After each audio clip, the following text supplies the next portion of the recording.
The sun sets behind you, and it shines on me too. This view must be the highest beauty, and I know the light will pass and the dark will fall, but I don't care about that now.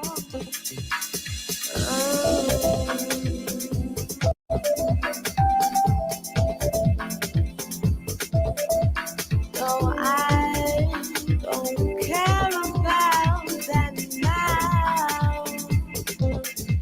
The days we spend searching, sometimes finding. If we die today, we should die smiling. And I know these times will be gone someday, but I don't care about that now.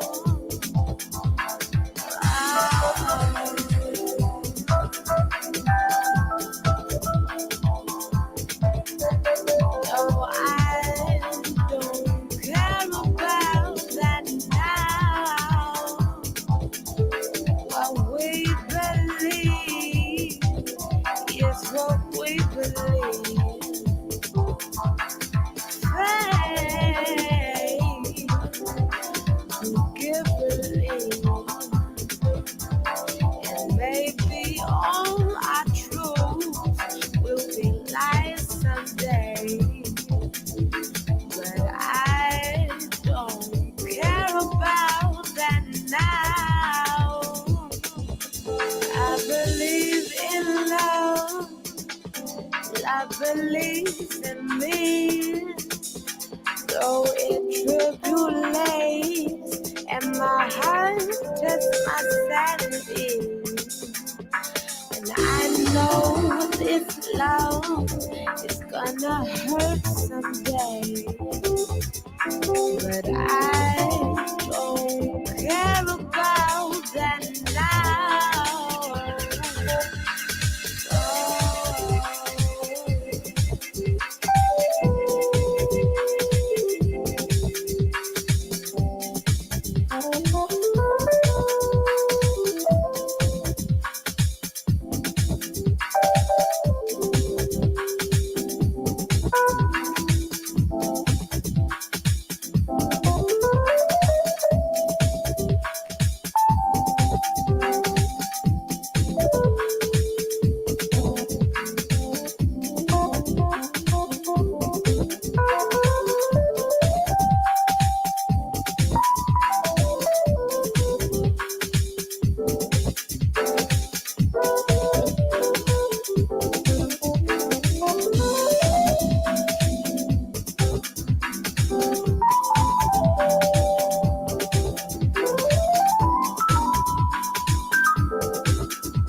Jesus behind you.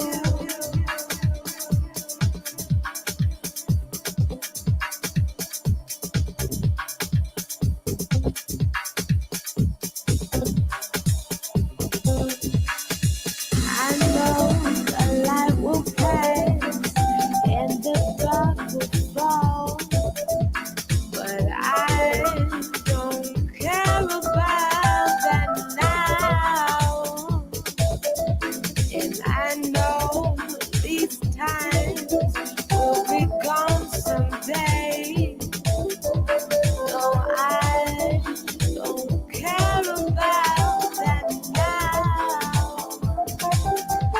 And maybe all our truth will be lies someday. But I don't care about that now. And I know this love is gonna hurt someday. No, I don't care about that now.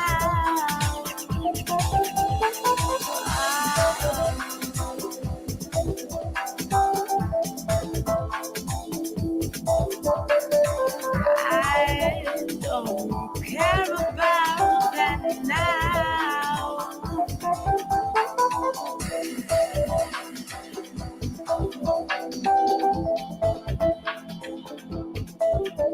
I believe in love.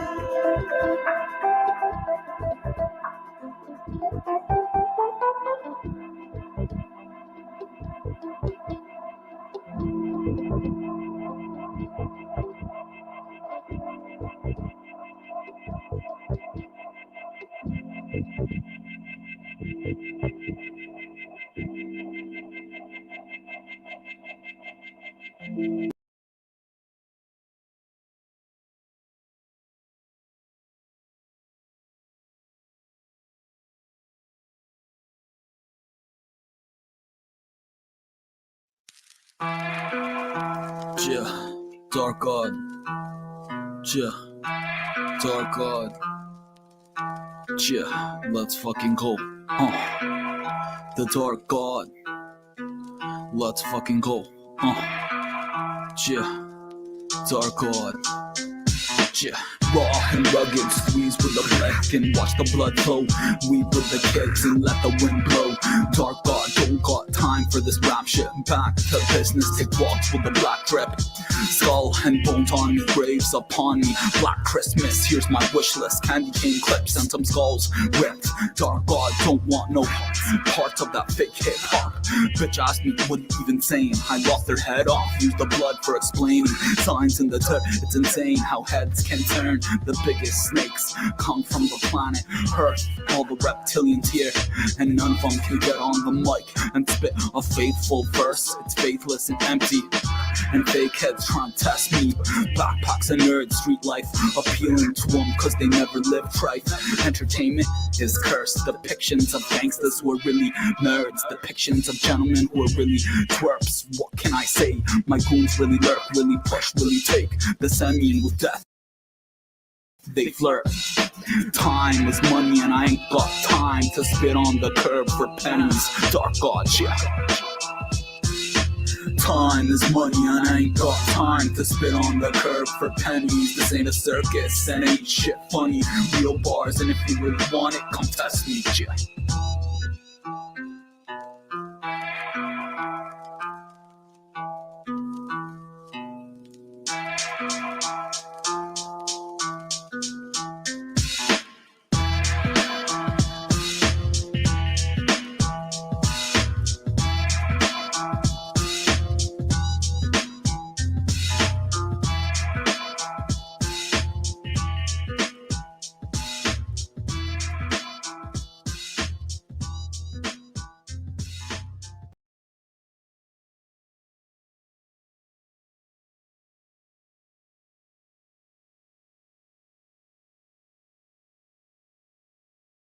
Walls, now in not erect.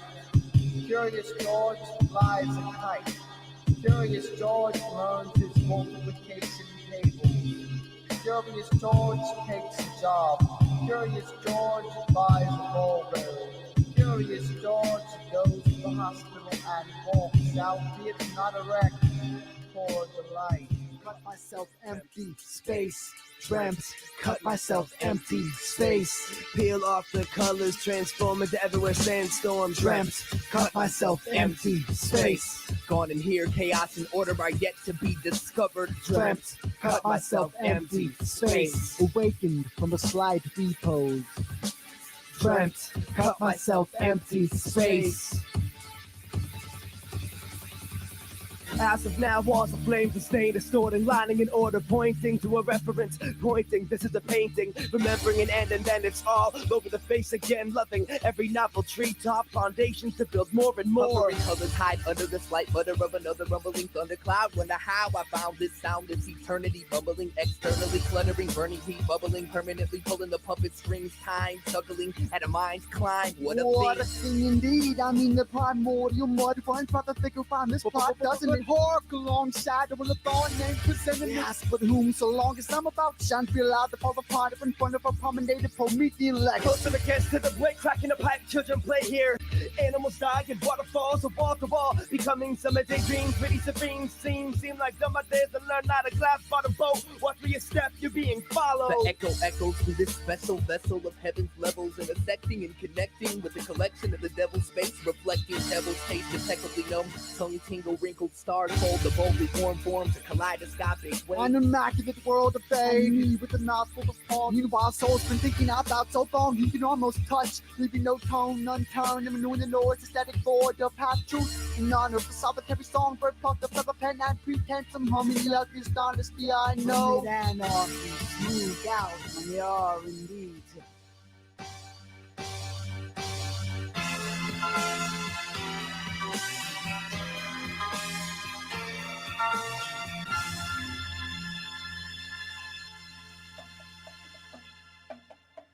Well, if monsters could talk and if time recorded stealthy civilization, sunsets would be an album of bare photos.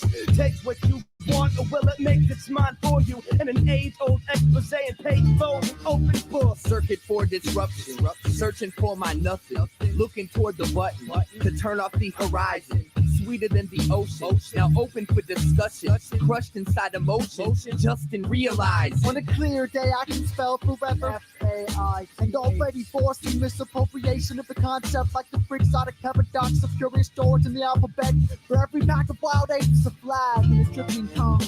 Out on the range and everybody's been reorganized. Science don't live here, there are no signs to read from. Eyes blinking, seasons are relative to a smack in the face. Let there be light and clarity in participants. Particles of starving souls hardly hold a hearty hold in this carnival. The sharpest bow won't carve a hole in the artist's rose. It starts to pull apart your skull. Your card gets pulled, you lose control, confused and broke. Now the downfall is all you know. I'm newly enamored of mass entropy and naked epiphanies, making up for the same half truth. These book reports of 19th century French utopias always end up in eulogies anyway. I mean, don't they? Lead, guttural, firma, mess, lead, guttural, firma, mess, lead, guttural, firma, mess, lead, guttural, firma, mess, lead, guttural, firma, mess, lead, guttural, firma, mess. Curiouser and curiouser. Monkey-made monolith, albeit not perfect. Still, the heavens quivered, the windmill wept, wings flapped, lights flashed, and parking meters blinked. And somehow, we stumbled into this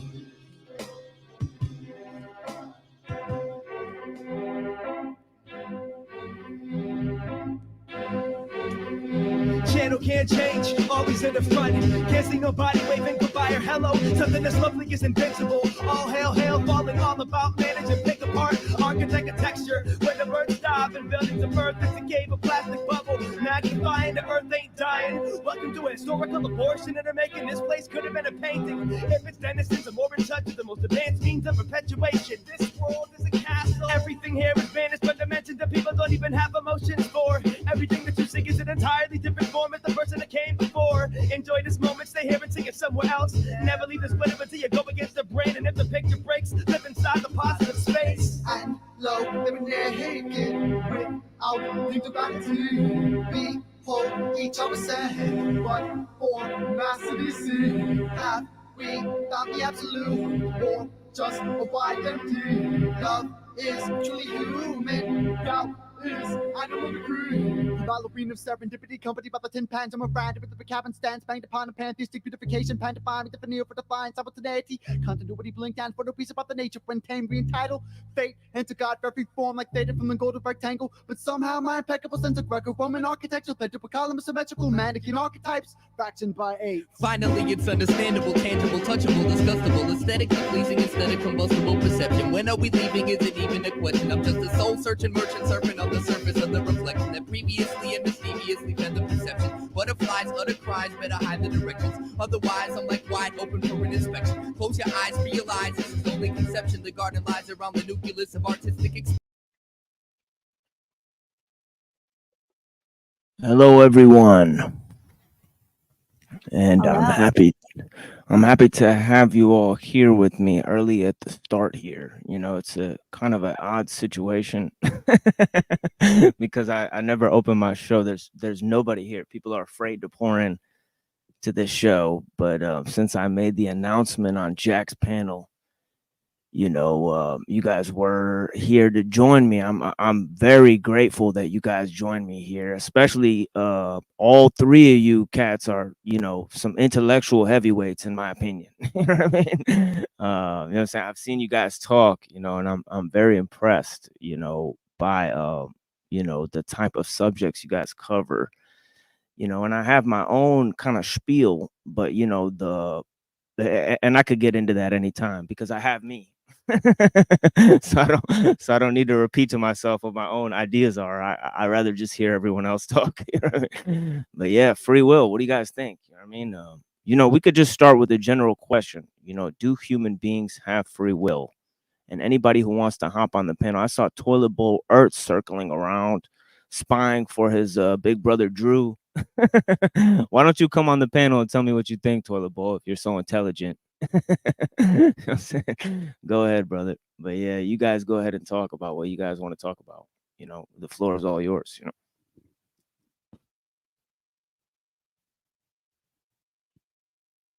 Well, I think Don't there's a all start at combination once. of shit. Go ahead, Notch. You can go ahead. I No, didn't go have ahead. anything. You start. I was just going to say that I think there's a combination of things. That we have free will, but there's also determinism and predeterminism as well as pragmatism. So we're dealing with all of them all at the same time. And I also think that free will can be stripped from you or hindered, both. So we have all of these elements at play. Yes, that's an excellent place to start because you brought in all the key players there. You brought in pragmatism, which is a mix of both determinism and non-determinism. And then you brought in both determinism and non-determinism. And you said we have to deal with all of these three things, But another question that we can bring into the fold, and this might make it more interesting, is the problem of consciousness, because people don't actually know how mind interacts with the several views of or the different states of consciousness, and maybe I'll just leave that in the back burner, but I want to hear Nachiketa's whole view on it, and also trad culture. Yeah, I mean, I think there's a kind of a combination that's kind of going on, just to make it simple, that I don't really think there's one or the other type of thing. I mean, it's a paradox, right? The idea of free will, but then how can you have fate, at the same time if people are making, decisions, and how do you come to that conclusion, that deterministic outcome? But it seems that both of those things kind of exist. I kind of think of free will as a like a little bit of a more like a like an attitude type of thing, like my perspective of like, how I'm existing in this world rather than like, I can do whatever the fuck I want type of deal. Yeah. Yeah, it's funny. They actually did an experiment where like people take a test and then they reward themselves. So they reward themselves with little candy coins, and they found that people will always reward themselves more than more than how good they actually did. You know what I mean? When it's against an objective factor, when somebody else is giving them the reward, people always seem to think that they've done better than they've actually done. So, we're our best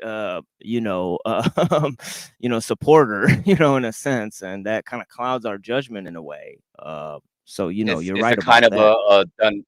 a kind of a Dunning-Kruger effect, right? Where people think Yes. they've done better on tests than they actually did, and people who think they've done, well, usually have done worse.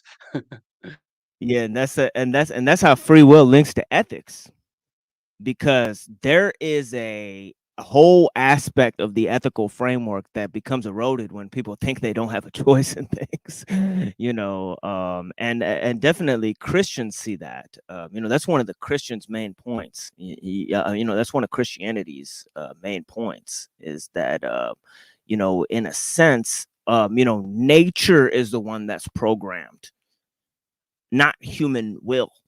And that is a question, really, is to what, because in one sense you can bring in philosophy of mind, and that complicates things itself, because what even is a mind? You know what I mean, right? And since that's the starting point of maybe the process of what have you, volition or whatnot, because that starting point or origin point is mysterious in and of itself. But then there's a question of human nature. Now, if there is a such thing as human nature, that greatly limits or curtails, I guess, human freedom. And we got into this a little bit on Flow State panel. You know, um, before I became frustrated by everyone, and then rightfully so, because it's his show. And I told him, no worries about kicking me off the panel because I get a little heated. So I told Flow State, thank you so much for the shout out and everything, and for having me on the panel. And definitely 3 exits is literally, the third time I exit, I'm actually gone. So that's the thing, is like, I get 3 tries, and and I'm done after that. If I can't make it the third try, I'll just leave. But yeah, we got into this topic It's there. all good. Yeah, of course, yeah. Especially with Flow State, he's a guy with thick skin, so I knew he'd not care except for that one interaction. You know what I mean? But yeah, I got the whole thing about human nature, and I've been kicked off of many panels. Indeed, many online communities.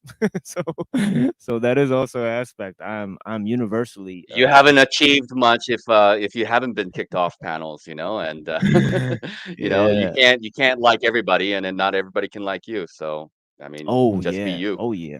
That's the main thing. Oh yeah, I've participated in 2 public debates, and nobody else will host me for a debate. You know what I mean? Because of the nature of the competition there. But yeah, I think definitely, people are afraid of ideas. Can't do anything about that. People are afraid to talk about hard ideas. People want to assume that they have free will. It makes them feel better, and they want to presume that that it's not a problem. I have a quote by Lul, and I think my book, look who's talking. Look who's talking. This guy's head is shaped like a literal toilet bowl. It says a toilet bowl Earth, and he's making fun of our heads. Dude, go scrub a toilet, buddy. Go scrub a fucking toilet. Toilet bowl Earth. You know what I mean? But yeah, I got this guy as a permanent troll in my chat. So I pissed him off one day that he just sticks around. So I'm happy to have him here. Toilet bowl Earth. That's my Iranian brother. I mean, for sure. But yeah, blessings to Toilet Bowl, man. I pray for you, man. It's and his machine-ized derangement syndrome. but yeah, yeah. I I'm wonder not. if Toilet. I don't know the his. I don't know. I don't know the history behind that. And then you got to appreciate the trolls for what they are. It's I quite a They know. give rabbit their hole, I time and can say that attention. much. Yeah. Oh, there's Trad. Trad just come out of the woodwork. There you go, bro. Yeah, for sure. Yeah. What's up, Trad? Not much. It's interesting you guys talk about this question about free will. Will you indulge me if I make a really stupid, cringy joke to start this out? Of course, we'll indulge you. Trad. Free Feel Will free is to my make. favorite whale movie from the 90s. No, it's Okay. I'm done. no, well, I think it's fascinating. Like, I think there's a bit of a false dialectic between like free will and determinism. I like to say that I take what's called a compatibilist position, in which I see that like there doesn't necessarily have to be one or the other. There can be both. You know, I mean, like it can be a fate, but at the same time, we have a we have responsibility for the actions that we take. Like we're not completely powerless, but at the same time we're not, I don't necessarily accept the libertarian free will position that like the modern West has taken either. I think that's more complicated than that. I agree. Yeah, it's very difficult to quantify though too. I mean, like, how do you quantify free will? Like how much you have or not. I mean, we think that we have free will, but obviously, people are going to be like, are you going to go to court and say, well, I had no choice but to, like rob the guy and take his money because, society put me in this circumstance, and it's ultimately God's fault actually that everything happened. So I'm not at all responsible. Should Yes. we Yeah, get I on mean, the the way I same look page at it as is to that what we like, mean by free will? Because some well, I'm people fascinated literally mean by free will the as only the choice to choose God or not choose God. So which So version of my free will position are is we I'm very talking about fascinated by here? the Asharis, which were a group of medieval Islamic theologians who essentially said that they essentially held to a compatibilist position whereby essentially, I mean, finally everything comes from God, but at the same time we do have responsibility for the actions that we take. That we take we make the choice whether or not we're going to affirm what God chooses for us. And therefore, like, I don't necessarily want to see it as being an either or. I like to see it as a both and, that like we have free will, but at the same time, there's also that our free will is naturally going to line up with what God's planned for us. And there's a certain degree of mystery attached to this. But at the same time, if we try to understand the mystery, this is why Asheri theologians from the Middle Ages will say, don't even bother trying to understand the free will versus determinism thing, because your puny human mind is never going to fully comprehend it. Yeah, and for the audience, we're getting into deep fucking territory. So if you want to clear the fucking cobwebs out of your fucking mind at this moment, and put your motherfucking thinking cap on, now we're dealing with really the big problems of the metaphysics of free will.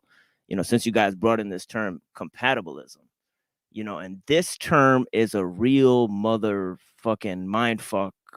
Talk about Sarah from mindfucked. This is a real mindfuck right here. Because this actually means, what this term actually suggests is that the same, even though everything is determined, within the course of events, meaning there's still cause and effect, you can still choose to act within choice, and that choice lines up with what is actually happening or preordained to happen out in the world. So in other words, and I do think that there's something in this that is the ultimate or correct position, meaning that it must be that that m- uh you know, that you can't stop the rule of causality or the rule of contingency in one sense, you know, but that it all has to be wrapped up into one, you know, kind of egg, you know, of experience, you know, where all experiences are interlinked. I mean, right? So I mean, in that way, you know, there is a realm of experientiality, and there is a realm of imagination, which is also the realm of participation, you know, in an experience.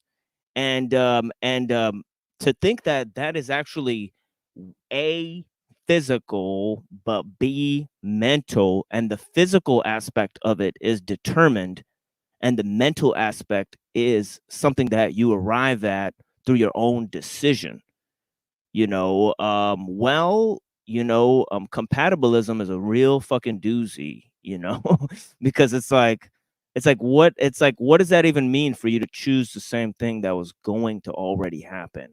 You know what I mean? Like, does that mean that the universe has a way of course correcting? And I love that idea. You know, that the universe has, you know, that like here you are doing your own little thing, and they're like, no, you know, you're supposed to be doing this other fucking thing, like, you know. And that's where you know, you have to go fate on one side, but also destiny on the other. You know, I think these two concepts kind of are opposed, are they not? You know, fatalism is like, you know, is like shit's gonna happen, How you do know, it they has to differ? happen. How do they differ? Fate and determinism, or like destiny? Like Oh, okay. how do those two concepts differ? Okay. Well, I think that destiny relates to purpose the same way fate relates to like utility. You know what I mean? Right? You know what I mean? Because fate happens at the end of the shit. Like fate is like, oh, you met your fate. You know what I mean? Like that's like the end. You know, right? But destiny, it's preordained in a sense. So it's temporally signifies something different, in my opinion.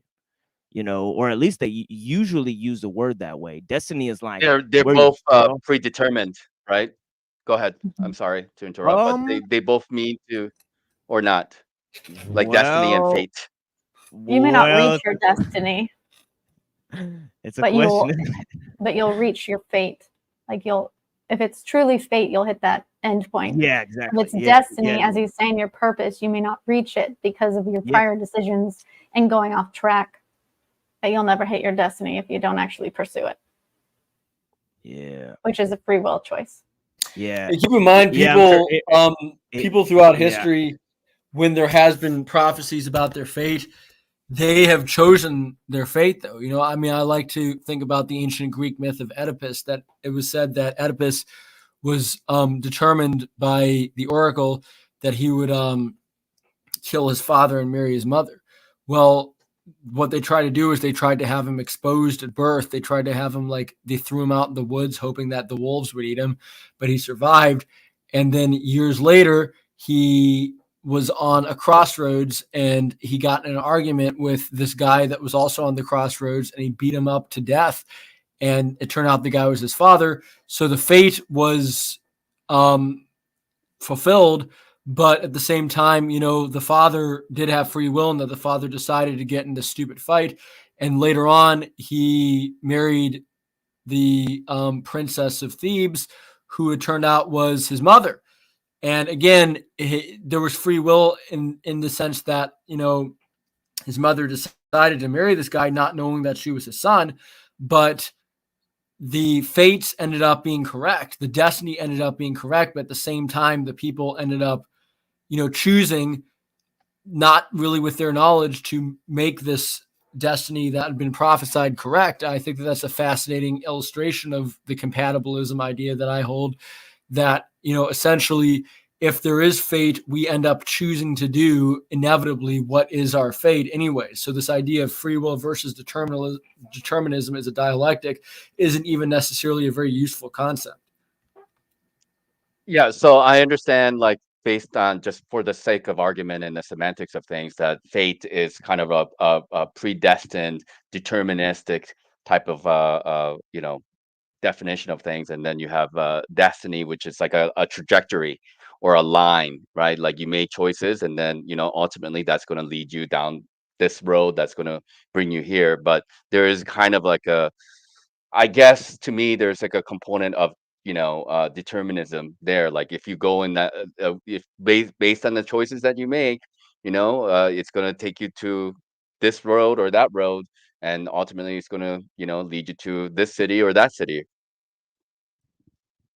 right? So I think with every choice, it kind of branches off to all of these possibilities, but all of them eventually lead you to where you need to go. So even with determinism, where I made this choice here to go left, and it took me down this path, and I came to a new choice, and it took me here, and it took me here, and I took here, and all of these choices, if it's truly fate, all of those choices, regardless of what you choose, will eventually bring you back to where you're supposed to be.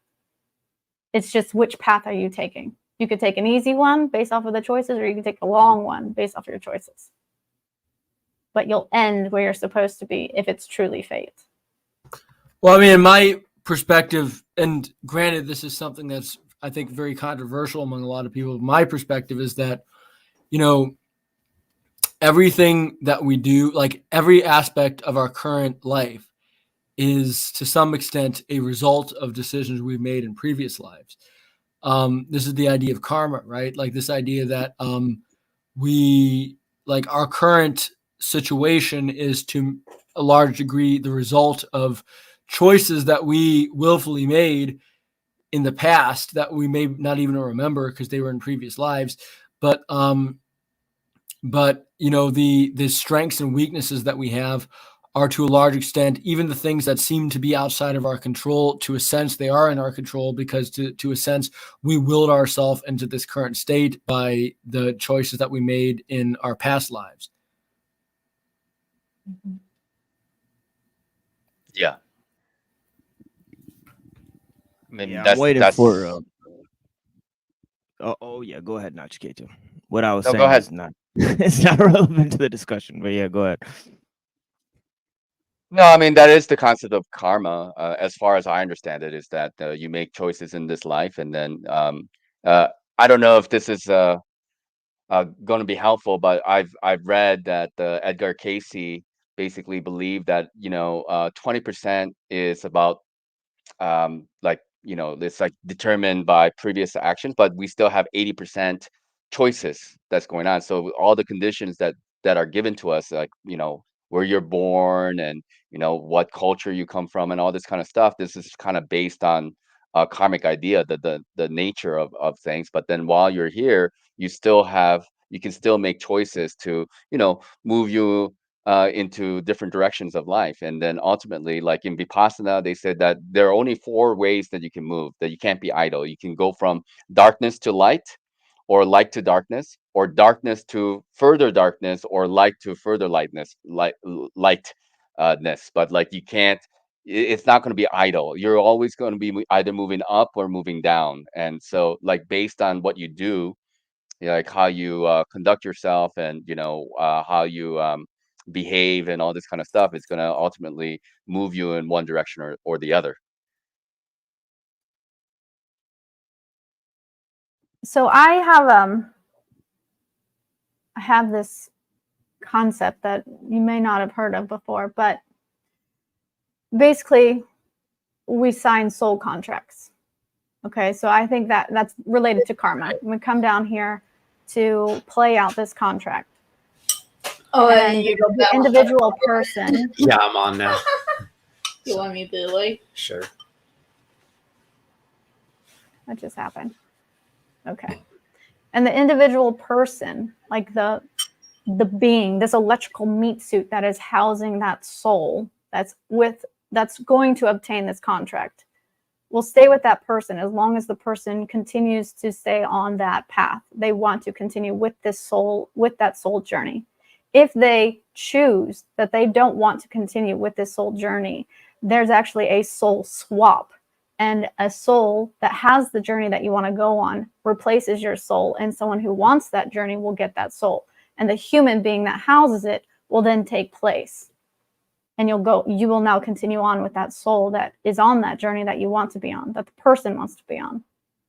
And the other person will carry on. Well, it's fascinating because is evidence that, that sort of thing has happened. There's evidence that people will just randomly have a moment where they'll like completely change, right? Like they'll have they'll have a total paradigm shift, and all of a sudden it'll almost be like they're a completely different person inhabiting their body. And Mhm. that would fit with what you're saying, that essentially that sometimes, a particular soul or a particular spirit decides, this isn't the right, I guess this isn't the right school of life for me. I'm going to go choose something different. So I'm going to like jump to another universe perhaps, and I'm going to let maybe another soul or another spirit that's on the waiting list inhabit this body during this time. And this would indicate, I think like a lot of times when you get people that have like split personality or something like that, that's essentially what's happening. Mhm. It's the shifting. Yeah. Well, it's not the only reason for personalities like that, but that usually does occur when they're being swapped out because there's a brief overlap. No, I mean, Yeah. split personalities, a lot of it is like DID or multiple personality Mhm. disorders are, MK Ultra victims, and Yeah. so, I don't know how many cases. I mean, there are cases of people who have gone into coma and, they came out and they speak another language, you know. Mhm. Yeah, I remember that stuff, especially like when people do seances and trances and stuff like that. And like, back to the question of free will, I mean, it's interesting because like you had a big argument even like early in the church between Augustine and Pelagius, because Pelagius believed in complete free will and Augustine believed in what would later be known as predestination by the Calvinist. And predestination is kind of a fascinating idea because they basically say that, like, God predestines, everything before you're born. Although I don't fully believe in that, but I do think that, there are times where people they're not really in the driver's seat, so to speak, when doing certain Here- things. Because I remember this documentary I watched a long time ago called Hell's Bells, The Dangers of Rock and Roll. And like, there was a quote from Angus Young from AC/DC who was saying, like, when I'm out on the stage, somebody else is driving me and it's not me myself doing that. Well, I mean, that's kind of the idea of Wu Wei, right? The idea of effortless action, that like in Taoism, they say that like somebody that's advanced enough in the ways of the Tao, they don't even like it's like they almost lose their consciousness. Like a really good chef in ancient China would say, I don't even remember how I prepare my meals. I just basically let the Tao take over for me, and I suppress my personal consciousness and just let the ultimate consciousness take over my mortal frame. Yeah, that's a good and point. and that goes to a two competing theories of time, really. One is a multiverse theory, and one is like one single fucking timeline. So it also has to deal with the philosophy of time, because I don't know if you guys believe that there's like a sort of multiverse situation going on. That's something that I actually, or like quantum entanglement, or like different dimensions, or anything possible can happen. That all possibilities exist out there in different worlds. I Yeah, I think mean, I think actually that's that been all but proven, right? Like if you look at quantum mechanics, really. it's pretty Oh shit. clear that like there's a vast, and by the way, this is not a new idea either. This is an ancient idea that like there's vast numbers of possibilities in various different universes and various different schools of life. Like you see in like Eastern religion, Eastern philosophy, they've been saying this for thousands of years, that no, actually there's like there's a huge diversity of possible realms that we can be incarnated into in any given period. That right now we happen to be in this one realm, but there's tons of different Yeah, realms, I have both to within say this that. universe, on other planets, but all. Yeah, I think Trad's having a problem with his mic there, but we'll let him figure it out. Um, Oh no, I just Yeah, because you're kind of cutting in and out, Tread. Yeah. I unmuted purposely because I thought that you wanted to say something. Oh, wait. Yeah. Okay, But it's still I not. increased the It's volume. like you're like breaking up. Yeah. But yeah, maybe if you just shut it down and come back in. Uh-oh, that must be the Appalachian Wi-Fi. Yeah, some shit. Yeah, the Appalachians. Yeah, but yeah, we'll have Trad come back in, and before I start to disagree with them, because I was actually about to disagree with them, because I was like, I'm trying to tease out disagreements here, especially I mean, chalk body outline. I mean, just being such a little pussy. You're such a hard intellectual, dude. You have so much interesting things to say. You make panels, you make shows. You can't get up here and tell us your opinion or how boring we all are. Dude, you're such a fucking pussy, dude. Like, you're such a fucking pussy. I can't believe it. You're right. And then this morning, this guy waits till I leave in every chat and then shows up and then goes, I challenge TML to a debate. Like every single time I leave. My God, dude. Like, dude, you're fucking retard. Yeah, where are you? Yeah, you're in my chat talking. Yeah, so come up on the panel. Dumb fuck. Like you said, you were gonna come up on the panel and all this shit. He said, I'm too scared to have him on the panel. Where are you at? What a little pussy. Because he's got no thoughts about free will. That's the problem. What about you, enslaved by truth? You got any thoughts on free will, you dumb fat motherfucker? Enslaved by tortillas. You can't tell us about free will, buddy? You know what I mean? These guys are fucking trolls, dude. Straight up. But yeah, man. Have fun. Have fun watching the show.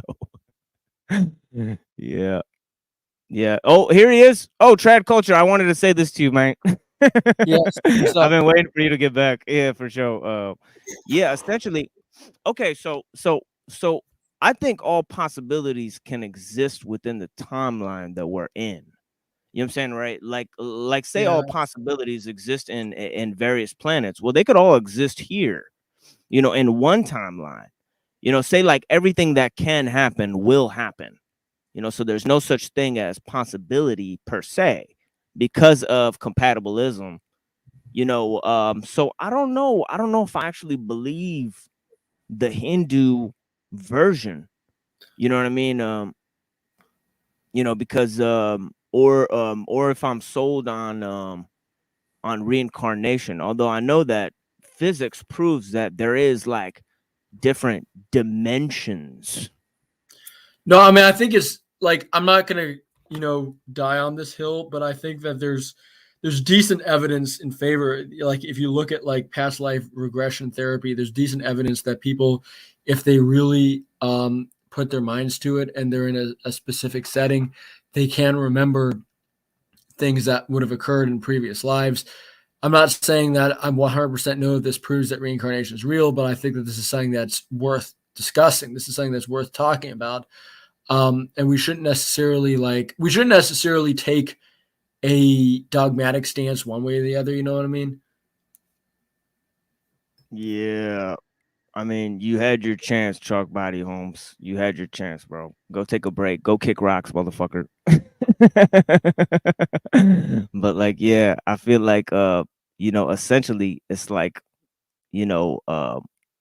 why would they for example, this brings in many different questions of philosophy of mind. For example, it could be the archetypal realm. So they could have gotten these ideas from the archetypal realm. In other words, from a realm of the universal mind, which I don't actually believe exists, because that would just be the discarded images, of human consciousness. Why would people go look at the garbage can of history, the discarded images, and then go and select from that, something from the subconscious? I just really don't understand the theory. I think it's manifestly incoherent. And I think it's a part and parcel of the Jungian type of mess that he created, because he's dealing with because Jung himself was a Gnostic, and he had a ring that had a snake on it, and the snake represented Abraxas, the god of the Gnostics. So he actually believed that this world was like a trap, but there's this archetypal realm, which doesn't have to be an archetypal realm, because it can be a you can also have telepathy. You know what I'm saying, right? Meaning that somebody else is actually experiencing these things, and you're actually just cueing into their mental state. Right? So it's like a radio signal that you locked into. And Yeah, then I the mean, I third think that thing, there's yeah, some. I mean, there's some evidence that that sort of thing can happen. That essentially, other like, so the way I look at it is that we have temporary bodies and permanent souls, and that the temporary bodies aren't necessarily. And this isn't just me being like silly or me like having my own like private opinion on this. This is there's a broad sense cross culturally. If you look at anthropology, that this is an idea that you see in many like tribal societies or something like this, is the idea of essentially the body as being merely a temporary stomping ground for the soul, and that various souls or various spirits can inhabit the body at one time, right? So like you don't necessarily have in every case the same soul or the same spirit inhabiting this body throughout the entirety of its lifespan. You might have cases where there might be another spirit that attempts to usurp the current spirit in the body, and might even be successful in doing so. And we have cases of this, of people that essentially seem to have split personalities, where essentially up until a certain point in their lives they are living this life, and then all of a sudden magically it seems that they all of a sudden become a completely different person. I think in many cases what that is that's like warfare between various spirits to inhabit these bodies. Now, I'm not gonna die on this hill. I'm not saying like I know this is the case, but this would seem to be a valid explanation, and one that you see, if you go back to like even the most isolated hunter-gatherer tribes, they'll talk about this sort of thing. There are cases of possessions, where demonic possessions and stuff like that, right? And so, people who are addicted to drugs are said to be. I mean, that's where alcohol, the word alcohol, is also coming from, right? It's al ghul, right? It's a flesh-eating demon, right? So, Yeah, I mean, well, this like people and who are, that's the idea as well, is that like doing certain like putting certain substances in your body cause you to have these out of body experiences, right? Like this is the idea of psychedelics, is that psychedelics essentially, it's not just the way that the secular humanists like to say like, oh, like you're just your brain is just manufacturing these illusions or something. Rather, actually what it is that what's happening is that there are many different planes of existence, and when you do like mushrooms or something, you're actually like your mind, your ethereal soul is actually transitioning into another state of consciousness entirely. That the insights that you get when you're high on mushrooms or high on LSD or something, you are actually experiencing a world and existence. It's just not the world that we see at the day-to-day level. It's you're in another spiritual reality entirely. I would say it's still a reality. It's just beyond the visible light spectrum. You're just going out into further frequencies. Yeah, I mean, I would And even say that, like, perhaps you could argue it's a greater reality. Perhaps you could say that the reality that we see on a day to day basis when we're not doing mushrooms or something is, in a sense, a illusory, and that we're actually seeing a higher level of reality when we take these psychedelics. That we're actually what we do when we take entheogenic substances is we're actually seeing things like we're seeing the I mean, this is why Terence McKenna and people like this talk about like the clockwork elves, right? It's like we're seeing the aspects that goes into the creation, like the almost like the technology or um the inner workings. Like it's almost like I feel like like when we take psychedelics or something, we're going into the employees only zone of the great universal sphere. I mean, I know it's kind of a weird metaphor, but that's like that's what it seems like to me, is that like we're going into an existence that is real, in the sense that is almost like we're seeing the girders, we're seeing how like our day-to-day reality is constructed. You're seeing the spiritual world. Yeah, like basically And you the don't need spiritual drugs world. to see it. Like people that have clairvoyance, I see it all the time. I don't ever take drugs. I have Yeah, no, telepathy I don't with think my we grandson every necessarily need day. I to. don't have drugs. It's just we're just connected. We have a quantum entanglement, and we just Yeah, I don't all necessarily day long. say that you need drugs. I think like different people have different, like people have different degrees to which they are, capable of having like psychic experiences, right? And that like many people, some people are just like naturally have this liminal understanding, right? That they just have this sixth sense that's almost inborn, but that's not like that's not the majority of people, and that's not myself. Like Actually, for me, everyone has it. They just need to develop it. It requires them to actually put themselves in the environment to receive it. If you're constantly putting yourself into low frequencies, how can you receive high frequencies? You just have to tune yourself to be at the right wavelength. It's just like a radio wave. You have to tune it to the right frequency to pick up on the noise yeah, that's out I basically like I agree with what you're saying. My only point is that like for ordinary people, not everybody has like an equal degree to which they're able just naturally at the outset to understand this. Like for me personally, I need an extra push to be able to enter the spirit world, and I understand that not everybody does. And perhaps even I don't, if I really get down to the nitty gritty of it. But at at my current stage where I currently am at, I can't necessarily enter another dimension just by willing myself to it yet. Like I would like to be at the point where I could, but that's just not like I haven't developed to that level yet, if you understand what I mean. Yeah, and I don't have control over when I get to see these things. It is shown to me.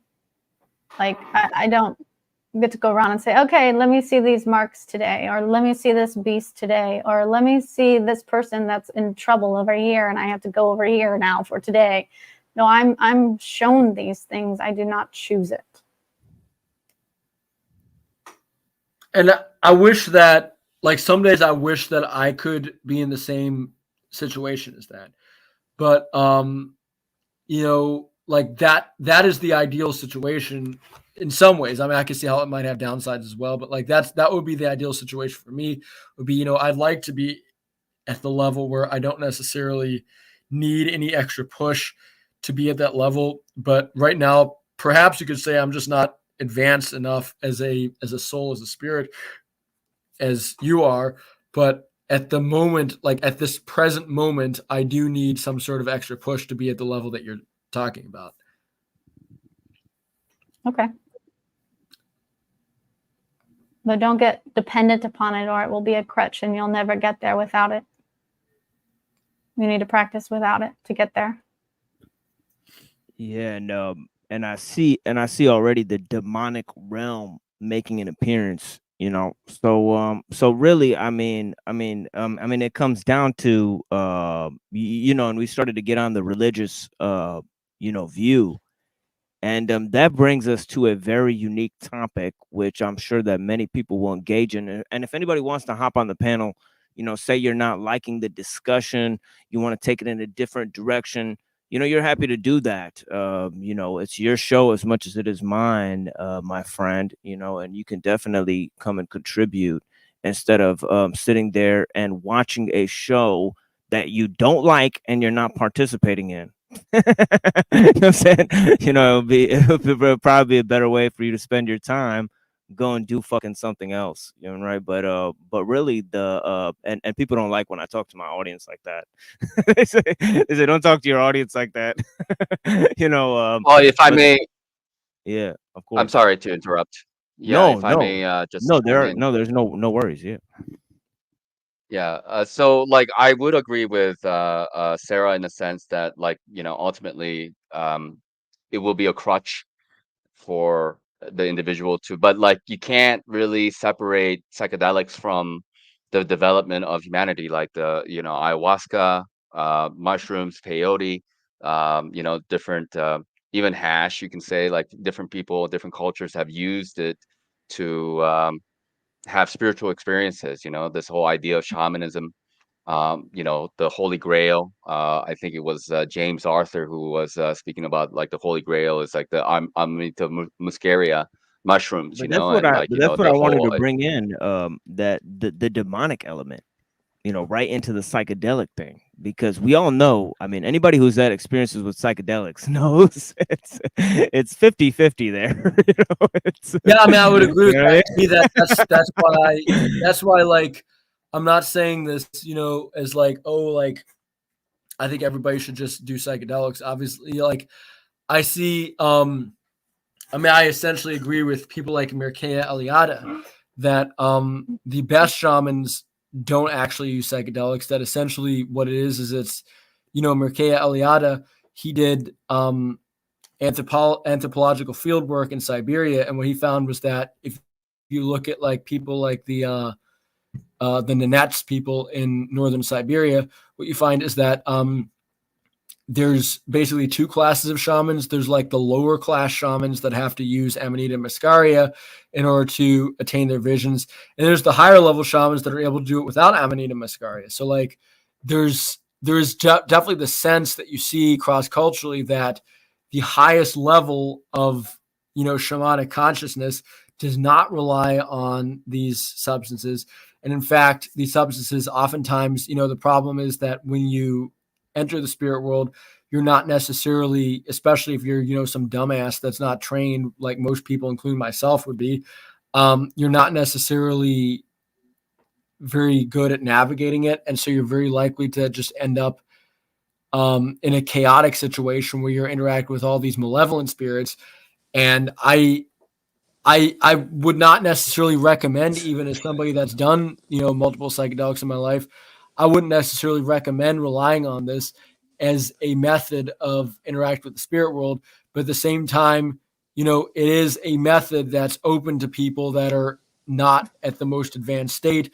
Whereas, most people can't necessarily, I think, on an everyday level, get to the advanced state that Mircea Eliade is describing, where you just are able to enter the spirit world simply based on your own self-control.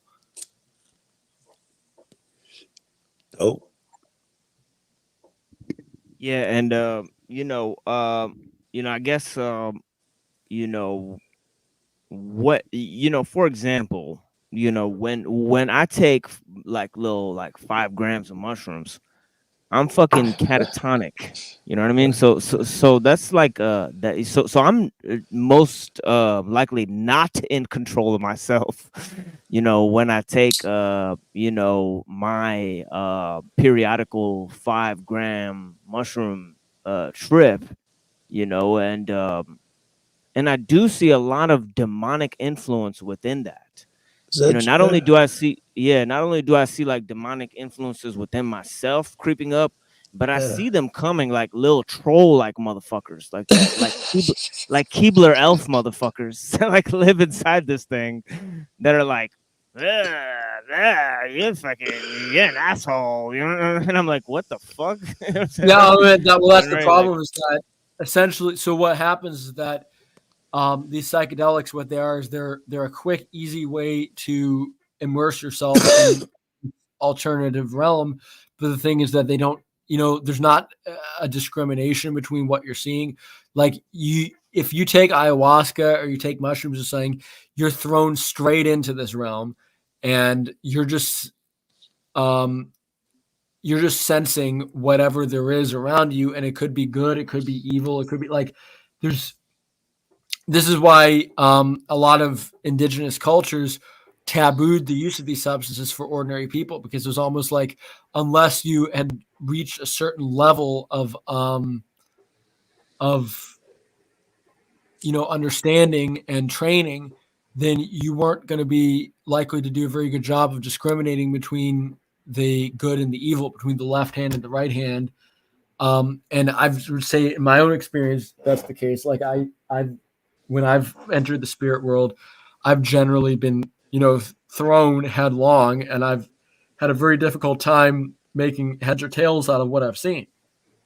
Okay, all right. So Tops has not entered the spiritual world. Let's get that straight. Like this guy is talking like he knows something. No, no, you don't. Yo, do you have a rosemary? Do I have rosemary? Yeah, I exactly. don't Do currently you see have how he rosemary paused? in my Do you see how he house. paused? No, you don't know what you're talking about, bruh. What's up? Explain to me how I don't know what I'm talking about. I'm talking about my own life What's a experience. rosemary? Rosemary, it's a plant. No, it's something that people do. Jesus Christ. Yo, shout out Wait, to the what panel, is it? man. What's rose? You What? No, guys listen. hot, man. No, all right, No, bless, Einstein. man. What the hell is Yo, rosemary? no. Shout out to the panel, Yo, man. Shout out to the yo, chat. thanks for being here. Yo, I appreciate you, man. Thanks for being here for sure. Yeah, I like, just having my thought process. But I'm just saying, my mother used to walk around with a rosemary, right? Yeah. And what she would do was shout to the spirits because she was intact with them. She felt that in her spirit that spirits were there. Yeah. But she could not I mean, explain that. this is what the Evenki do, right? The Evenki use rosemary as a sacred substance. Now, something tells me you don't know, Did even know who you the just Evenki are. Google that shit, or was that just something you knew? I knew this for about 10 years. I've studied anthropology. Yeah, but for why? about 10 Oh, okay, cool. All right, go. Yeah, he knew. Yeah, he knew that shit from before, like guaranteed. But yeah, that's how he is. That's how he is. I've been talking to Trad. Yeah, that's how he be. I'm Been on listening. that. I'm listening, man. I want to be sure. blessed, man. Give me some education, please. For sure. Mm-hmm. Gone.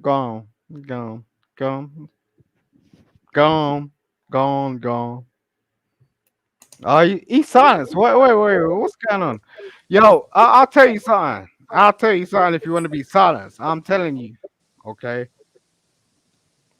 We've been blessed. Okay, with our predecessors. Maybe you want us to forget this, but I ain't gonna forget. I'm gonna make damn sure that every time I get on these YouTube streets, that we remember our predecessors. Like whether you like it or not, whether they introduce a minute perspective or a huge perspective, that's what's gonna go down. Like fuck all this shit that went and what want to distract us from what's going on. No. Uh-huh. Yo, my mother meant something, brother. My mother meant something. By the way, just What so are you know, you like talking this is a about? great I am argument. No lost. idea. No idea. This is a great argument for why like getting high isn't necessarily going to give you absolute wisdom because you're fucking high, bro. Yeah, and that's your argument all the time. This is why I done the whole thing. You don't if you look at my backtrack, right? I was one of the first. I got signed to BMG when I was like 19 years old. Okay. So you don't think I'm playing you? You think you're playing me? Is that the case? No, I don't think you're. I don't think I'm playing you. I think you're being incoherent. Like I don't know what the hell you're dumb as shit. That's what's going on, bro. No, you're No. dumb. Can you make a point? Can you make a point? Listen, bro. I played you at your own game and you don't like it, and that's what's going on. So every time No, I come on don't live, even understand what the hell you're talking about. Like you're raving like a madman. Yeah, because you're stupid. That's the thing. It's like when you turn around and you say you don't understand what someone's saying, means you're stupid. Get to your point. What's your point? What's the main claim? Like, bro, what are you talking about? How can you turn around and say you What the don't hell are you understand talking what about? someone... You're going on a schizo rant Jesus that like, Christ. I'm going to ask the audience. I don't does this understand what you're talking fucking make about. any sense? I mean, he does sound drunk, doesn't he? Yeah. Jesus. Yeah, I mean, she thinks he sounds drunk. It just sounds like some raving drunk, like rambling. I mean, don't get me wrong, it's content.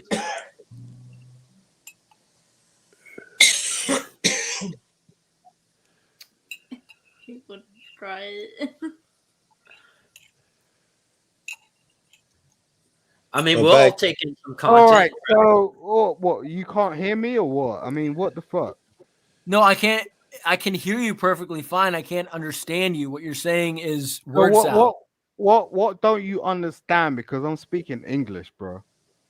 All right, can Am you I, tell am I me what speaking, your am I what speaking Japanese? what's your How, position? Give me in this 2 is, sentences. Sentence number 1, what's your position? Sentence number 2, how does it disagree with mine? no, tell me why you messed up in your life, bro. That's a bad faith question. You're a troll. No, it's not a bad faith question. You're chatting shit. And you try to make out like I'm some ignorant motherfucker when I No, know No, but I'm not you're saying not you're exactly what you're ignorant. making I'm talking any saying you about. don't sense, make any Gabe. No, You're fucking saying sense. random you're the shit. type of Like, this guy is that a gonna waste come of up time. here and bullshit people. That's what you do. You wanna bullshit people all day long. So cool, bullshit people. I'm genuine, okay? Like Yeah, I've you're got stat. genuinely, you don't make any sense. Genuinely All right, intoxicated. Yeah. all right, okay. How your children doing, bro? what that meant. How your children doing? Sorry. Yeah, silence. Silence, because your All right, children are are you doing it. capable of making coherent, intelligent arguments, or are you just a troll? He's a troll. At least No, it comes the off like fact it. All is right, well, that I'm here to have intelligent you conversations, see so when I'm I not going to spoke cut about you. his children, he went totally silent because I the went fact Why are are silent you is because bringing that's up his usually a so sign children? that We're someone talking is about about so to free say or do will something and stupid. determinism. We're not talking about people's children. Yeah, I was afraid Get you was on gonna say topic. something stupid too. Yeah, that's why everybody went quiet. We thought you were about to put yeah. your foot in your mouth by bringing up someone's kids. Fear is a magnet.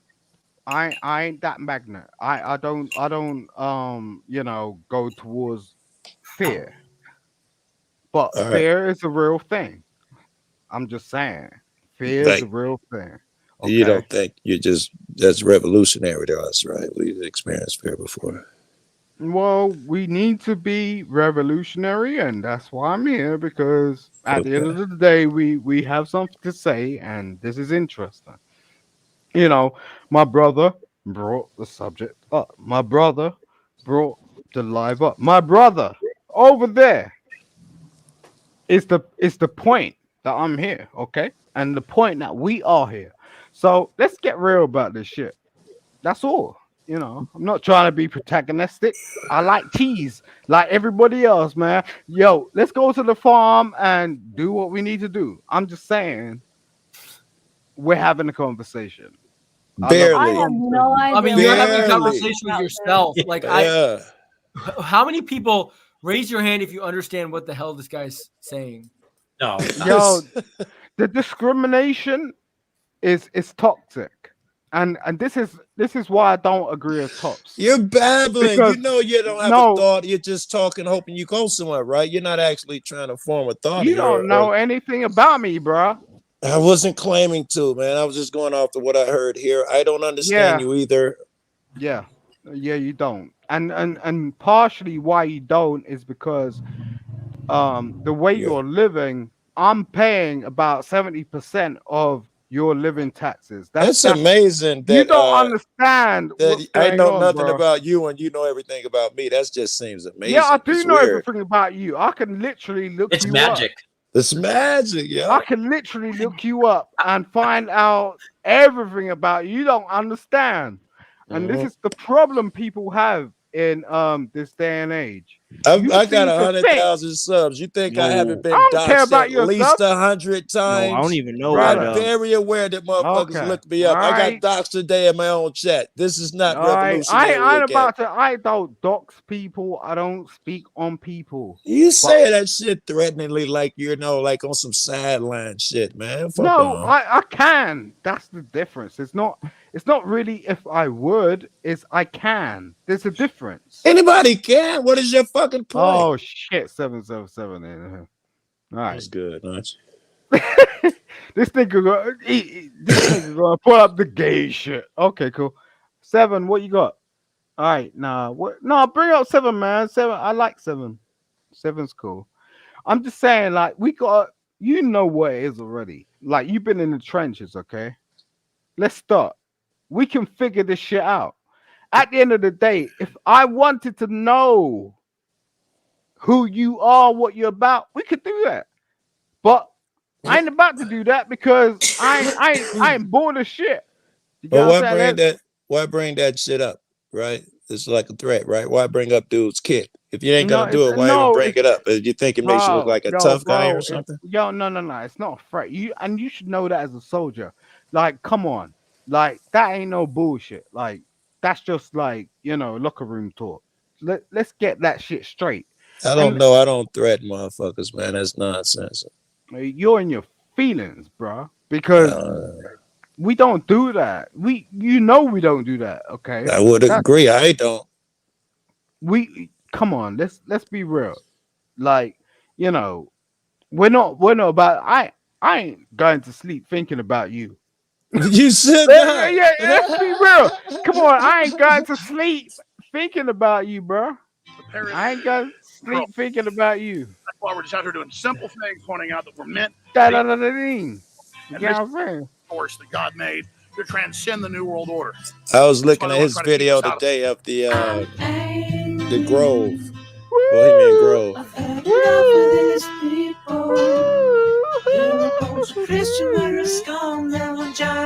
I love this song, man. I love white people. I love white people. White people give us perspective. And that's why black people are so fucked up. Black people don't really understand shit because they don't understand white people. And they want to get to understand white people. And they want to continue to try to understand the perspective of why white people rule the world. She sleeps in the same room with Jesus Christ! Give me a, give me a, give me a, head. give me a hand. That woman number Well, one is ugly.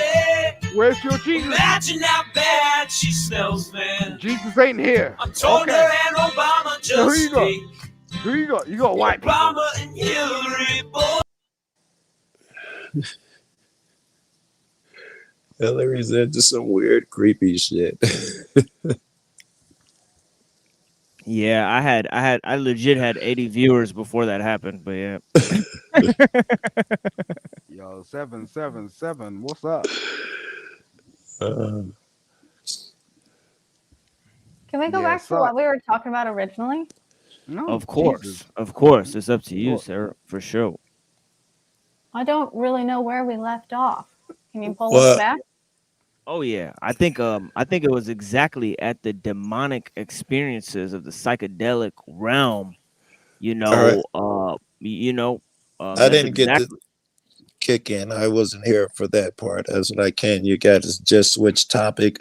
But because my main contention was going to be that the demonic realm, if there's such thing as demons, obviously it curtails free will, because if Really? people are under demonic influences, I mean, to what extent can you blame them? And then you have the famous quote by St. Paul in Romans 7:19, where he says, "It's not me that sinned, but the sin living in me that causeth me to sin." I get it. No, Doesn't that go for then? Aren't I sinless if I follow Sarah's bad advice? Am I still sinless? Does that apply for me? What was Too? no, my advice? I get what you're saying. I'm under the demonic influence, okay? It's Because alcohol, bro. no, it's not alcohol. What it is, it's people. People make you get under the demonic influence because people do not understand you. So what happens is, and you could talk to generations upon generations of on this sort of stuff. When you're in a situation, let's say like you're in a family situation, if you're growing up or whatever, and people don't understand you or they don't want to listen to you, and they turn around trying to like blame you for certain things and try to misconstrue your character, you get under the demonic influence. That's what happens. You get When under you the Demonic demonic. influence. yeah. You don't What's the have demonic to, influence? but you chose that as a coping mechanism, which allowed an opening for them to come in. Yeah, I mean, yo, if yo, I'll Good tell girl, you, good for girl. like, Yeah, yo, that's lady, like if what is the opening though? You know what I'm saying? Like where did they come into? You know, do they come into the spirit? I mean, the spirit is holy. You know, do they come in through the heart? The Where heart do you is let them blessed. in? Do Where they do they come do into the that? mind? You know, the mind is, it's you know, like the it's like this mind is nigga, not for. he's turning around trying to tell me I'm something else, right? And I'm trying to be positive. I never came in this platform and I wasn't trying to be negative, right? But he's trying to make me negative. So that makes me demonic. So I ultimately tap Again, into he it. has no blame here. It's someone No, else's he fault. I'm turned not around and so make sure me I a like this laundrette nigga. philosophy. Like I'm something else. He's trying to prove to me that I'm something wrong. He's trying to prove to All me right, that Kent, is I'm this something true? bad. He's All trying to right, prove to me No, like you're I just ain't being done nothing in my life nonsensical. or any of You that can't shit. Simon, understand what you're saying. You're Simon. nonsensical. That doesn't mean you're demonic. Yeah, and I don't even know who he is, but is it possible that Yeah, but you don't you care. But wait, you're let me about finish. you're Please, all can right, I finish? Thank you. all right. Is it possible that the Spirit. demon please listen, yo? Is it possible that the demonic influence can only offer or try and you have to open the door? Is that a thing? He can't really have power over you. You must open the door. Is that a thing? You can See, so open doors without Yo, knowing you've opened it. 777 can You answer have that to question. deny them access. You have to actually put up a boundary or say no. Whereas okay, they can access if you don't have anything up protecting interesting. yourself. So you don't have to give them, you don't have to open a door. Your doors are open unless you learn to shut them. Interesting. I don't know how much I believe that one. You know that they can get in because my doors are open, and if I put up something, I can shut Yeah, them. but that's the problem. You're turning around and say your doors are open, but you're gonna be like sacrilegious in terms of the type of person you let in. So that's contradictory. Like, You talking to me? whoa, are you listening?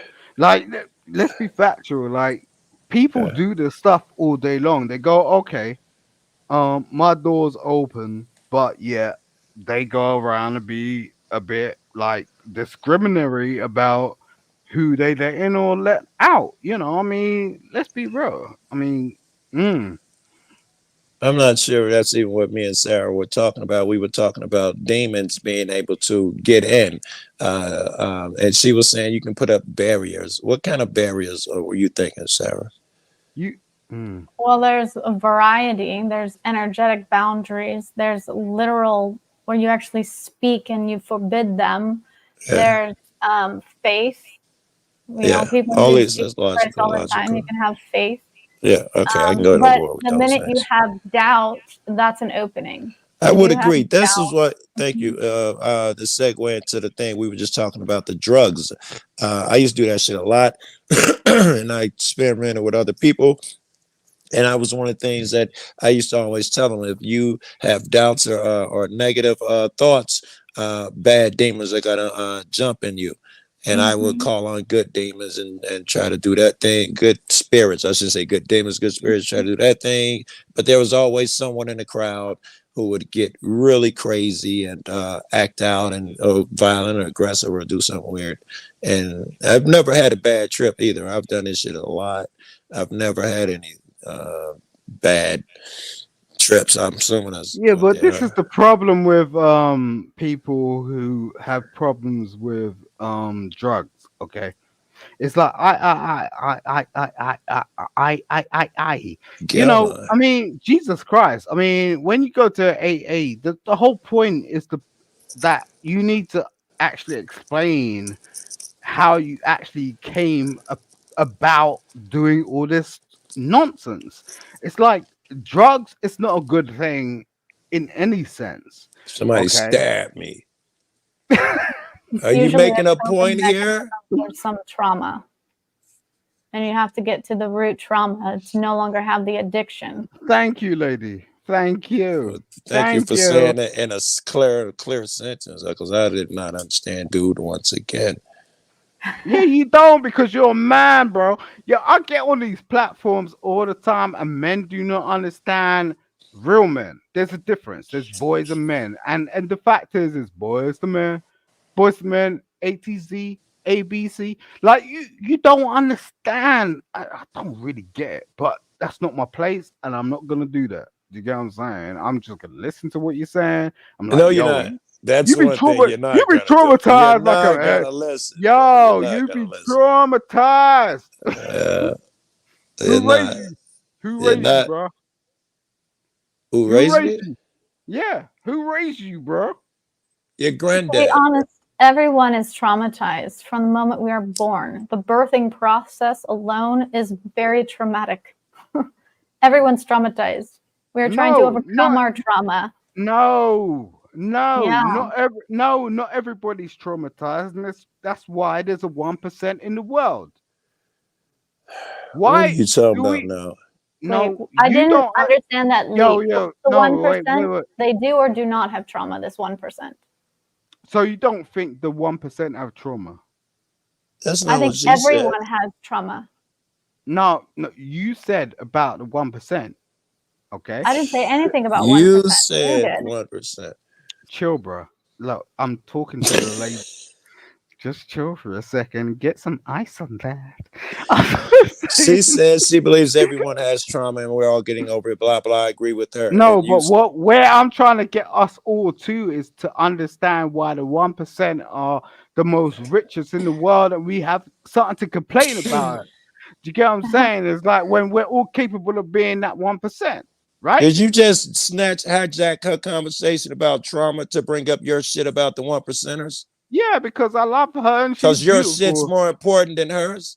No, she is beautiful and she needs to be able to speak about what she wants to talk Well, about. comment on That's what what the it fuck is. she's saying and not what you want to talk about. Yo, get in the light and get It out was of the darkness, actually bro. on his topic Oh, about great, why please. people were doing Yeah. drugs and trauma. You see how she gets it like It that? was his topic. It wasn't Yeah, mine. she gets it like that. Do you get what I'm saying?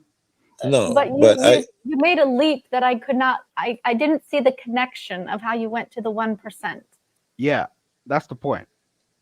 So what was the connection? Because that's what I'm missing. How did we get to the 1% from your topic of trauma?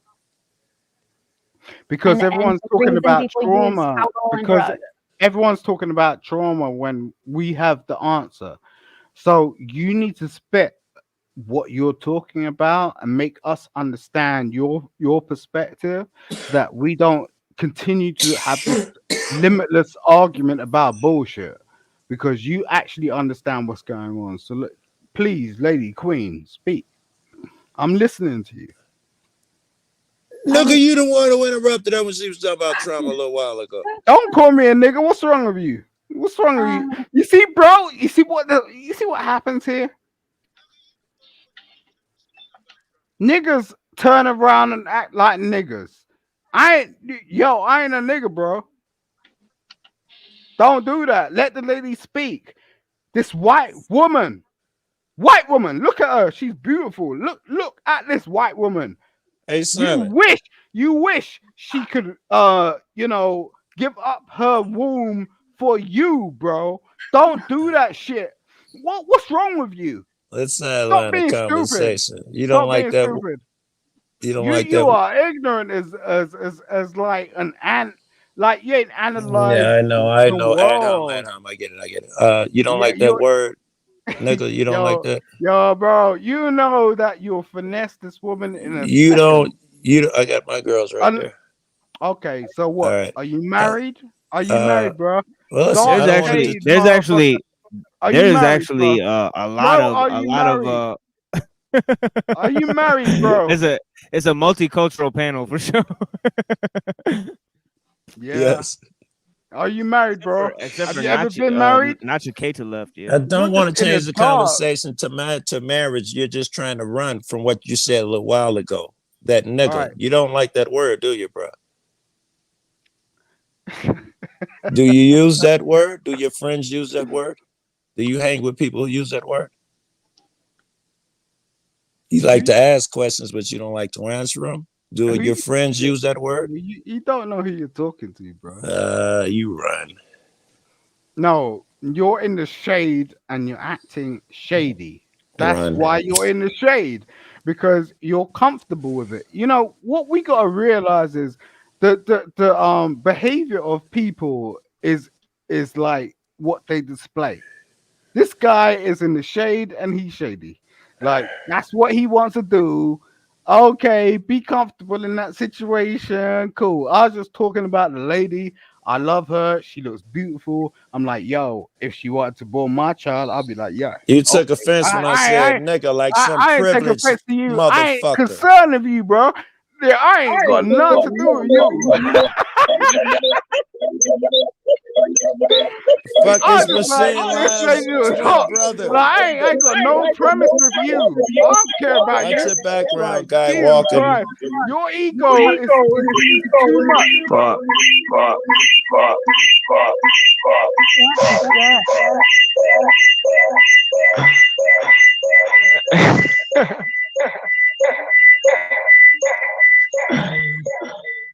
I don't know how to get rid of it. I don't know, bro. You're like a rapper and you don't even know it.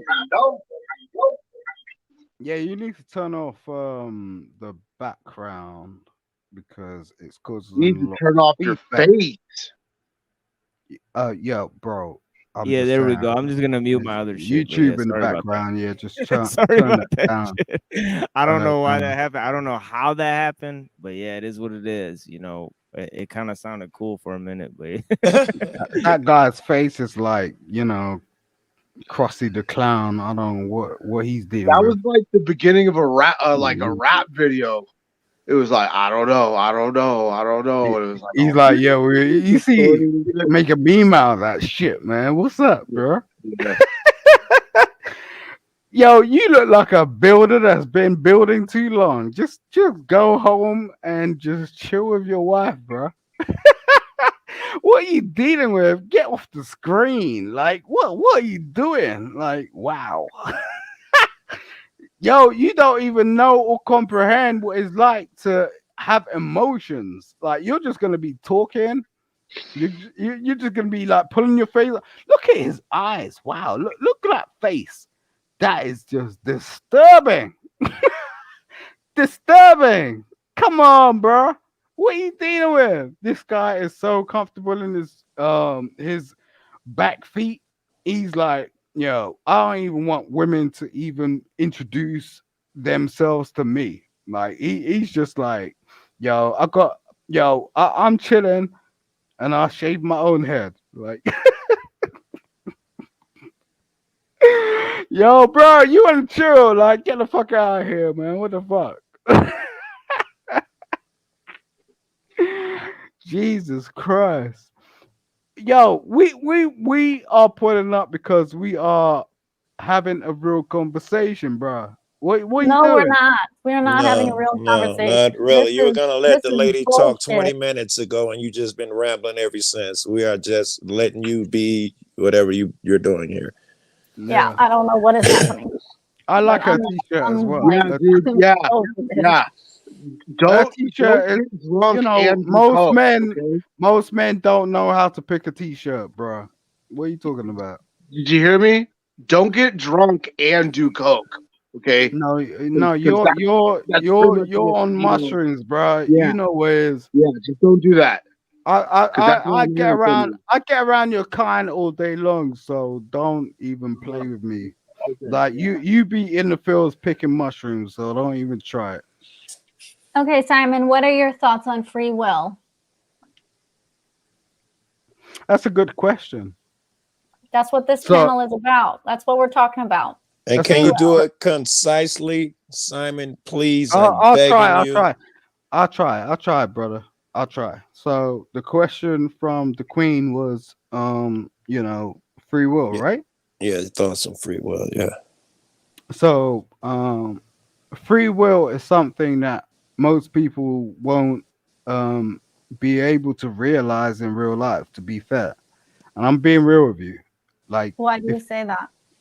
because it's a status, and you know we just are people most of the time. You're are you not gonna. saying we won't even have the opportunity to truly exercise free will because of the situation where we live in? Yeah, exactly that, brother. Because free will comes in two parts, right? Free will comes in two parts based on the fact that you can actually just get on, and then there's the other part where you can cause damage. Like, Uh, so if you take Putin, for example, yeah, he has free will in terms of the fact that every day you may be thinking as a US citizen, Russia is going to do some fucked up shit. Why is that? Because because Putin. we've been no, it's got nothing to do Fear, with fucking Putin. fear No, and This terror. just check me for a second, okay, okay? okay, yeah. Putin is one man. This short motherfucker, horse riding asshole, pale as fuck, like ex KGB motherfucker, The can short cause version. some fucking damage for no apparent reason, but he can, right? So Anybody, so could Biden, so could Trump. Go ahead, yeah. where you're going with this? I don't So fear we're Putin, right? Why the fuck would I fear Putin? Putin has never done anything to make me think he's gonna do something. However, I see it in this fucking propaganda media since I was a kid. The Russian blah blah blah blah blah. I think they're more scared of us than we are of them, and it's propaganda to build a war machine. I'm not afraid of Putin, and I don't go to sleep thinking Putin's gonna do something crazy. He's far more stable than the last 8 motherfuckers we had. I appreciate you, brother. But the thing is there's a lot of people out here just keeping us safe. Ooh.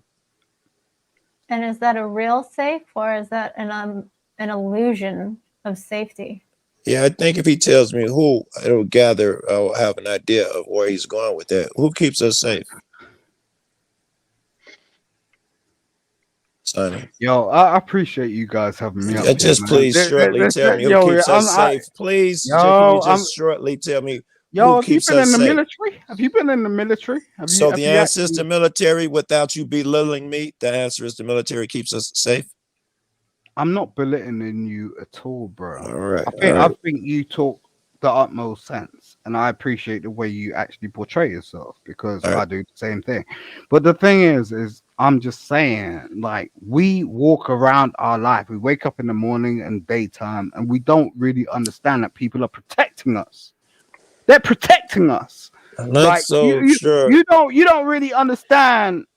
Oh yeah, People are protecting us day in day out. What we saying about it? Are I'm you not saying so like, sure that what I consider the people that protect us or what protects us the all same right, as well, what you consider what take protects us?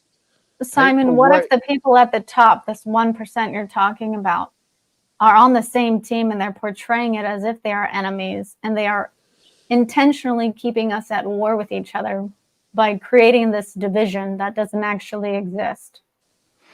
And the people Um, we think that are protecting us are actually protecting the 1%. It's really just a show, and they're not really protecting us. It's a show, theater. Yeah. that's a good Theater is question. a great word, Joe. That's That's a good exactly what it question. is. That's why I appreciate femininity because women come at it from another perspective. But what I'm saying in answer to what she said is there's a truth in that. There's a truth because when men go to war, Then who keeps we us safe was the question, baby. Who keeps us safe? can I answer one question at a time? That was When, the question on the table, bro. all right, so when men go to war, what um we have a problem with is the unquestionable, undeniable fact that it causes confusion. And the confusion is that we understand as men that we need to bring the bread home. But then we need to also qualify ourselves within our households to enable our ladies and the women Did to you just change become the topic again? no no no I no think no, he's saying men are the protectors here. Thank I you. think. I'm not 100%. All right, Sarah. I'll You take the it from right guy, here. Tommy. You the demons are right coming guy. out. This nigga Demons are coming crazy. in now. Someone Demons are has coming. illuminated the Illuminati signal. I see you've got a Simon Chill out, infestation. bro. Chill out, bro. Yeah, You my know, bad. Yeah, my I'm gonna bad, Do give you you. Tommy. I remember? I'm gonna stepped send out. you some Kentucky Fried Chicken, Do bro. you remember Chill, me, chill. fop? Or you drop? I This stepped out for a fucking minute. fop has battled me once before, and I know his weakness. It's no problem. No, I love this brother. I love this brother. I love him. Go on, let's go. Let's go. Let's go. You know how we do. I love the illuminated conversation. Let's go. You got some dogs in your background. What the fuck are you talking about, bro? Quit with the fucking music, man, and get with your real fucking face. This rock nigga wanna come around here and start talking to me? I got rock for days. I got rock for days. My original premise was rock. So don't even go there, bro. Yeah. You see all that stuff? That's all. That's all. That's no, that's hamster stuff. Hamster stuff. You know when you wanna you know when you wanna get your child How's to that tribal understand. tattoo doing? You know when you wanna get How's your that child. tribal tattoo going up your arm, up your neck, on your face? You'll never You get know a when you job want at to a get chicken your and waffle child shack to at that rate. understand how to Which fucking fop understand ass humanity. bloodline are you Yeah, with? you get your child Which fop get ass hamster. bloodline are you with? Why We are you know you're arguing in with me, the bro? UK. You're Let's get agent as down. fuck, bro. You're a fucking agent. Why are you up in my ass, bro? Why are Now, you up in my ass? did they Why'd you like my pop ass? with Like, a I mean, what's darkie? wrong with you? Or did they get out you? Did they put a You came Caucasian up brain here. in your exoskeleton? You came up here butt snitting, mutt. Well, yo, what are you talking about, bro? You came up here sniffing my ass. You know what the fuck it is. You know what I'm saying? So why are you doing that? Come on, stop. Stop.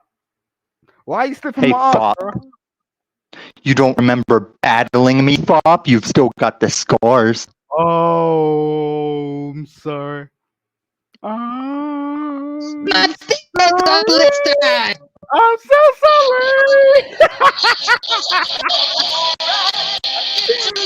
Jesus. Oh, you hurt? Are you hurt, son? What's wrong with you, bro? I'm sorry. I'm sorry. I hurt your feelings.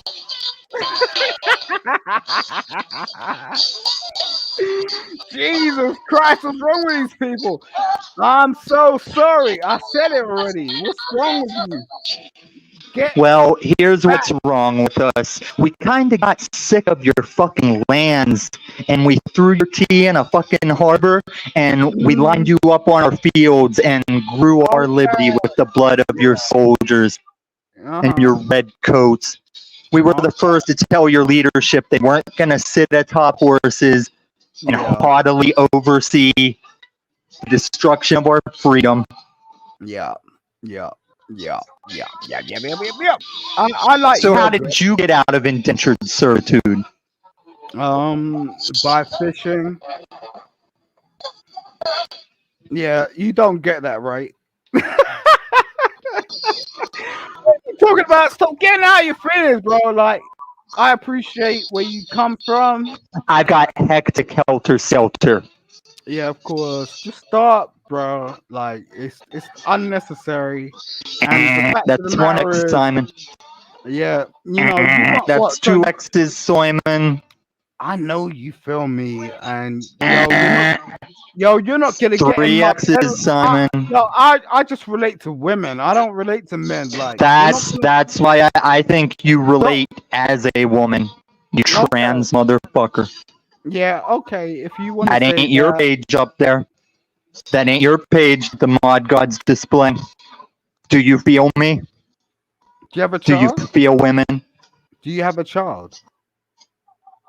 You're my child. Do you have a child, bro? No, Well, I know the does fact your is, child you want to chat does your some shit. child know The you're their thing is, father? you are Does dumb as your fuck. child know that you're their father? This is where you come in so wrong, and I'm not being bad about you because I think you're a good guy. I do think you're a good guy. I'm just I saying think you're a fucking fop. I have think you're no a fop till you idea. drop. You have So no it's bad idea, enough. bro. It's You're just bad enough talking. that black people in our country are marrying toilet Bulworths and letting like generational welfare hold them down. But you're house N-word. You're being a house N-word to the queen. Yeah, You're and the queen's house N-word. you can have that perspective, bro. That's cool. I think you but have those optics and they are high. I, Optics! The only reason why people start going at people is because you're broke and you don't really No, understand. no. You don't really understand what's going on. You're broke as fuck. No. I'm You the don't- wild you card like don't that, understand. motherfucker. You're broke. I'm rich bro. AF, bitch. So why is my disposition being broke? Oh, I Well, got my then fellow you pedos got second some in here. traumatic bullshit going on in the background that I don't understand and I don't want to understand. Go Yeah, and your watch some yeah, your horror mic shit. Yeah, your mic shit is all fucked up, Tommy. Yeah, I don't know how to. you see how he detracted. Yo, go and seek a well, put a coin in that well, it's like and hope and wish that your life could be better. Okay, I ain't like got no little. problem It's with like you. little. You're tripping like a motherfucker.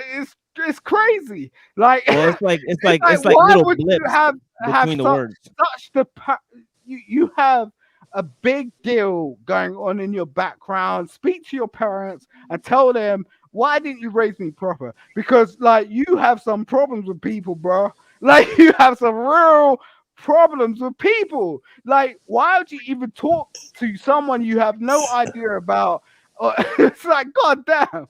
It's like you have no. I have nothing I against still you. want to know where you were raised Jesus. at, Simon. I still want to Yeah, know if you were raised around, yeah, you I know, can have the that conversation with you because that was a good conversation. But this guy just came very in good. I'm glad you and think so. it's Could just you like answer I my don't even know question where then? the hell he came from. I'm glad. Let's go back to the conversation we were having. Did the friends you hang around with, did they say the N word? Yeah, I know the real problem with that, like especially the white guys. Oh, you said they did, and you had a problem with it. All right. Yeah, Right. yeah. I mean, in the 80s, when a white guy, I was in a group, right? I was in a rap group, Yeah. and they felt like they can speak that word, the N word, or Yeah. because of the fact it was comfortable. It's like, yo, I'm surrounded by a couple of black dudes. I'm in a rap group. We're in the 80s, right? And Yeah. it is and this guy was like white privileged and like, flower. Like Oh shit, my nickel. yeah, you flower, bro. Don't even play with that shit. I guess You it flower all over depends. the place. Yo, I guess it do you know depends. why Hold they're on. teaching us? Don't distract from what we were saying. Nah, I think it depends on the intent of the white guy saying it. Because there are a lot of guys in my neighborhood that we consider just like us, and they use the word as much as we do it, which is an awful lot, and no one bats an eyebrow. So I don't think it's race, right? not now. I'll be totally honest with you. Back then as well. I call my own people that more. In fact, I can't even remember the last time I said that word to a black guy. Mostly All right. because I have none of them around me, but I say that more to freaking other white people. Right. I'm You know, curious if we were thinking of the same guy, the same word, Cecil, because I make a distinction between N-A, nigga, and the hard ER. I You make a see how distinction. you see how he got so touchy about that? Oh, Cecil? oh, Yeah, I didn't see it. he No. got real I'm touchy sorry, about what? it. You got real touchy about it. Why did you get real touchy about it? Because it's just a word. But it's, the thing is, it's like it's a word to you and it's a word to us. And there's that's the difference. Like you want to turn around and make out like, you have some sort of entitlement to say something about everything. Because you've always been entitled to say everything about everything. But at the end of the day, we are and have never been in that position. We can't turn around and just say everything about everything. You want to turn around and go, okay, let's check this shit out. Just because. No, you are not in that position, bro. You're not in that position. You're a The what? fucking Uyghur. You see how this nigga react? You're a Uyghur. What's that? What does that mean, bro? I'm Do you kind know of. what a Uyghur is? No, I don't, because I don't eat your food, bro. I don't know what you're damn talking about. Explain. What do you wear on your head that's white and fake? I'll wear your mother. What the fuck are you talking about, bro? What the fuck are you talking about? You're a fucking Uyghur. Shut You up. are some weird ass white dude. That's what you are. I speak to a lot of white dudes that are competent in corporate situations that have jobs. What the fuck are you? You sound like some trailer trash motherfucker. Like you only know ducks that you can shoot and like bring forward to the breakfast table to your family and go, this is the best we can do. Yo, what are you talking about, bro? Yeah. What are you talking about? You are out there. You're out Why there. don't you come on over here to my part of my country and start talking that shit? I ain't going nowhere around you, Yeah, bro. yeah, That's that's why what I women thought. ain't Yeah. around you. Yo, women are Ain't scared of nobody hear you you. screaming over here in this cornfield, Women motherfucker. are scared of you, Shut bro. the fuck up. Women are scared. They want to get with a man that is competent, that has a stable life, that has some job, that has something to do, so they can turn around and go, "Yo, I'm gonna be with Yeah. a man I that just is got off work, as a matter capable." of fact. No, you a duck, bro. You come across like you don't even know what you're damn doing. Like you're I coming work across. more. I probably work more lifting my Why little are you peepee trying to up to prove take a yourself to piss me? one time Why are you that you've trying to done in prove your yourself entire to me? life. I don't need to know your backstory. I don't need to know your life. You're just some bald-headed motherfucker at the age of like 37 that ain't got Okay. his life Okay. together. That's who Again, you don't are. get drunk and And use cocaine, all secret, right? like, yo, go Fuck. and listen. Go and listen to Eminem, because that's your premise, okay? That These white Eminem's a guys out Uyghur. here. Yo, you want to go and listen to Eminem and listen to Stan, Eminem's a okay? Uyghur. That's your premise, okay? That's all you do. I don't listen to Uyghurs. Yeah, yo, just go and listen to Eminem and Stan, and you get your life straight. My tears gone cold. I'm wondering why. Yo, bro, you don't even know about black people. You don't know what that is about. You want I to tap don't into know black about black people's. people. You don't know shit, bro. Like I we don't even have, know about black yo, people. you don't know what we're Okay, about. Howard. My Okay. tears gone cold. I'm wondering why. Yo, go and listen to your girlfriend, that white girlfriend with the blonde hair. Go and listen to her, or the ginger hair, and she'll tell you something about yourself that you didn't know about yourself. And that's the problem that you're in right now. You're actually over there just turning around sardine cans. That's what you're doing. You're in your house and you don't even know how to cook.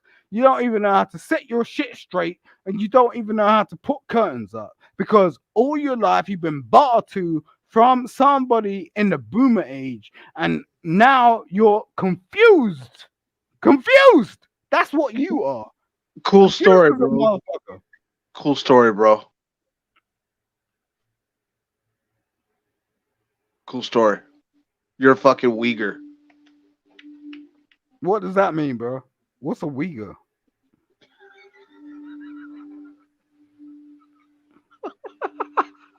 You see how this Eminem nigga, is actually a Uyghur. this white nigga looks Eminem's a Uyghur, psychotic as actually. fuck. He looks psychotic as ill.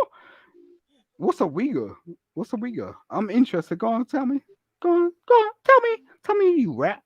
I put you guys in a fucking lab. That's what I do. You don't have any understanding that I'm clocking you and you're in my lab. That's what I'm, that black dude. I put you and you're so pissed. You're so pissed. You're so you're so pissed that the black man has got one up on you. You don't like it. You don't want to understand it. And you don't really like that we have your white women producing our children. You don't like it. You don't like it. You don't like it, bro. You can't do anything about it, bro. You want to turn around to me and tell me something about me? Jesus Christ. You're probably not even give really me, black. yo, give me the You're probably one. not even really black. Yo, you don't understand shit, bro. You don't understand nothing. We terminated you 10 years ago. We done it. We all in that place, and you don't like it. We taking your women like they did to us when they were fucking all black women in the slave trade. What are you dealing with? Oh, we're taking. Yo, what are you talking about, bro? This cat is lonely, yo. No, you don't understand. You don't understand.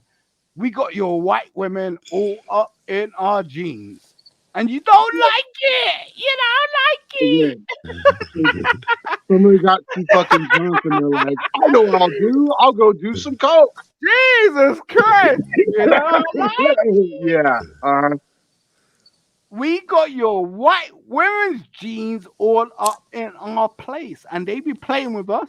You want to hear about it? Do you want to see what they're doing? Yo, this white chick, she was a fat chick, and she pulled up a plug, and she got online, and she tried fuck with me. She was fucking with me online, and she pulled up a plug. How do you like that? How do you like it? How do you like it? She was You're allowed to have all the She fat liked women, my dick. She liked the black dick. She liked it. She was like, yeah. The fat girls? The fat girls was you're like, talking no, about? yeah, that white fat chick. She was the like, fat yeah, I girls? like. She was like, yeah, I Okay, like it. dude. I Yeah. like it. I like That's, it. that's fine. That's fine. That's fine. Nigga, you don't know what's going on within your own proximity, brother. That's fine. I'll be taking your land. You don't even understand. I'll be taking your land.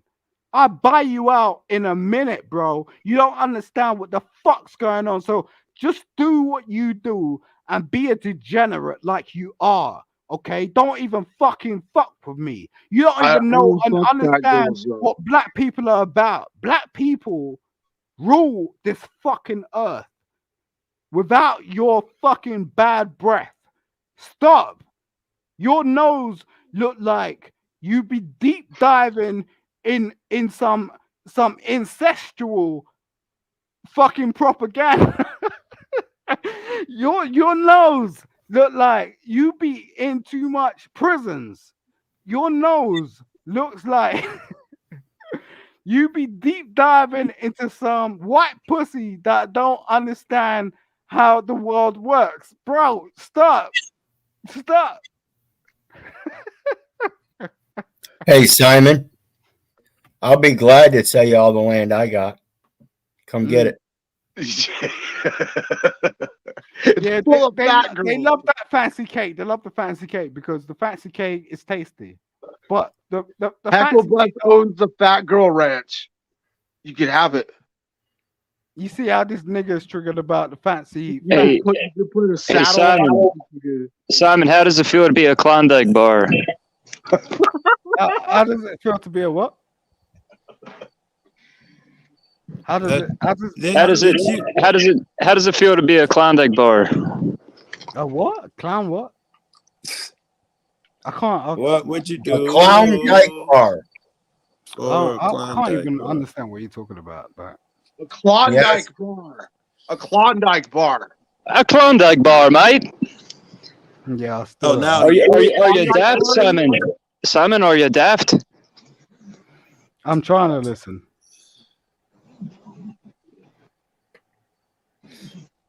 Yeah, how does it feel to be a Klondike bar? Clown something whatnot. I don't know. I'm still trying. Klondike bar. Klondike. Dyke. Are you saying dyke like What would you do for a Klondike bar? Okay, all right. I don't know. I mean, you know, if you put your point across. Do you know what an Oreo is? That's a biscuit.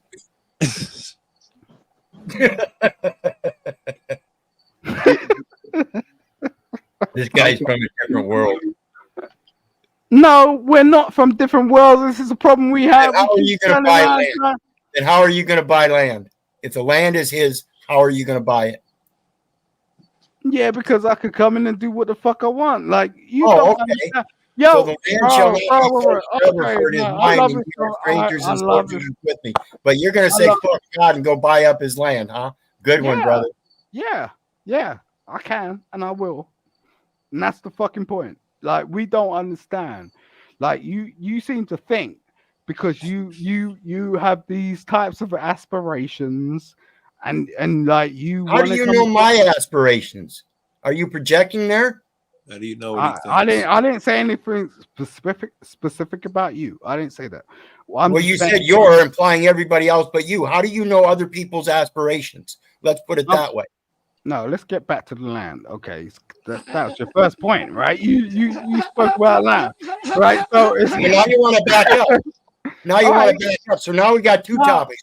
So let's go back to the land part. We'll finish that up. And then we can go back to this. Wait, 1.2. Okay, all right. So, all right, we'll get to that bit after. Okay, but I'm just saying, people think they can buy land and invest in their land. Let's be clear, and this is a real subject for people in general. Like the government could turn around and take your land anytime they want. Okay, you can invest all that shit. You could be sort of working your ass off and doing a 9 to 5, and you know doing all that shit, or becoming an entrepreneur, get all the money in the world, and go, okay, yeah, I own this shit. No, you fucking don't, bruh. You don't.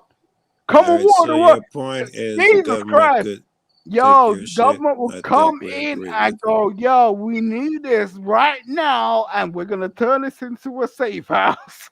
Okay, we agree. It's gonna, yo, the war's going on, the bombs are dropping. It's like, oh no.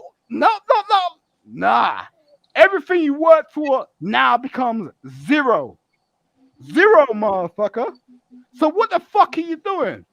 How are you fucking gonna turn around and tell me you're a man? This is some bullshit that goes on every fucking day. Like people don't understand their premise. Premise, motherfucker. So Simon, are you a man? You're a dick. That's Are you a man? I'm a whole Are buddy. you a man? Yeah, Are I'm you a a man? buddy. I'm a buddy, bro. That's what I am. I'm asking in simple terms, are you a man? I don't care about the man. Why You're you a want man, to right? date me? You want to date me? What are you talking about? Who approaches people like this? Are you Well, fucking? I'm a asking- Hey, you can say the same about yourself. No, stop. I'm stop. asking spiritually. I'm Jesus asking Christ. spiritually. Yo, And while no, you sit there and say Jesus Christ, I'm asking spiritually. Are you a man? You're talking like a bitch. Yo, bro. Really? Like, Because Genesis 2:7. Because no Genesis one 2:7. approaches me going, are you a man apart from a woman? I didn't ask you if you were a man apart from a woman. I asked if you are a man. Now I've affected your feelings, which makes me think No. that you're a bitch. No. Yo, you haven't affected my feelings. Have you ever been married? I don't get married. I have a wedlock companion. Have you ever been interactional with a cares, woman? bro? Have you Simon, rein in all that fake outrage, had bro, and stick to interactions the with a woman? conversation. Have you Who ever had cares, interactions with a Simon? woman? You don't have to deflect so fucking hard. You're Why are starting to you look defending crazy. him? You see how he I'm shot? not. You fucking keep jumping all over the place. It's no fun for anyone. At least stick to the topic y'all talking about. Shows you're an idiot. All right. So I ask again, are you a man? Yes. Okay. Are you spiritual man that believes in the scripture? No. Okay. That's why I ask, because according to the scriptures that I use as my holy writs, Okay. it says that God formed man of the dust of the ground. And when he breathed the breath of life into his nostrils, man became a living soul. The reason I use these scriptures is because they are plain writing and they give specific instruction on how to separate yourself from the fiction. This is known as know thyself. That's all I'm doing. I'm listening, bro. And by your statements that other people have certain afflictions, affiliations, affirmations, you can't do that. You can only project your firsthand statements of your firsthand experiences.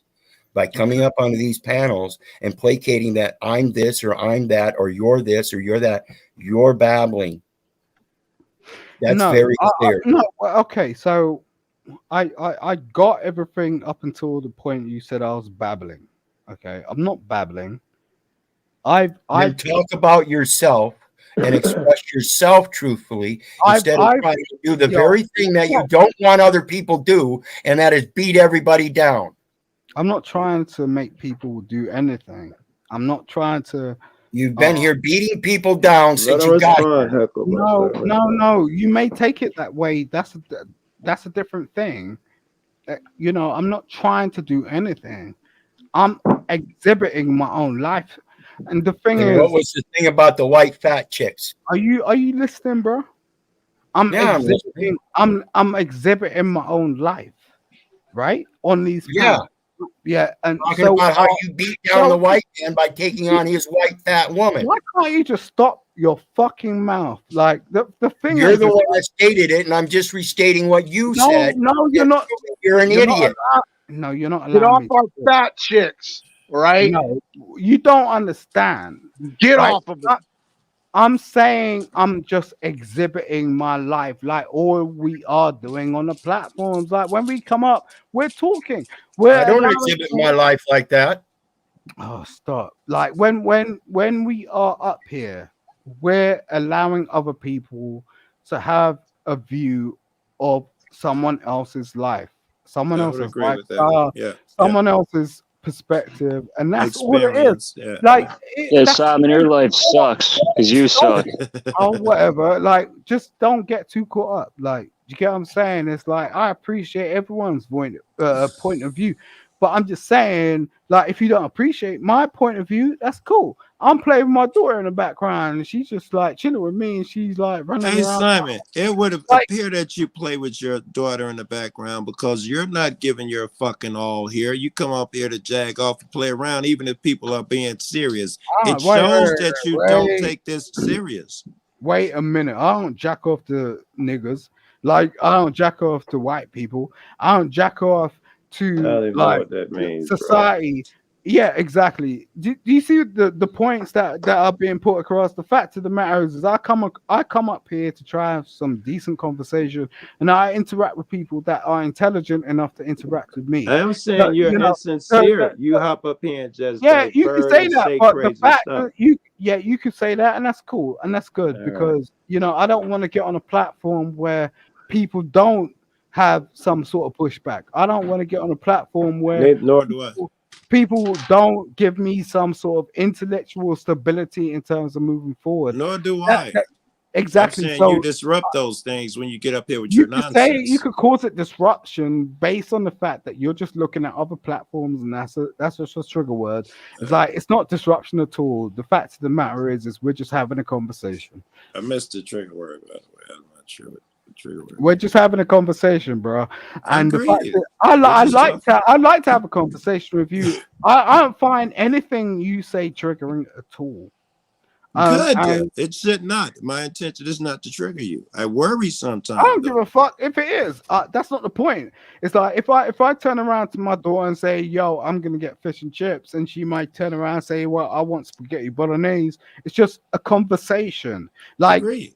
we need to get past this and stop acting like children.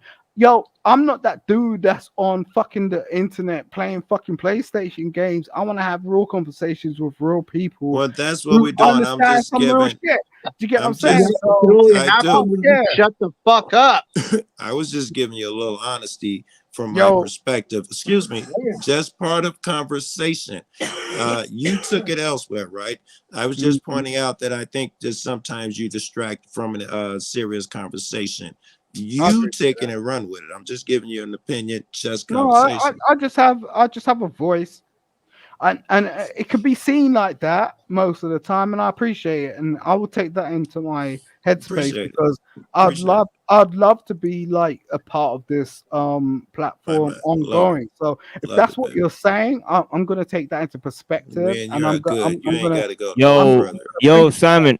Yo, Simon, I just want to say that as long as you want to be part of this platform, you're part of this platform, my friend. Nobody Right gets on. kicked off of this show, including a chalk body outline and his constituency that is obviously afraid to come on the panel because they'll get smoked.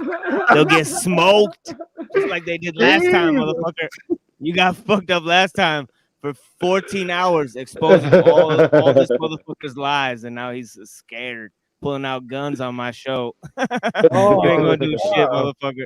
You're a dumb motherfucking bitch. Hop on the Mm. panel and come and tell me how smart you are, dude. See what opinions you have on free will. I'll smoke you, son. I'll roll you up and smoke your shit. I'll The roll king Tell of the that. all this trolls. Where he at? Where's he second. at? The king of the trolls. Listen, bro. King of the trolls. King of the trolls. He just got his little propaganda in the chat. You know what? I'll Man, smoke make them motherfuckers in a second. Like, yo, point me towards them, please, because what you're doing is positive. Do you get what I'm saying? It's like we need positive energy. Like, yo, what's going on? Do you get what I'm saying? It's like there's not many platforms out here just speaking the truth, man. It's not. So, I'm a representative of the representative. Like, and I will bow down and go, yo, this guy out here, he's speaking the truth. I'll bow the fuck down. I ain't bigger than nobody. So you guys can turn around and talk as much shit about me as you want, but I'm listening and I'm going, yo, I'm getting something from this panel. Although this guy has a bald head over here, I don't know if it's in Ukraine. I don't know what the fuck is going on with him, but he's just Stay off of fat girls. Right? I don't know what the fuck's going on with him. Yo, he's like Drake 2.0. I don't know what the fuck's going on with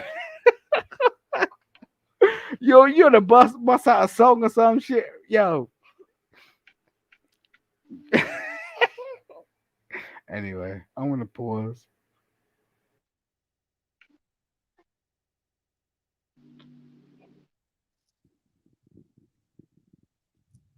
I don't even know how people play music on here and still keep talking.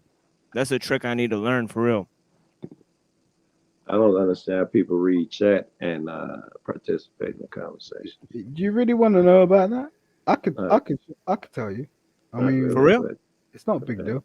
Because I see here they got music here, but like I don't know, like it don't like. Have you ever seen one of my lives? Like I do all the time. I don't even know your name, Simon something.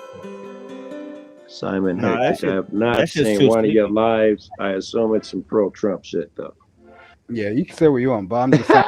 I'm if you know about IP, you know how to get around that shit. It's not difficult.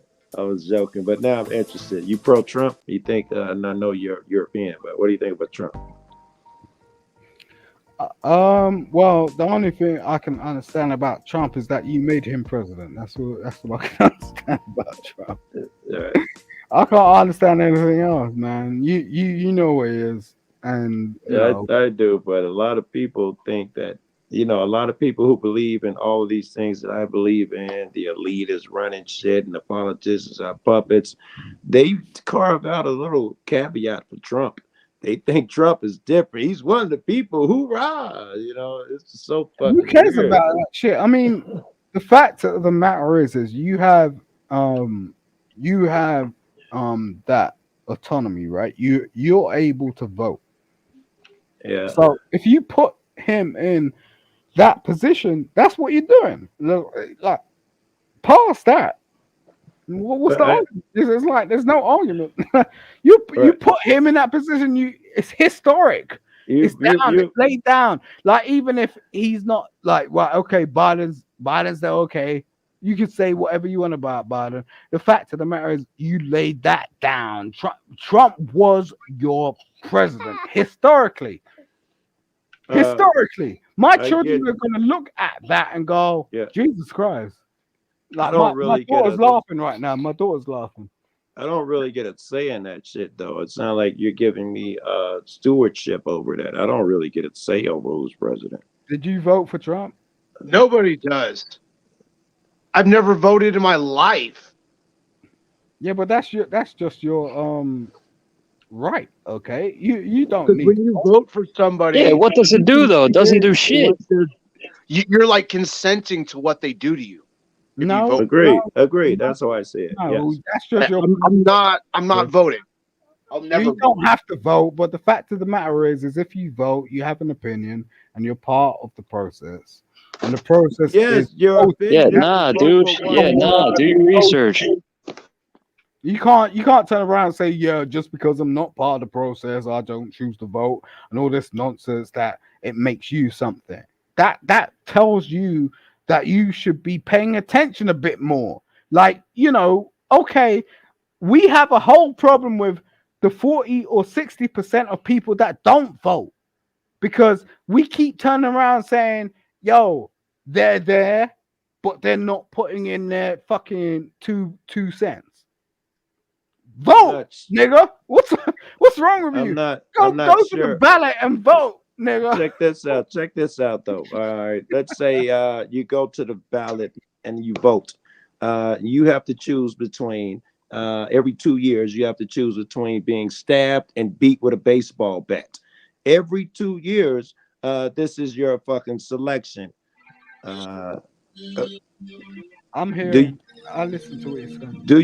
do you really have a choice and can't you opt out? I choose neither. Why would I and participate in in that madness of choosing which device you beat me with?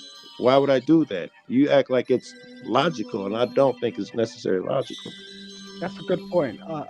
That's a really good point, and I appreciate you actually All having a right. conversation because what we got to understand is, if we want to do anything, it doesn't come from a point of view of what we experience in our real life because we walk out of the door and we try to be the best person we are every day, right?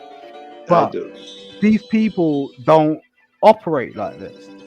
So you need to understand if you actually want to make some sort of point, it comes in small steps. It comes in baby steps. And what happens is you need to get to know who these people are to understand what your premise is. Because we keep talking from afar. We keep talking like they understand where we're coming from, and they're never gonna understand what we're talking about. I think You know, most of us believe they have no idea where we're coming from. I yeah, know I exactly. have. I That's believe they have that's the no thing. idea. They think I'm some foreign guy who wants to kill them or something. I think they have no idea where I'm coming from. Right, right. And that's why I chose to go into law because I was so sick and tired with this shit. I used to get stopped by police officers for doing nothing Right, apart from being a black man. right. So So, so you went into law and you fought these police officers. You take cases and you fight the police. I get inside.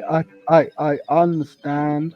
Um, I try to understand, should I say, from the people that are being pulled in. the people that are being arrested, um, the single mothers that are being pulled in with mental health issues.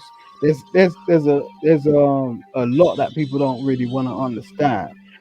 Reason being, I have a daughter. My daughter, God forbid, go through this bullshit black shit that we've been going through for the last fucking 10 years. Like, we need to get past this bullshit. Some bullshit black shit. Like, and we just continue having the same fucking conversation.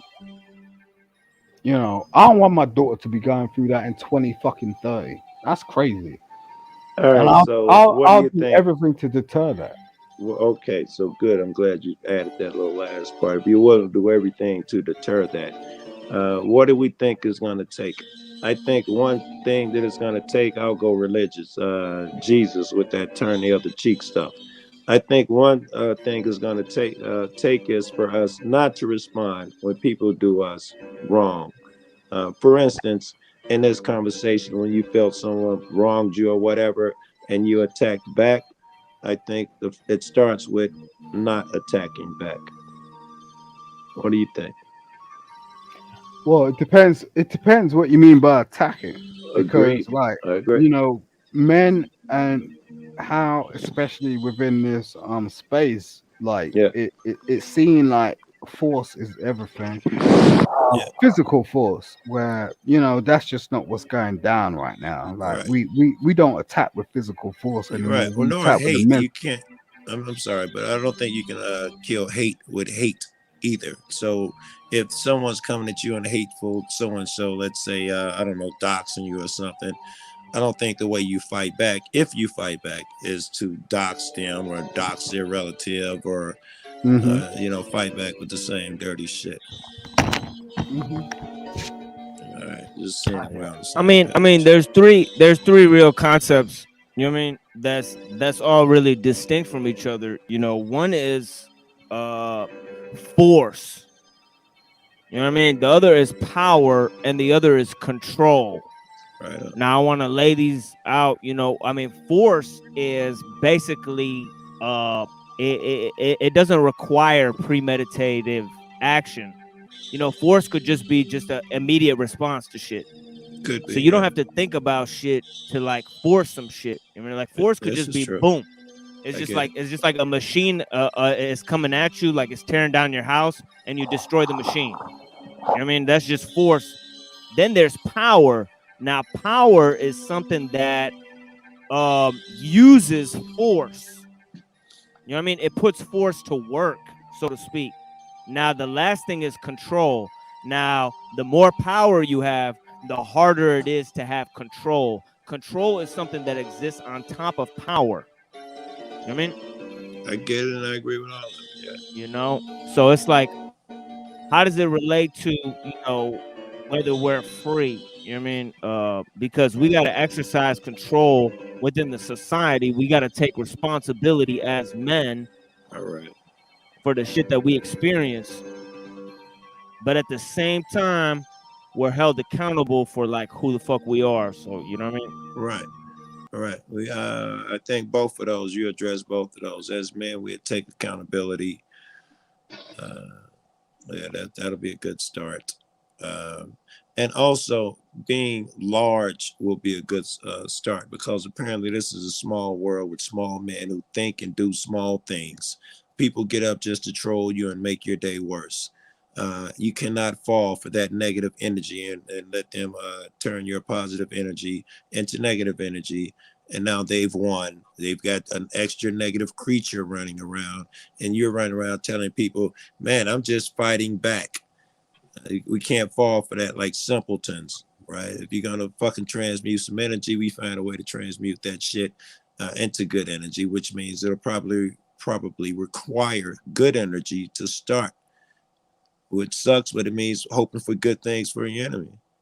Transmute. Right. Shit. I mean, that's the word you use. You said Yes, man. transmute. That Yeah. shit is fucking. That's a profound term. Your profound Yeah. terminology that you employed there. Yes, I think it's appropriate though. That's what you're doing, man. You're literally turning negative energy into positive energy. That should be your goal. Actively. But how? Like I'm Very talking about, good. say we're dealing with power. Yeah. How do you take the bad power and turn it into good power? Wouldn't that be one shit of it? I mean, All right. Yes. Power. You chose one of the difficult dynamics because there. you do some of that. You know what I I mean? When you're do. watching these police officers, you actually Yes. do some of that shit. You take the bad power, you take a bad interaction, and I seen you and Ken before the storm do this. Yeah. You know, in real time, you guys take a fucking charged interaction, you know, that And could actually end transmute it. up, yeah, because motherfuckers are literally pointing guns at you, and you guys Yes, transmute this is that. true. You guys are not fucking around. You guys just transmute that shit. You guys just deal with their energy and put it back on them. And Yes. so yeah, for However, real. choosing power though, I thought I also am out there enough to know that one is so difficult to change. That one is so hard to explain and so hard to do and learn and dangerous. You can transmute energy though. Let's take away the power aspect. That's brutal going up against power. But just to transform energy, negative energy, there are a million ways to do it. If your friend has a habit of doing something negative or saying something negative, there are a million ways to figure out a way, and he don't even have to know that you're helping him about of that shit. You know, little slick shit too, man. Like you know, I don't know. I Yeah, don't know but how. why are we always talking about negative energy? This is the thing. Like, you know, black men out here always talk about negative shit. It's just like Jesus Christ. We are privileged. No, You know, you are privileged. Understand that you are a black you man do you see talking how he about. done that? Wait, hold. All You see right, do you go see ahead. what just happened just there? There was I a do. 2 second transactional All right. perspective that went on, and he just turned around. I just said something positive, That and he was triggered me. like, I didn't think it was. yeah, he was like, no, no. Yeah, I It's didn't like a think it was switch. positive. It's like a switch. Like, are you an I thought electrical that's what. engineer? Well, Like, you know, when you know, we turn around and say, yo, we got blue collar bodies out here. We got blue collar dudes out here that's doing the right thing. Yo, they're building a community. They're doing yo, we got these high level men. I turn around to you and said, yo, something very simple. And you turn what you, around yeah, and what you, switched it out. You was like, click. I was like, yeah. okay, why are you thinking that? Why do you think that black men cannot be positive I on would. any level? What are you I'll talking tell you about, what. bro? I'll love to tell you why. I'll love to tell you. Because of what I saw there. You said when we were talking about negative energy, you said, why do black men always have to talk about negative stuff? And the reason I triggered is that you can have a conversation among men about negative energy all fucking day. You But there's always gonna be or negative shit. I don't give a fuck if it's negative rap music or whatever. But there's always one racist white motherfucker usually who hops up and says, "Oh, black man always complaining, always playing the victim." It's usually some racist white dude. I think it's hilarious that we're just having a conversation about negative energy, and the black dude is the guy who hops up in the room talking about why black people got to talk about negative shit all the time. It seems ironic. Okay. It's Fuck just those negative crackers. energy. It's just a word. What? Jeez. It's not a word. It's a way of living. And the thing is the way you're describing yourself and even talking describes the negative black man. You get what I'm saying? I have You no know, idea, as usual, what you are saying. How do I yeah. describe myself as a negative or whatever black man? Can you please encapsulate that shit? Because it sounds like you're not happy. I'm You know, I mean, the thing is, it's like, yo, Yeah. I wake up in the morning, I'm like toasty. I'm like, yo, Same. nothing Same. could be better. Okay, Same. I go to sleep the I'm same not way. So dancing what is out of your my point? damn front door. I'm dancing out my front door. I'm like, That's hey, right. hey, What is hey, your point? hey, hey, hey. The Yeah. point is if you got something negative to say about anything in the world, you got a problem. And you What need was to I check that saying shit. negative about who? What did I say negative? Nigga. We were talking about negative energy. A black man cannot discuss negative energy. It's not The about fuck is wrong discussing. with you? I No, it's noticed the not. white dude was No, there's a discussing it with difference me. You between. didn't complain that the white dude was discussing it. You jump on Yo, the black bro. dude. Fuck was that about? It was two of us discussing that shit. You see, like he reminds me of a conversation I had with my ex, and this is the She thing, like must have been you know, logical too. yeah. So women do this sort of stuff, like, and you need to be careful about how you get into conversations with people because it's not that straightforward. Like, I'm not trying to say anything bad about you, bro. Are you I listening to me? agree. But I'm I not am saying pointing out anything what's inherent bad in the about things you. that I'm you're just saying. saying That's I'm what it started because right. I So pointed out that that's all something. it is, bro. That's all it is. It's oranges, peaches, pears, and plums. Get that shit within your system. I want you to be great. Squeeze it, I twist get it, that. I take get it that. But out, that's got you know, nothing to do when I ingest point it, out and do something what that you you. need to fucking do. I But the do. fact is you keep coming Ah, back to this slow. bullshit. You don't like me brother. pointing out negative shit in you. That's what it is. That's when I get attacked when I say that you did something So negative what? or whatever. So All okay. right. So tell me what the negative shit is. Well, in that Fucking instance, I cracker. said you were damn near Uncle Tommy, right? I said that you only me and my Oh, man okay. having a conversation about energy. Both a black Woo! dude and a white dude are talking about Oh, energy, he's accused and me of some being black what? guy He's jumps accusing me. in. You know the All right, accusation yeah, right now okay, if you yeah. weren't So talking over me. I'm an Uncle Tom, right? Are you I was saying that? trying to explain to you. Now you're Are you asking telling me. All you had to do is be quiet. are you Yes. telling me I'm an Uncle Tom? Are you I telling me am that? telling you that that moment came off as you, Uncle Tommy. Uncle Tomming. Well, Yes. explain to me, please, sir. What do you mean by that? Oh man, I love this. So, Uncle brother, it's Tomming. so. I haven't come. I check the dictionary every fucking year, and I Yeah. try to understand a new language of the world. Mhm. Please tell me because you seem to be more educated than everyone up on here on this platform. So Yeah. I'm trying to learn from you. Very Come good on, because tell me, please. very, very good because if I wanted knowledge, I wouldn't necessarily go to the dictionary because the dictionary follows what's out here in real life, and I can tell you, Uncle Tommy is a real So life term. okay, I don't all need right. fucking So Webster to tell me you just make different. up words, right? You just make up Right? I words. made that up. You're not partial I to made that up.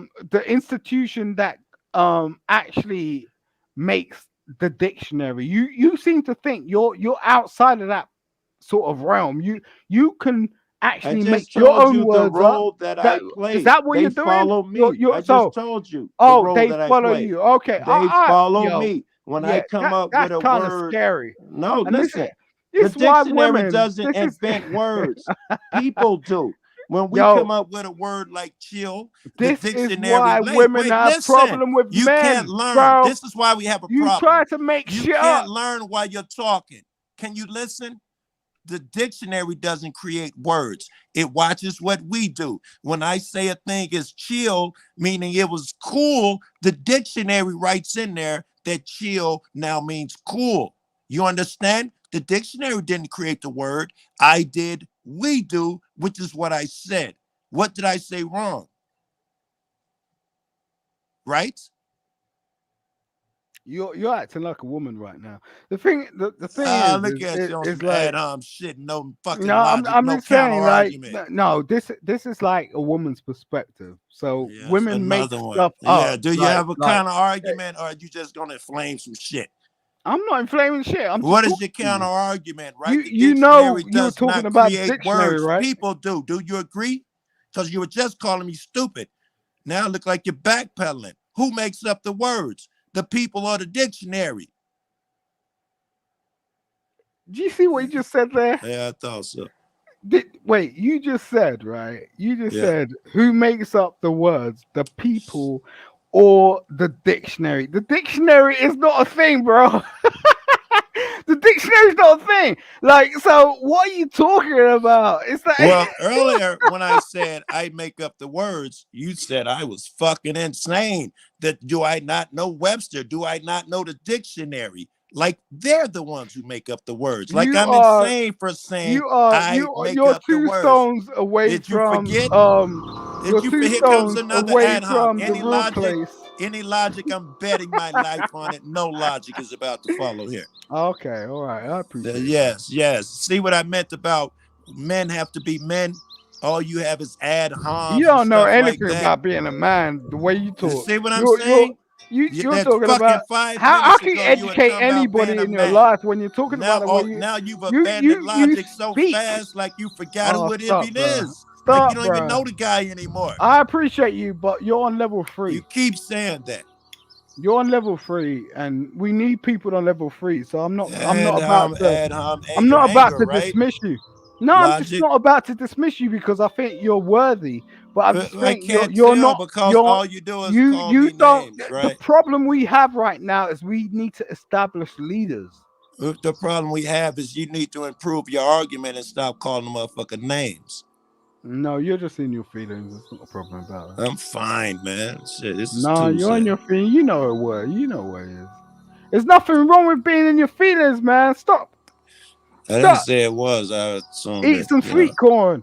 Like, get some vitamin C. Like, just chill the fuck out. Get Be some in your vitamin. feelings. Get some vitamins. But acknowledge leaders. Like, you don't and are not in the position right now to do that. Stop. To Stop. acknowledge a leader or to be a leader? Because Yo, you got to do both at the same time in reality. lead. I would love Yo, for you to tell me which of these leaders I or you acknowledge. What leaders yo. are you All talking right, about? so I can tell you that because Yeah, appreciate it. you've done that in a very civilized way. My man. You can be a leader for 6 months, and we could rotate that shit.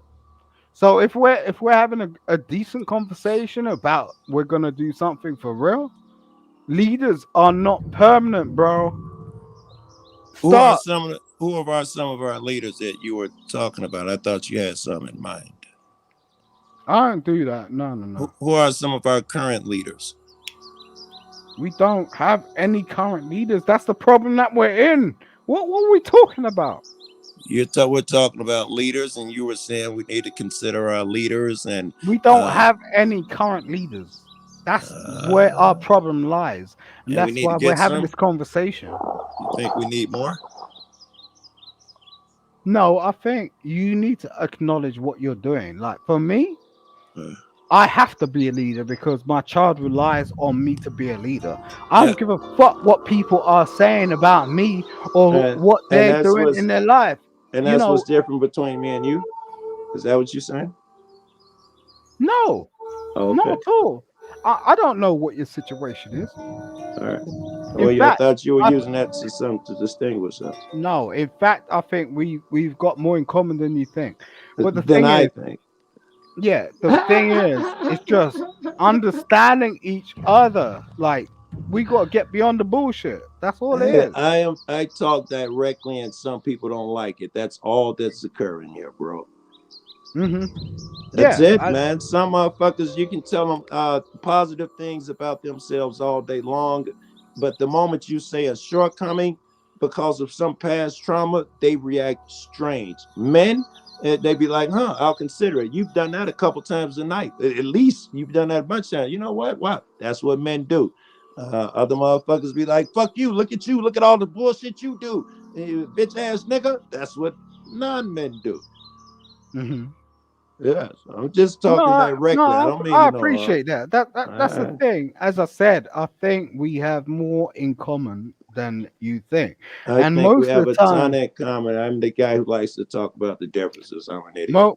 most of the time when you see people on platforms arguing, that's the point. We have more in common than you think, and that's why I'm interested. Do you get what I'm saying? I don't try to grab people like this white nigga with a bald head staring at the fucking computer screen. I don't know what the fuck he's on, but I'm sure he has something to say to me that may be interesting. Do you get what I'm How saying? did you say I ain't no nigga? I don't want to keep bringing that up, but you act like you was I'm sorry. offended I'm sorry. I'm earlier. sorry. And I can see you say that shit as much as I do, motherfucker. Yo, you see how he All those keep putting his damn face? racist He keep putting crackers. his face on the fucking camera, like say it's gorgeous. Pull your face away, bro. Yo, that ain't no gourmet shit. Pull it away. Pull it away. Are you calling me a Pull that. cracker? No, you're not gourmet. Pull it away. Like, just pull it You're a away. Like, fucking Uyghur. you may have a lady that like that shit. I don't like that shit, man. Yo, bro. Jesus Christ, Oh, I man. called you Uncle Tom. That's what Pull it kicked this away. shit off. Uncle Tom ass motherfuckers. Yeah, that's what kicked this shit off. I called you Uncle Tom. Yeah, Yeah. you know, Drew and Rusty like to press other people, but when you press Drew and Rusty, they seize What? up. Okay. They All seize right. the fuck up. They All right. become immobile. All right. So They what's an can't answer Uncle questions Tom? about their own shit. What's an Uncle Tom, nigga? All right. I'm assuming you being black, you have a few that you like to point out who are the biggest Uncle Toms in the community right now. Can you name a couple? I can name a couple. Let's as two black men. Let's name them together. I'll start. That don't bitch Candace Owen, wait. massive Uncle Tom. What do you think?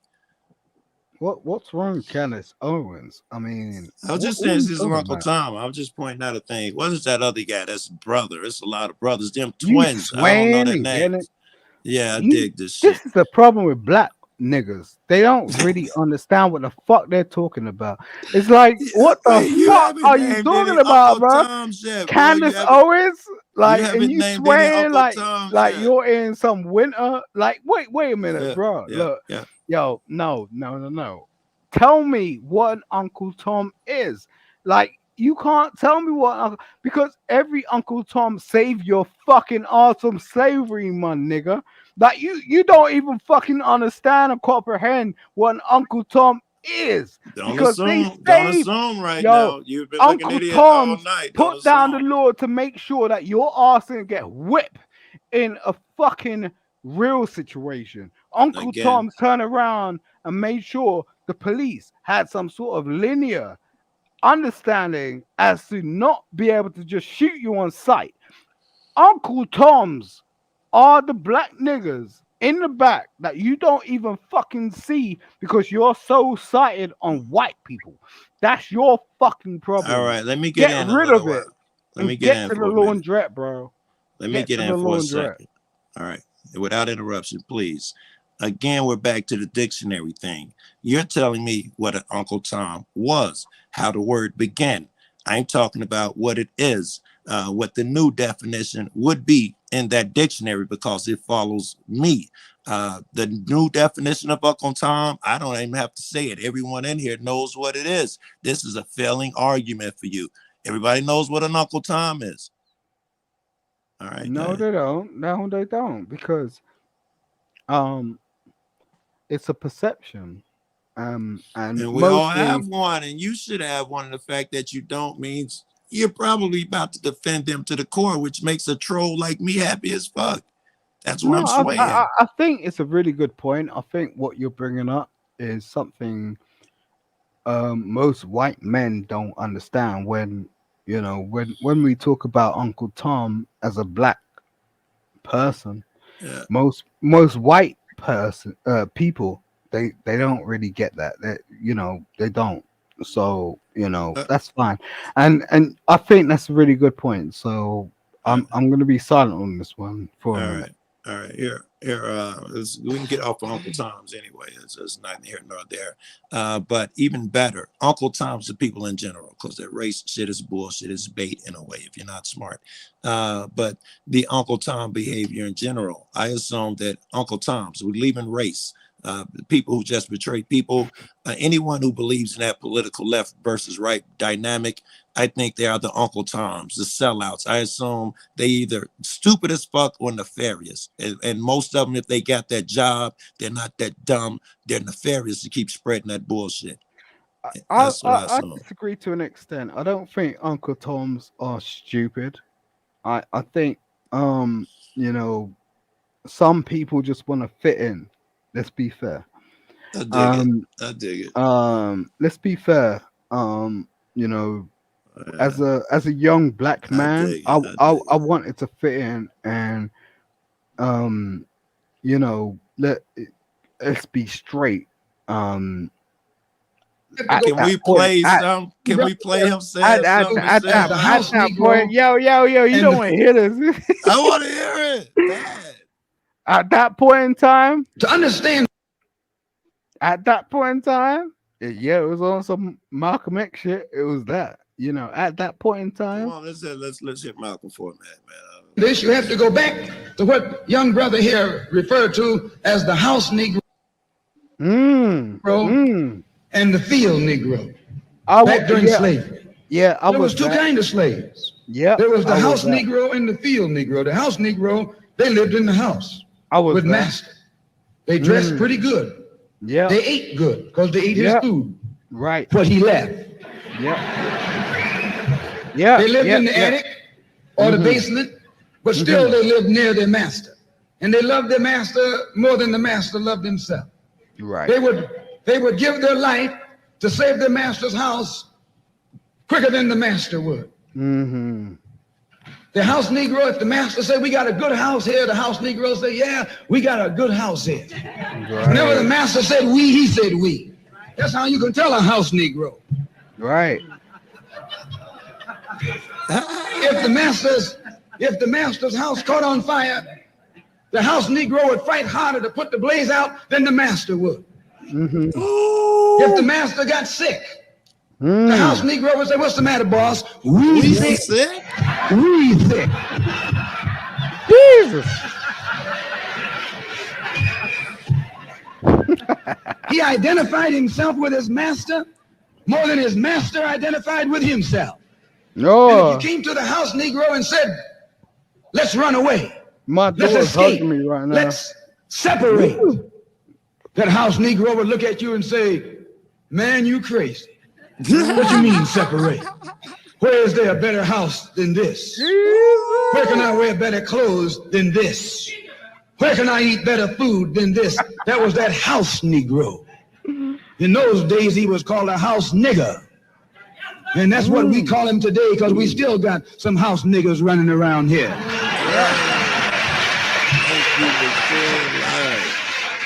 That was perfect time. Yeah. This modern house Negro loves his master. He wants to live near him. He'll pay 3 times as much as the house is worth just to live near his master. And then brag about, I'm the only Negro out here. We love our master.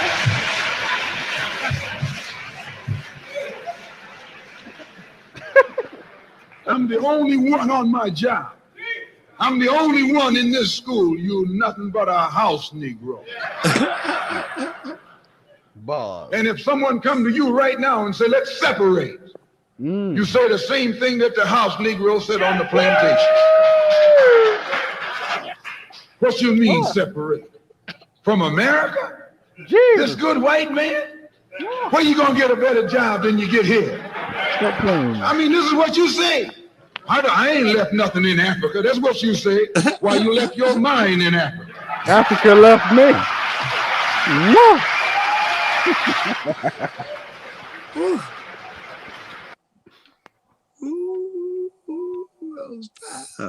That's fire.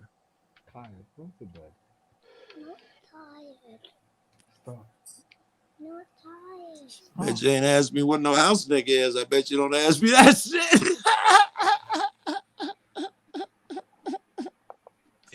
When we raised us up, 4 coward ass rap made the game corrupt. P-Dog in the cut back to bring the pain. Putting wood on they ass, can't stand the rain. And bring heat over beats and scratch the itch. In a no spin zone, fuck a scandalous bitch. It's the return of the bush killer back to bust. Just us for the justice and God we trust. I rush truth to the youth and shine the light. Take the red wheel, open up your eyes to light. In this land of these crack fiends, sheep and mold. See us overthrow the whole of the devil control and roll deep. Keep it underground for the streets. I'm the last sale. Hit them out of bounds, retreat like ants in this war dance. If one fall, 10 more's in his place to advance the cause of soul. We see them up here rumble from out here jump down. But we don't leave until we boom down Saturn. And they get to you and if you don't have the sun. And the madman them stop you out the sun. Is it fucked up that because of the name of the group or the guy Field nigga something that I can't even give him a good ear. I already assumed that he's got a fucked up IQ or something. And I know that's jumping to conclusions. I don't know. That's just tacky. No artist should be calling themselves Field nigga anything. I get the concept, but you can't do it like that. You gotta be smarter. Look goofy, in my opinion.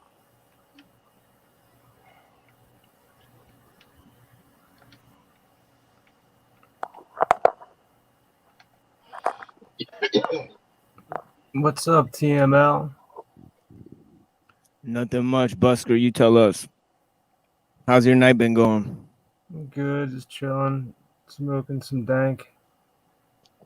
Hell yeah, me too. Me three. What about you, Simon? You got any tree out here?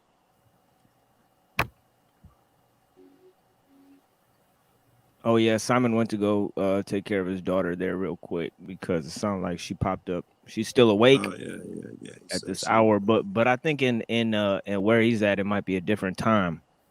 It's like 16-hour difference or some shit. What about you, Cecil? Man, you don't even smoke weed, do you, Cecil? Not anymore.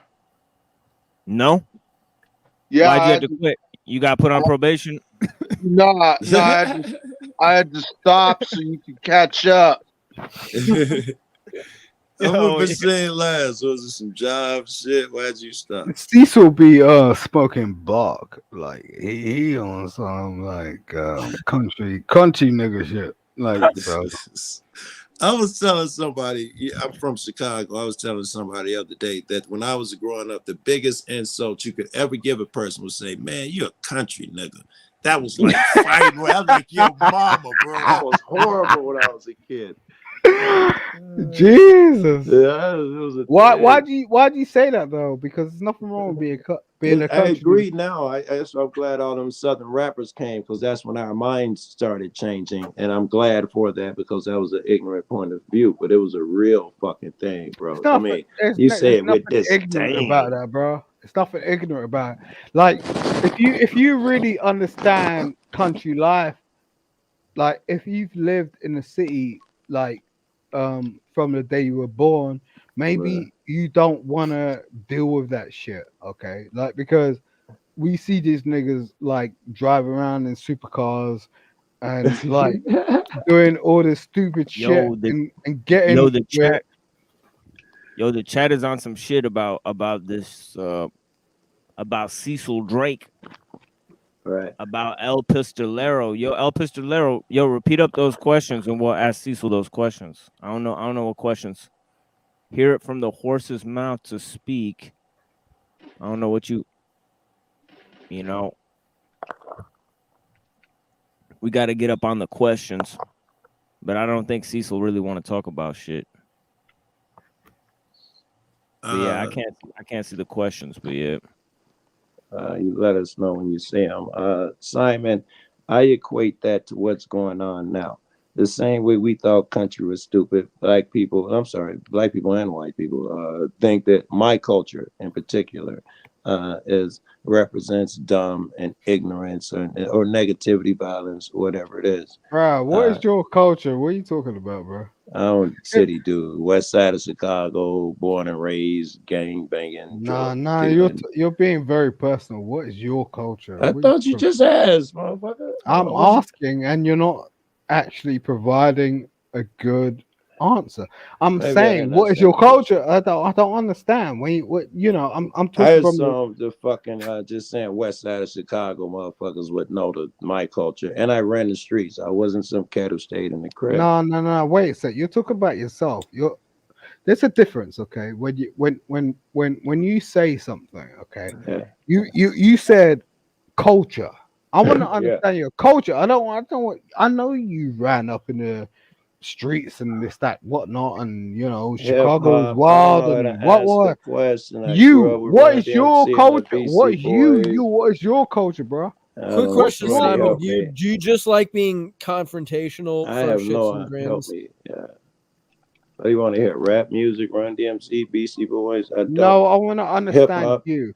I want to understand where you come from, where your family comes from. The Did west you side of what Chicago. was you brought up from your mother? Was you brought up from your grandparents? I was born No. and raised on the west side. I was born in a hospital on the west side, and I lived all my life, basically to about 5 years ago when I started doing this shit, and I've been basically traveling.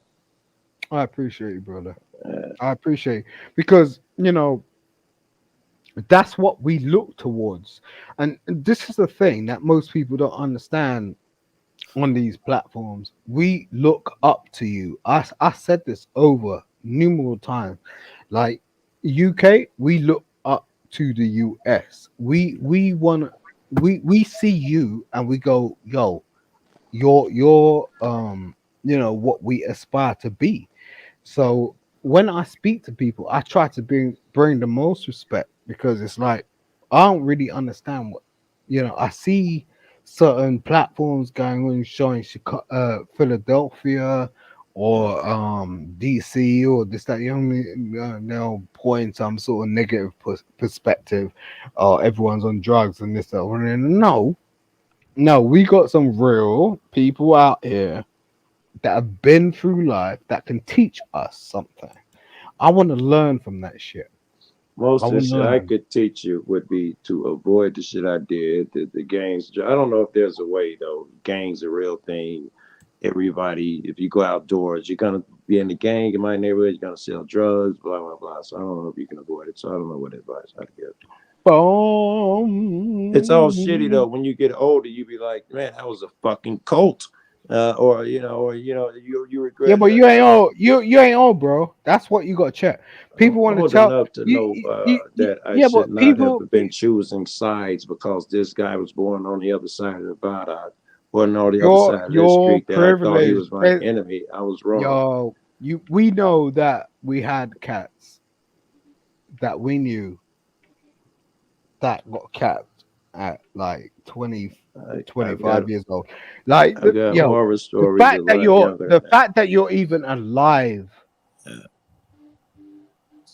and you're Yo, spitting, yo, IQ check. bro. IQ check for this dumb motherfucker toilet bowl. You dumb motherfucker. Yo, what?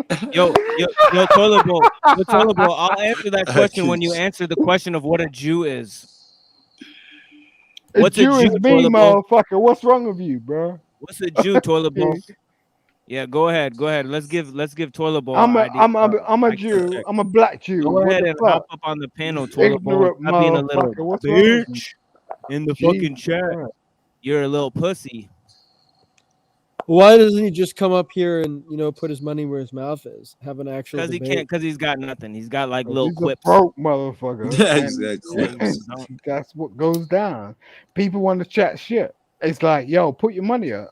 And at the same time, if you can't put your money up, just come up and talk.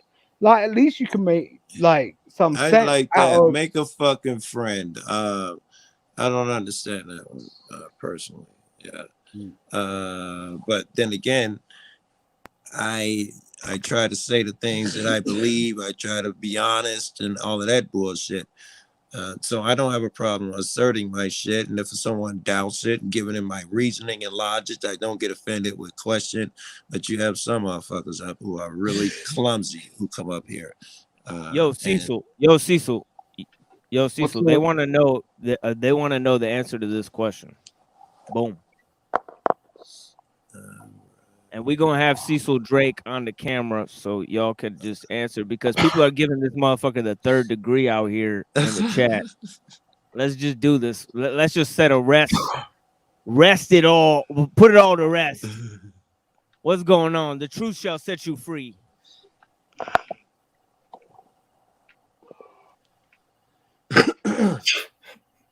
Yo, it's good.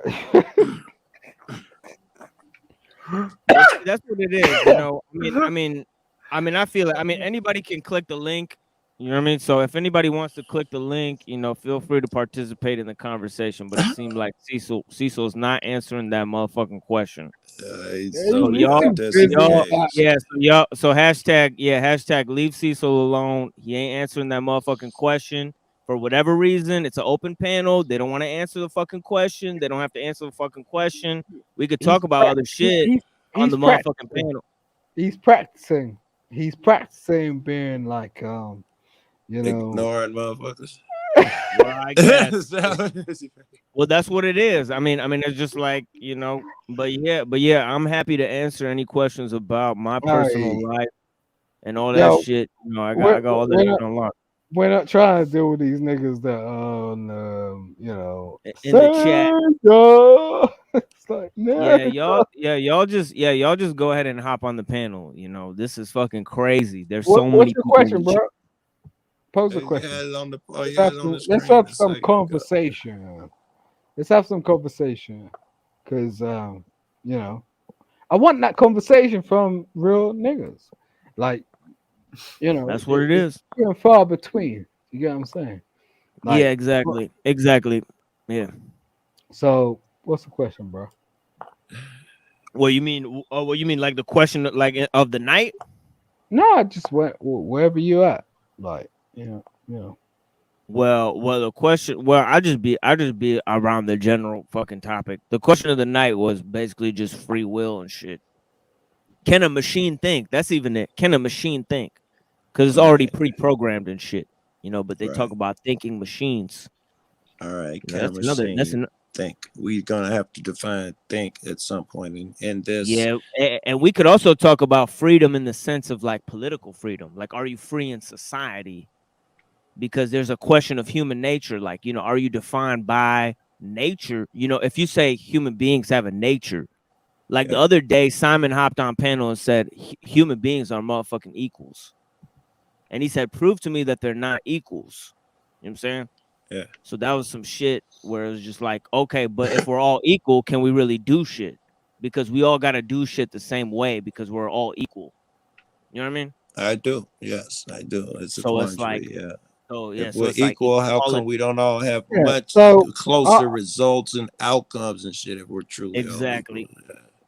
okay, so that's a good point. So why I said that it is because the fact of the matter is we keep having this conversation around women and men, and the fact of the matter is we should at this point in time, like we're in 2023 going on to 2024. I don't want to have this sort of conversation with my daughter about like what a woman's perspective should be and what their onus is. I don't want to be that rude guy, but I'm not sure I understand. So can you? You don't understand, okay? So you don't understand a woman has a womb. You don't understand that. Is that what you're saying? And you don't want to have the conversation with your daughter that a woman has a womb? I didn't say I didn't want to have the conversation. I don't want to have her see this conversation going on, like I hear what because you're saying now. it don't make sense. Like You mean like in schools and shit? No, in general, like I mean, Jesus. you as a parent, it's your fucking job. Yeah, that's what I think. You and It's your not a wife. job. Yo, bro, let's calm down. Calm down. Do I appear Yo, uncalm? get this coon nigga out of here, man. What the fuck? This is like white reversal black shit. Like this was going on in like 1948. I'm not playing I ignorant. remember Machine when they used to Laz they was used to talking put us about up like that. reversal black Okay, hold on. So you They used understand to put that, us up. You remember when they used to put us up like that, and they used to have the makeup on? Oh shit! so you understand? Hold on, Simon. So you understand that like a large part of the reason why what you're talking about with the confusion over gender is because of the fact that the West had maladaptive understanding of the relation between the sexes, the way that the sexes should relate to each other. Like it's essentially it's a result of a situation that's much older. Yeah, I'm listening to you, bro. I'm listening to you. keep Go going. ahead. I'm not sure I understand. I think I know where you're No, going, but can you be he's a little making a lot of clearer? sense. Go. So You basically, yeah, we go. created a situation quite a while ago in the West where by men and women were like young men and women, like adolescents, were basically segregated from each other, which meant that they didn't develop good social skills. They didn't develop good like social competence with the other Yeah. sex. And we're essentially living with that now, hundreds of years later, Yeah. with all Yeah. the gender confusionism. Yeah, I yeah, agree. yeah. I understand. No, you're now, and totally I correct. agree. Yeah. Thank you. Where do you live? Where are you at? What country United do you live in? States. Oh shit. Okay. What state? I don't want to say the specific state, but somewhere south of the Mason-Dixon line. He stayed with me on the west side of Chicago, man. He's a hoodlum. He's a thug. I know him well. All right. Yeah, no, kidding what about the what he was Chicago shit. what he was saying was totally completely true. Totally Yeah, completely. it's observant as fuck, right? And it's logical because if you do segregate them, they're going to grow up with these myths and mystified and this don't touch so and so, and then when you get something like now with the internet and all of that shit where you can't control their shit, they're going to lose their fucking minds. And this is what children think about shit when they've experienced it for the first time. It's logical this shit would have blown up. Yeah, I mean, and the problem is that they were never properly socialized. And, you know, I mean, the reason why society is the way it is because we dropped the ball when it came to, say, understanding, like men don't understand women and men don't understand female sexuality in particular. We're far behind. We're far behind where like primitive hunter-gatherer societies would have been in that regard. And we're suffering as a result of that. And we're suffering. Why don't I understand women's sexuality? Did you say sexuality or did I just do Yeah, some no, Freudian that's slip totally there? correct, yo, bruh. Y'all get in touch with me, send me an email or something. Yo, bruh. No, we don't. You guys are out here trying to trip. Like you understand females, you don't. And that's the whole reason why we're tripping out here and had 10-year conversations about why men don't get on with females. I mean, You better not be talking to no brothers like that, man. Yo, they invented the game. Didn't you hear?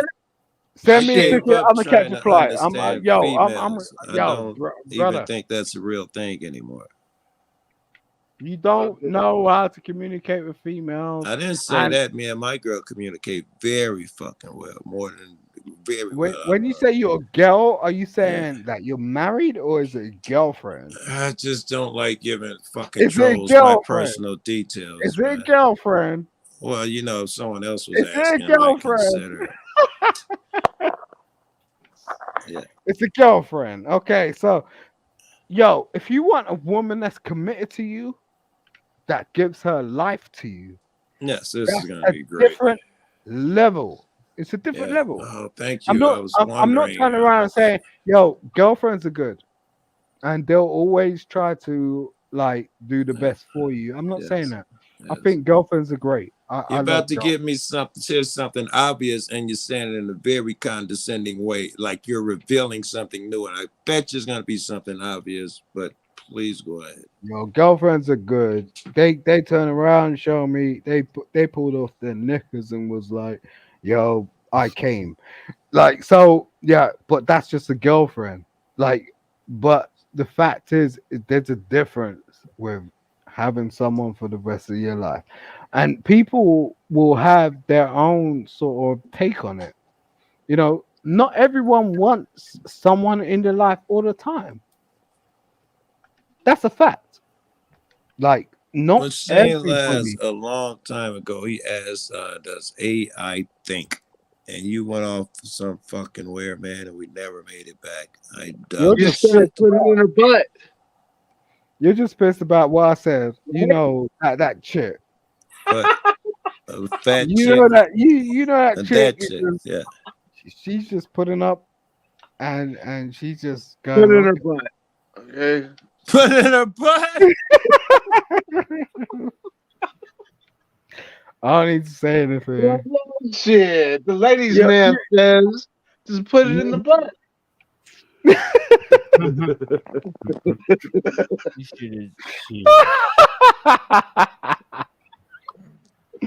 yo.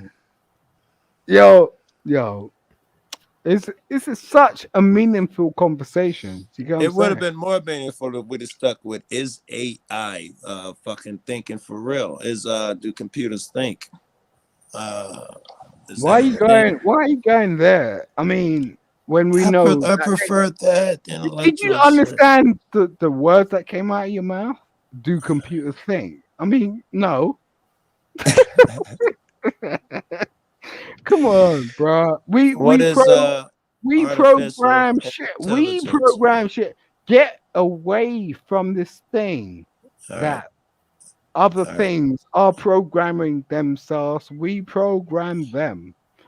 all right. Okay. All right. This I is the think what he meant scary. to say was, do machines have a sense of like self awareness? I wasn't gonna go there. I was just happy Jesus with think for Christ. Where now. you going, bro? I was gonna say depends on what think is. Do computers think? What's your question again? Do machines have a I sense think of self-awareness? that was his Self question. identity? How's that Do they possible? have sentience? Oh, okay. So who created the machine? We did. So how does that work? Like when this is the thing we're getting into like I saw like the chat earlier when we are talking about a dark place. Like what you need to really understand where you're taking yourself. Okay, when we're talking when we're talking, we are so um happy to let these things happens. We're so happy to go, oh yeah, take control. We're so stupid that we can't take control. We're fucking humans, bro. We took over the planet. We took over everything. And now you're turning around and going, okay, AI is everything. AI, Really, does that AI long ain't ass shit. diatribe prove that AI can't think? No, you're just talking. AI ain't shit. Can it think was the fucking question. Girl. Is thinking, okay, AI can tell you what you're likely to get at the grocery store tomorrow. Is that thinking? And you can't do that yourself. I think. So does the This is computer this, think? this is the problem with humanity. There is no problem You unless buy you into see all this one. bullshit. It's like Jesus Christ. Your It's like, condescending attitude is the problem with humanity. okay, so you think AI is a solution to what? You could ask me, or you could just keep with the condescending shit like people are me of a blight of Tell me humanity. how AI benefits your life, please. Wasn't the subject. Or we could talk about does it think? You're just lazy, bro. That's all it is. You don't even want to think about anything. You want something to come into your life, some sort of technology that goes, okay, I could do this and I could do that. And what actually happens is, eventually, it plays you out. That's what happens, and that's like women in your life. It's the same thing. You're being tripped. You're being tricked, and you don't really get what the hell's going on. Like you're just like Again going, with the yeah, condescending nonsense. Talk, yeah. talk, It's talk. it's condescending. Tell me again about how much, how It's little I know, which is a side way of saying how great you condescending. are, right? But That's you the best way what for you to what be have great is to okay. find shortcomings in other people. It's nonsense. It's beneath you. Yeah, okay. Earn your own fucking achievements on your own. Say something smart. Don't Don't belittle swear at me. me, bro. Don't swear at me, bro. I appreciate you like ice cream. Stop. You don't need to swear. You I could talk. don't know if I did or not, but I We do can your swear. feet. Yeah, yeah. Yeah, I Feeling. do. Feelings. Touchy. We, You're touchy as motherfuckers. It's like, God, I ain't swearing on you. yeah, that's it. Yeah, yeah. Don't sweat your partner. Like, don't do that. Like many men do that. Don't sweat your partner though. Don't I swear. sweat or swear to? Swear, nigga. What the Swear at? nigga? I don't understand what you're saying. Yeah, you don't because you don't comprehend what real life looks like. No, because you got Talking that the way you weird are. British That's why you talking the way accent. you are, bro. What are you talking about? I Don't, thought you don't, yo, said. don't go at me. Like, I ain't your wife, bro. You want to listen to me? Like, I will teach you about certain things. No, you could not. You've been Nigga. trying all night. You failed All right. So miserably, what bruh. does an orange look like, bro? It looks like your girl's ass after I've been smacking it all Yeah, fucking night. exactly. This is the degenerate bullshit that people talk about every time. You don't want to like exactly have a real conversation. I Yeah, literally turned around to this guy and I said, it's "Yo, my what does an fault. orange look like?" And he went Yes. and tried to turn around and Talk about your girl's ass. Yeah. preference. Preference. Yeah, preference. My ex-wife, like he knew what she looked like when he never touched anything like that. Don't be You so are sure now. jealous. You Don't be are so so sure. touchy. You be like Yeah, that touchy in the motherfucker. same set like you going in the Right. shower and Yeah. just going, yeah, I want my life to be different. That's what you're doing, bro. That's what you're doing. Listen, my I life don't live is like that. fine as long Yo, as your no, girl it's is in not. it. Your I'm life is not thrilled. Long fine, as that bro. ass is No, orange, your I'm life doing is well. your life is far from fine, nigga. What are you talking about?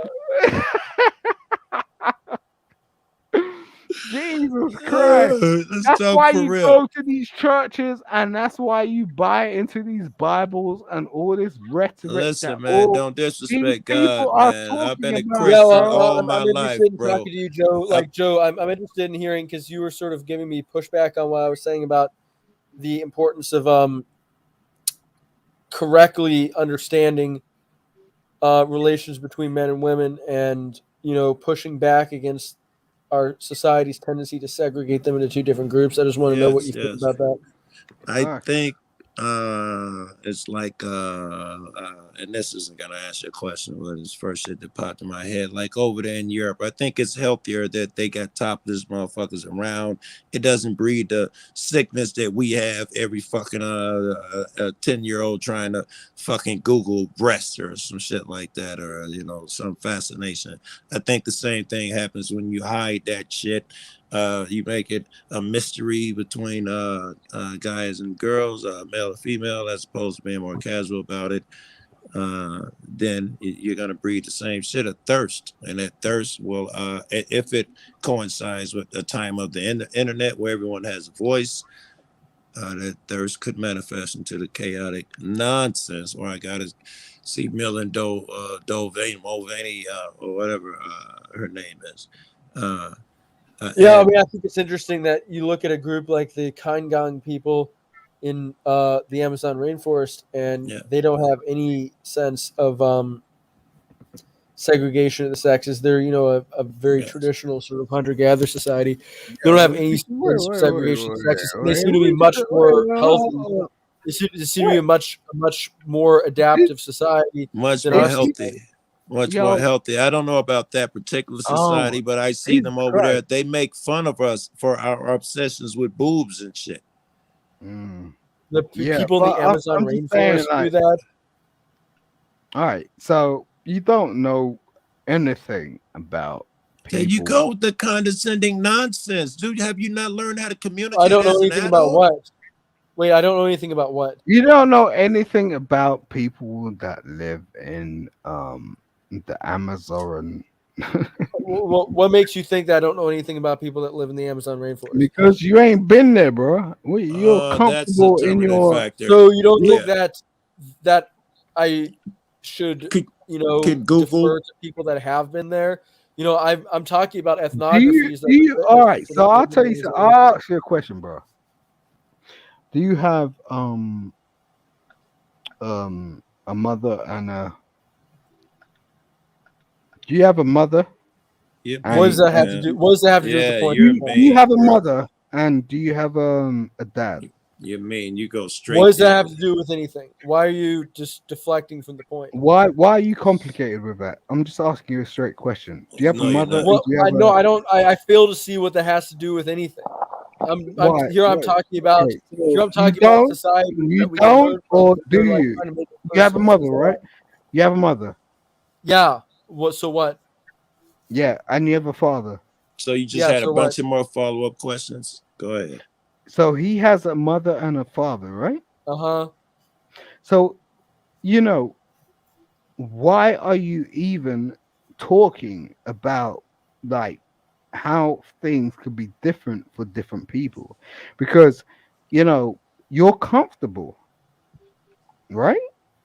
Was like I fail to see where any of this is going. Yeah, why What is does you that on have some to other do with So father anything? shit? you don't think you're not about to go into the Amazon and try to teach us No, anything what I'm saying is that we need to about we ought what's to really learn from going on. societies that Like are adaptive. you don't We know have a shit. Like maladaptive situation that we're living in that I don't think you would deny that we're living in a maladaptive society. I'm saying let's look at societies that aren't maladaptive. Let's look at societies that are relatively healthy and meet the needs of their members well. I don't see what makes it so It's controversial. logical. Nah, and you're tripping because the fact of the matter is like what happens is if we actually want to go out and actually prove something to somebody, we need to experience what that is. So if you don't go out to the Amazon, but you're talking about the Amazon, you don't mean it Yeah. don't mean anything. Like Simon, if I yo, could for bro, a like second, So when Simon. people hold on, so when anthropologists go to the Amazon and report about what they saw, is that valid because they experienced it themselves? yeah, because they're anthropologists. Okay, so when I'm quoting anthropologists, You're does that you're mean that I'm you're a dude in his house. You're so what? just It's So still what? in his I'm argument though. quoting from anthropologists. I'm quoting from people that have been there. This is such a dumb argument. it's not no, it's not a dumb argument. It's a good argument, and you know You no, no, Simon, if I could, your voice is good. So Simon, don't think it's good or bad. Like there's Simon, nothing wrong with us having a conversation. Simon, going by your logic, your analogy, I couldn't comment on marriage because I haven't been married. I couldn't comment on But anything you're gay. broke. Wait, I wasn't done. I You're wasn't done. I wasn't all right. done. I Please. can't even talk to you Can about this. You're can I broke. please finish? I couldn't comment on professional football, Michael Jordan's jump shot, because I All haven't been right. a professional basketball player. All Your right. logic doesn't Yeah. really make You ain't sense. been in a lot of shit. Okay, cool. There you go with I'm angry shit. I No, get it. you ain't been in a lot of shit. That's what you're saying. That's what you're saying. Yeah, that was what I was trying to say. Yeah. Go on, don't let me detract from you, bro. I'm I'm listening. fine. I deal with cats like you all the time. This is the Yeah, norm, go. especially No, on I love you. I YouTube, love man. you. I'm trying to just bring you up. I'm trying to bring you up Okay, thank you. because I take a lot of the shit myself. Like most of the I'm time, I go on panels and fine. people try and tell me I ain't shit, Yeah, and I don't that's have cool. that fucking issue until people like you hop on here. Most motherfuckers, we just chat it up. Then some people get up here and call me names, and it's usually No, because but they don't I like can see something I you're say. something. You can see that. I'm not gonna ask. So what's your point? I don't know. You cats were talking. Yeah. I mean, the thing is just what are we talking about? Or he was Problem. talking about adaptive and maladaptive healthy societies and how do they get there? And I hope how do we imitate some of the things that made them healthy? Yeah, exactly. Yeah. What do we learn from traditional cultures? And Right. why are I don't understand why so many people are, frankly afraid to have these conversations because it seems to me that if we want to save our society, we ought to have these sorts of conversations. This is how we It's, make our society better and stronger. that is the benefit of the past, the technology, the ability to share idea nowadays, and all of that. Surely, this is what you're supposed to be doing with that shit. We're not doing our job if we don't access all of the different data available at our fingertips now to apply it to our decisions. I don't know why this Chad is really up on this panel because these white guys they don't really need to understand anything. Like they're brought up in a complete different type of way. You're just Like, a glutton yo, for this punishment. Chad come up and is like, yo, I want to understand what you're talking about. No, you don't. You don't. you don't, and you know you don't. Like you're just like You realize that I could beat up on you the same way and say you don't know what it's like to really be a black dude, right? who's talking? Where is it? What? Yes, the All right, same so way you're listen, beating Simon, up on.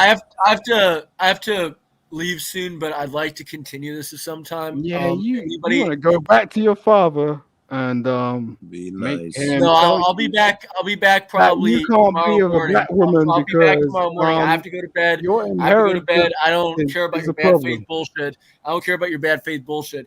Anyways, I need to do some completely Yeah. shameless shilling before I leave. Yeah. I have a channel called TCPS, Traditional Culture Preservation Society. Everybody, please subscribe to it. We can have these sorts of analyses, these sorts of conversations. I'll probably be back in the morning, but I'm going to go to bed now. Peace out, everybody. I appreciate you, bro. And I mean, I'd be interested in having this conversation at some point in the future. I think this is a fascinating conversation that's worth having. We need to hash out these sorts of issues as a society in general. Yeah, we Yeah, just you're getting right. You're started. right. You're right. You're right. All right, maybe when he leaves, Simon, me and you can continue down that conversation. Yeah, blessed to Trad Culture Preservation Society. Everybody go and subscribe. I put the channel up on the screen earlier when everybody was here with Mindfucked and I gotta put Joe Cool's channel up here too. I put Simon's channel up already. And I don't think Cecil Drake has a channel, but Be More Busker has an excellent channel. You guys go check out Be More Busker. His channel is the shit. It's got like music and shit on it. Yeah.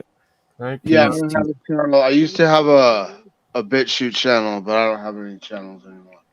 Yeah, Cecil Drake used to be having a BitChute channel, but let me look up Joe Cool's channel. And Cecil, he want to start selling some pizza or something. That would go down real good in the UK. The way he looks real talented. Like so, You you know. just remind me, I got pizza that's been sitting in the microwave for an hour or two. Joe Cool, 100K subscribers. Holy shit, yo, he for real don't even need promotion for my little shit, but yeah, here it is, guys. Joe Cool for real. You know, yeah, that's off the chain. 100K, wow. It's because of these shorts. I need to put these shorts up.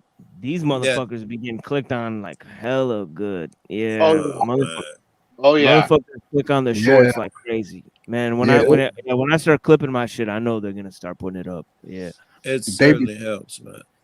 They were trying to tell me to get naked, or trying to tell me to sit up and like what do you look like and all this sort of shit. Like no, man, we gonna do that when we're ready. We'll do that shit. Okay. Well, who we had asked you to get naked? Yeah, we had a Chem before the storm video. Man, this video is so crazy, man. You guys see Chem and Joe Cool do this shit all the time. This shit is actually fucking crazy. This motherfucker just put his window up on these motherfuckers. Yeah. Just like they're trying to talk to him. He's just like, nah, I'll just put my motherfucking window up. This shit is crazy. This shit is wild. What in the hell is going on? What? I'm on private property, boss. Have I broken the law? Step out of the vehicle, please.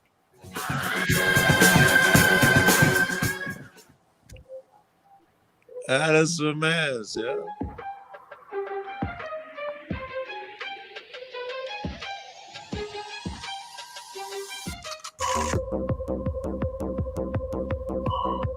Gotta stay with that dude in Phoenix, man.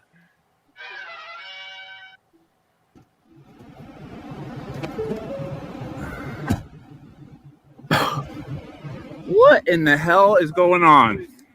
What? I'm on private property, boss. Have I broken a law? Step out of the vehicle, please. Have I broken a law? No, but this we're officer safety. We don't know what's in the vehicle. All right. If you step out, we can talk. Well, this isn't a traffic stop, and I haven't broken a law. You're on lawful order.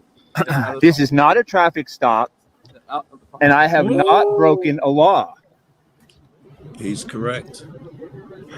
First of all, they couldn't have sent a duo like that looked uglier than these two motherfuckers. Like these two motherfuckers. As far as Like- the law is concerned, too, that guy is standing on the law. They're quoting Pennsylvania versus Mims, which means that the police, for their safety, can ask you out of a car. But Pennsylvania Mims was based on a legit traffic stop. It doesn't mean they can just walk up to you where you are and order you out the car. That guy has good, solid legal footing. Yeah. Under arrest? What am I under arrest for? Get out of the car. Yeah, what disorderly conduct? Get out of the car. We'll talk about it. But right now, you're resisting arrest. Get out of the car. We're going to drag you out. We're going to break your window, drag you out. For what conduct did I do that was disorderly?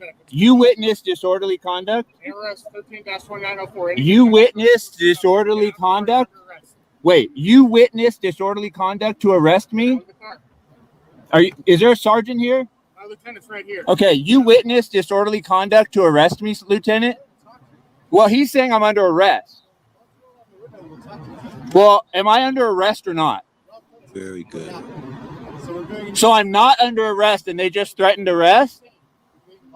Okay, I'll agree with you there. Clearly, I'm being lawfully detained.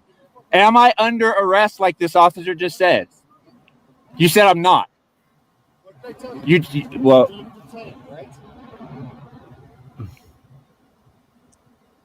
freaking vent's so loud. I gotta. Okay. Sir, please step out of the vehicle. No. So I said I'll talk to you. Okay, do you have any weapons in your car? I'm not going to answer any questions. Because this is a big difference between us taking you out or not. So you can roll down the window the whole way and let us see your hands. or we're Okay. gonna rip you You out. guys have my. You can see my hands. You can see my hands, Okay, this isn't in a good. bro. Yeah. Let me run up to you and tell you I'm I scared. Now understand we have my to rights. proceed. I know officer safety. Seeing both of my hands right now, if it's a lawful traffic stop on private property, yeah. So what am I being stopped for? You want to talk about why we're here? I want to know. He said I'm under arrest, and you said maybe. Now I'm not. I'm not stopped for a traffic stop. Clearly, You're being legally detained. okay. To investigate something. To investigate something. Yes. Okay. What are you investigating? What's up, ladies and gentlemen? Welcome Fuck back to another outta video. here. This one is featuring Ken Before the Storm and takes place in Arizona.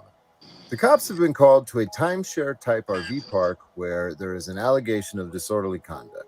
But instead of investigating for signs or evidence of disorderly conduct, they immediately approach the person that the call was about and demand him to get out of his vehicle, tell him he's detained, and then tell him he's going to get arrested. They say that they've legally detained him, which is not true because a phone call alone is not enough to lawfully detain somebody when you show up. They have to take a totality of everything going on to make that determination. They need a single articulable fact to make reasonable articulable suspicion to detain somebody.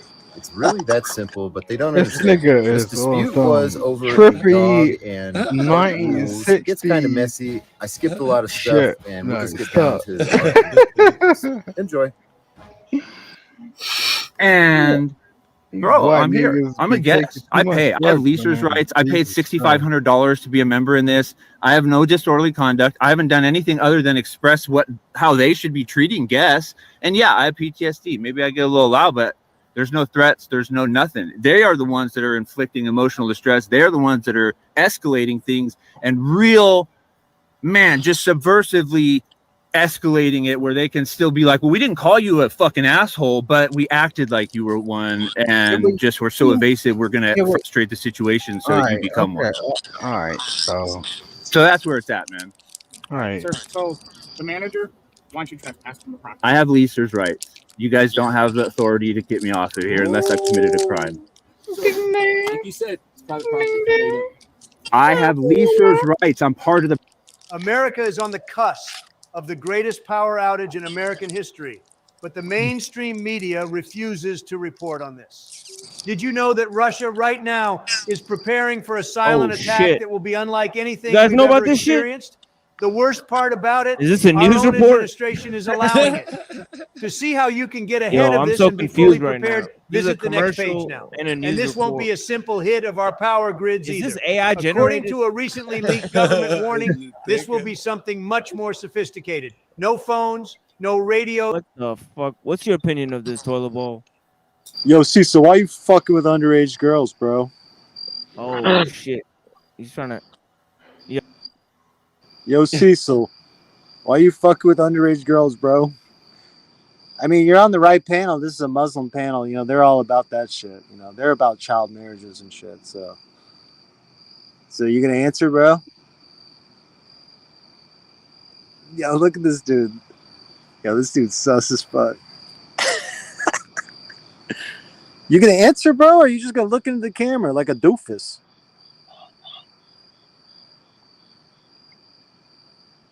Oh man, terrible, bro. Terrible The optics are high, folks. The optics are high.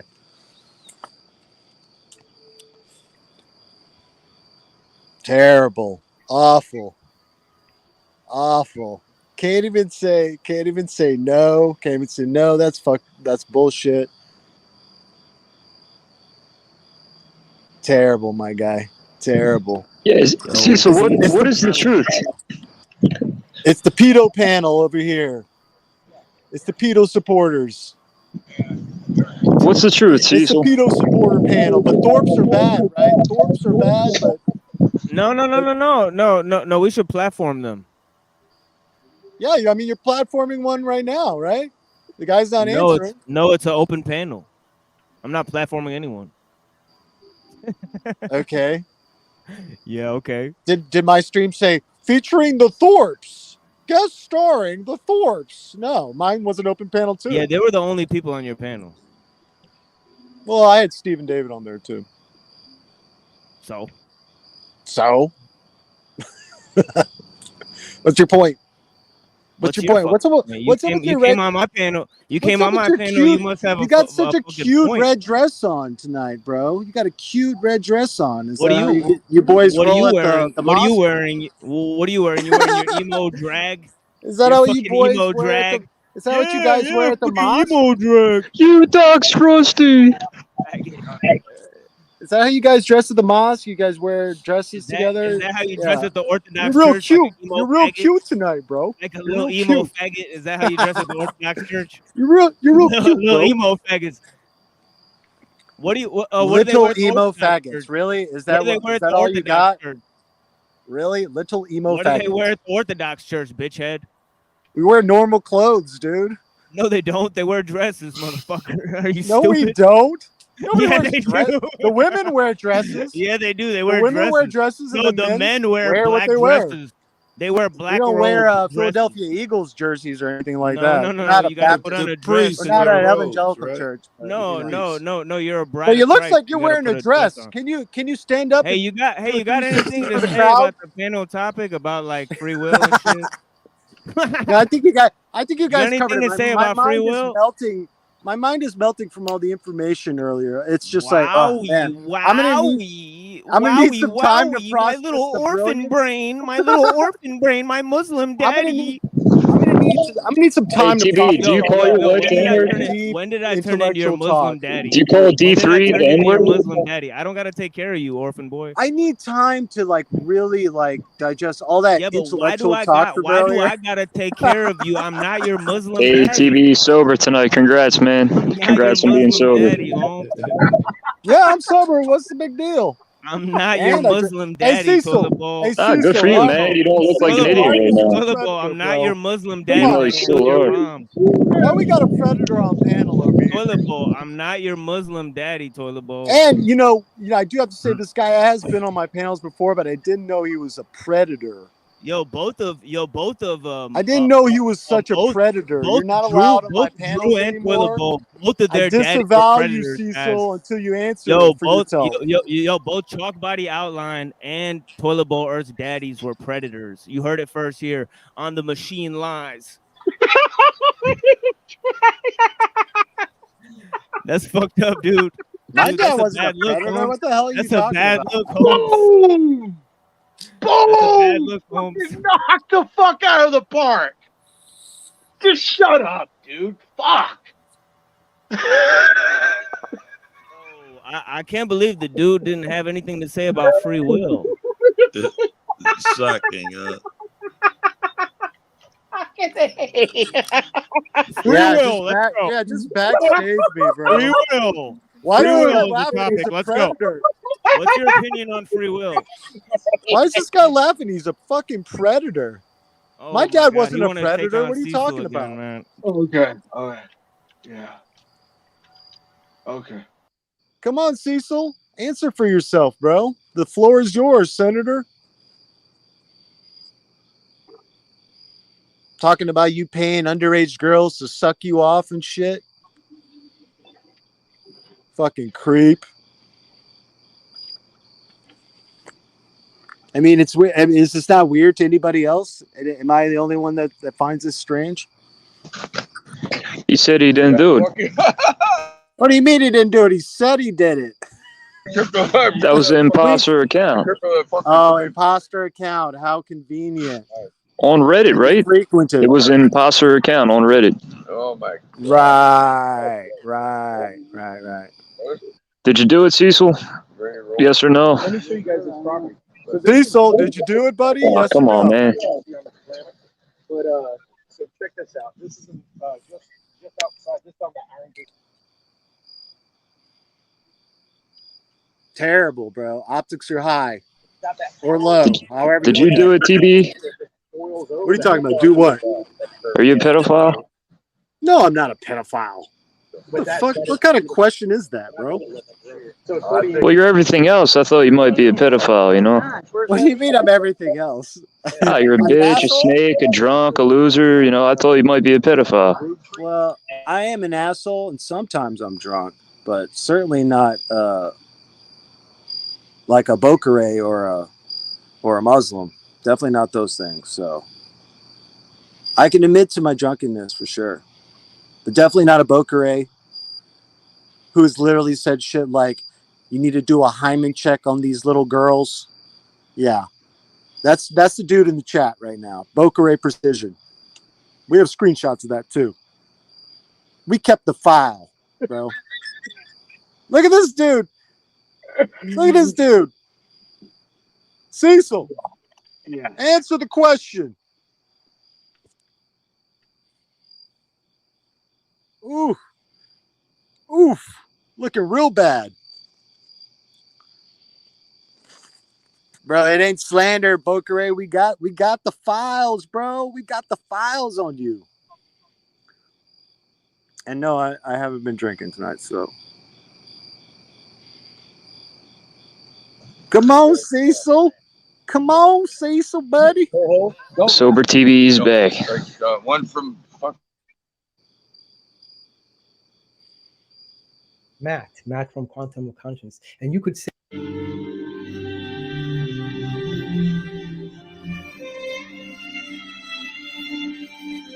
Oh yeah, this is where Bokere has a whole stream over 47. Show us your teeth, Bokere.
This is a rap video.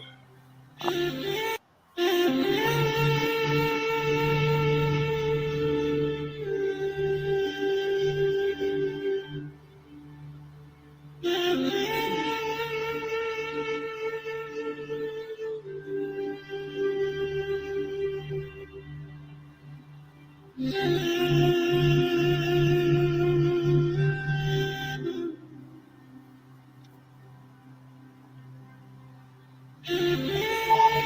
people, peace.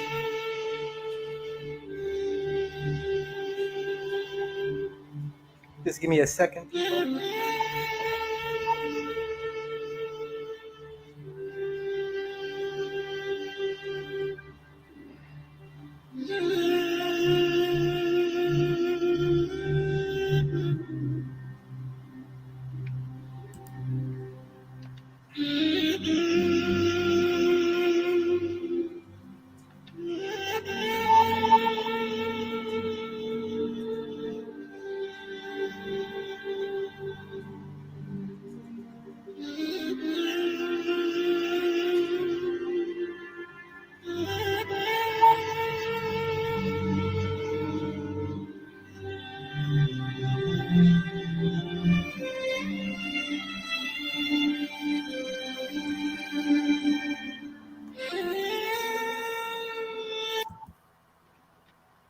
Okay, peace, people.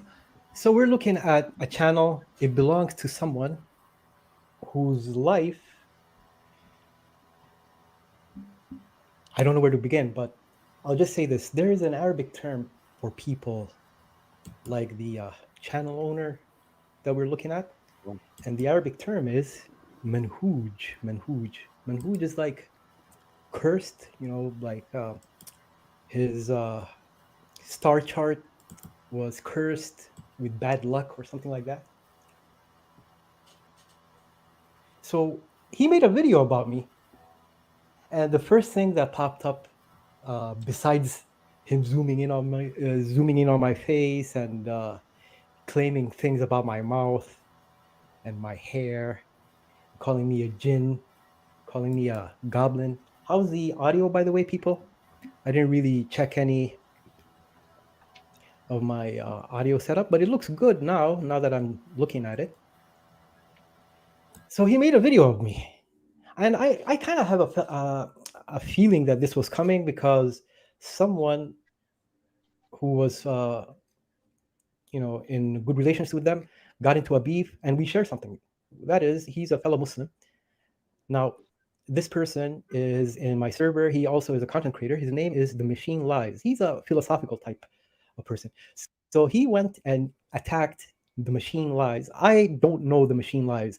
We are going to collaborate, and by default, he's a brother because he's Muslim. But I've barely communicated with Machine Lives. I know a bit of his other targets. I know Benton. He tried to clown Benton. Benton is actually well put together compared to him, right? I have been doing my own thing. A part of this is because, I've been kind of on an upward trajectory recently, and I believe this guy's jealous. He's jealous of the fact that I have subs, right? So he made a video. Let's have a look at the description, and I'll prove to you guys that this guy is the stalker and not what he claimed. He claims I've been stalking him. He claims that anybody. You read the description. He says 3 years and running, Muslim stalker, misfit loser. Do you know how you know somebody is jealous of you or you've left a lasting impact on that person? Is when they start using your lingo. I was the one who called you a misfit loser, idiot. This is my terminology. Anyone who knows me knows misfit is one of my catchphrases. So my terminology is rubbing off on you. We're gonna go dive deep into toilet bowl earth. Deep into the toilet. Okay. So to prove that I'm not the one stalking him, I've moved on from their loser community years ago. He says I'm out here buying wigs to look like him and green screens, right? He's bringing up whale shit. You know what's funny? It's not whale shit. It's whale puke and it's ambergris. And this is stuff from 3 years ago that I brought up today at the Opie and Anthony Forum. The Opie and Anthony Forum. So this Iranian guy has been lurking at the forums. You know how I know? The brother man have been, heaping few accusations my way. Not directly. Like they clowned me initially with photoshopping my hair on different people, right? So I think he got the notion that I'm wearing a wig from the Opie and Anthony forums. Now, I put an end to all the wig talk because, first of all, when you talk about someone's physical appearance, it just means, that that's your priority. Appearance is your priority, right? I'll explain why I'm going to that. So the wig talk at the forum ended because, first of all, I find it flattering that they'll even think that I'm wearing a wig. If you think I'm wearing a wig, it means you think I have perfect hair. And here I am thinking I don't have perfect hair. As a matter of fact, I'm insecure about my hair. I know it's not as good as it used to be. I know time has been doing, its work. And I actually showed a picture of kind of an embarrassing picture to the forum. Okay, so this is my this is my hair from the top, right? As you can see, it's very thick, alhamdulillah. But I am thinning at the temple, at the top. It's okay. It's no biggie. Your hair looks fine. It's actually odd to have a full head of hair as you approach your 40s, right? But I always had thick hair, right? So even as a child, my hair has always been the same thick, alhamdulillah. So that's how I know this guy is lurking at the OP and Anthony forums. All the things that they've been using against me, he brought up in the description box. Now, he brought up something called whale shit. And this is funny because this is like nostalgia to the extreme. EBT is in my Discord. He's part of their clique, but he's one of the few people from that community that I like. Now, EBT remembers the ambergris stuff, right? The ambergris. This is the video. This is a clip of the video. I actually called them. Yeah, shout out to EBT. And yeah, we'll watch a little more of this video. I just wanted to play it and then see what Toilet Bowl had to say about it, but Toilet Bowl went away. Yo, Toilet Bowl, why don't you Oh, come he's up still on out the there? panel? Yeah, Toilet Bowl, come back up on the panel. I only backstaged you because I was trying to fucking play this video, and then you know what I mean. So like, we don't want no commentary for a minute, but yeah, we're gonna play this video more. And also, I got a video about EBT. So shout out to EBT, enslaved by tortillas, and you know, but yeah, we'll have them on too. But yeah, I don't know why El Pistolero is turning against me. Yo, it's an open Yeah, what's panel. going on with that? Anybody can click the link, Pistolero. I'm not associated with the people on my panel. I don't even know these people in real life, believe it or not, Holmes. Like, the people I know in my real life, extremely limited. I have really one good friend named Ibrahim. He's Turkish, and he comes over not very often, even though he lives only 20 minutes away. But yeah, I haven't called him in a long ass time. But yeah, I only have one friend in this world who's a Turkish dude that actually has blonde hair and blue eyes. He just looked like a normal white dude from far away. But yeah, it's funny. But yeah. What's the disclaimer? Opinions of the people depicted here may not be coincide with the channel owner. Yeah, real talk. Yeah, like I had Simon on here for the first time. Shout out to Simon. Shout out to Joe Cool who's here. Be More Busker. I actually don't know what people's views are in real life, but obviously Gen X Jeff gets a lot of flack for being a cultural Satanist. I don't get that much actually, just from a few certain trolls. Yeah, well. First, when my channel first came up, it was heavily laden with the Orthodox Christians. So but I don't know. They seem to not be. Were they showing real up. Orthodox or were they the Jay Dyer cult version? Yeah, they were kind of like the cult version of it. So and Oh, then that's their cult. yeah, and then Toilet Bowl Earth has not only EBT and Toilet Bowl Earth, they really do feature the Thorpes. Like, I'm talking about, they featured the Thorpes. They have the Thorpes on their show. This guy, Toilet Bowl Earth, backstages me on his show for arguing with the Thorpes. And then he fucking goes and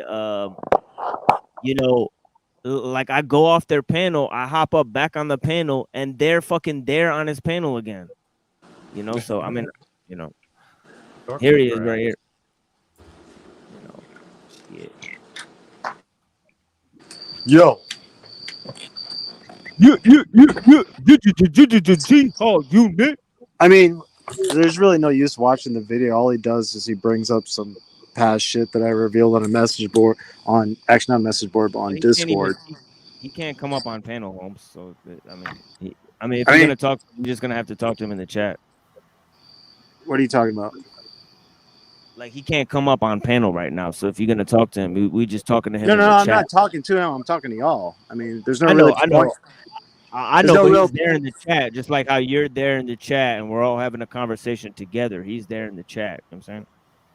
No, I get that, but there's no. I mean, I'm explaining to you what the fucking stupid video he Go posted. ahead, dude. I didn't even fucking cut you off, bro. Go the fuck ahead. He just brings up an old family tragedy that I revealed in a Discord. So what? Is that you're exposing me? It just shows you're a piece of shit. That's all. I don't know. I think it kind of explains your animosity towards Muslims because it's kind of like deranged. And It's there like- really is. It's not an animosity towards Muslims. yeah, but you hate Muslims That's a for non just being Muslim. sequitur. It's a non sequitur. It has nothing to do. No, but with like- it at all. My no, family but like, wasn't I like Muslim. My father was Christians. barely Muslim. Barely, Right, and I mean right. barely. What do you Lukewarm mean? would What do you be mean by barely? giving him What do a you mean by lot barely of Muslim? barely Muslim. I mean, lukewarm Wait, would be what the giving fuck him does that too mean, much Holmes? credit. Like, what the fuck does that mean? Like, What how do are you you mean? barely a Muslim? Like, you're either a Muslim or you're not. How the fuck are you barely a Muslim? Like, what the fuck? As in, he wasn't practicing. I think I only saw him really pray like maybe once every few months. That's not pretty really a good. Muslim. That wouldn't really constitute a Muslim, now would it? I No, don't know. Everybody's I on their don't own think so. shit. Not by y'all standards. So Yeah, but that's the- what I mean. Like, how do you know? I mean, the how do guy you know makes what? up. How do you know? No, but hold on. How do you know what y'all's standards is? I mean, that's isn't that the standard? You pray 5 times a day. That's pretty much cut and dry, right? Yeah, but how would you decide whether somebody's like a real Muslim or not based on how they pray? Do you think that's all it is? Because that's a requirement. That's a requirement. You pray 5 times a day. Are you going to say that it's not? Yeah, but that doesn't make you a good Muslim. Okay, or not. there you go. Okay, so no, he wasn't. He wasn't Muslim. He didn't go to a mosque. He never went to a masjid. Wait, did you just not hear what I said? I said being a good Muslim probably has nothing to do with how often you fucking pray. Not by y'all standards. Yeah, but what? Yeah, but Your why- standards are. What do you mean y'all your standards standards? are Like you're not a Muslims. Muslim, so you don't know the standards. Muslims. I mean, I know the basics. The basics is you got to at least pray 5 times a day. Are you going to deny that? I don't think you really know the basics of shit. Are you going to deny that Muslims should pray 5 times a day? If I were to ask you the basics of Christianity, would you know about Bro, them? why are you deflecting? Is that not a requirement? 5 times a day you pray. No, I'm talking about most Muslims don't know the basics. Most Christians don't know the basics. That doesn't Okay, make them you're good Muslims deflecting or again. good What does this have to do with it? Anything though? What is it? You're kind of I'm not swimming deflecting. off on a tangent I'm here. answering your question. I'm wondering what the relevance is to the claim that's being made. Well, you were saying it reveals my animosity towards Muslims. Yeah, and yeah, it's a yeah, non 'cause you said- sequitur. 'cause Okay, you are you said going to let me Muslims- speak? Yeah, because you Okay. said Muslims Are you going to let me pedophiles. speak? Okay, So hold wouldn't on. that make your dad a pedophile? Hold on a Because he second. touched you. That's why you're mad. Okay, so that's what this is about. Okay, you're just going to bring up and be fucking retarded. It might be. I'm just trying to figure out what it's about You're a because fucking obviously you have a retard, bro. fucking problem, Dude, and there's Muslims- no I explanation mean, for it. The devout problem you Muslims- have. So I'm devout trying to like give you. Muslims- I'm trying to figure out like what the fuck your problem is. Devout Muslims, yeah, they by the Quran, yeah, they approve of child marriage, bro. This is a fact. So is that what your Okay, dad did? sorry. Is that what your dad did? No. I mean, I mean, Okay, your dad and didn't put a dress on what you and else? marry you. Dude, is this for real? Are you a fucking retard or Did your There's daddy fuck definitely you, some Philip Bull, animosity and there. now you're holding it Man, out you're- on me? is this now is you're the- angry this at is me he- for it. This is some intellectual heavyweight No, you stuff and Drew. here, bro. You and Drew got Amazing, molested by bro. your dad, and Amazing. you're coming at me for it. Do you like my profile? You like my profile pic? That's you right there.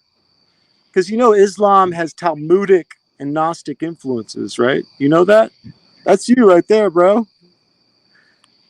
You know that? You didn't know that. Yeah. Oh, okay. Where's the Okay. Talmudic We'll influences? get them. I'll give you a Christianity. presentation on that. That's as I'll give you stupid a as saying that presentation on Christianity that has soon. Gnostic influences. I'll That's give as you. dumb I'll as give saying you. that. Oh yeah, the Manichaeans Where's are the heavily Talmudic? in your theology. No. Bro. Wait. Where's the Heavily, Talmudic bro. influence in the Quran? Oh, man, you're in for a doozy. You can't answer the question. Doozy, bro. You're in for a doozy. Do you have I'll the give you answer some to the question? presented. I'm going to give you a presented evidence. Right. I'll wait for it. To that. Okay. Right. I'll wait till you Okay. have the evidence for But the we can claim move you're making. on. But we can Because move on for the time being. Because Christianity, like Origin, Here we go. is a Gnostic. Christianity. Yeah, like Origin is a Gnostic. Origin is a Gnostic, and you guys support Origin. Wrong and Justin wrong Martyr is a again. peripatetic. Here we go. Wrong How and the wrong fuck? again. Oh yeah. Wrong Okay. and wrong again. There's Yeah, how nothing come Gnostic about Christianity. There's nothing Talmudic about Islam. There's Talmudic influence. Where? I never said it was Talmudic. I know, but you've been asked the question 3 times where the influence There's is. and you can't Talmudic answer the and question. Gnostic influence. No, it's okay. I'm gonna I give know, you. but where is? I'm gonna I give know, you. I know it's okay. You I'm don't gonna have the give you a answer to full the question. presentation on it, bro. Don't worry. I'll be It's waiting. a lot I'll to be unpack waiting. here. I'll be waiting for your presentation, Okay. toilet. Okay. There's a ton of Gnostic influence in Christianity, by the way. No, there isn't. Yes, there is. No, there isn't. Like what? Second John is just the Gnostic creation myth. Okay, no. Give me one example of a Gnostic influence on Christianity. You said in John. Go ahead. Yeah, Second John. Go ahead. What is it? What does it say? The entire list. What does it say? It says What in does the it beginning say? there was. What does it Well, say? it says in Go the ahead. beginning there was the Word, right? That's correct. Speaking of the Word, it is not speaking about the Bible. It's speaking of the Logos, which is right there all throughout Gnostic documents going back before Second John was written. And for the most part, Revelations is a very coded Gnostic document itself. So I don't really know how you can even believe and not at least see the influence. I mean, it's there. Bro, what are you talking about? What you haven't chained together a coherent thought. What are you talking about? And the word was, you say John 1:1, right? No, I'm talking about John 2. Second Okay, John. what does epistle. John 2 say? It talks about how in the beginning there was the Word, and the Word was, and it's not the same thing as the Beginning was the Genesis Word. creation myth. I'd have to pull it The up. Word was but, God, I mean, and the Word was yeah. with God. It's Yes. referencing And what do you John think the 1:1. Word? What do you think the Word is referencing? Jesus Christ. No, it's talking about The Word Logos. became flesh, sir. Did you read the other you can parts see of it there. John, or only the ones you think are Gnostic? I've read the entire Bible. I grew up studying it. I know it quite well. Really? I don't have it all memorized right Who now. did you defer to for critique and stuff like that, or did you just kind of read it on your own and you came up to this conclusion?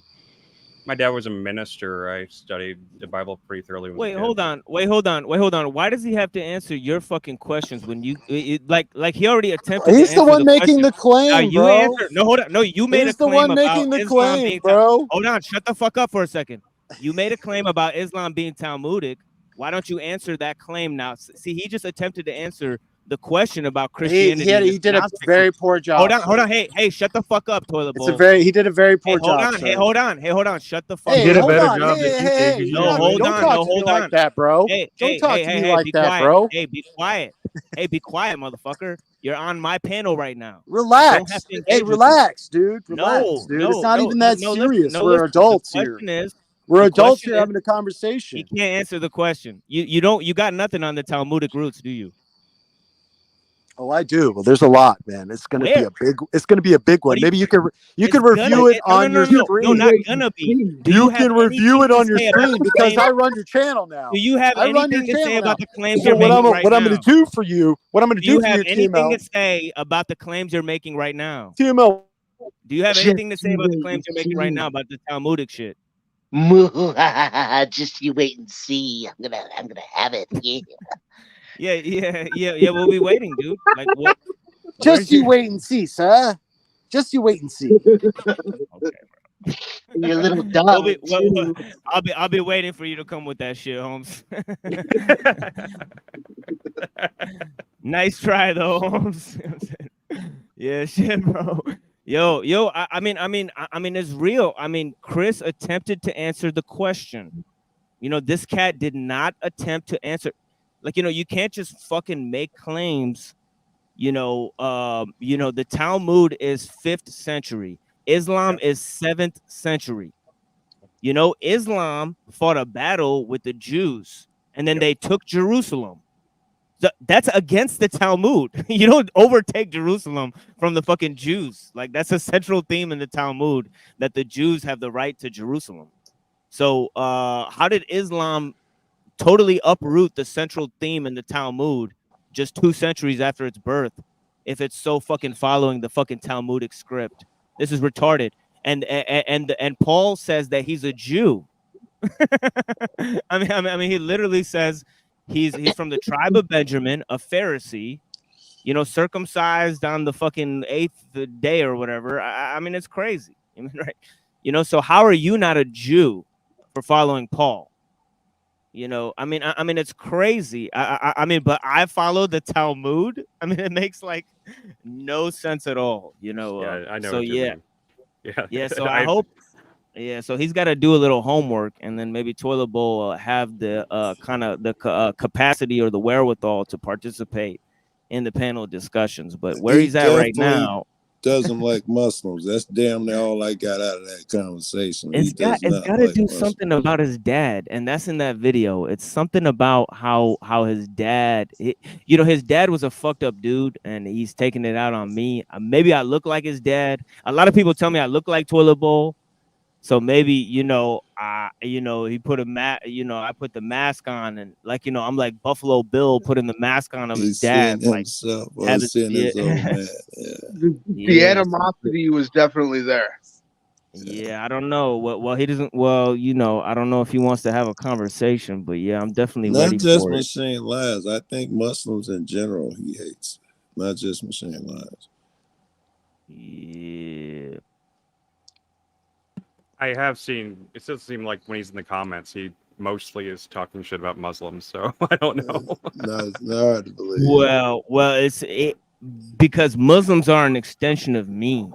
See, because Okay. actually because I was on his panel many times. He was friends with me, so he didn't turn against Muslims until he turned against me. So I'm thinking it's actually deeply personal. It's not about Muslims. It's about me. If that's true, he hates your fucking guts. Yeah, because why would he hate you? Because he's not he's not trolling Muslim shows. Let's just put it that way. He's trolling my show. So like, so he's got a special relationship with me.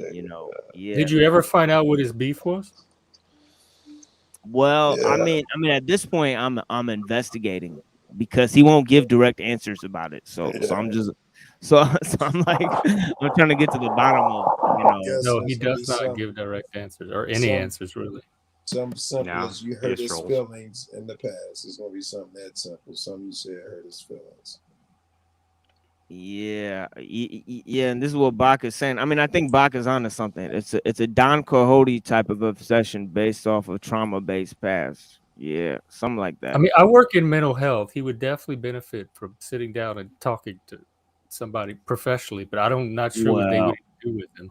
Well, word on the street is that him and Drew already been through the ropes there with the mental health shit. That's why they're so concerned with other people and their schizo behaviors and the truther community and their schizo behaviors, because they're like government mental health counselors in a way. You know what I mean?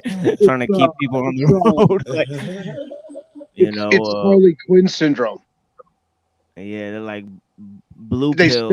study crazy people so much that they become crazy, like Harley Quinn from the Joker. Yeah, I think what you mean. Yeah. Is that an actual recognized syndrome? Is that something they actually? No, that's actually refer to? something I coined myself. No, that's cool. Yeah. He And does that sound more might. sober tonight. I will give him that. Yeah, and I'm like, that and was I'm. a more sober version of him. Oh yeah. I mean, I only listened to a little bit of the other stream that you were on with him, Jeff. But you're right; he does sound a little bit less belligerent, but still not making any sense. So, Well, I think. I guess Well, it doesn't matter. that's because I forced him to clean up his act. He knew he was gonna hop up here. He saw his last couple of appearances didn't go so well for him. So when pressed with hard questions, he kind of fell silent like 5 or 6 times, and then started yelling. And then basically, the conclusion a lot of people came to is he got mad because he was drunk. So I mean, it is what it is. I mean, I'm not passing any judgments on anybody because I used to have a drinking problem, especially not the drunk people of the world. You know what I mean? I think the drunk people of the world, definitely, there is something to that. I mean, even in the Quran it says, that there's benefits to drinking and there's harms to drinking. You know what I Did you mean? ever see that movie where the group of guys decided to try to stay just like this perfect amount of drunk all the time? I can't remember what it's called. Came out like during the pandemic. It's really interesting, actually. It's based on a real story. These guys they're Danish guys actually did that, and Intentionally. I can't remember what it's called though. They intentionally stayed a certain degree of drunk, like Yeah. for an experiment. That's interesting. Yeah. What they come up with, what they discovered, what was. Well, the movie, it kind of it's a movie. It's a fictionalized version of whatever happened in real life. I didn't look into it that far, but it had Mads Mikkelsen, the guy that played Hannibal in the TV show. He was like the main. He was like the main actor in it. And let me see if I can find what the name of the movie is. Oh, there he is. What's that? I'm gonna say one more. I'm gonna say just one thing. I'm gonna leave. That it's funny that you press me for answers and then you kick me out of your show, but when you press Cecil for answers, you keep him on, right? And he's being accused of being a fucking predator. Yeah, that's all I gotta say, man. When Keep the it- answers are done, I know, but look Good at how luck, bro. Cecil's And sitting there keep accusing quietly, me about and then we can housing talk the about. Forbes, you bitch Oh ass my man. God, look how Cecil. I know, because it's the same duplicitous bullshit, dude. Like that you're accusing other people of. Like, do you not see that? Do you not see you collaborate with people in the OTO? You collaborate with people who are former Freemasons, and then you accuse other people of doing the same thing. Like, do you not fucking realize that? With the fucking Rusty Smackleford and the fucking Burn Eye Crypto Alchemist and the motherfucking Slow Boy Whiteboard working for fucking Jay Dyer, and then you guys fucking act like you guys aren't collaborating with these people, or that these people, when you guys fucking promote that shit. You guys promote, like Cecil Drake does not have a channel to promote. He clicked the link and hopped up here. Toilet Bowl said something about my panel, about who's on my panel, and then ran away like a little pussy, like he always does. And same thing with Drew this morning on Benton's stream. Drew waits till I leave the chat and then says TML versus CBO. Yeah, 2 days in a row. And I was on the panel for 2 hours before that, and you couldn't have just hopped up and squared off with me once and for all. Come on, man. These guys are fucking pussies. I can't even believe it. And I hate to say that word, because it is it's it's not a bad thing, a pussy. But I was but about to say I'd be in trouble because I'd be talking shit when I'm having sex,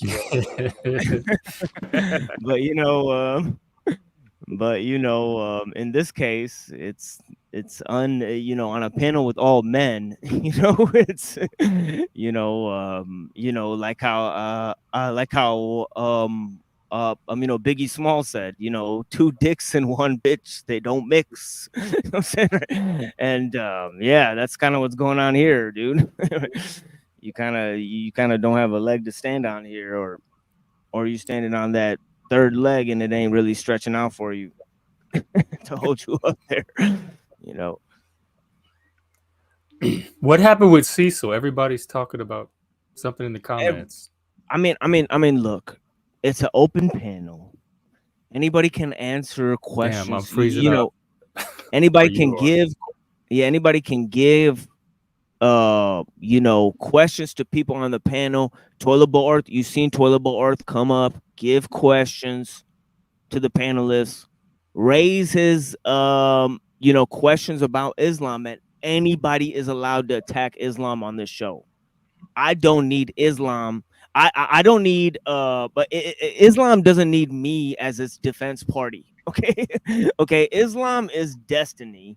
Okay, I don't need to defend Islam. If I believe Islam is true, I don't need to defend it. I can only come to an inadequate defense of what I believe is true or something like that. You know, Does all of us. the Yeah. Muslims believe Christians are going to hell? I know Christians believe Muslims can't make it into heaven. What about Muslims? Absolutely not. And I think, and I don't believe that Christians believe that either. You know, because in a Christian thing, because they have the harrowing of Hades, they have all these other extracurricular activities, you know, that kind of save you and stuff. And even to places where Christ's word wasn't known, they have concepts like economia and stuff where I we're hear where like, you're going. Yeah. yeah, there's a little bit of you know, if you didn't have foreknowledge of Christ's teaching, you know, there's kind of like Damn it, my you know, connection keeps freezing up. Yeah, because he's good on yeah, and in that. terms of You look good yeah, on and this in end. terms of yeah, in terms of Muslims or Christians or any religion, you know, all you really have to do, because Paul talks about this too, that you can have circumcision of the heart. Right. You know what I mean? So you know, following the law in the flesh is in one sense, but you could also follow the law in your heart. And he said Gentiles who follow the law yet don't know of the law are a law unto themselves. You know, and in Islam, you know, even you know, I think in Islam there's a prostitute who like goes and takes a shoe and puts the shoe in the well because she sees a starving a puppy who's like thirsty, Yeah. and the puppy starts licking the water out of her shoe. Right. You know, and and it said that even though she you know, was a prostitute, God forgive all of her sins, because the crime for basically adultery is death. But you could commit something, another deed in your life, like for example, feeding a starving dog, Yeah. and God will forgive all of your sins just for committing that one act. Yeah. This say You know? charity above all, too for easy. charity shall cover a multitude of sins. That goes down the same path that a good act can cover a bad shit. Yeah. Yeah, and Yeah, I think that's true. Yeah. yeah, and that goes As an actual, the only I don't know if anybody else. I consider myself a Gnostic Christian, and I certainly don't believe that just because someone's a Muslim or something like that means they're going to hell or can't get into heaven or whatever like that. I'm not really sure what I believe about heaven or hell anyway. So. Right. yeah, and in Gnosticism, it's interesting because they had an interesting answer to theodicy. You know, and what I mean by theodicy is the problem of evil, and that figures in heavily to the equation of free will. You know, if we're talking about free will, you know, we're talking about whether or not mankind is responsible or can heal the suffering of this world. You know, and the astounding answer from both Christianity and Gnosticism is a big fat no. You know, it says you can't improve the world, you can't change the world because nature is ferocious. You know, Really? it's ferocious. It's almost pre-programmed to be so. You know, I can, but in a yeah. yeah, I can believe that, but I didn't know that man it can't be changed or tamed or something. Oh yeah, oh yeah, oh yeah. They believe that you have to tame it. You know, in other words, that you would have to alter it in some way. You know, but the Gnostics go further than the than the Christians. While the Christians say you should transmute it into good, the Gnostics say it can't be transmuted into good because it's like Yes, be- and to Yeah, some it's Gnostics, all yeah. it's all corrupt. It's all the demiurge, the false yeah, creation. yeah, Sophia, because Sophia decided to create without consort. Right. Yeah. And That's true. and so her creations became imbalanced. The two she created were Samael and Saklas, which are the which literally mean a blind man and a fool. Yeah. And the then Aldebaoth. yeah, and they have a kid named Ayaldabaoth. So Yeah, so serpent. so that's what's missing. I mean, Toilet Bowl Earth wants to say that Islam is Gnosticism, but I bet that this dumb motherfucker never heard this word Aldabaoth. I'm saying, or can explain Aldabaoth, which is actually it translates roughly speaking to the child of chaos. Yeah. Ayaldabaoth. You know what I mean? So you Yeah. think nature by design, or since this chick fucked with it, is now inherently unstable, so we can never achieve our goal? Is unbalanced. Yeah, and it's an inversion of wisdom from the Book of Solomon, because wisdom is in the Book of Solomon, and in this sense, in this sense, they take wisdom to represent the kind of nature beyond nature, or the divine spark within nature. The You pneuma. know, yeah, yeah. So that's something that is kind of entrapped within matter, and if you see like the Gnostic teaching, it's a proto the teaching of the church, because people like Saint Irenaeus are responding to Gnosticism. So they've taken Christianity and ran with it into Arianism, into Gnosticism, and into the version of the church that we see today with Saint Eusebius and also Saint Irenaeus. So that only happened in the 3rd century, but Gnosticism and Arianism are from the 2nd century. So that's kind of the problem. You know what I mean? And if and yeah, Toilet Bowl Earth, if we're wrong, come and tell us how we're wrong. Come and tell me how I'm wrong about that. That the Gnostic teaching weren't before the established church teaching. Because that's a TV bone seems of like he thinks he knows all things, so I'm sure. Well, he Yeah, can't even and tell us the influence of the Talmud on the. we'll see. That's the thing that another point that I just made is, just because something comes before something doesn't mean that it influenced it, because clearly Saint Irenaeus is distinguishing himself from the Gnostics, so he doesn't follow Gnosticism. He's sad that some of his his teachers' students like Valentinus became essentially Valentinians, or whatever. Even though Valentinus was taught by Theudas, who was a disciple of Paul. So there's a direct line from Paul to Valentinus, even. Yeah, Right. definitely. So it's all muzzled up and confused. What is the true? The early history of the church is really fucking confusing. You know what I mean? It Part of the definitely reason is. part of the reason is because it's 1st century. Yeah. And then Too the long Catholics ago. came along and canonized all this stuff that didn't even happen. So they went back and like made revisionist history saying that the popes, the whole line of popes and everything shit like that, they just made this shit up.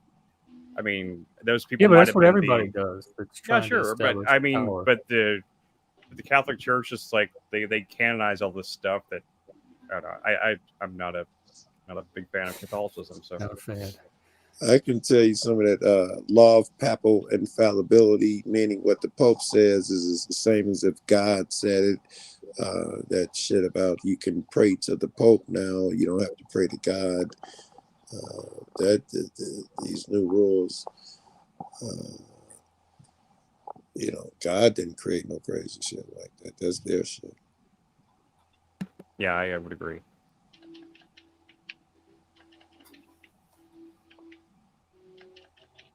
Look that shit up. The Pope is infallible. He can say nothing wrong anymore. That's crazy. Checking out this book somebody linked over here. See what that is. Interesting. Oh, that's my book. That's Yeah, my Machine's bad. book. Oh, it is. That's your book. That's Yeah, cool. yeah. I'll send. Yeah, I can send you a free copy, Chris, if you want to. You Yeah, know what I'm I saying? definitely check it out. Yeah, because we're you were supposed friends. to send me one too. Yeah. You guys got to go on the Discord and then send me your emails because I can't send such a big file on the Discord. So you guys got to Okay. link me your emails. That's no problem. I'll send you my email. Yeah, and I'd put my Discord up right now, but there's lots of attacks on my Discord community. So when you guys email me, and then I'll have Jeff send me Chris's email, so then I could invite Chris into the Discord community as well. You mean No problem. if he wants to come, I'll come through here. And yeah, man, that poem you wrote, No Translation, that was sick. How did you think of that poem? Chris, that was sick, man. The one that Jeff the played. rap, the white boy. Yeah. No native tongue. Yeah, no native Yeah, tongue. no native tongue. Yeah. That shit was crazy. Yeah. I really Based on a like that dream I poem. had. Based on a dream I had. Yeah, that was an excellent poem. I felt so. Somebody played an Aesop Rock song here the other day, and that really blew it out of the water. It was even better lyrics. You know what I mean? Well, thank In you. I your really poem. appreciate that. I'm a Yeah. huge Aesop Rock fan. He's like, I would not compare myself to him favorably, but I But he appreciate fell that. off. It's really nice. I don't know. It's like he worked himself too hard. He worked himself in the corner. His recent shit is His last might be- album wasn't my favorite. I mean, I love Yeah. Skeleton. Skeleton is probably my favorite Yeah, album of his. Skeleton was some real stuff, but obviously, oh man, what's that song? I think it's called Substance or something, where it's close to insanity. Where it's got the sample Close to Insanity. I don't know if you guys have ever heard this song, but this is such a good. I don't know that one off the top of my head. Maybe I don't recognize the title, but I mean, Oh my god, this fucking song is insane. Dig it up. Yeah, oh yeah. This is some lyrical, definitely some lyrical talent. The Substance by Aesop Rock. And definitely we could take a little break here and listen to this because I know it's underground. So you hear that Bus Driver Aesop Rock's track, Ego Death? I love that. I don't know, just what you're talking about reminds me of that. oh man, Bus Driver is so fucking good, man. Bus Driver is excellent. Bus Driver. Yeah, we gotta play. I was gonna ask you, TML, do you know who Reagan is? Reagan, like Reaganomics? Like, what do you mean? Reagan Keeley, Transforming the Darkness. Do you guys know who I'm talking about? No. It's another channel. It's the only other channel other than Drew's channel that Matthew McKinley, Quantum of Conscious, promoted that I actually watched. Oh yeah. The blonde, new age girl. She's young. Yeah, that's another interesting thing about Drew is that he came out from the kind of the truther community and now he's an anti-truther or whatever. So it's kind of like he dogged the people he used to work with. Well, my shit theory on that is, it's Matt. There is no official truther community. There's a community of people Some Well, of it's them QAnon, truthers. isn't it QAnon shit now? You know, it's devolved into QAnon and flat Earth. Dude, there's just people who have channels. I mean, Matthew McKinley originally showed up in my suggested list back when I had a YouTube channel. Okay, I never searched for him. Somebody at YouTube could have been like, "Hey, watch this guy," you know.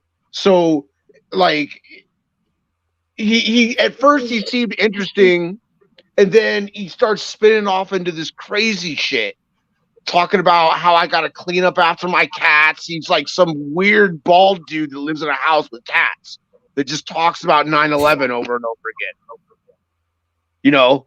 And then somewhere along the way, he talked about CBO and he talked about Reagan at Transforming the Darkness.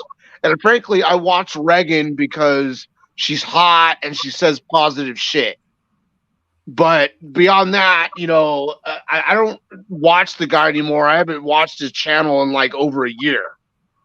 But he was always talking about the truther community. I mean, if you want to talk about the truther community, there's channels with like hundreds of thousands of subscribers, like Dabu7 and Truth Stream Media, and that make all these little people look like fucking nothing. So like that was a big part of my theory about how saying like it's probably a bunch of mental health people that are like examining people who identify as truthers and are like, oh yeah, these guys are all paranoid and got fucking blah blah blah wrong with them or whatever. You know? Like, dude, I'm just like hanging out. I just got off work, you know, like I'm just like trying to talk to people about current events and what the government might be trying to do to us. Like, I don't actually believe like half this shit. You know, my official statement is I wasn't there, so I don't know for sure. You know, but like getting back to Reagan, she just released a CD because she's also a musician.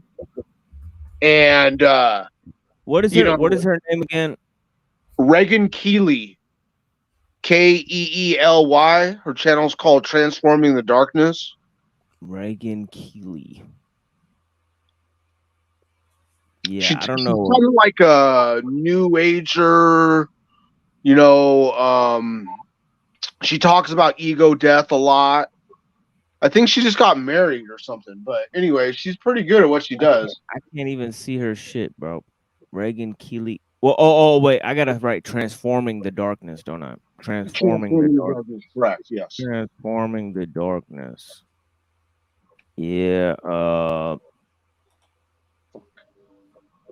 Yeah. I seen this girl the other day on YouTube do like a Reiki massage.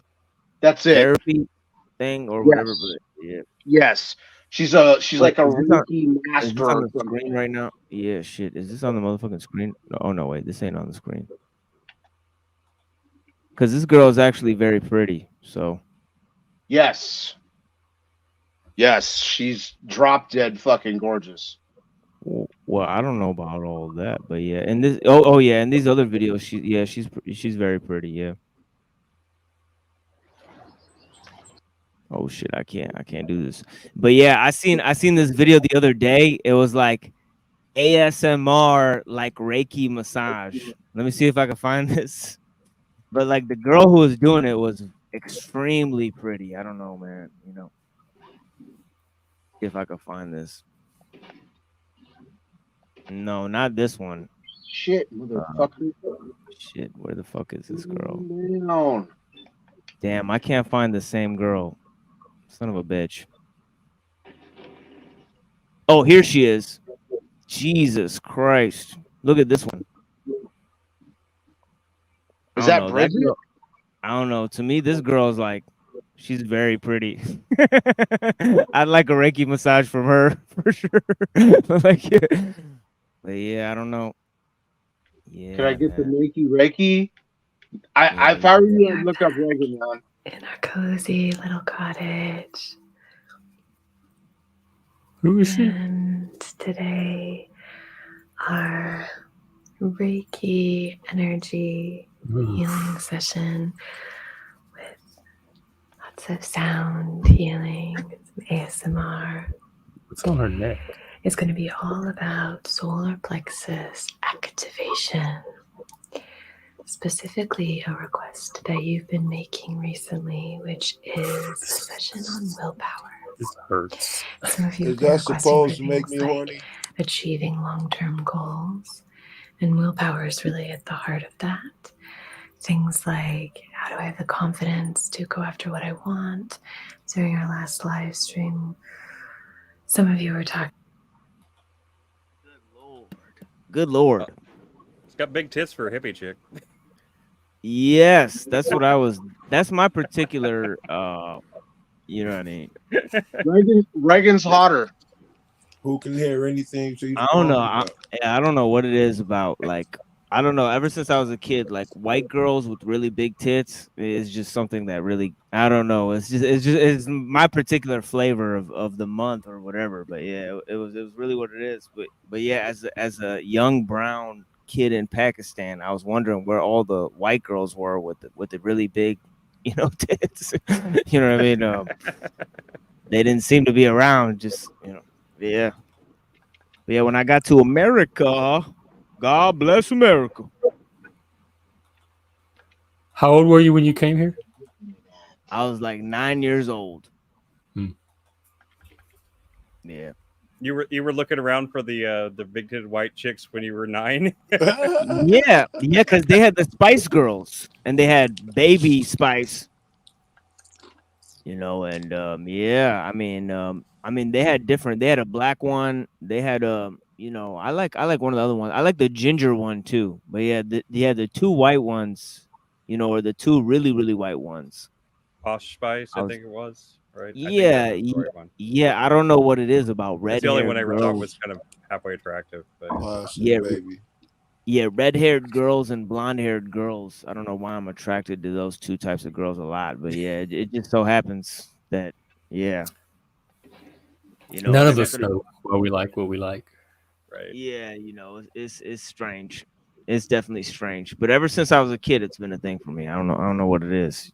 Like a Barbie doll. I don't know what the deal is. Like a Barbie doll. Even though I'm. Did you see the Barbie movie? Yeah, did you see the Barbie movie? No. Oh, yeah, I heard there were many psyops in that movie. I definitely need to go. Well, you like it in particular because you could spot all the psyops for us. Yes. Maybe there's just a ton of stuff packed into that movie. There's so much to see every single frame. It's a much more complicated film than you would expect a Barbie movie to be, especially one that was a major mainstream release. It's much more complicated than you would expect. It certainly was to me. And I'm a real big like film aficionado, kind of like I watched a lot of like weird stuff, and like I this movie was weird enough to like make me pay attention to it. It's a very strange movie for such a big mainstream hit about a toy. Where are the white women at? Yeah, I find them doing that a lot, like getting up into like Mario Brothers. Like they're just remaking shit that doesn't really have a storyline. Like I feel like it's just like they'll just make a story up for something. It's all franchise. Yeah, it's like the original Mario Brothers movie was really weird and really it almost it verges on almost being kind of deep to a degree, but it turns really silly and stupid. But it's a much more interesting movie to me than this recent animated one. I like movies that are big, massive disasters of movies, though. So I like movies that are like train wrecks like that. Like the original Super Mario Brothers movies is a train wreck. But what's funny though is that the movie the Wachowskis made, Jupiter Ascending or whatever it was, it's almost an exact remake of the Mario Brothers movie. If you compare the two, they're like the same exact movie. Jupiter Ascending. I never heard of that in my life. I saw the Jupiter movie. I didn't see the Mario movie. What is this Jupiter Ascending shit about? Or maybe it's not the name of it. Maybe it's I've heard of it. Who did that one? The Wachowskis. The same guy did the Matrix. Oh, right. Wachowskis. Yeah, Wachowskis are definitely way Matrix, like Sense8. yeah, they always employed Gnostic themes into their Oh yeah, definitely. Matrix designs. Reloaded, Yeah, the Merovingian and everything. It's all fucking yeah, real and they even weird. did V for Vendetta Yeah, with with Alan Moore, and Alan Moore or is that the guy's name, Alan Moore, or the guy who wrote Watchmen? He's a well-known Gnostic writer. Yeah, You he know, really he actually Wait, definitely is. wrote the yeah graphic novel or the series? The graphic novel. Yeah, the this he graphic didn't novel. he Yeah. Alan disavowed the Moore, he series. wrote the original Watchmen. Yeah, Yeah, yeah, he his whole disavowed like the series. interplay. Yeah, because like his whole interplay, like even the way the character V for Vendetta talks, he talks about like how the mask is a representation of the spiritual form within the man. You know, and it's like he's using this Cartesian dualism to explain like how he's fighting people. You know, and it's kind of trippy that he's got this like Gnostic undertone, even in the way he represents his ideals.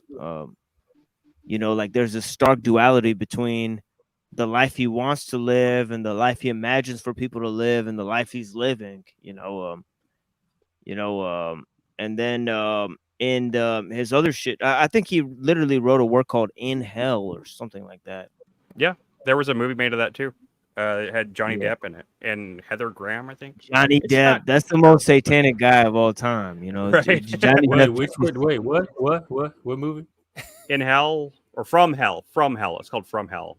But Alan Moore Oh wrote the yeah, kind of was that graphic the novel one it's about? based on. Jack the Ripper. That's what Jack the Ripper. Yeah. But it goes into the Oh, whole like Masonic conspiracy angle of Jack the yeah, Ripper. The he was graphic novel is definitely. way better than the movie, but the movie wasn't bad. Yeah, Jack the Ripper was protected by Freemasons. And even today, a lot of the people, you know, they had all of these. Obviously, they have the Church of the Process Church linked to Charles Manson, you know, and they're responsible for you know, keeping a little boy alive in a box, really, you know, chained up, you know, and the Finders cult, you know, and they have all these connections with the Hollywood. I think it's possible that Charles Manson was the guy they paid to traffic children, and the Roman Polanski guy like owed him money, so he came to get his money from them. You know, because he's a known you know, PDF file. You know, that guy Roman Polanski. You know, Yeah. even in his children, I mean, children depicted in his movies. You know, in his movie Macbeth, the murder of a child is depicted very eloquently. And I thought it was a disgusting scene when watching it. You know, just deplorable scene. You know, I'm talking about in Macbeth where the guy hops up in the house and just murders a child, and they just show it on camera. Yeah. You know, I mean, it's disgusting. You know, to Yeah, have to witness. that mother and the child. Yes, it's horrifying to watch. I mean, you know. Rosemary's Baby is definitely one of the most occult films of all time. So, Yeah, yeah. Did he make that one too? yeah, he made Rosemary's Baby. Yeah, I saw that years ago. I'd like to see it with my new eyes and see what I see now. I love that movie. I think it's amazing. I mean, I think it has one of the most creepy endings of anything of all time. Definitely, what's like sticks with you, you know? Yeah, right. Yeah, I do. What's that story about? Who originally wrote? Was that Stephen King who wrote that? I don't think so. I'm not sure if it's based on something or if it was just the original screenplay. I'd have to look it up. I've seen it several times, but I'm not aware of it having source material. Let me see here. Rosemary's Baby. That's No, yeah, it was written and directed by Roman Polanski. Yeah, written. Okay, there you go. The star was messing with Frank Sinatra at the time, and he wanted her to stop making that movie, and she wouldn't do it. And he dumped her, and the movie blew up, and they put a 4-page ad out, you know, just to burn Frank and all of that. Probably not a good idea. He was like the mob, so. Yeah, it's a great movie though. I mean, it's you know, who knows what it says about Polanski as a psychology, but yeah. It's been so long. I was would have been young. I'd see a whole different movie now. I remember it stuck with me then. It was actually pretty scary, the fact that she had no one to depend on. Everyone, including her husband, turned out to be against her. It was a scary thought. I wrote a screenplay that was kind of inspired by some of the stuff in Rosemary's Baby at one point. So, like, I'm really familiar with that film, but I it's kind of weird that I didn't realize it was. I wasn't sure about the fact that it was based on anything, but I just couldn't remember. But yeah, pretty good movie though. I don't know. Most Still scary awkward now. movies though seem to suck to me, man. I have a hard problem finding a decent scary movie. Most of them are just cliche and you know. What's your favorite scary movie? I can't think of a good one off top. Maybe y'all could help me. It's that rare to me, man. That is The Exorcist. That was a Oh, good they're fucking coming out with scary a new one in October. Oh, shit. Yeah, It that's cannot one of be my good favorite as the comedies. first one, bro. Oh man. I Even thought as that someone was who's worked in horror film writing and stuff like that, I've never really been all that scared by any movie. Like I said the other day, Jeff on stream, like I think the only movie I really made me nervous or feel scared was probably The Descent, and it wasn't the monster part of it; it's the whole being trapped in a cave underground thing. That part makes me very nervous. That's a very scary concept to me. But yeah, a lot of horror movies don't really. I don't know. Never really get scared by anything. I was in this drug and alcohol program up in Seattle, and they were like asking us, so, hey, what's your worst fear? And I asked the counselor, I was like, what does this have to do with drug and alcohol counseling? And then they just changed the subject real quick. Oh. How long were That's you kind of a in? weird question. Yeah. How long? Well, I'm sorry. What was the question? How long was I in How the long were you program? in it? Yeah. So I wasn't actually in the program for any like drug related charge. I was arrested and there was alcohol present at the scene. I mean, like unopened containers in my refrigerator, and I wasn't even intoxicated.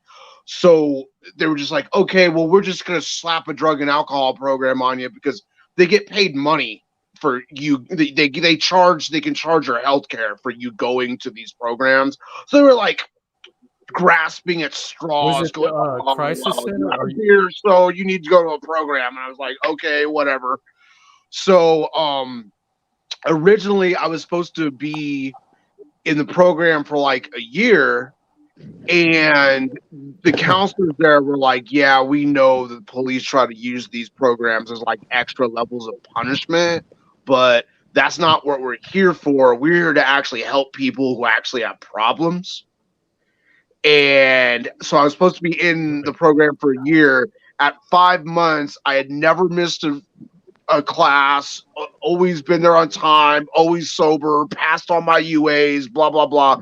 And they were like, so wait a minute, you have a job, you got off the street from being homeless and got into your own housing without any assistance from anybody? I'm like, yeah. They're like, you're signed off. We got people coming in here that don't even know how many pills they took last night. Yeah, no, that is impressive. I was going to say that is impressive that you were able to do that because that is a higher bar than most of the people they're working with. Well, yeah, from I don't know if that's the reason to kick you off the program though. So you actually went to you went to jail or prison. The program was part of the jail, or did they bring you to the crisis center instead of prison? No, it was a condition of probation. I was out of jail and like. So this came out during. It was like a condition you're of hearing. like being on probation. You know, I was arrested for something else, and alcohol was present at my location at my house, so that they I tried wasn't to even make it a intoxicated. substance use thing. So they were like, well, alcohol was present there, so you need to go to a program. I'm like, okay. You guys are just trying to put my fucking health care for money. whatever, I don't care. It's being paid for by the state or whatever. So, I didn't have to come out of It's to pocket get their for it. numbers up so they can say that these programs are, so they could keep getting funding for these I Well, programs. got yeah, I used to arrested for work and in one it's of selling. them. about actual money. And it's about actual diverting money from Medicare, Medicaid, which is federally run, into their state coffers. I got I arrested don't for selling see. So I used to work Jamaican. at one of them. Don't even get me started. It's a total. It's not a complete scam and a racket, but it's mostly a racket. Right. So I went to jail. I fought the case or whatever. They always try to upcharge you, and I was like, no, I'm not pleading that bullshit. I don't care. So then they dropped it down to like a disturbing the peace or whatever the fuck, and then What was the original arrest for that alcohol was that big of a deal? I think it was something like How many times you got dispute with arrested? one of my neighbors or some bullshit like that. And they tried to blow all this shit way out of proportion, and they always upcharge you. They always try to charge you with a bunch of charges that aren't even real, but technically could be real. But they figured you just want to hurry up and get Because they out of want jail, something so to you'll stick. plead guilty to anything. Yeah. And I was like, sorry, I'm not playing that game. What I don't about care. your neighbors? Doing what with your neighbor? I'm sorry? Your neighbor, you say the original charge has something to do with your neighbor. Yeah, I think it was like they're trying to say that I was like having an argument or something or whatever. Yeah. And so it got dropped down from what they were originally trying to accuse me of to disturbing the peace or disorderly conduct or something like that. And so I had to be on all this probation and blah blah blah blah. And originally the first drug and alcohol program that they told me to go to, they were like, well, you need to come for 2 hours a day, 3 times a week. And I went back to my probation officer and was like, just put me back in jail. And she's like, wait, what do you mean? I was like, well, if you're going to tell me that I need to go to these classes and I'm not going to be able to hold down a job, which means I'm not going to be able to get back off the street, which means I'm just going to be homeless on the street and having to go to these classes, you can just put me back in the jailhouse. So I'll have some place to stay. And she was like, oh, hold on. So then it came back that I only had to go to this one place 1 day a week for 1 hour. See? And it's always like, well, we're gonna try to fucking shaft you, and then wait, you're not gonna. You're actually tough. Oh, okay. Well, okay. We'll drop it down to yeah. Just like you don't always fucking plead to the fucking first lot of charges that they give Sound you. like you're bragging. I would not be bragging because what I'm holding in here is that obviously you're not telling us everything, because if you took all that bullshit for arguing with a neighbor, you're a lunatic. Fucking, they just throwing shit in. What you got in your refrigerator? We'll charge you with that too. I mean, that sounds absurd. And now you're bragging like, yeah, I stood there and took a No, that call. doesn't sound absurd. No, that doesn't sound absurd, man. Not for a money-hungry government like Seattle. So anyway, the point that I was trying to make is they were originally telling me that I was going to have to be in this drug and alcohol class for like a year. And after like 5 months of, being extremely competent with them and being completely and totally compliant, they were like, okay, we know the cops try to use these programs as like an extra level of punishment. You clearly don't have a substance abuse problem. So just go ahead and get out of here. I've been there. I got off of 2 probations early because of the same thing. No, I wasn't on probation. I was just out of the program. No, I heard what you said. I got kicked off of probation because they said you're using it as money shit. You ain't never been dirty. You ain't never did shit. I've gotten off very early. But yeah, they, if you prove to them that, they've got way bigger fish to fry and that you're a legitimate on the up and up person, they generally just let you go. They literally said that we got people out here that actually are fucking shit. We ain't got time to be fucking following you around.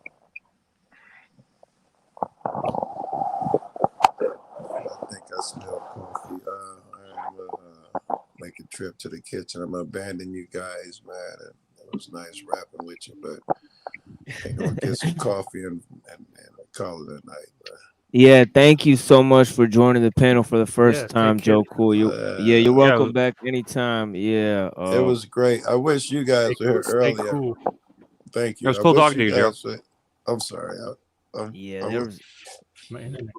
I wish Yeah, you go ahead. guys were here earlier when a lot of that nonsense was going on with Tommy Nam and all that. It took a long time for the conversation to get where it is now. I wish you guys were here earlier. Oh, we were here. I was in the comments. I wasn't about to hop on the stream with that going on. With that nonsense, yeah. All right, you catch me easy, man. Look at this dude. It's like, time out, coward bitch. Still going? It's like that big D energy. Toilet, since you're sober, gonna why sit don't in the you chat come and on and try to Channel talk out your issues? You're a bitch. You're a bitch. What a faggot. Sorry about saying that word, but you guys know the sentiment. I mean, it's not. Good Lord. Yeah. Hop on the panel. I've never associated that word with gay people anyway. Myself. Yeah, really. Yeah, it's like Well, I'm definitely it's a faggot. I'm a self-identified. Yeah, like my brother. My Twitter name used to be Satanic Faggot until I changed it. Yeah, my brother.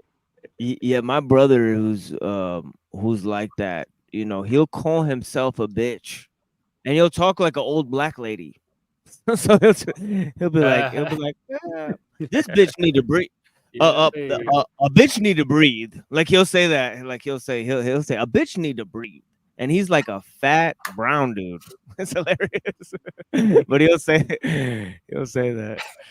Yeah, if you can imagine a fat brown dude with short shorts, and brown people do not look good in shorts. We have knobby fucking knees.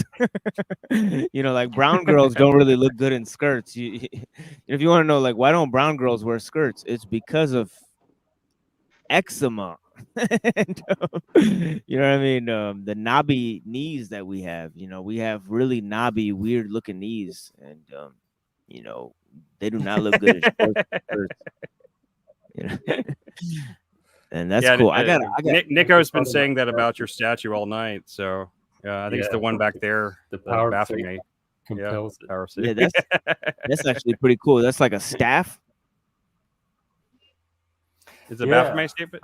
There was a girl. We had a Halloween party, and this girl came as a voodoo priestess, and she had this staff. And I started telling her I was a Satanist. She goes, "Well, do you want it? I only bought it for the costume tonight. I'm not going to use it after tonight." Like, hell Yo, yeah. where did she get that It's my from? satanic staff. I don't know. It actually Maybe a kind thrift of store seemed or like a Texas, like a down south type of thing. It is. It's because it has the badass. Indian feathers underneath, Yeah. so it's some kind of Yeah. cow skull. Yeah, it looks Native American. Yeah, for real. It's Yeah, badass, dude. That's really a badass. yeah. staff. Shout out to I shout out use to it for my Cascadian rituals and my Anarch. ceremonies. Our Native American Oh, friend he's- Cascadian Anarch. I didn't know he was Native. I'm pretty sure. Yeah, I'm pretty sure he's Native American. Oh, you know all those white boys look alike to me. I'm part Yeah, Native too. I got Choctaw and Micmac in me. We had crazy brownness on the panel. We had fucking Simon Hectic, Joe Cool. We had myself. We had Toilet Bowl Earth. My God. We even had Nachakita, who's also a brown. And then the white girl. We had a real white girl on the panel. We did not force her to be here. I just want to make that clear to everyone. Well, she did say her name was Mindfucked. So. No, she was not. She was not a Muslim sex slave. I just want to cover that up. She was just here. She was here by choice. I did not steal a white woman and put her on the panel. I did not force her to appear here, under great duress. So yeah. Okay, so well, that's she, good. I mean, I'm glad you're. Yeah. No one Yeah, was I know. asking. I don't think. But... Yeah, I know. I know. With me and my wife, whenever the cops showed up, definitely, You know, it was like, well, you know, so she's not just crazy, right? You actually you abused her because of your Wait, the skin cops showed color. up? Huh? Oh yeah, the cops showed up many times to Oh, okay. my I thought you house when my wife called the from her police. calling them? She called, yeah, she called the From you police calling? herself. She called no. She had paranoid delusion and called the police. Yeah. Yeah, and she Oh, wouldn't know where she is, or she would run outside the fucking house, even jump out of the window and go run to the neighbor's house and go ring on their doorbell and tell them like she's being chased by fucking murderers. And tell me to my face that I'm a fucking murderer or a serial killer. You know what I mean? Yeah. Dude, Like I have experience with situations like that with my own relationship, so I understand exactly where you're coming from. I had a very Yep. similar experience. So yeah, I yeah. feel you. You All the y'all empathy in the both world. you Yeah, we both. yeah. Y'all should talk. Yeah. Maybe he could get tips or support. Yeah. Is it Yeah. happening right now? Is that happening recently for you? I think it kind of, yeah, I think it kind of went there because like I went for prayer and like I came back and she was gone and all she left me was like a letter, and that's kind of like what she does. She just kind of disappears. Like every 6 months she just disappears and I don't know where Okay. she is. I'm like, I'll like go down the street looking for her. Sometimes I get a call, she's in the mental hospital. Yeah, I've had that happen before. This time I get a call, she's at the and a couple of times she went into hospital, she went put on lockdown because that's what Right. happens when the police take you to the mental hospital, you know. Yeah. So yeah, so they don't allow you to leave, so that's a very stressful situation, having your wife be on lockdown in a mental hospital. Obviously one that I wouldn't wish on my worst enemy, you know, Yeah. really. But yeah, at that time, because you're really worried about the type of care they're getting there, you know, and all that type of stuff. But in another level, you know, this time I'm kind of happy that she's with her sister, but on Right. another level, it kind of means that she's like leaving me. So I'm like, oh, I'm happy that she has like another place to go, but at the same token, it's like, well, Have they tried prescribing her with any kind of antipsychotics? Is one of the situations oh where yeah. she just won't take them, or they can't find one that Well, works? well, this time it was a joint decision that we made because we were trying to have a baby. So I Okay. said, all right, let's just stop the psych meds for now. And she for whatever reason didn't want to do that. She ran away to her sister's house. So I mean, it's not, you Is know, she leaving for good now?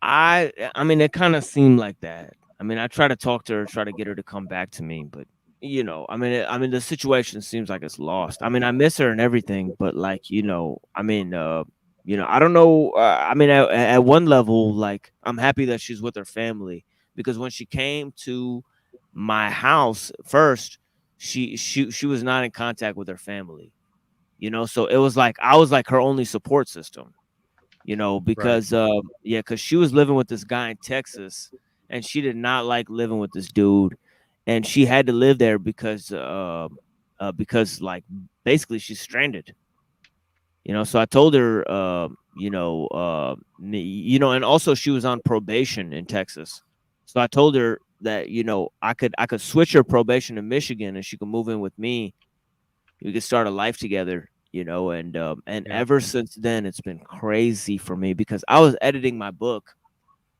you know, and I'm married to this girl, and yeah, definitely lots of crazy shit happened while I was making, I think it was episode 6 and 7 of The Machine Lies, and also starting this live stream, doing my 2 public debates, and also writing my book. You know, I mean, it's been a fucking hell of a ride since then, and having her in and out of the mental asylum almost every 6 months, she decides she's got to go out the fucking door.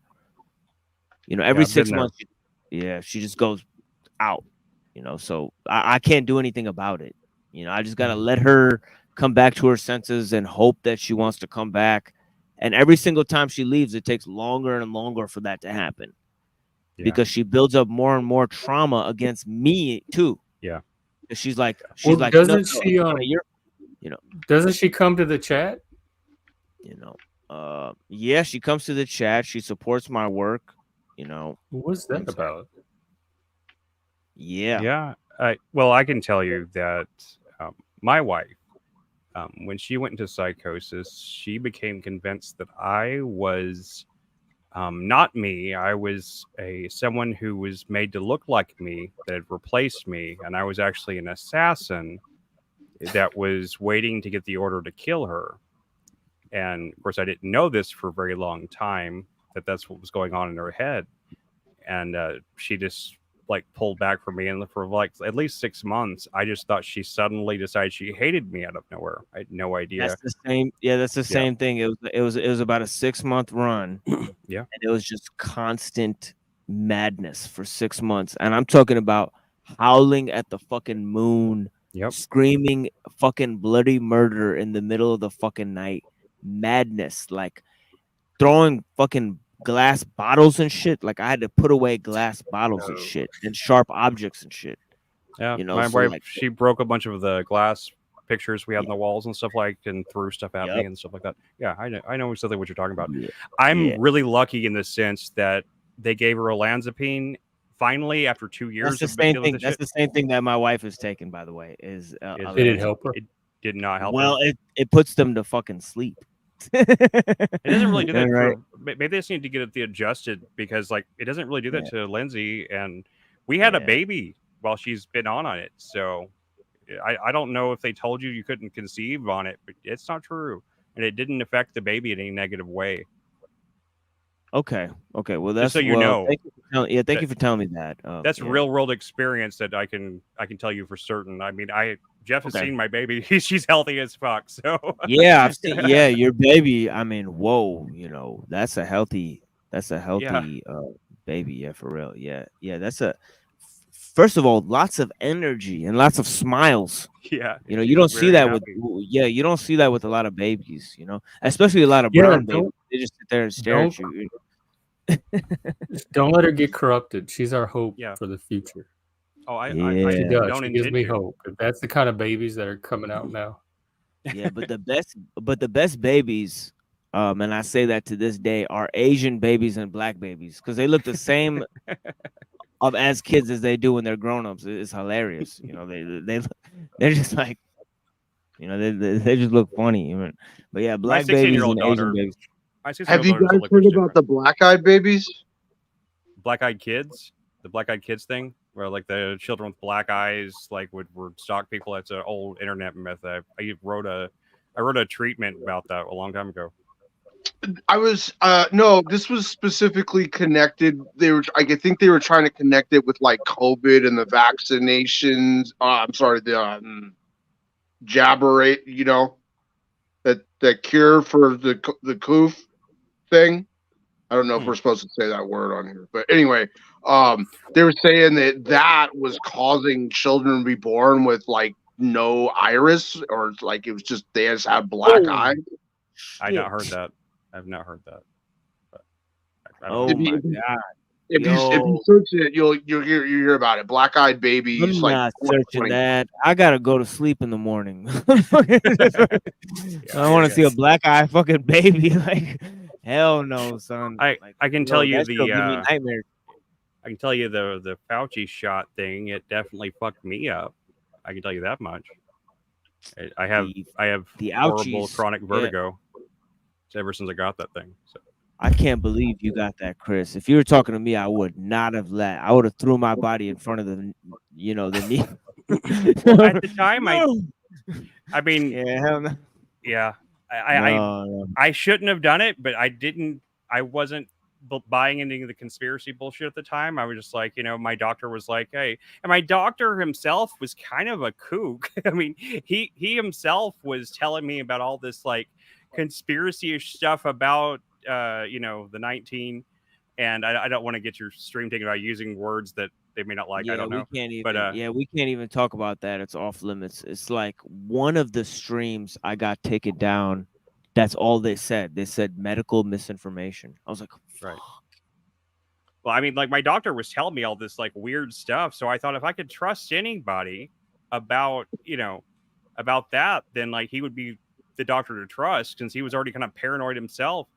And yet, nonetheless, yeah, it messed me up. I don't. And if you look up that plus vertigo, you can find a ton of people that report that. It's not even like that secret anymore. But they Well, don't have a solution for it. my dad's a doctor, and it was hard. It was rough. You know what I mean? It's like, just like straight up told the whole family, this guy's straight up a schizophrenic, like conspiracy theorist. like straight up. He said, what is wrong with you? He said, actually, you're gonna die. And these guys refused to go to the mosque. Because I would go to the mosque. I don't even leave my damn cribbo. I just go to the mosque on Friday and come back, and I walk there. I don't own a car. I don't pick up my damn cell phone. I don't do any of that shit. So I'm for more intents and purposes just a recluse, because normally I would be taking care of my wife, and and she can't like leave because she's on probation, so we couldn't really go anywhere. We can't like travel abroad. And we can't really go outside if she's on like heavy medication and stuff. For a long time I wasn't able to leave the house. Unfortunately, but yeah, at this point, I mean, I do want to venture outside or venture outwards, but like, the thing is like, yeah, I mean, there's not, yeah, but I mean, my dad, he was, he's still wearing the mask today. So, Oh he's my still God. wearing that. Yeah, driving around and shit. And he's got, Well, is he he's got still a doctor? Like, does he work in medical settings where there'd be a reason? he's got a respiratory disease. Oh. And I guess I kind of understand it then. I mean, for that, I saw a gray-haired white lady with a ton of like anti-Trump stickers on her car today at the gas station, and she got out and still had the mask on, like the cloth mask that don't even do anything. Like she had one of those on. I was like, she looks like a pleasant person. yeah, he hates. He hates philosophy. My dad. He's actually like, dude, you became a philosopher? Like, that's like next to being I thought you hated it too, though. I heard you talk I hate philosophy. Yeah, I hate philosophy. Yeah, I hate philosophy. But it's just like a guy who shows up to a factory every day and it's like, I hate this shit. Oh, it's like, you know what I mean? It's like, oh yeah, but like, that's I guess very fair. You know what I'm saying? But yeah, definitely. Like, yeah, like the factory that I'm working in, the factory that I'm forced to work in, the confines that I'm forced to work in are fucking dog shit. You read like content, these postmodernist guys, I mean, they don't know how to talk like normal people. It's like the boss is like incoherent, and a slaver, you know what I mean? I wish I had honest work for honest masters, but nope, philosophy is not that. It's like some fucking, it's like working at fucking Disney World. It's like horrible. It's like Nazi tyranny. For real.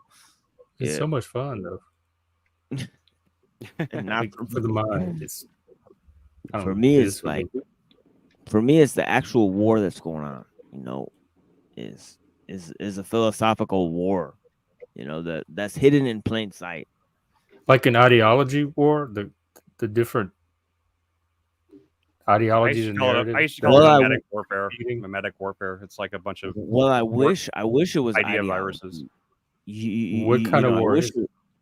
Yeah, because philosophy is not exactly ideology. It's true. And yeah, I'm using the term very loosely, but like in the U.S., we have the woke and the Christian nationalists, all the different factions with their those are like Christian nationalism. That's a pretty good running example of like an ideology, because it's very tactile. it has like ways that you could prescribe it to the way we do things, but it's not like set in stone. You know, so that type of thing is interesting, like ideology. A philosophy is a little more robust, but a little more abstract at the same time. You know, Absolutely. philosophy, Very true. is it's like hypercritical analysis of shit, but then completely detached. You know, so like that is a fucking real chore, and actually it has a lot more import. I would argue that philosophy has as much import as religion or science. And I think that's the problem with it, because people see religion and science up front. They go, oh, religion, look, that fucking building, that's fucking religion. They look at science, they go, oh, look at this fucking shit, this liquid is fucking science, you know, in this flask, you know, or whatever. But like, you can't see philosophy. You can't see what philosophy does. Because when you go look for philosophy, all the fuck you end up with are questions. And you go, why are people asking these questions? And it's like, it's the world's greatest fucking troll. Like, it's like that's why they're asking. It's like, you know what I mean, right? It's master trolling. I'm sorry, Tollable Earth, but this is master trolling. It's philosophy. You know, you're not. You couldn't You can't even get on this level of trolling, dude. Like really, dude. Like, But it influences people. It influences how we live our lives, think about the world. Like, I wonder how much just the average ordinary person is influenced by it. But you think there's some kind of philosophical war between specific individuals or groups of philosophers, or just different philosophies in general? More like the ideas themselves are at war almost. I mean, I think philosophy is the precursor to ideology, really. What do you say? I mean, that's kind of what it seems to me. It seems like ideology is I would born say from that philosophies. Plato was probably the first genuine ideology that had any kind of influence. Like, he was kind of the father of that way of thinking with his social and political philosophy. The Republic is pure ideology. That's an ideological vision, although it wasn't written as a Yeah. political vision. Yeah, that's It was true. a It's a thought political. experiment to explore what justice is, but that didn't stop people from being influenced by it. Yeah. In Yes. that way. And the statements it makes about metaphysics pushes it into the philosophical realm. You know, and of course I'm referring to book 8, you know, the famous chapters in book 7 and book 8, you know, where actually well, in book 7 he explains the cave, but then he relates it to vision in the eye, and he makes a statement about light, how light enters into the soul, you know, the way vision enters into the eye, you know. So he's using perception as a metaphor for achieving truth. But then in book 8 he totally shits on democracy, you know, and that's an interesting take, because you know, Plato is a baby fascist, you know, in a way. Well, You know, especially in the that's laws. fair. He's Yeah, definitely that's a fair. totalitarian. yeah. I I agree. mean, he's very complex, but he wasn't just one thing. If you look at his writings, That's you true. can take many different stances from it. But the laws is one of the most totalitarian pieces of writing to come out of that period. I think it's interesting how ideology has the ability to possess people so totally, but philosophy doesn't seem to. Philosophy doesn't seem to have that power to just like grip somebody, you know, so completely to its But whims. most You know? people get their philosophy through religion, That's true. or through Or they reject metaphysics, the or idea of through philosophy because of religion. aesthetics. Yeah. Well, Like I most just people are not going to be conscious of what their philosophy is or think about it much at all. yes. So Yeah, to but answer your question from earlier, Chris, I do think it's possible to have a philosophy and not be conscious of it. I will give you that one. yeah, Okay. yeah. Yeah, a lot of people are in that position for sure. I think whether you like it or not, you have a philosophy. Yeah. You know, I think anti-totalitarianism is totalitarianism, anti-cult is cult, you know, to a certain extent. You know, if you're gonna say, let's make the perfect rules for how to avoid cults, well, then you're probably in one. You know what I mean? That's what the libertarians do. They're some of You the most know, authoritarian people I've met with all of their rules for how to create a free society. You're right. That's very true. yeah, and Apparently, that's your statue moved again, Jeff. So you might want to check on it, see if it's trying to get your attention. I think Nico's the one that needs to check on himself if he's seeing it move that often. yeah, but yeah, philosophy. I mean, it's crazy to think like the products of philosophy. Like, for example, the question, can machines think, is a deeply philosophical question, even though the person who asked it, Alan Turing, is like just a guy who's programming shit. He's like programming computers and shit. But even he has to ask this deeply philosophical question, you know, about whether things can be A, programmed, and B, spontaneous. And the answer he comes down to is, if it fools you into thinking that it's done it, then it's done it, because there's no actual way to tell. You know what I mean? In other words, like he just says, well, put a machine on one end of a room and put a human on the other end of the room. And just, if the human being can't tell if it's a fucking machine, then it's good enough. Well, that kind of reverses Descartes, because it puts the locus of thinking from the person to the observer. Sometimes I wonder if people like, who was that dude, Simon and Illumitomi? I wonder if they're highly advanced AIs that are just being tested here on YouTube. That sounds like a pretty good theory. I mean, I don't know how advanced they are, but they don't seem particularly that advanced to me. But Well, there's right, no but they, way don't need to be, but they don't need to be. It could be just some like experiment, and they just got these AIs on here based in, that reacts based on like human speech patterns or whatever. If the input is X, then it'll put out Y or whatever, or go, because I mean, look at the way they react. They just go in loops. It's circular logic. It's the same arguments, just slightly tweaked over and over.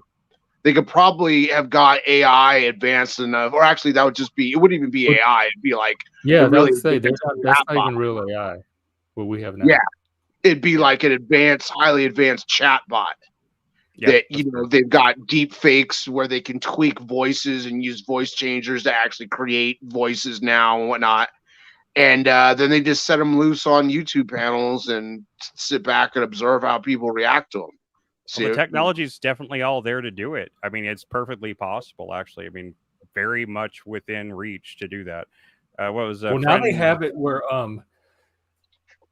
you don't even need text. You can show it pictures, or tell it talk to it, or show it pictures, and it can process. They had a thing where someone pointed at a pot, like some kind of soup pot recipe or something, and it recreated the entire recipe from just the photo that it showed it of whatever was in the pot.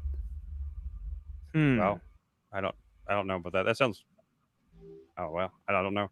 But according to Twitter, it happened. I mean, I know like Rowan from Paul's Discord, he did that thing with the Sam Cedar voice the other day, and I think that was a script he fed into the AI that did the call part, I guess, or either that, was it just a voice changer? He said he used AI. But The AI voice. It didn't really sound like Sam to me. Yeah, it sounded a lot like him to me. I thought it was a pretty good impersonation. I don't know I would have Sam, thought it was just Rowan just doing a impersonation of him. He said it was with the AI. Maybe because I knew it was Rowan. It didn't sound like Sam. Maybe so. Like back in the day, before they had programs that could do it, there used to be like a button or some type of setting that you could actually physically reach into your sound card and like tweak a knob and fuck with the pitch of your voice and like change your voice. But now they have, Reddit. Anyway. That's a good question Reddit can ask. How do we know you're not a bot? I'm definitely a bot. I'm AI. Absolutely. Would we be able to tell? Would you pass a Turing test? Probably not. I don't think I could. Yeah, and I got the work here, so let me go ahead and open that up in a second here, and also I'm gonna play that Aesop Rock that Aesop Rock song Yeah, I was you. gonna I love play. how Definitely. bold you are with the copyright stuff. Yeah, the bus driver. Well, underground rap music usually doesn't get you hit up, but That's true. yeah, but if it does, I mean, I could just repost this live. I'm not gonna lose that many views. I reposted lives before, and I Just mean, it is what don't it post is. anything indie. Yeah, yeah. I mean, however many people watched this while it was on, I still got views for it. They stayed here, watched it. It still adds to the channel.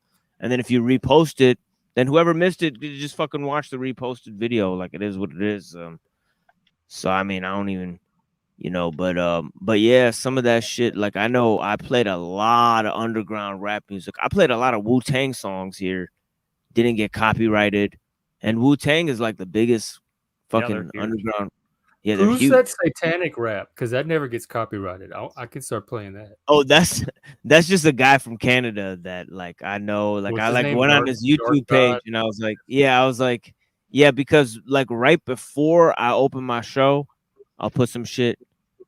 Here's Richie right here.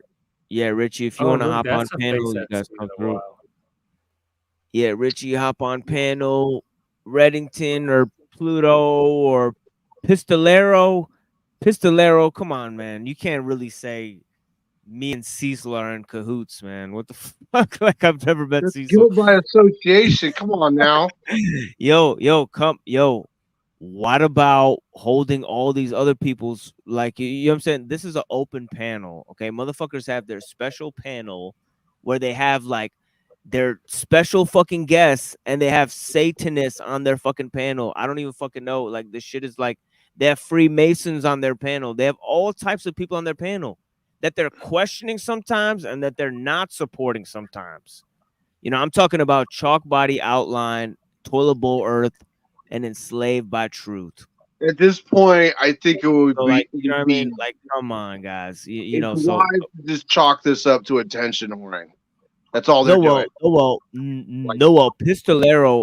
Pistolero's got a personal issue with me not talking about Cecil Drake. This show is not about fucking Cecil Drake. Just because somebody's gonna sit up here on the panel doesn't mean I have to fucking talk about them. I'm fucking bored with that topic. I want to talk about fucking video games. I want to talk about fucking Alan Turing. I want to talk about fucking movies. I'll talk about whatever the fuck I want. Hop on the panel or shut the fuck up. I'm tired of it. I'm fucking tired of it. What the fuck ever, dude? Like, shut the fuck up. Like, you're gonna get banned if you don't fucking hop up on the motherfucking panel. You're gonna get fucking banned if you keep on looping, saying the same stupid shit over and over and over. What is He hasn't been going on like that all night. So Optica? Yeah, dude, you are looping like insane, dude. You say the same shit like all fucking night. Like, dude, like, are you like, is your brain broken? Like, what the fuck is wrong with you? It's a Like, chatbot, bro. It's a chatbot. hop on the panel. Well, Hop on the panel, Pistolero. Like, what is Optica? I don't even what you want to talk optics. Optica? So it's somebody brought up something personal about Cecil, and you were trying to discourage personal attacks in the first No, place, but no, then I'm we're going not. to No, Cecil's no. personal But stuff. here's the That's thing. stuff that anyone's going to go into on camera. I'm not. I don't even discourage personal attacks against me. so I'm like, look, I've had more personal attacks on me this whole show.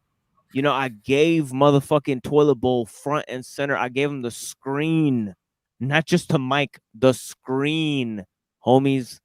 So like, unless you want me to bleed in a fucking cup for you and you'll drink that shit and offer it to your fucking God, dude, I don't even know what the fuck else you want me to do, Pistolero. Like, what do you want me to do for you? Look at this guy. Ban me then. Dude, why so much bravado, dude? Like, just hop on the panel or make a point. Like, what the fuck? Like, why does this panel have to talk about what you want to talk about? You can talk about Cecil Drake. You can talk to Cecil Drake. Come on the panel and talk to Cecil Drake if you want to.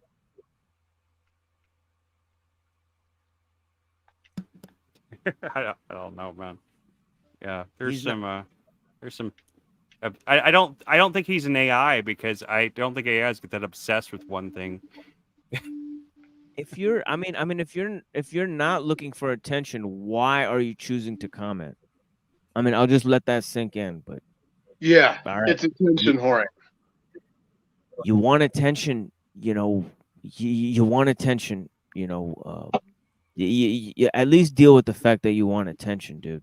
Like, you know what I mean? And I'm not gonna ban you. I'm just saying, like, look, like we could hop on the panel, we can address like the topic has already been addressed.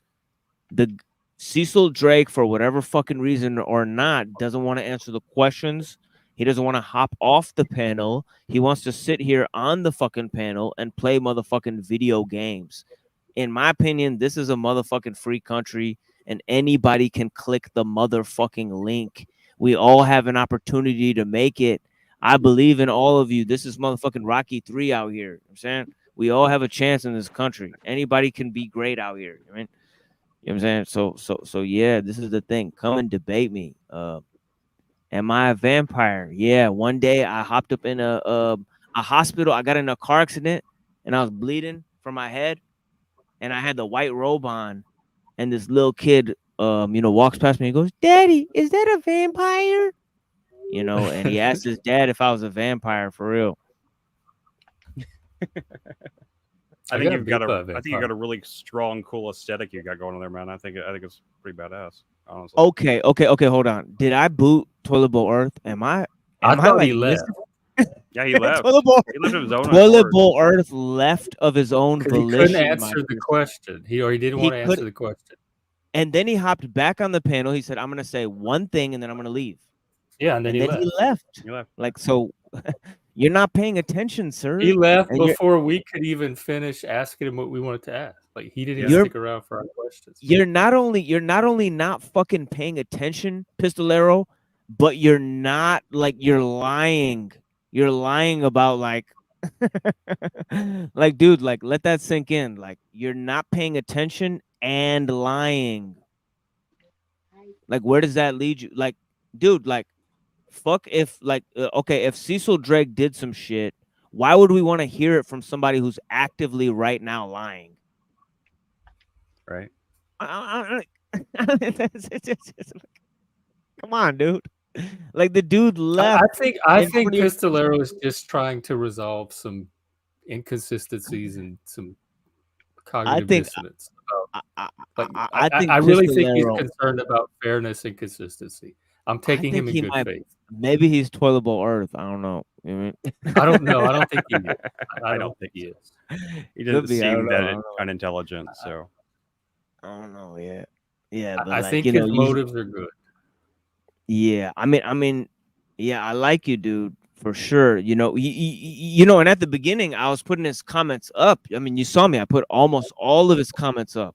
I put all of Pistolero's comments up. But Pistolero, don't be turning against me, dude. Like, I didn't do anything to you. I think he's just worried about you because if there's something to the rumors and it's associated with your channel, I think he's just kind of looking out for you in a way. How many times did I mean, this is the whole show's gonna be this?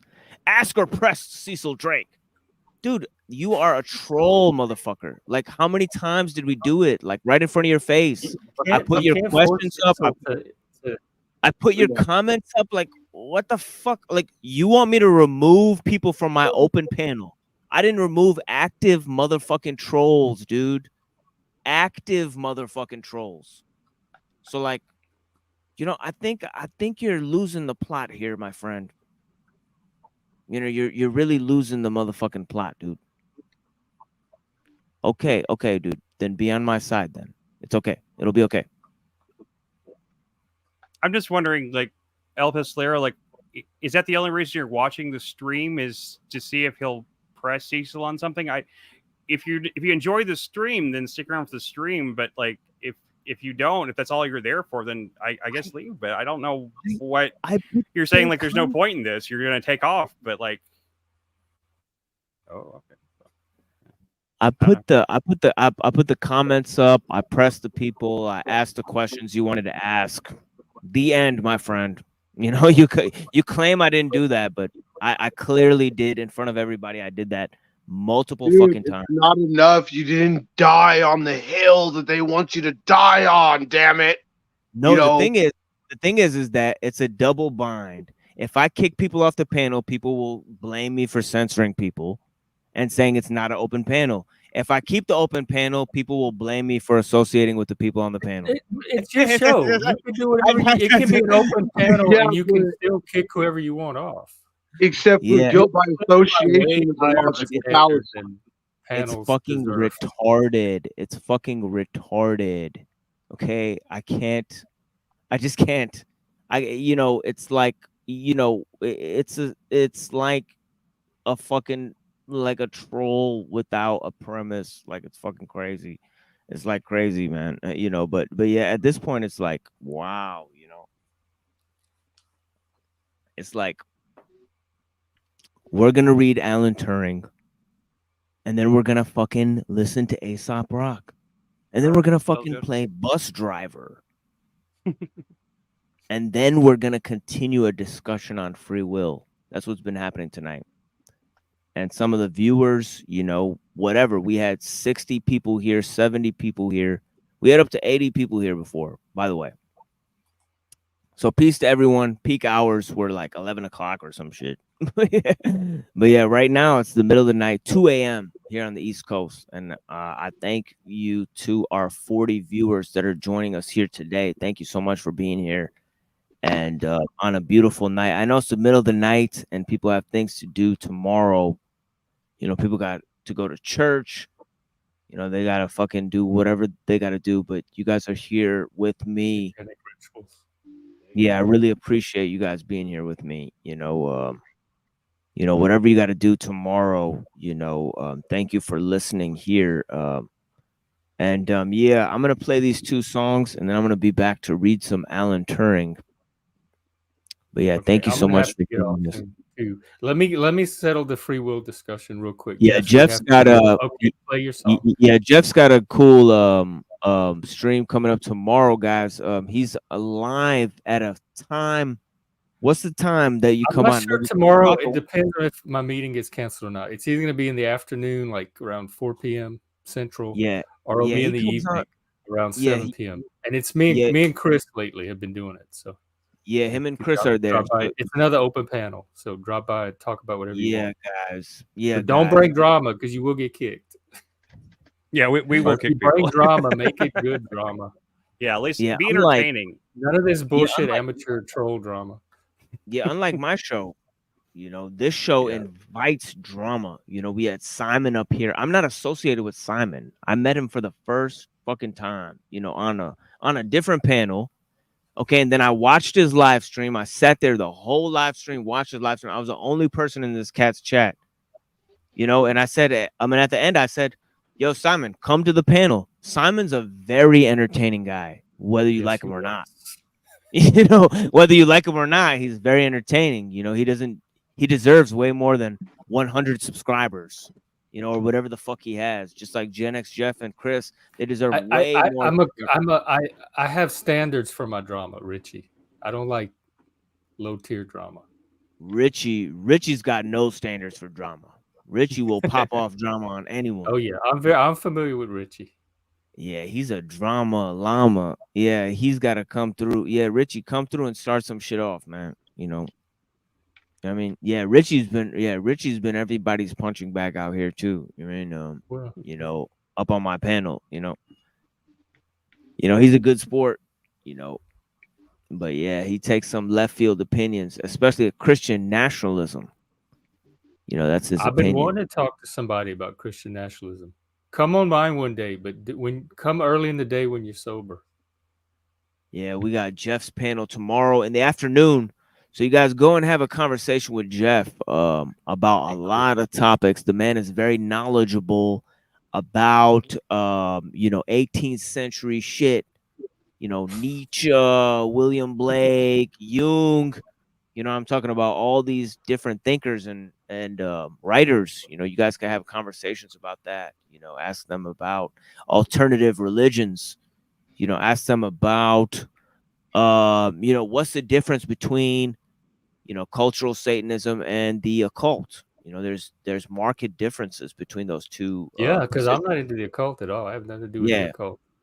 yeah. See, that's the problem. You know, see, CBO and his friends, they used to be in the occult.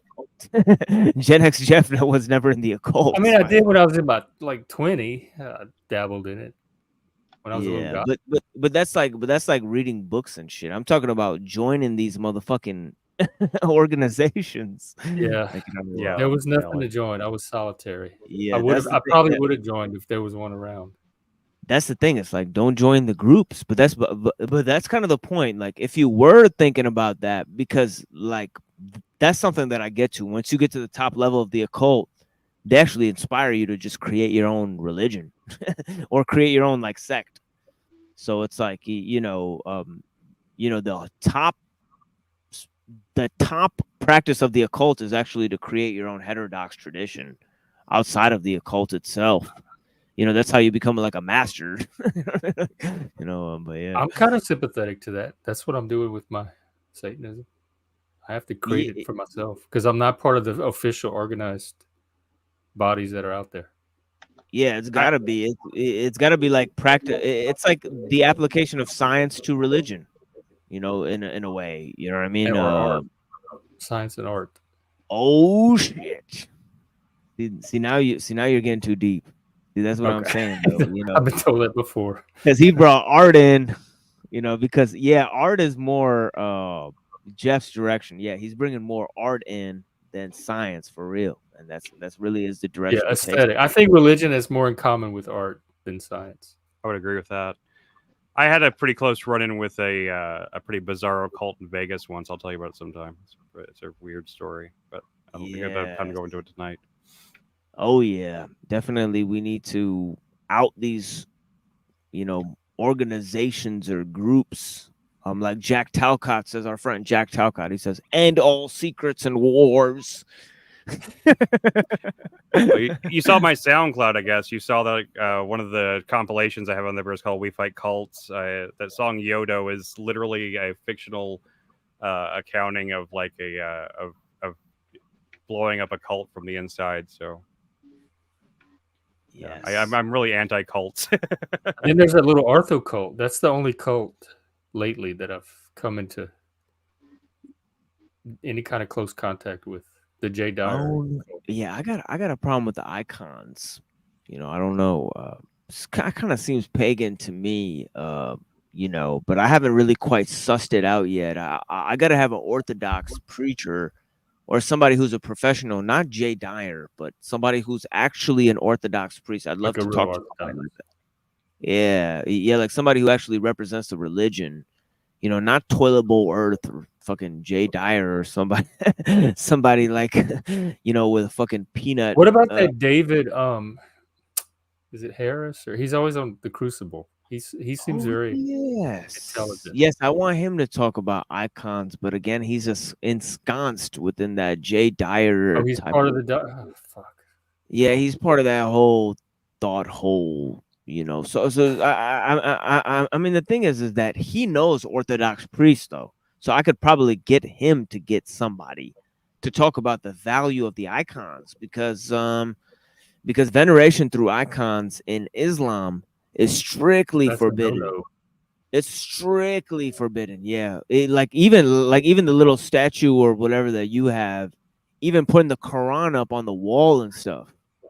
They say like don't put it up because people could be smoking and drinking and shit and just sitting there, and it's not part of the conversation. What about like Mammy? They don't have any No, like not not even even human, Mammy?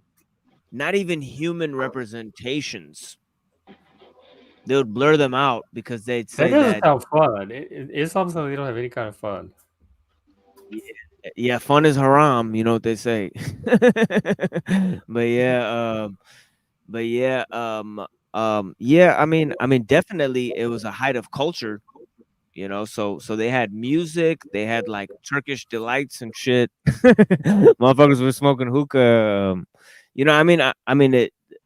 In Spain, it seemed like a good time. Lots of diversity as well. But yeah, at the cultural apex of Islam, who's to say that there is real Islamic values in place? You know, I might say that Islam kind of holds back culture. You know, an argument can be made for that. You know, but Yeah, I've is heard that, it made before. yeah, is Yeah, that me a too. good thing or a bad thing? But it I holds think back our version of like modern culture, but it preserves yes. their version of culture. Very That's true. another thing. And yeah, me and Trad have talked about that. How actually, if you go to India, if you go to China, you know, if you go to Africa, there's Muslims who still have their cultural traditions in place. But when those cultural traditions are replaced with secular humanism, they don't maintain those traditions. They're gone. Mhm. So with Islam, they maintain their cultural traditions as they do in like India and Pakistan, like where I'm from. Like people might be Muslim, but they're still like Indian in terms of their culture. You know, like Pakistan is just a Muslim version of India. You know, for lack of a better term of it, you know, and Do that's you kind of know any Sikhs? yeah. Yeah, my ancestors were Sikhs apparently. So yeah. They have a Sikh on Sikhs. Big Brother this year. Oh yeah. He's doing really well. Does he's got the Yeah, he fucking wears the turban. Yeah, oh shit, he's got the full Sikh. yeah, he's It's got their the first turban. Sikh. My Diesel's understanding over of here it just is playing that Fallout 4. it's like a crossover religion between Islam and Hinduism, or no? Yeah, that's right. Yeah, that's correct. Yeah, it's a crossover religion between Islam and Hinduism. Yeah, it's a very interesting religion. Yeah. Developed by a man named Guru Nanak, who actually studied with Sufis in Afghanistan, going out traveling to the desert and studying with the Sufi cults. You know, the Sufis are a cult. I mean, I'm in my opinion. But yeah, Oh, I've always admired the Sufis. yeah, they're kind of cultish though, you know. You go join them, They they're just like seem They like definitely are. spiritual and harmless and trying to do good. yeah, but they're like, why don't we all chant the master and stare at the master and all dress and all wear the same clothes that the master wears? I was like, this is a fucking cult. Yeah, that I was does like, sound no cool. thanks. I was like, I'm not gonna put on the same clothes. You know, I think it was George Carlin who said, "Well, the moment everybody's wearing the same fucking hats, I'm out of there." Yeah, I get that. Yeah, that's basically the line. You know what I mean, right? You know, it's like, yeah, it's unacceptable. You know, and yeah, they all got their little white turban, and it's like, nah, I'm out of this. You know, no thanks. I'll find my own path to God. Anytime something ends up like revolving around a guru, I'm out immediately.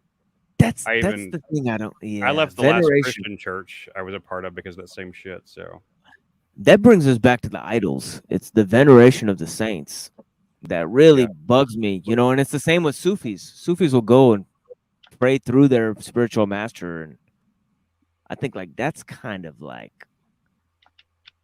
like, that's just a human. You can't bounce your spiritual energy off this human and, get fucking, you know, a satellite boost or whatever. I mean, like that's But that was stupid. Plato's theory too in the symposium, that we have different, we transfer our arrows from the different humans as a path to the ultimate communing with the reality behind the individual humans, like through Yeah, love. because he believed. A Yeah, because he symposium. believed.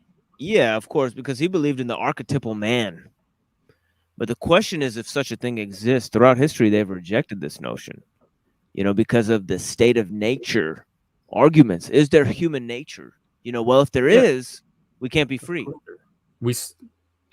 There is, but that doesn't mean See, we're bound by it. I got you There's there. something in our nature that allows us to direct and control that nature.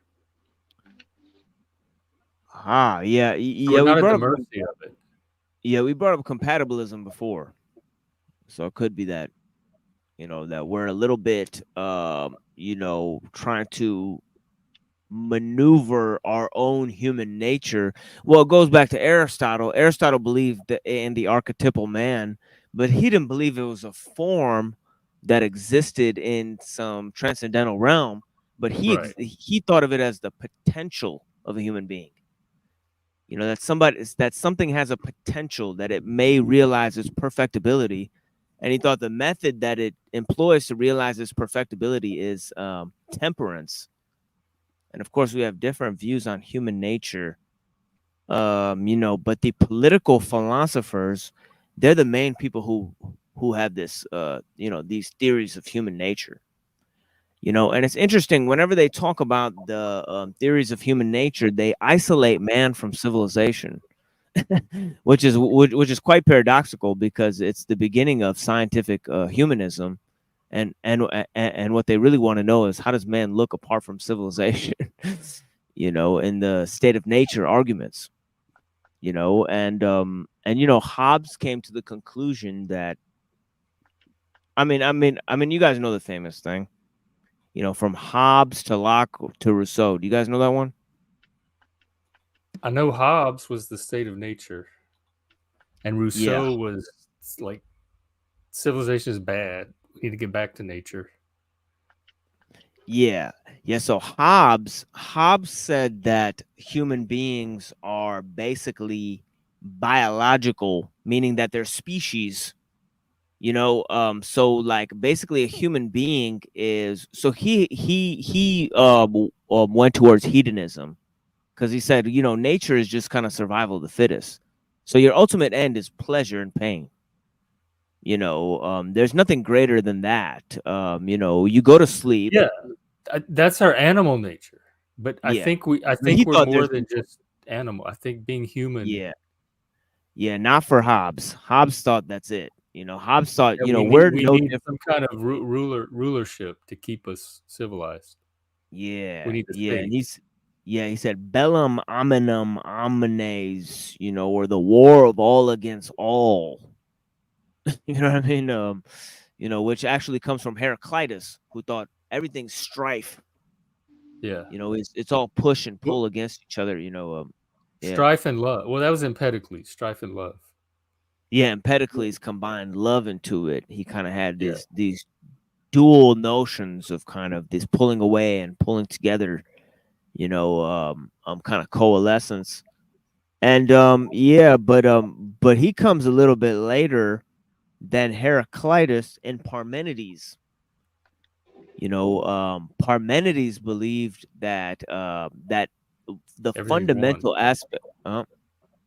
Wait, what was It's that, all one. Jeff? Like Oh everything's yeah, yeah, one. exactly. Heraclitus But was flux. They're the same river twice. And Parmenides was everything's all exactly. one being. Yeah, see, Jeff is very wise on philosophy, it seems like, because he's talking I about the have a minor in pre-Socratic. it. Oh, wow. Okay, so that's why we're having a And good a very discussion rusty here. memory. Yeah, well, I daily refresh my mind of all these things. You know, I have to study at least, you know, potentially, you know, maybe 3 hours a day. You know, I Wow. try to at least, you know, maybe from 9 to 12, but I kind of push it back sometimes, you know, because of this live stream. I was about to Yeah. say because you're Yeah. streaming at 9. Yeah. Yeah. Yeah. So tomorrow I'll have to push it back, for example. But you know, usually I study for 3 hours a day, and I try to do research for a few hours as well, and do some other things too. You know, based off of what I learn and stuff like that, so I can compile, so I could keep it moving. You know, but yeah, Heraclitus, you know, thought that, you know, well, we're kind of squaring off against nature. Parmenides didn't think that that was going on. You know, he thought that, you know, kind of, you know, more or less that, you know, nature is the same thing as mind. You know, so he brings this thing in that's mind. You know, so he's got an important take on the matter. But if you go all the way, and you can go to every philosopher going down the list and see how they reacted to these things. But if you go to the modern age, you know, the modern age, we get to these guys, you know, the state of nature theorists, and Hobbes, you know, kind of came to the conclusion that we're fucked in nature. That nature is, kind of really harsh place. And Locke sort of came to the same conclusion, except for he caveated the statement by saying that we have freedom. Yeah, So he we're said, blank slates, tabula yeah, rasa. yeah, the tabula rasa, and that's an important point. Is that tabula rasa means that you're born a clean slate. Now Rousseau totally rejected this. He said that man is born with preconditions of culture and climate. He kind of was the first anthropologist and believed that different cultures are based on the complexities of where people live in nature. That these actually allow people to develop different traditions and stuff, that man is kind of socially determined, uniquely so. He thought that there's more difference between a man and another man than there is between a man and an animal. So he kind of took a radically different take than From Hobbes. Yeah, turned Hobbes on his head a little bit. And then Kant used Rousseau. And the way he used him is he totally made a bifurcation between the internal world of morals and art and the external world of science and perception. But he said you have to align your conceptions with your perceptions. And that's how you gain knowledge in the world. It's kind of a dual exchange. Between the internal and the external, between the moral world within and the starry sky above. This was his summation.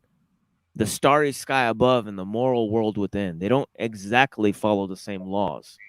He thought the law of morality is different than the law of the universe. Yeah, because it's a human law. Like we're just a part of the universe. So we have laws specific to us as a species. Yes. Yeah, and it's a question, isn't it? Because first of all, natural law, that's one limitation. And then the other limitation is human nature. There's sort of two filters there. And through these two filters, we're supposed to somehow achieve free will. Which we do have.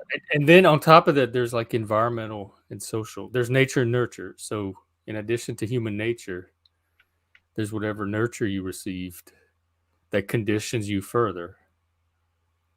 So you have your environmental, cultural, social factors. You have your biological, genetic factors. But within all of that, you have the ability to become aware of all of those influences and choose a path, but like decide what you want to do with them and negotiate some kind of path between all of them. So you're not just passively at the mercy of them. And I'm not saying every human has this, but there's like some humans have the potential to have this because we see it.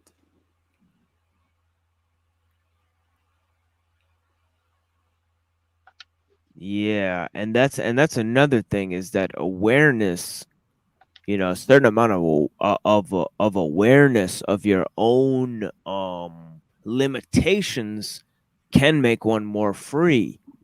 It's kind of paradoxical in a It sense. gives you the parameters that you have for your free will to operate in. Yes. And yeah, definitely. And I'm gonna chop it up with this Aesop Rock video. I know Chris also stepped away. I don't know if Jeff is gonna be out of here, but I think he's gonna. Yeah, probably after the video. Okay. Paul's Yes. streaming in the morning, so I got to be there for that.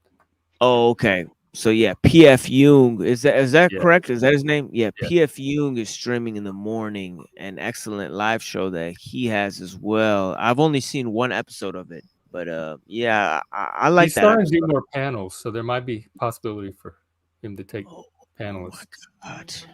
Oh my god. I think it's too dangerous for machine lives to hop up on these panels. I can't just go gallivanting around like some panel whore, you know. Why not? But yeah, I'm dabbling in panel whoring lately, so I think. Yeah, we're gallivanting right now. I mean, my thing is that, yeah, I mean, I have a fucking, I have a program out here, so yeah, definitely, but yeah, but definitely Gen X Jeff, Trad Culture Preservation Society, also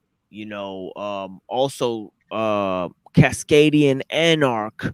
Right now, we're all in a squad of streamers, so you guys come and check us out. If you guys see Machine Lies in one place, you might see him in another place. Obviously, I don't have time to just go around abroad on these internet panels. Especially because a lot of these communities seem very hostile to me. And all of a we're trying sudden, to find the good ones and keep them going. oh yeah, and I might end up on some of these. Oh yeah, also Benton. Catch me on Benton show. Oh, is he another good? Should I add him? Oh yeah, let me show this, because that will definitely be another segue. If I'm gonna take a break before I play Aesop Rock, I might as well play this, because this gets into our other topic for tonight that I barely explored, which is technological determinism. And the question is about whether we have control in this life because of large scale systems. And obviously it's an open question. Obviously nobody controls the nuclear power plant that's 100 miles or so away from our house. Here is a nuclear power plant. And if the in Fukushima, when the plant overheated, the reactor burned and melted through the earth. So it's somewhere inside of the earth. They can't find out where it is. Obviously they can't retrieve the reactor core that's melting inside of the earth, because that would murder you. So yeah, I mean it's a good question why we're powering up this thing that we can't shut off for another 1,000 years. And what country has lasted that long? It's a good question, isn't it? Who's going to maintain this thing? Just big Homer Simpson sitting next to the big red button. And yeah, I guess good luck, everyone.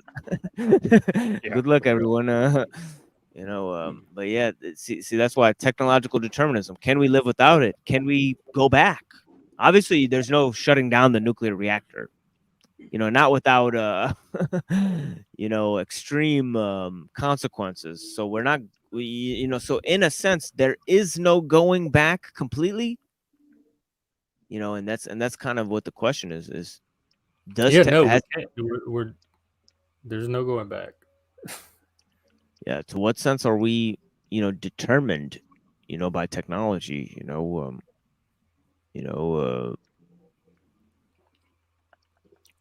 That is a good question, because that's that part of nature. It's the human modifications that we've made to nature that have now become another form of nature that we have to take into account. Yeah, and we had to get this guy. This guy was on the panel, and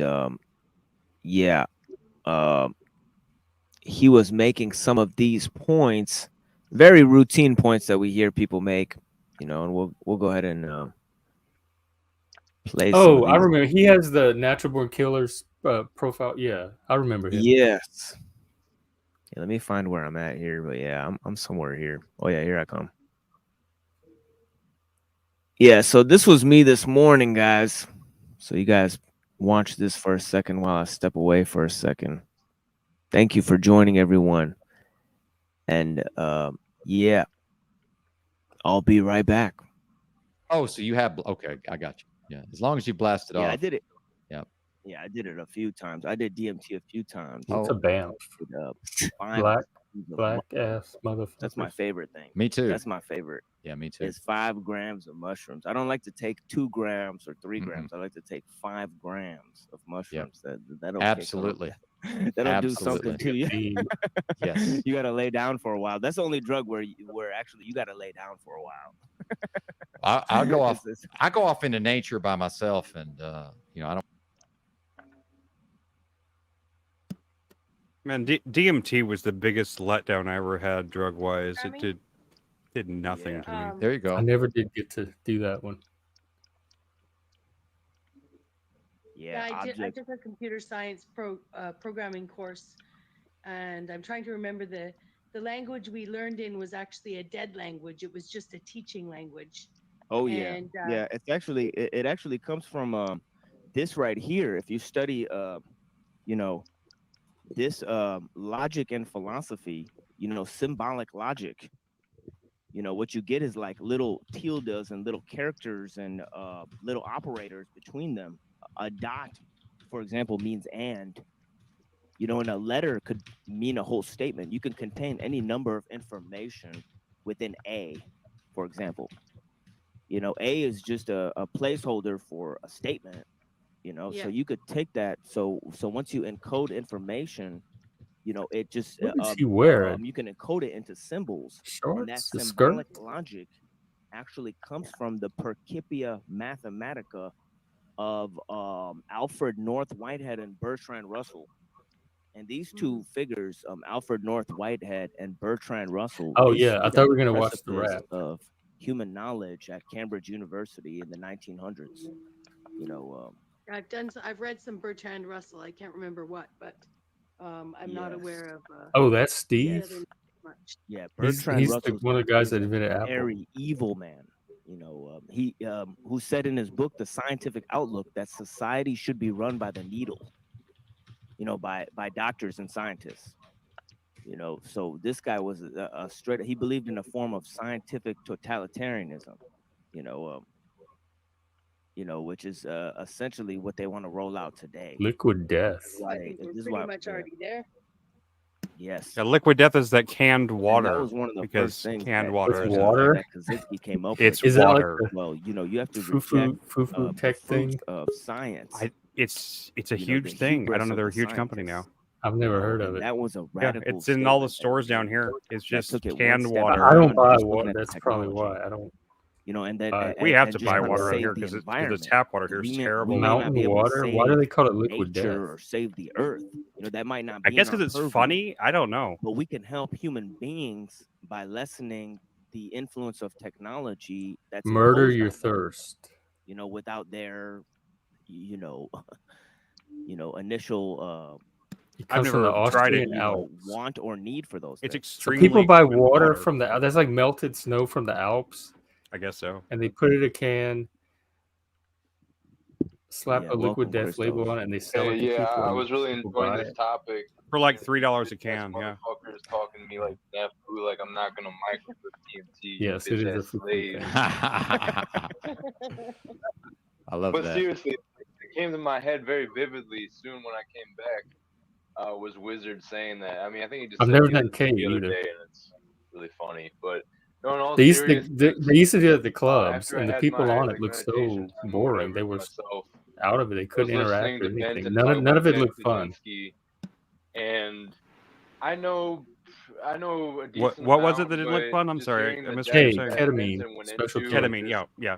It was a like horse you tranquilizer. could hear the Like, I I never didn't want to tried do it. in his voice What's a as cat well, like tranquilizer? Here, it's what they his actually put cats to interest and sleep with. knowledge But on it. So I didn't even. And they I've go in a never. K-hole. The And like when major they were in that outlets K-hole, they were did eventually useless. They publish his should have been sitting manifesto. home in their bedroom. I don't know why they were at a Like club in a he had K-hole, asked. but it was a I've club never. drug. I've never come Yeah, across man, it. and it was big in the news. You know, and that was a little before your time, right? So, you know, and you're not Only a really. little I bit. just turn on Well, the I tap understand. and Yeah, get exactly. water, or Only a little bit, maybe certainly. buy some Gatorade or something if I need Well, it I in the mean, bottle. I was At least it has some like flavor on it. 20 when this was going on. Yeah. I'm not gonna pay Maybe $3 it's for a melted 96. snow. Our Just tap off the water top of my tastes head, I think terrible that's here, about so I right. just buy the cheap I believe. Walmart I'd have to well go I water. grew up in the swamps. That was when he was, you know, supposedly captured. My palate for tap water is. But I will very say, as far as low. my excitement, It's fair. I have a certain level of reverence for Kaczynski and whatever that was. What whether he was a real person, to what level he participated. But then Machine Lies knows a person who corresponded with Kaczynski, No, right? So, I'm definitely not at a getting a certain reverse point, that osmosis probably one. was a It's real way person. too complicated to drink We water. get pretty deep into the truther lore, pretty They quick. are. I had one in our tap Regardless for a of while, the and it Harvard, worked well. I forgot, They're pretty. They don't cost much. Yeah, Harvard is where he went to You just- undergrad, you and where he literally was. just- I guess if it's your gotta be water's the nasty. 50s, because see, the Kaczynski was Yeah, born in We like have what pretty decent 45 water or here. something. He not But 45. when we he went was- camping, they had these like ultraviolet. How old was he when he died? wands It you was could like put in 80, the wasn't water it? and it Machine would Lies, sterilize it. something like that's that. right. Yeah. I've seen those things before. I've never used one. Are we getting to watch the rap? Oh yeah, this rap is gonna blow you away. This is crazy. What you're talking about? Aesop Rock, right? Yeah. Oh Is yeah, that the- yeah. Yeah. This is actually I think it's like his first album, maybe unreleased or released. I actually don't know, but it's called The Substance by Aesop Rock.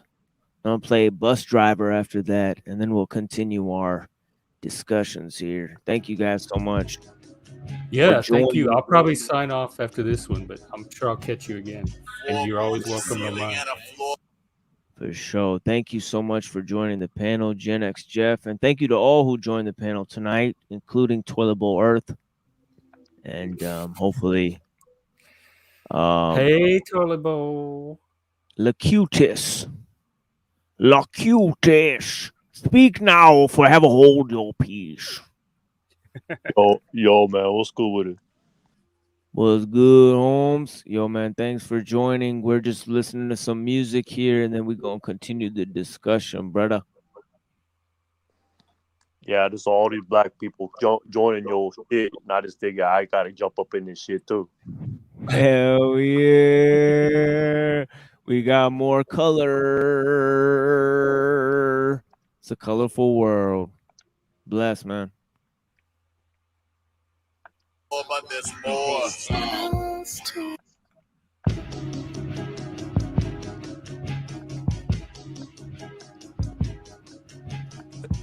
Aesop is so fucking tall, by the way. If you've ever seen him live, he's tall as shit.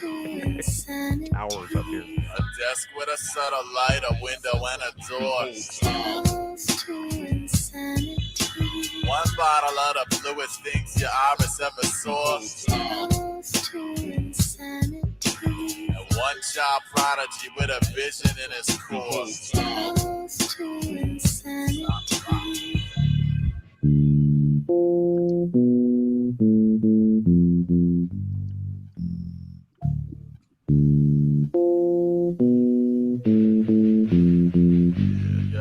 I'm frostbitten, slipping away Titanic burden nurses. Where the anti-hero clergy purged their value burning service and warped was I huddled beneath the influence of fresh mesh with impressions that appear to shrink before my very breath. These tides of woe and malice and mirth initiate a wave crash, flashing my offspring grace prior to birth is looking bleak. Malarkey bar soldier cooking in sleep, emerald eyes glow, unshook in a freak sideshow. Okay, I strobe effects projected when I blink, so I design this chorus line when linked. We let our eyelids fall and pilots store. With but a single open flashlight and dark class to dim the wattage, and see the wide-eyed dry graze and supplied fiery colossus. I am a hostage, shine and get pushed beneath the crazes climbing, hiding behind the levee while the stubborn rivers rise and feel this. I wish heavenly brevity scented hate pedigrees instead of dead serenity. Goddamn, must have remembered me. It found about the me, it wrenched liquid me, death tempted to employ it, apprehended me, it rendered me suspended in its voyage. How these tables have turned, handed a bottle with the skull and crossbones scribbled off the label. Sipped the ladle, drank the burn, begging for dead.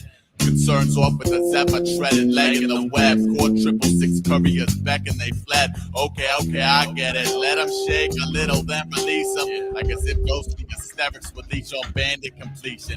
Odium. patience. Ran his anti-death commando, just a litigant stretching a touch tranquil, but couldn't quite catch the angle. I'm trained as cornerstone famine trooper, so my trade within a heart of hearts, still belly up and parched. Come on.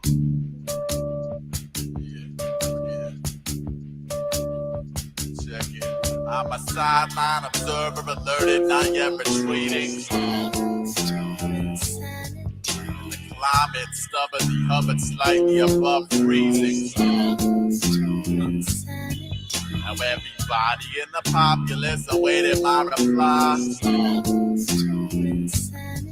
I spit a billion tiny brilliant white lights into the sky. Undeniably amused by the way the fuse burn, by the way the clues turn in front of my eyes to fertilize germination and concern for me, for he who sunk into the trench fully dug. God, I wanna pull the plug, hug on my canteen, like in a dream centipede, leader speeding through a midi creed league. I can tell by the way the knees bleed from the seed if the breed should have ever been bred. And I'm set. Whether compared to caterpillar and cocoon to emerge, or a spark soon a bloom to a surge, all I need is the nourishment, the courage, and the burn to ascend from a number to brave blade runner, hunter, cleric, swordsman, king, warlock. I'm walking with a broken mood ring, mood swinging from the mezzanine level, here to bevel the edge. My team settled on the ledge, pleasures like that. Summer, it rains, buckets of hunger pains. In the winter, it's the same with an added climate change. The remaining two quadrants balance the polar values equally for mid-range, and the songs of thirst remain the same. You could turn the whole cold reservoir to liquor hell, split the ocean on its seams if it boosts your esteem. I never lend span of attention lest my brethren signal pressure. So do your magic miracle work or I'll remain unimpressed. For the flux, the fix, the famine, for the fact that little Billy up the block obtained a lovely hand cannon. I'd examined autopilot when filibuster one concluded the few we're tuned with went out targets of his movement. It's intriguing, yet I guess I knew somewhere something was leaking. Now I honor instinct and liquid. Bring settler runaways, sprayed boogie bastard clicks to bypass glass stature. Walking graph characters, militant dance, split the sun and sip the filament. Tracer, vivisectionist to lab rap rhymes. They try to grace these sacred lips with his maze of a dirty wine. He knew he brewed the substance just to mock the lesser budgets, then sought off on trickery, bought off the public and screamed victory. Tunnel through the might-infested grillage, and the rig as fast as Aesop and his tendon fatigue fingers could dig trigger revenge. Tip the goblet in the dirt, review my words, spit in the puddle, piece the pain, struggle the fuck out and duck out. Do you like Dose? You like Dose 1? Now all hell Yeah, that guy's awesome. I was hidden, yet I slid it just to rip the mask off. I'm 76 inches of all the purest sounds. So y'all can dig me 6 feet deep, my eyes will still be open round. Like that.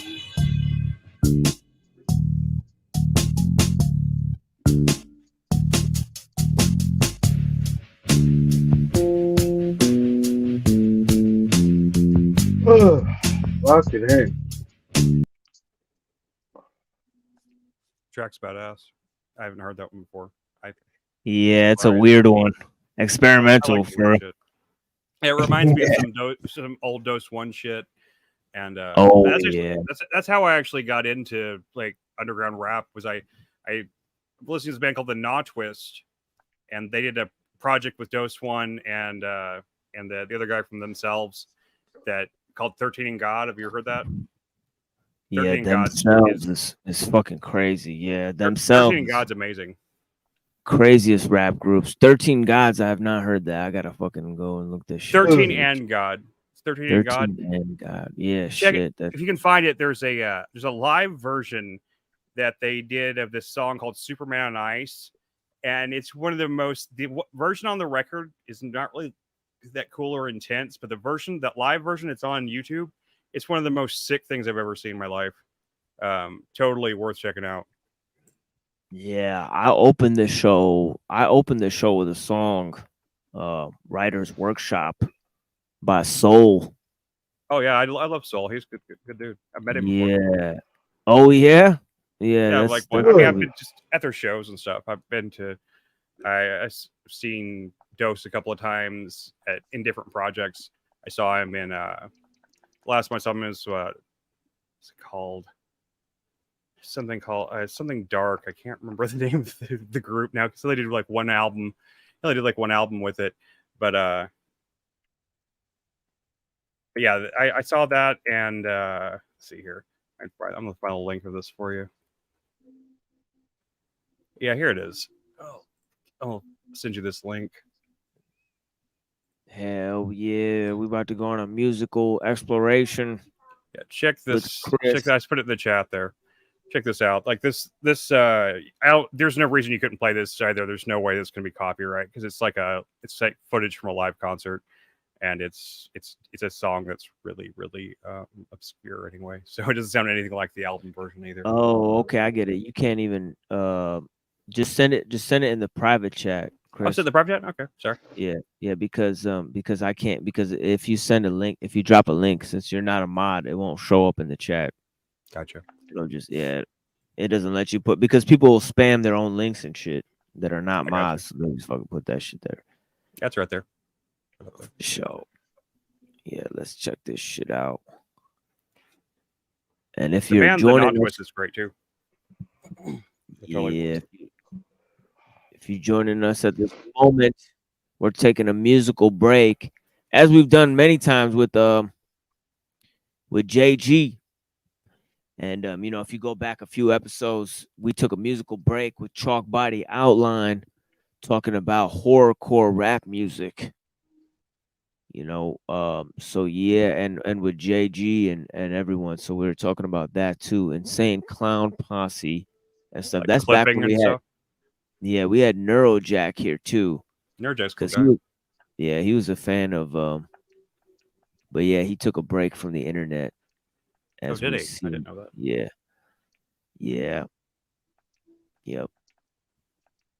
But yeah, here, let's go to, wow. Yeah, I kind of like this layout better, where we're underneath the music video. I don't understand how I got it to do this, but yeah.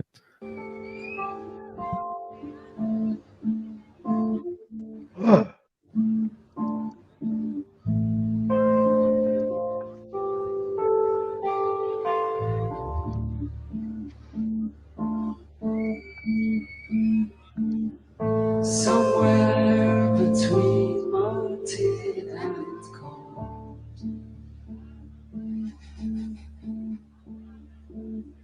Somewhere between molten and cold.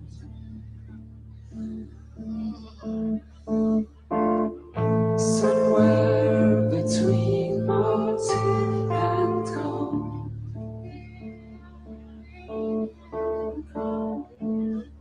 Somewhere between molten and cold.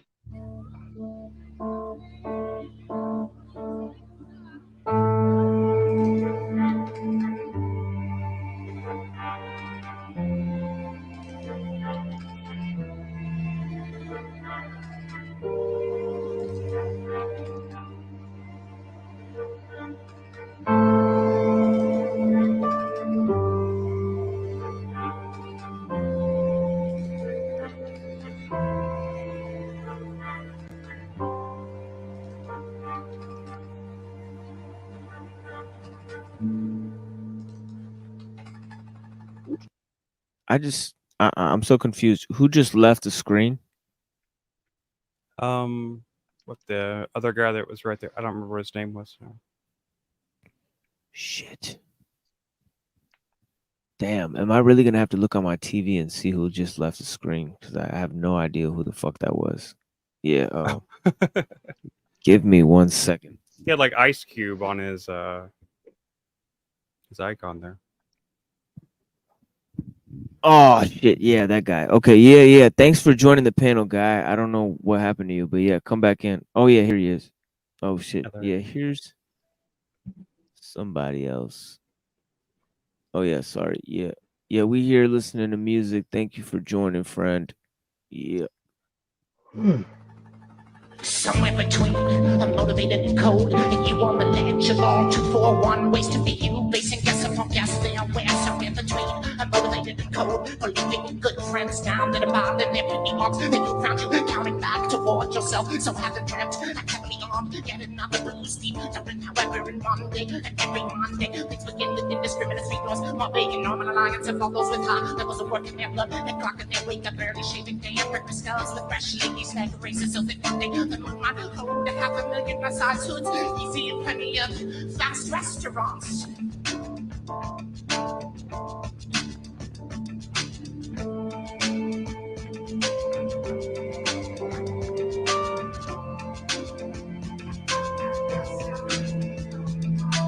The song goes off here in a second.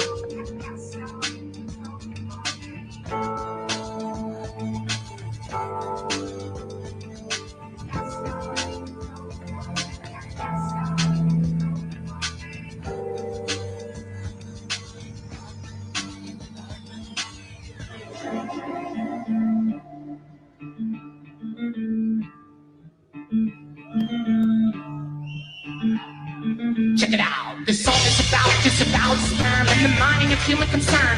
Many cells picked, many men died in 98, the year of my strong, fair, round collection. Their footprints embrace far out of the frozen they face. Depressed and kept for quite some cold and and they look pretty dangerous. Man made the sort of mouth working making this world evolve. The camera from wide, I'm set it up over by the printer and all set obsessed with your secret code. You indulge in the shadows of the bring the motor music out to me. Things for the day I have the wind blow. A few $100 bills, you think about it to have one kind of CC. Stick with you like a 7 minute to death. You get never funny the point. This is star hard. You see these in yourself. The fire sound of the man and old dance under the star. I stop the water inside the beach.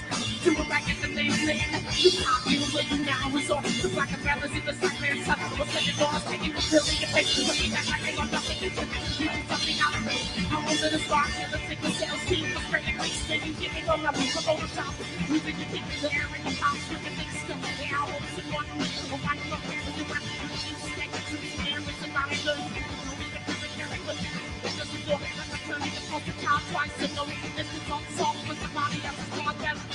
Out there scared, you'll set your eyes up all night on the ceiling.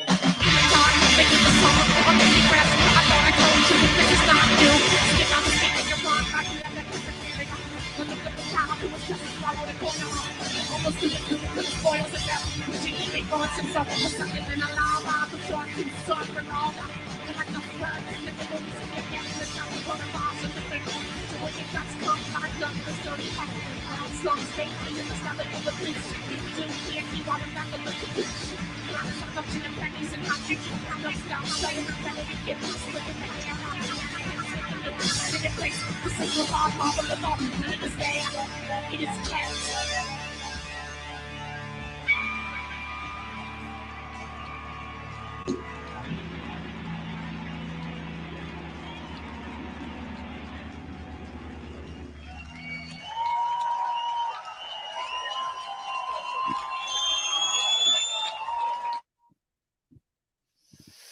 Shit, quite a performance, quite an audience. For shit's sake, man, there was a lot of people in that crowd. I couldn't It believe was it. a festival. It was a festival, I think.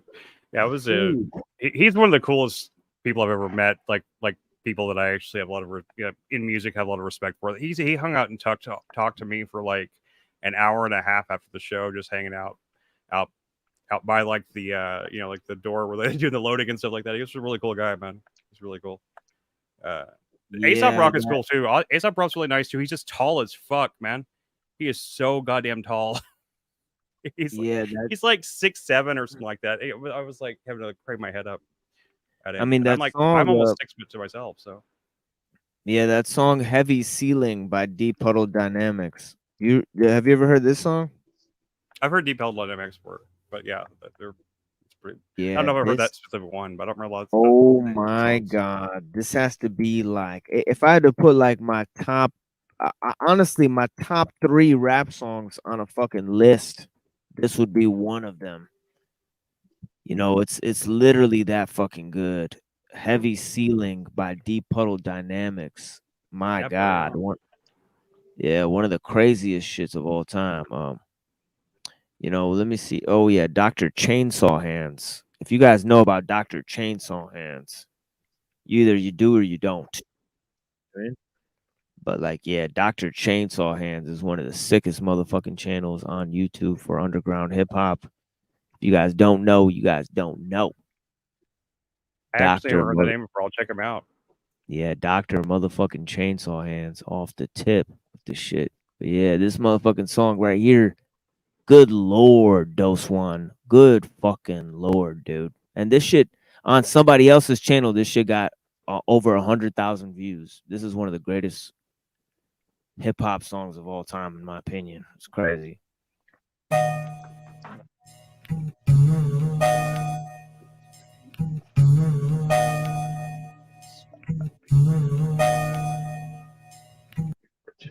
Those two walls and that ceiling meet, where you'll be peeling me from when the dreams become abilities. The trilogy of growth, I'm at the second level, where every word is special and I'm lost inside the echoes. And when it settles, I touch that third stage. I shuck these mental shackles and blast my way out of that bird cage. Earthquake signifies an active foundation. It's got the posture aching, keeps my head out of these constellations. From this high, I may identify the obstacles. When I get this high, my head becomes a hospital. Bitching and bickering, complaining that they sick and injured, bleeding and hungry. Give me my tourniquets, feed them nourishment, and included with the diluted juice and bruised fruits I distributed. Who knew they wounds would heal so quick? Who knew the passion would be compassion and get them fastened onto the dick? Might as well have let them penetrate. The view from here shook me, looking at rookies that try to emulate. Take your time to break the rhymes down for what you gather. Only after will I climb to the rafter without my ladder. Stability, overseer, stand over. Ability, hover, provide contraceptive and meteor showers. The sky is falling, the earth is collapsing, seas freeze. Seize my support structure, you stand where I may shake but provide shade upon your living mass. Granted, I'm branded with a limestone trim, so your epicenter splinters to shambles while the lights turn dim. Sheets stop bellowing, hug your teddy bears. In Santa with the light in my center, cynical minds find your master. It's only a shame that it walk slide, landing on your backside. Who needs to walk you laymen? Spend all of your time inside. I sing it all, I saw it all, I encase it all. And with all my power, they should have built more columns for me. The ball's still rolling, there's only 2 pins left, brother. Whether above or upon, I promise to always provide some cover. Quit breathing so much, this ain't comfortable for me. But I was more affordable than the ones that they had built in the early 90s. Oh my, look at those men. Listen to them complain. Some bitch about champagne, others talk about how they should have took the train. Regardless of your status or economical bubble, I'm still on top of your world, even if it's a pile of rubble. This is the Dose One verse now. He goes dripping through. My God, peeling off. Fucking crazy motherfucker right here. This is craziest verse I've ever heard. heard. Shit's sick, man. I think it's great. I've listened to this album before. I don't know the names of the tracks, but this is amazing. Yeah, this verse is just, honestly, I got chills when I heard this verse. This is crazy Dose One verse out here. Tripping through, walking on, hanging from, healing on, tripping through, walking on, hanging from, healing on. What in the name of human built this ceiling? How industrious it must have been, awful continuous to span those reaches and rays. Not a wall, empty space only between, no corners, ceiling, the lid perceived on a system of physical laws. How high, height being among the first 3 you can't touch. It goes on to stretch an unexplainable linear roof of instance, too relative for shelter. Its protection proposes our challenge to existence. Hold, will it hold, and for how long? With such holes staring into nowhere justifies nothing we define or travel as fast as too distinct to blanket vast. It surrounds our absolute upper limits. Our reference comprises our synchronous tick tock, tick tock. Thank it for your fears and lows. Know if it starts or stops. Tick tock, rest beneath the safety it can only prop. It's not sturdy, old, weak, young, or made of tick tock. It's above, with, under, in structure and stronger than our nails. Words, ages, beams, any watch. Tick Tick, tick. Tock, tock, tock, tock, tock. I've experienced, been a witness to many happenings up to this point. Life and death have passed my eyes on both occasions. They anoint. At the beginning, I looked down and I witnessed birth. But confined to my position, I never realized what it was worth. I never realized the beauty it expounds and the emotions it induces. Never realized what true love, but sometimes no love at all produces. Never realized what I was going to see in my adventures of now. But realized I was in for a lot of sightseeing. So somehow I didn't pay much attention to the positive aspects of things. Only victims of stabbings and shooting. What the fat ladies sing. They say they're on their way out as they pass through me. Hoping each time that they could take me with them, so I could see a different aspect of the world. Perhaps above the building, but let down every time they told me that they were not willing to take some extra baggage. As they chose to refer to I, perhaps I'll never leave this place. So now all I do is sigh and think, what was I? But I was so misled that I only showed my interest in souls that were covered in red. Now I look back and I feel that I was cheated with precision. The different aspect that I had longed for was so clearly in my vision. Got sick and tired of negativity and I was due for a change, but never figured out that I needed not to rearrange. It was all before me, and I could have seen life as well. Now my one-track mind has only stories that no one wants me to tell. Tripping through, walking on, hanging from, healing off, tripping through, walking on, hanging from, healing off. Hell yeah. I love that shit. I love Cloud Dead too. You hear the stuff that Bus Driver and Open Mike Eagle did with No Can Do. It's called Hellfire Club. Yeah. Yeah, Bus Driver, No Can Do. Yeah, definitely. Open Mike Eagle. Good Lord, with Open Mike Eagle. Yeah, that guy's crazy talented. Yeah, he really is. Yeah, it's wild. Shit he comes up with is wild. Yeah, it's got me thinking for days. Yeah, he made a song called Information. Oh yeah, I love that track. I love that track. Yeah, it's a very technological song there. I love that song. That's a great fucking song. Yeah, Information by Open Mike Eagle. You guys go check that out. It's got Cool AD on it. Yeah, it's I met Cool AD once. I talked to him online once. He used to. I ran into him I got in touch with him through somebody else, and anyway. Yeah, he's a guy who's the same race as me. So if you look at Cool AD, that's somebody who's actually Punjabi. So he's not South Indian. So he looks tall. It's kind of light skinned.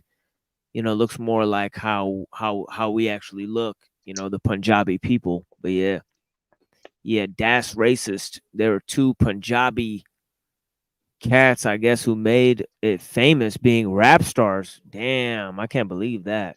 I'm out here looking like a nerd doing philosophy, and these guys are rap stars, man. Nobody told me when I was a little brown kid growing up that you could be a rap star. Yeah, that would have ended my life probably right there. You would have seen me sipping lean under a bridge and fucking, thinking I'm,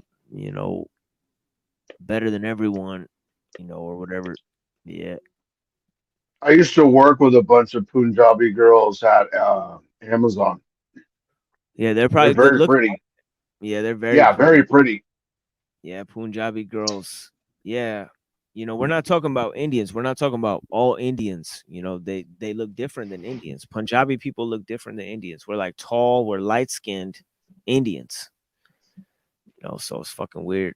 Yeah. I work with their Punjabi people at Amazon too. A lot of their names end with deep. Like Anundeep. What the hell was it? It was just after a while I was like, "What's up, Deeps?" And they're like, "Hey, what's up?" What's up? Because all their names end with the word deep. Anundeep, Amandeep, this deep, that deep. I was like, okay, here a deep, there a deep, everywhere a deep. Yeah, my goal is just to play underground hip hop music until I lose my whole audience, and then I'll start talking about free will. You know, but yeah. That's basically what's happening out here. But yeah. Adaptable dropped a link too, you know. What is this adaptable? I just opened it up. It's the Dino Spectrum. I've heard of. Oh, I think I've heard this hell before. yeah. It's pretty badass. Yeah, Dino Spectrum is the shit. Yeah, me and Adaptable be listening to the same shit. He put a crazy Just a Law line. You know, let me open up my my shit because he dropped this shit out here. It was fucking awesome. Some shit that he put. It was crazy. For the first time in a long time, I heard something on the radio the other day that I really liked. I heard a song by this guy named Genesis Owasu called "Leaving the Light." Have you heard that? It kind of sounds like a cross. It's like kind of like reminds me of what's the my brain doesn't work anymore. Never mind. I'll think of it later. But the song was pretty good though.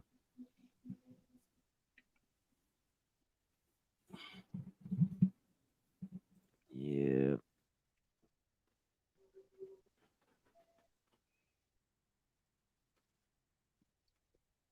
Yeah, I don't know if anybody's heard this either. But yeah, I'm trying to find this line. Death Grips. That's what I'm trying to think of. Sorry. Yeah, Death Grip. Yeah. Death Grips is what Genesis Owasu reminded me of that one track. But anyway, it's driving me crazy, but I can't remember something stupid like that.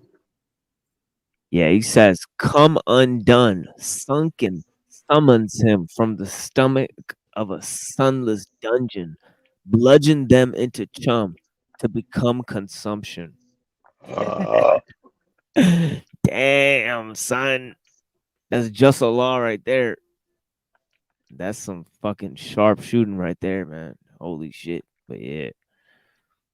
Yeah, shout out Adaptable. Bless, man. But yeah, we're gonna listen to Night of the Living Dead. That's what we're experiencing out here anyway, so you know, it's only fitting, you know what I mean?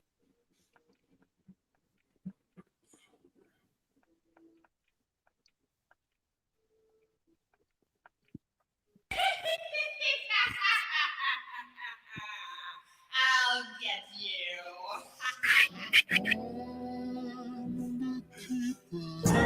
Return of the living dead. Return of the living dead. Return of the living dead. Return of the living dead. To abode near you. The night of the living dead rise from the flower bed. The night of the living dead, the eulogy's been read. Over your giving head, just trying to get ahead. Night of the living dead rise from the flower bed. The night of the living dead, the eulogy's been read. Over your giving head, just trying to get ahead. Night of the living dead rise from the flower bed. Night of the living dead, the eulogy's been read. Over your giving head, just trying to get ahead. Night of the living dead, night of the living dead. Parallel park, where the carousels mark get a farewell remark. From inbred clones who dread moans to shredded poems and headphones and firm. The murder homestead forum, where they feast on their bread porridge but didn't pay the mortgage sum. Source on my floor, one thought the war was on the floor, them floorboards flung. And they're in for a young wash mortgage boards fun. Cause all they do is eat and run with heart of pleaded was the rise of the seated does we know that you cheated some. The forklift, the corporate horse shit. We just left an idle belt, tie up your whole Bible belt. I will help for a final to go fish the title belt. You don't need to buy tax free to buy to place the weed. Buy by the street light with the gift free bites on the deeds and rights to the G type.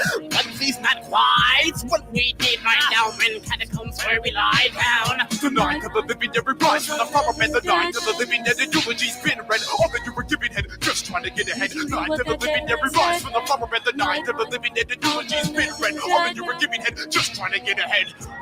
Respect gravestones and flow, nigga. Get fed. Coming up from under the ground, taking dirt off my head, going in from my deathbed. Trying to get my tummy fit. At one time in the past, it was filled with hot lead. Flying on to ride, I did die. Caught a hide in the Masonic line, they camouflage, they tripping up for what happened way back last week. Threw my body in the creek. These clowns thought I was neutralized. I was found and buried alive. Separate the real from the fake. Was asleep, but with the help of the beat, I awake in the middle of a wake. Nigga people crying out and screaming. Looking at a nigga like he is demon. Man, I'm up out the back. That's that. Look, I ain't back. Now, what the fuck is my new fish position. At the howl of a coyote, I rise feeling like peyote. The undead own me. Veins flooded with embalming fluids from my Native American botany, covered in generous phosphorus, mummified. And my devil tape reels by sunrise. I'll leave niggas tongue-tied. Walk through them alone in my bathrobe, half poked to the tab code. Then in place with a rancid face. With a candid taste, I chanted the rates of a mic stand. One night stand, my plan. You flush a gallon in your bedpan. Spooks by all the zombies. You need to loosen up, get rid of the goosebumps when you screw up. I remind you niggas you only find salvation in death. Well, I'm tanning my cane flesh. Did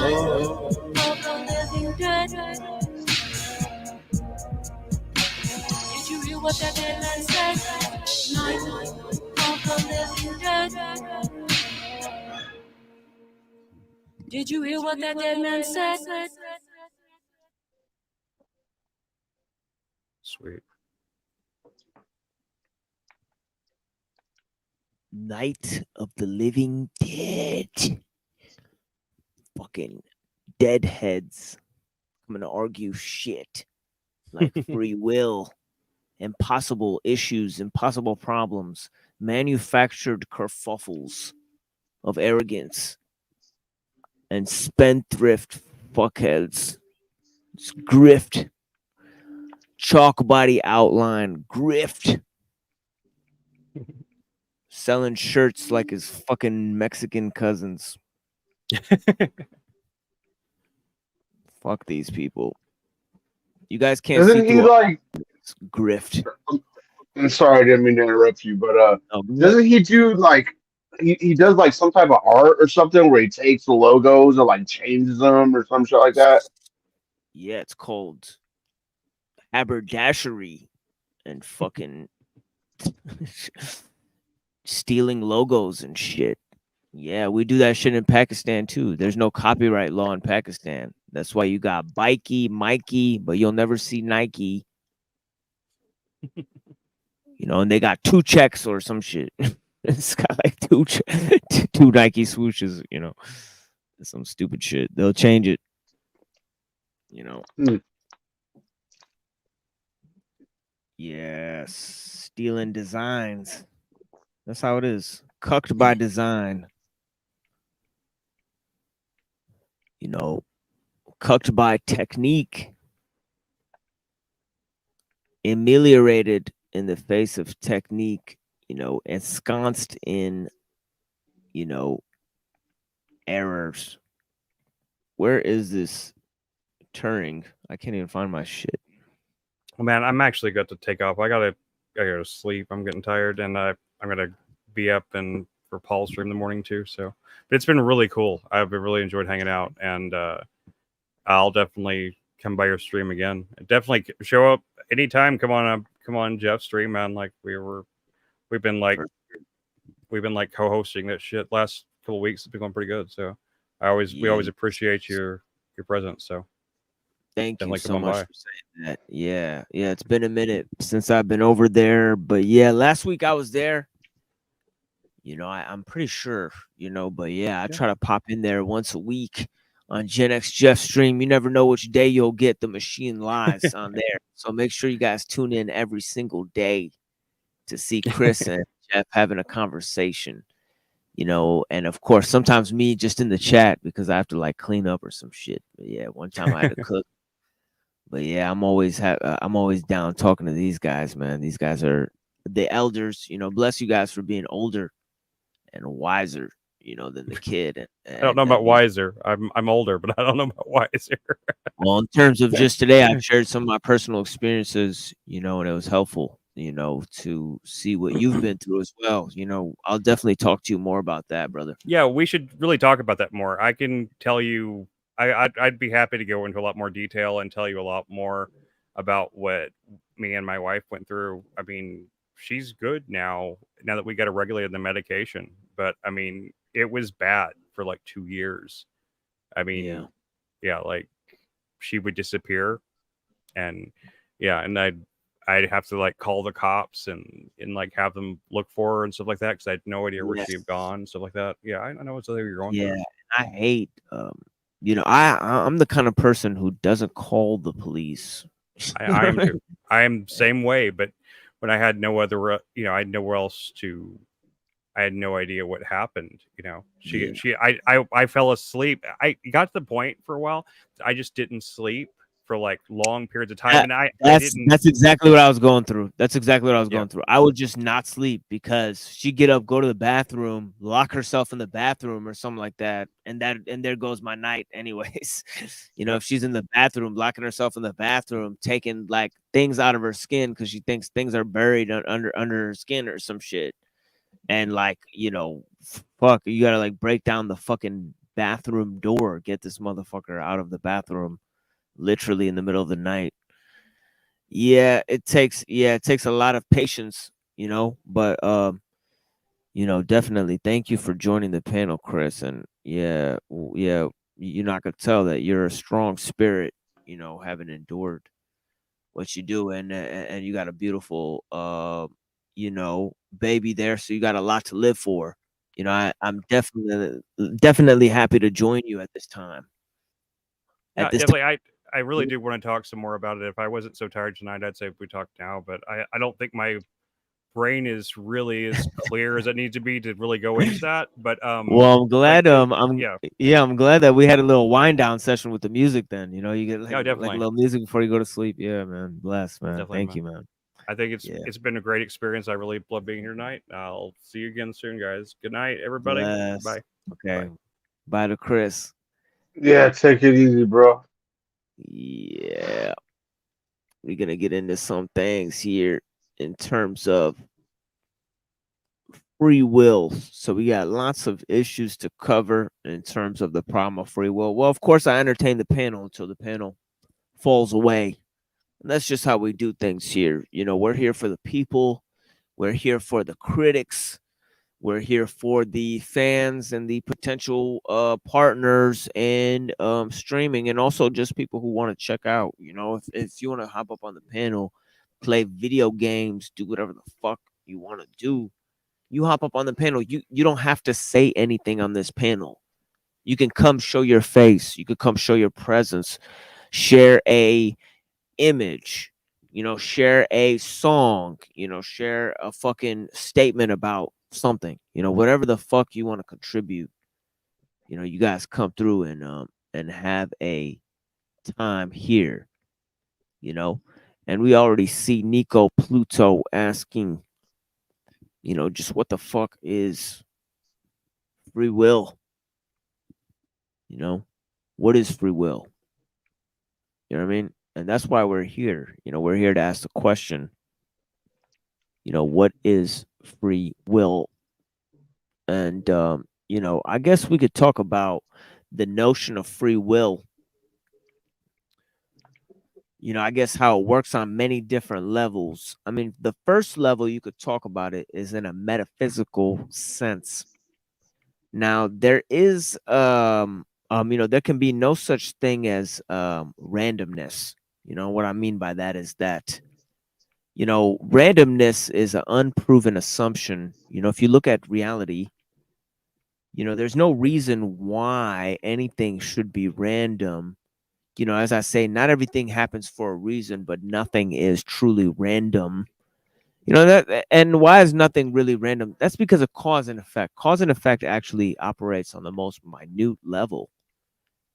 And you have contingency, that has to have a necessary act perpetuate that contingency. For example, a flap of a butterfly's wings causes a hurricane. If you move one grain of sand, you can change the world. Of course, things build up, and you can't predict cumulative change. Based on small, minute instances of change. And of course, you can never isolate this moment. And say that this happened apart from everything else that happened. Everything is locked in a chain of contingency, but that chain of contingency itself is wrapped in a ball of necessity. So what is necessary, and is there anything necessary? Well, we know that the past is immutable, can't be changed, but the future is based on many different instances, minute instances. Incremental change does happen. Like everything happens in 0.0000001%. That's really what change is. You know, um, you know, um, does the universe have a way of course correcting? As many in the beginning of the panel, some took a more mystical approach, you know.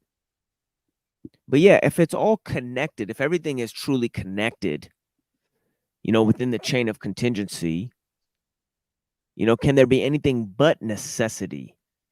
Well, that would mean that there is no such thing as true, as something that's truly contingent on anything else, because everything is happening everywhere all at once. You know, uh, whatever can happen will happen. In other words, what is possible is actual. I mean, nobody makes anything up. What comes from nothing? Nothing comes from nothing. Where do ideas come from? Ideas must come from things already in existence. The imagination is greater than what can be achieved in human knowledge. Knowledge is personal, but technique is not personal. Technique is not knowledge. Technique is the application of knowledge, folks. Anyways, we're talking about the metaphysical sense of free will. Of course, there's a theological sense. We're talking about mysticism. In the theological sense, yes, there's free will in there. But we're talking about things. We're talking about a metaphysical monism. Well, before we get to metaphysical monism, which is the link between mind and nature, which it seems to be the case. It seems that mind and nature are inextricably linked, because you can't get a pile of dead matter and from it emerges mind, or at least they haven't been able to prove that. So mind, in some sense, is already there in the beginning of the whole thing. Mind and nature cannot truly be separated. So what about so that's a metaphysical monism. What about a naturalistic monism? We talked about this a little bit with Heraclitus. A naturalistic monism, I mean, that seems palpable because everything is connected in the physical world as well. For example, in science, they say everything's made of stuff called matter. If you reduce everything to material, well, then it must be energy, or it must all be reduced to the same kind of stuff. Well, this is a sort of a naturalistic monism. If you say everything is matter, or everything is physical, then everything can be exchanged for everything else in some sense. Because matter has fungibility. There's a fungibility within matter, within the structure of matter itself. Anyways, so you have a metaphysical monism and a naturalistic monism, from which you can't get out of the fact that everything is connected in some sense. So you can't move from there. What about the other side? Well, you can't have free will within causality, within contingency. Within causality, one thing must necessarily lead to another. Within contingency, one thing is based on another thing. Something is based on its parts. For example, for randomness, for randomness to truly happen, you have to have true spontaneity, but that's an unproven assumption. Is anything truly spontaneous? Is anything truly original? Can anything come from nothing, spout up, does change happen? Well, if everything is one, then change doesn't happen. If everything is stuff, then it doesn't change from being stuff, physical matter. If everything can be defined, then it must be limited to the definition of it. So if everything is knowable and definable, it must have limitations. And those limitations permit things from freedom from being found. Within change. Now change. If everything is one, it doesn't change within the one. Everything happens in something or on something. You know what I'm saying? And so causality, contingency, randomness, change, fatalism. Fatalism does not give us freedom, and neither does utility. Ends to means processes, or means to ends processes, don't really give us freedom. What they give us is mediation, and we'll get to this with technology. Technology is almost pure mediation. Can you really have freedom when something is completely a filter, a median, a mediator, for actions? Can an action be free within that scope?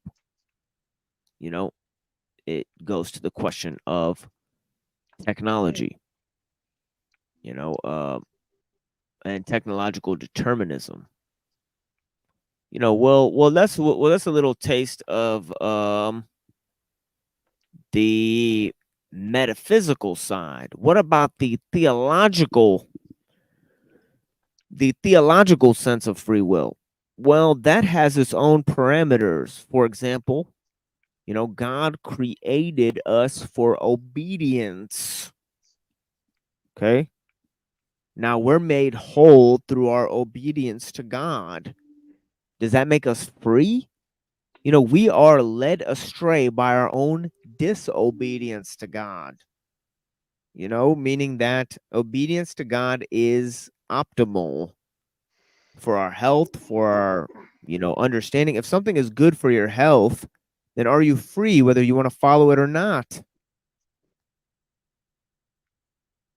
Well, in a sense, you're as it was said on this panel by some of the panelists, we are free in the sense that we are to optimize our greater potential, even though our greater potential or nature may be set in stone. If we obey God, we are following our true nature, and this is about limiting our own freedom in a sense. What happens if we don't follow God? Are we free to not follow God, or are there significant barriers in terms of health and security to disobeying God? Well, it's obvious that we're punished if we disobey God. The disobeying of God, it seems to stem from a denial of our own nature. Or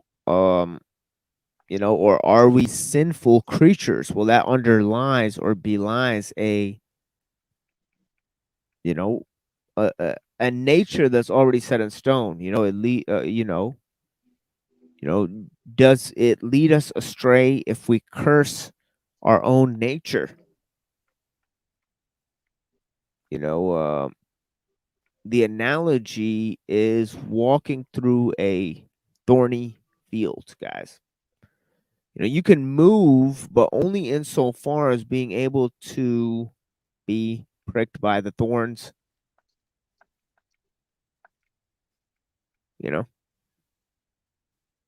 If participation in the world is sin, yeah, Well, there is another sense in which God is omnipotent and omniscient. In his omniscience, he may know the future, even plan the future.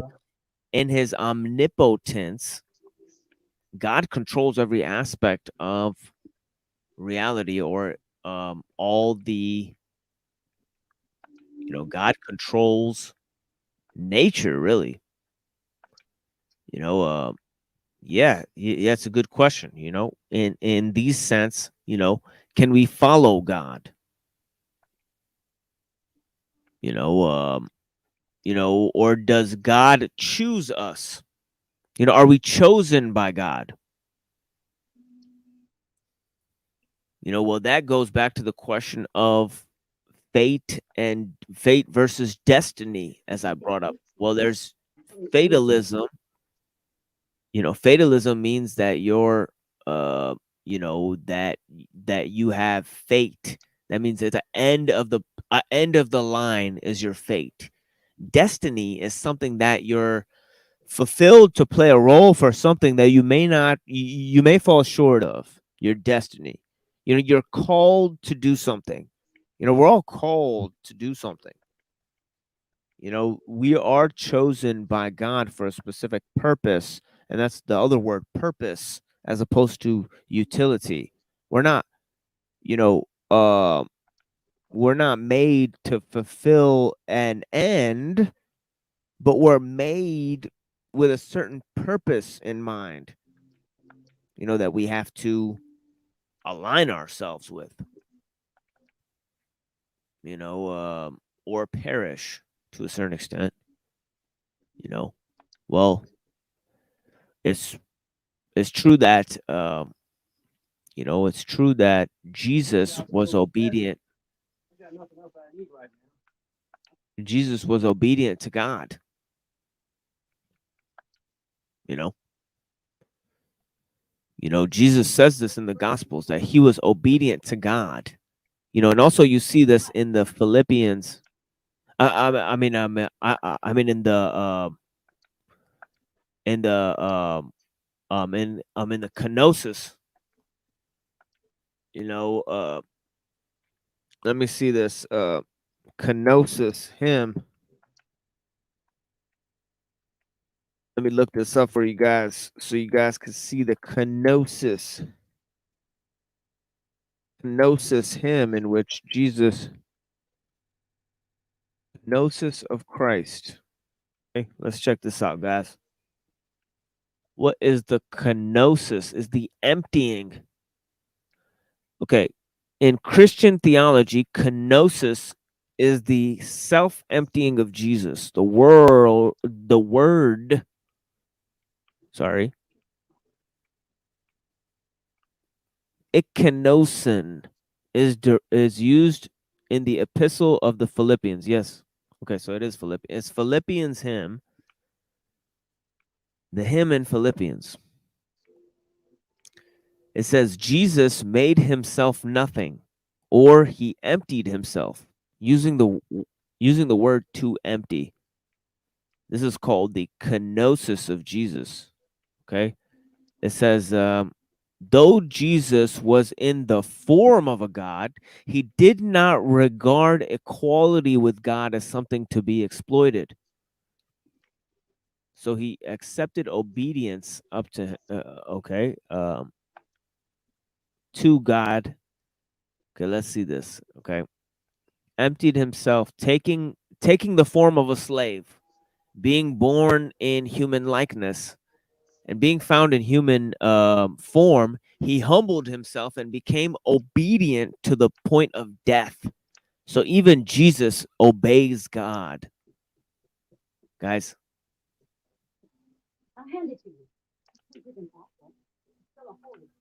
So Jesus has obedience to God. God controls all things. Okay. God created nature. Okay. So nature is a program that is created by God. Okay. And this program has much more to do with our grace, the grace of God, than a bless than a it's kind of a blessing, Is it a curse from God as well? Is nature a curse or a blessing? Well, that question itself has to do not only with the problem of evil and theodicy, but the problem of free will. Indeed. Yeah, that's right. The machine outthinks himself. Yeah, that's right. You got to get ahead of yourself these days. You got to stay 2 steps ahead of your own shit. You know, you know, is God the ultimate form of technology? Well, I think that God and humans and living things are not technology. Life that's imbued with spirit may not be technology. Technique, as I said, is the application of human knowledge or of knowledge itself. Now, in a sense, nature is the technology of God, in a sense, because nature is created by God. Or in the sense of the materialist, it's just pure mechanism. So you don't escape the problem of nature being mechanism by going to the materialist. There, it's just pure mechanism. But in the sense of the religious understanding, there's something that is not encoded within nature and that cannot be separated from God, and that is spirit. Spirit itself. And as we said, this spirit has ultimate obedience to God. Yeah, God controls nature. Okay. In a sense, I believe that God influences every aspect of nature itself. But many people think that God simply put nature into motion. It's kind of like a virtual reality simulation in a way. But that's of course comparing nature to mankind's own creations. Yeah, we are free as you know in terms of we can gain knowledge.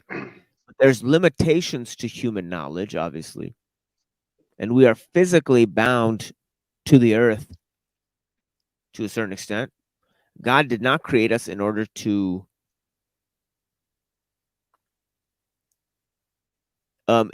know himself. I don't think that that's true. I don't think that God created the world in order to find out things about himself. Or that we're all God, having an experience forgetting that we're God, in a sort of pantheism. But I think that God created us for his own pleasure. It's obvious that if there's a creator that's in charge of the universe, that such a creator did not create humanity so that he can figure things out about reality. You know what I mean? Someone so powerful as to create the universe, and everything that's in it, is not going to be limited, in terms of his knowledge, of trying to secure what is going on in the world, you know, um, but it would be obvious to me that such a creative power would actually be creating things in this universe out of his own pleasure. So I think, what is the reason why God created the world? Well, if you look around at the world, it's obvious that God is, in some sense, pleased with what's happening in the world. Is the world all suffering?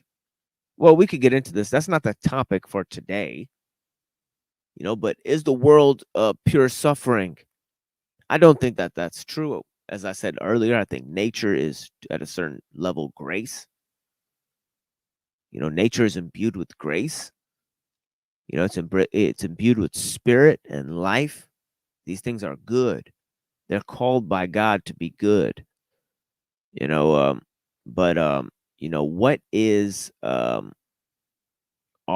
ultimate,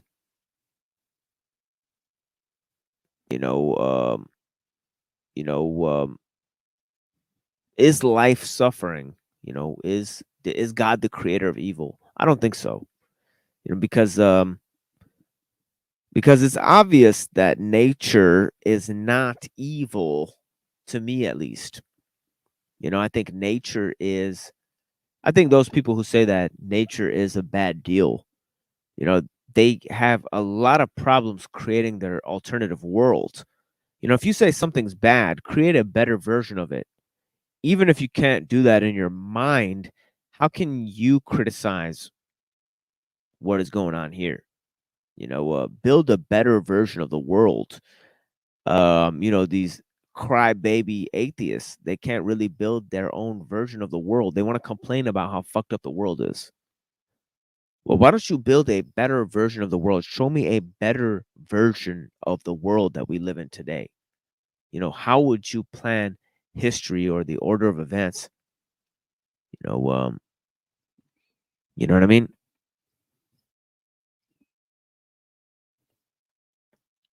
Yeah, this is a good comment. Nico Pluto says, I believe God set this in motion. He left signs. It's up to us to figure it out. And the masses suck at it. Us few figured it out, and we are not sharing. While you partied, we studied.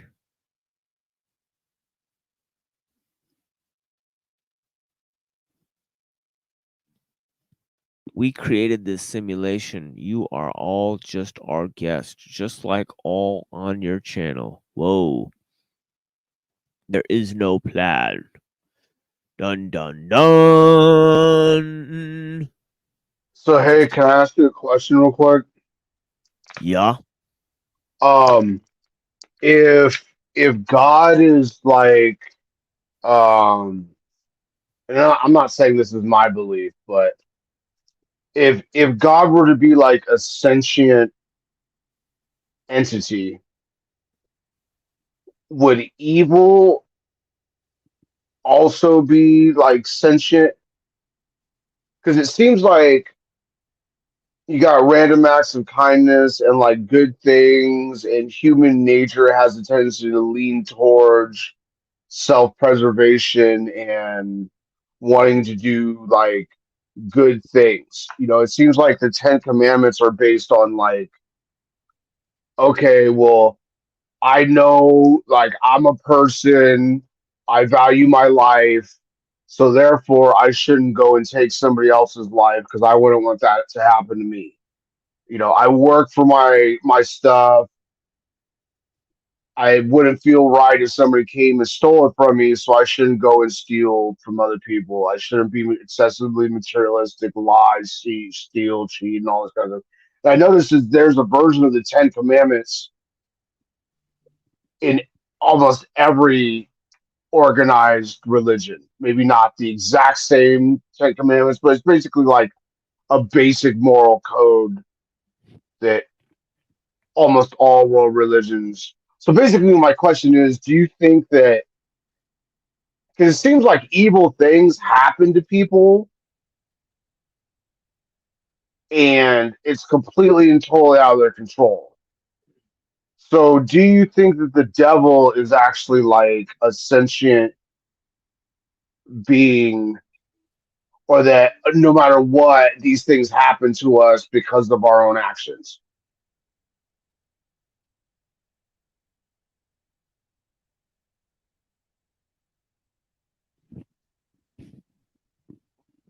Well, I think that the devil can influence people, you know. I think the devil does influence this realm to a certain extent. And you know, obviously, you know, if the devil is going to influence any part of this realm, then he's going to be hidden in plain sight. You know, And that's why you have the mercurial hermeneutics, of Mercury hiding in the light, and you have the occult study of the adepts, where they split the esoteric from the exoteric, and this is known as double truth. Obviously, this is a summation of their belief, a bifurcation of truth from truth, that they believe in, essentially. But yeah, they think that, well, in a spiritual sense, that the spiritual order exists above the material order. Well, this is a way to hide what you do on the material plane. Every spiritual sensibility also has a dark side to it, a antinomian side, and that's where the devil creeps in. As they say, the devil cannot turn the truth into falsehood, but he can reorganize the truth. A man finds a piece of truth on the ground, and the devil taps him on the shoulder and says, "Hey, that's a nice truth you got there. Let me reorganize it for you." And when the man gets the truth back, he barely recognizes it. That's how the devil works. The devil is in the details. I'm saying. So then, is the devil? So the devil's not an active predator. Basically it's set up to where like. Well, no, the devil would have We to have. act, yeah, through some other shit. Like like if there was a devil, he wouldn't just show up and be like, "Look, I'm the motherfucking devil." No, he would act through motherfuckers, through little motherfucking minions. And that's the thing, is the devil is arbitration. That's why they said the devil is in the details. Arbitration is the devil in a sense. Because when you say, because goodness is always linked with sincerity, and sincerity is linked with a true choice. But yeah, where there's lack of sincerity, in other words, where there's maximum arbitration, that's where you see the devil creep in. And you see when people do shit for other shit for little reasons, like the shit you did it directly for isn't what it is, but there's all these side shits attached to the fucking shit that you're doing. That's where the devil creeps in the little side motherfucking shits. You know what I mean? That's really what it is. I mean, but yeah. But yeah. You know, that's why they say, it's always the small shit, that's why they say treat the small things as if they're extremely large, problems, and treat the large problems as if they're fucking little schmooze, because negligence is an extreme thing. All change is incremental. That's what I was talking about before. Yeah, we do have freedom, but change happens on an extremely minute scale, and you can't isolate anything. So yeah, this is how the devil works. You got to keep your eyes and ears open. You got to have vigilance. Vigilance is the serum to negligence. Negligence of the small things is how the devil creeps in, motherfuckers. Don't let the devil creep in. I mean, yeah. Okay. Because like just recently it was presented to me that like, oh, if you're like an addict or something like that, that shows that you have an extremely strong. It's some crackpot dumbass on one of these freaking live streams was trying to tell me that like if you're an addict to something, that shows you have a strong will because it manifests in the fact that you uh, are dedicated to your addiction. And my rebuttal to that was no. I think that first of all, if you tell anybody that if somebody's addicted to something, they have a strong will, they're gonna laugh at you. Okay, but also that's like what you're saying. It's like the devil. You're allowing the devil to manifest in your life through the mechanism of addiction. I don't know, man. I think that bad stuff happens to people, man. You know, I think evil is like a sentient energy or something like that that actually is like predatory, but like you said, it like it has to use various puppets or whatever to do things to you. Yeah, definitely.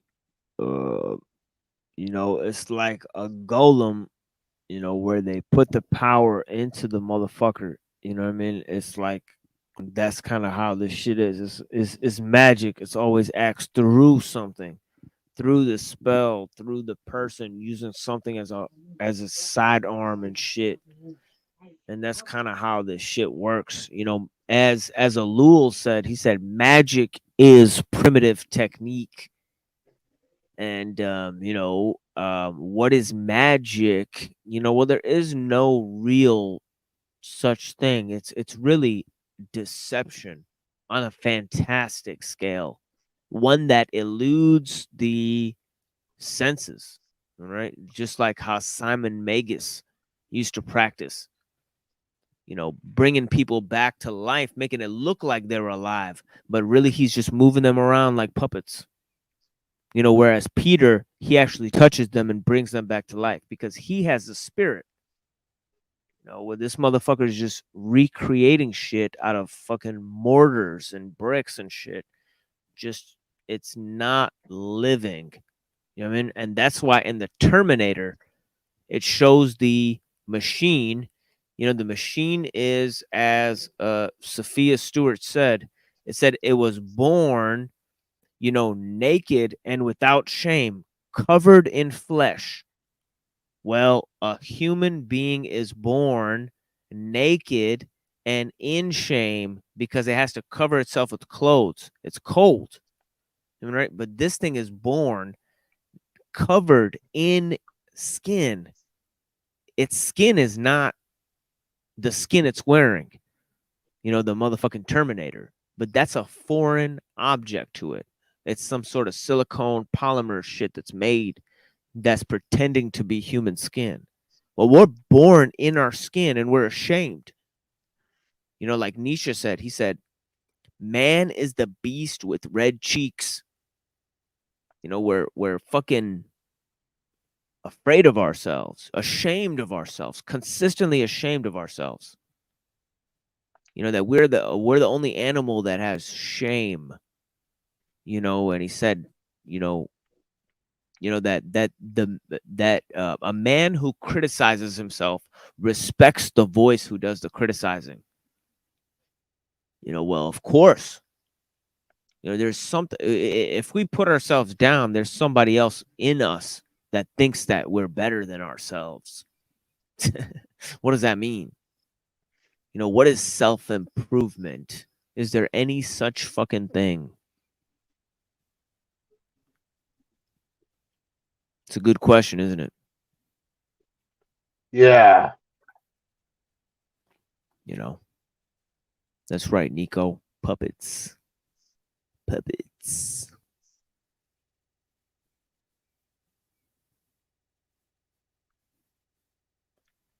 Yeah. Yeah, so what else we got? We got nature. Okay, so we got different levels to shit. We got God, we got angels and devils on the second level. Then we got nature itself. Nature could be programmed. Obviously, the angels and devils, in a sense, are interacting and it's influencing this world. And there's also, nature itself. What's nature? You know, and then what's human nature? Can we be limited to human nature? Well, if you take all of those away, take them all away. Well, then in what sense can we plan our lives here? If we plan something and fulfill a plan, is that freedom? Or is freedom just doing whatever you want from the get-go? That means having a spontaneous action. What is a truly spontaneous action? Is there anything spontaneous? Is there anything original? Is there anything random? What's randomness? Chaos. You know, yeah. You know, and yet we have these two concepts, chaos and emergence, magical concepts. You know, because randomness, where does randomness exist? Is that imagination? Well, the realm of imagination must be here because nobody makes anything up. I'll say it again. Just putting it out there for you guys. Well, we're talking about questions of free will. Can we have it? Are we free? You know, well, we talked about it in a metaphysical and a theological sense a little bit. We could also talk about it in a political sense. You know, we can also talk about it in a political sense. You know, attempts to define man's freedom in a political sense. Obviously, to define man as an individual.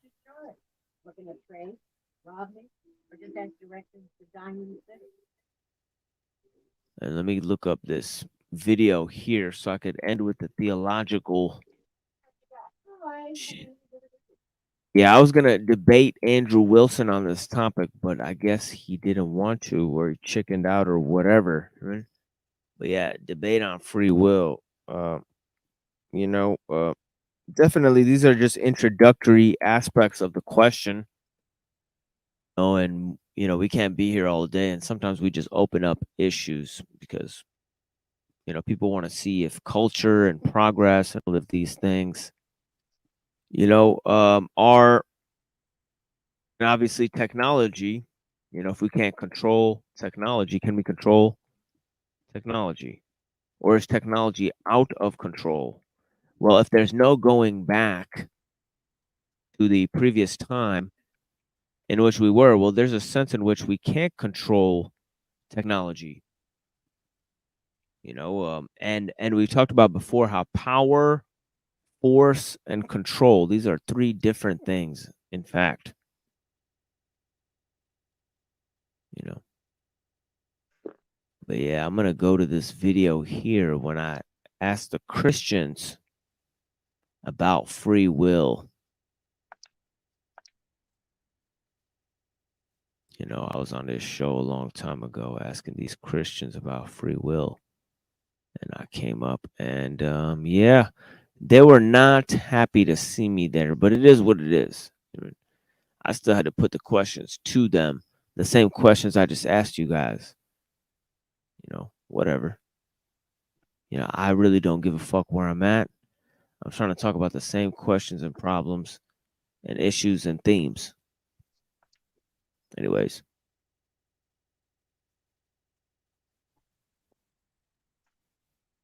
And so I started studying the Trinity, and that kind of segued into the early church. And so when I started looking at the actual doctrine, the guys who I thought expounded on it best were guys like Bo Branson and Dr. David Bradshaw. Yeah. And Dr. Bradshaw is amazing. Amazing. And Jay Dyer, honestly, was a big help. And honestly, David, you were very helpful too. Oh, so thanks. Yeah, I got two Bradshaw's books right here. Oh, Aristotle, nice. East and West, Natural Theology, and the Eastern Orthodox Tradition. I was going to work on the Aristotle, East and West.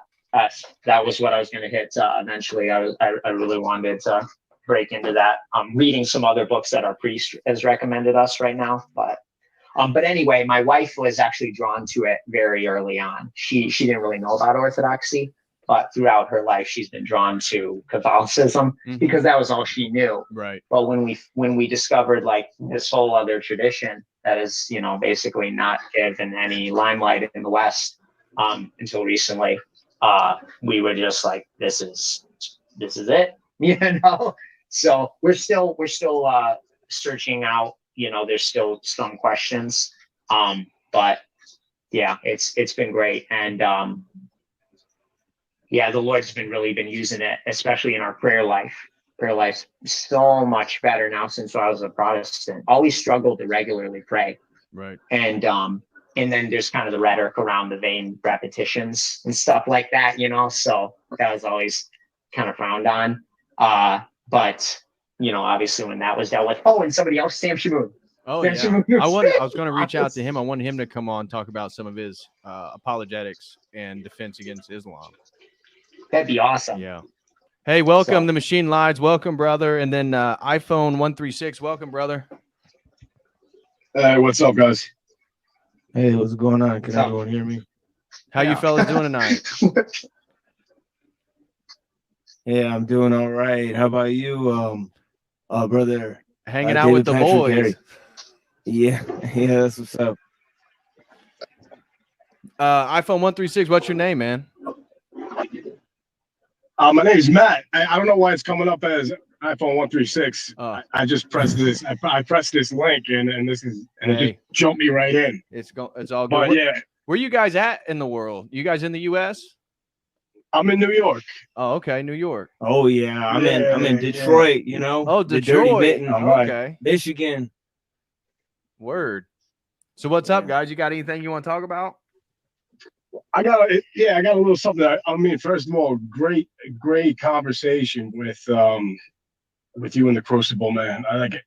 You guys have really some valuable stuff, and it's helping me. It's helping me personally.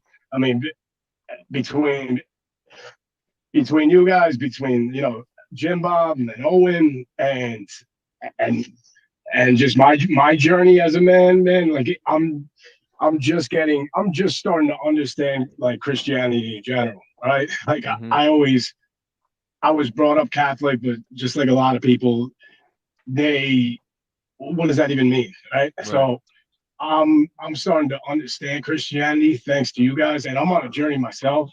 And like I didn't want to talk about this, but I was just listening to Matt, and he keeps coming on. Oh man, I just dropped my earbud. Give me a second. Sorry. No. Shit. Sorry, guys. It's all good, man. Don't mind me for a second. It's all good. Okay, you're good. What's up, Machine Lies? What's going on, brother? But not much, man. You got anything you want to chat about? Yeah. I just want to say, from a philosophical perspective, you guys believe in free will. I would say, like, what's you got, like, since you're a philosophy brother, and I studied philosophy out in the, the college, but I never trusted what the colleges say. I gotta figure this out. I'll be back, guys. Sorry. You're all good, bro. What's going on? Yeah. But I just wanted to know, do you believe in free will, and what's your greatest defense of, free will, from philosophy? So philosophically, I definitely, as a Christian, believe in free will because I think free will comes from being made in the image of God. And so I believe, as an Orthodox Christian, all these faculties that animals cannot participate in, like higher forms of language, like they can communicate, but language is something different. It's a totally different semiotic process, is totally different level. Logic, reason, real love, mercy, compassion, honor, glory, that these are things that none of us can touch. And I believe these are uncreated energies of God. And so being made in the image of God, this is what that means, is that we can participate in these realities that are only natural to the Godhead himself, which is a Trinity. And I can argue philosophically why I believe a Trinity is superior to a monad, because if God is a monad and you say, okay, your God's absolute unity, can your God be multiple? And then you'd have to say no, because multiplicity is less than unity. And I'd say, well, then shit, your God isn't my God, because my God can be multiple and one. My God can be transcendent and inside creation itself. There's nothing about the Trinitarian Godhead of Christianity that you can say it can't do, because it does all the things. It collapses all the dialectics. In regards to free will, philosophically, if you believe in you either believe in free will or you believe in determinism. And if you believe in determinism, then everything's determined. So there's no point of even I doing never really debate. got a question on if you believed in predeterminism or not. You didn't actually answer me there, Machine Wise. Why didn't you answer? I said, well, I just wanted to distinguish that that I think it's different if you're talking about it from a philosophical level or from a theological level. And I just wanted to make sure that you knew that I didn't believe in it both ways. That Okay, I don't which believe. way? Which way do you believe in predeterminism? I believe in predeterminism. I think that it's in terms of philosophy, that all ways in philosophy lead to predeterminism, and I believe all ways in theology lead to predeterminism. How so?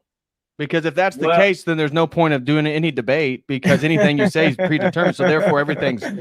I mean, do you believe in relativistic truth, or do you believe in objective truth? Well, I believe first and foremost that there's a necessity by design. I feel like God is in control of everything. So God was forced to create then? Because if there's no free will, does God have free will? No. I think if you believe that God is all love, and does he have to love, or can he choose to love? I believe God can choose to love. Well, then he has free will. And why would we not have free will then? Well, then would you think that God is all loving? Well, I believe love is an uncreated energy. I don't make a claim about the essence of God. That's the difference between orthodoxy and other religions. We don't talk about the essence other than it's one essence, three persons. But we believe love is an energy that's natural to the persons of the Godhead. Well, yeah. I was just about to say they do make a claim about the essence and that it's one in three persons. Yeah, then that's based on scripture. So we say that truth has been revealed, and then from there we talk about the energy. So, for example, orthodoxy doesn't make a claim that God's essence is oneness or pure unity, absolute divine simplicity, like Thomistic philosophy or Thomistic theology, what comes out of scholasticism. We'd say the only thing we know about the Godhead based on revelation is that God is one essence, but three persons. He's a spirit. He's an incarnated, the Logos that incarnates as Jesus Christ. And then he's the Father, which is totally transcendent. And so we'd only know the Father through the Spirit and through the Logos, which is Jesus Christ and the incarnated Logos. So that's the only way we come to know the Father. And that's how we maintain a part of the Godhead, the Father, top of the triangle, totally unknowable. It's outside knowability, other than what we would say the two hands of God, the right hand, the Logos, the left hand, the Holy Spirit. Can I ask David one? Patrick Harry throwing up the Illuminati real quick. Can I ask hey, shout out, brother. Shout out to the Orthodox Logos. What's going on, Ian? Yeah, can I ask a single question to you there, Machine Wise? Just want to make sure I got this right. Do you believe that if God is all powerful and all knowing, that therefore it's a logical extension then that if he knows all things that are going to happen and he created you, then this must mean that you have predetermination, correct? Wouldn't that be the philosophical extension? Well, I believe not only that, but I believe that God has the power to change the future. So I believe there's no such sense in which the future actually exists. So I think that since God can change the future at his will, that God has total freedom. And I think that this is what this is how Imam Ghazali, one of our great theologians, argued against the Aristotelians. When the Aristotelians said that, why did God choose this moment instead of another moment to create the world? Doesn't that signify a change in God's own will? Well, this is bizarre. This is bizarre, eternal though. will. I don't actually understand this. Maybe you can help me with this. You do believe God exists outside of time? Well, I believe that there's time is a paradox. Okay, so do you can explain time in many different yeah, but paradoxes. you think that I God think time is exists a problem in outs- philosophy. But you think that God exists outside of whatever that is, right? Well, I think that time is so mysterious that all you could say about time is and God is that they're That's probably the not same thing. okay. So from the linear, Well, then from the if- but if- linear, Go from the ahead, Ed. linear I don't mean to cut you perspective, from the linear perspective of how we perceive time, then in how we perceive it, the future as we would perceive the future, the same way we would perceive the past. Don't you think that God knows what that's going to be and has access to it? Think that God both has access to it and can change it. Okay, but can change it means that he doesn't already exist in that space that he's in. So if you believe that God exists outside of time, that means you think that he exists in all times at one time. So how could he change the future? He's already created the future. He is the future at all times. Well, that goes back to a problem of what you think when you say God is the future. I think that is limiting. Well, this isn't God. my worldview. I'm just going into yours. I'm trying to figure yours out. You're saying that God can change the future, but I'm asking you, is this a timeless being that exists? In other words, he's already in the future, he's already in the past, he's already in the present, he's at every single moment. Is God all powerful and omnipotent, or isn't he? Well, that would go back to there's only one the way. If he's question. omnipotent, then he must exist in all times, in all spaces at one time, right? Well, it's if you divide past, present, and future into different categories, and then you say that God has to exist in all three, or if you think that past, present, and future are actually actually intersect with each other in the present moment, so that past, present, and future are actually not things that exist on their own, because time can be four different things. Time can move in a linear way, like how we I'm only perceive it. talking about linear time. Yeah, well, then he's not really talking about time in the way that God experiences time. And this goes to one sense in which God deals in eternity. Eternity is timeless. It's outside of time. Infinity is not outside of time. It's within time. Infinity cannot be traversed. So you can't get from an infinity in the past to where we are now. Infinity is almost deals with space. Finite is in terms of space. Eternal is specifically dealing with time. Now I was explaining that some of the Neoplatonic philosophers believe that God has to create the universe by necessity, while Ghazali argued that before time existed, any moment would look like any other moment. If you exist outside of time, then there's no difference between one moment to a next moment. In other words, why did God choose to create the universe at one time rather than another time? Well, those two times are equally good times to create it, so he created it by choice. It's like Ghazali says, if I opened up both of my hands and I placed an equally succulent date in each one of my palms, and I asked you to pick one. Well, it doesn't matter if you pick one, and by choosing one rather than the other, your choice was essentially arbitrary. But yeah. That God chooses to create because of pleasure. So why does God send rain to the desert where nothing ever grows? Anyways, these are just questions, my friends. We'll let this play for a little while more. While I ask the Christians about free will, I pose questions to a panel of Christians here. What did you say? I'm only talking about linear time, just to keep it Okay, simple.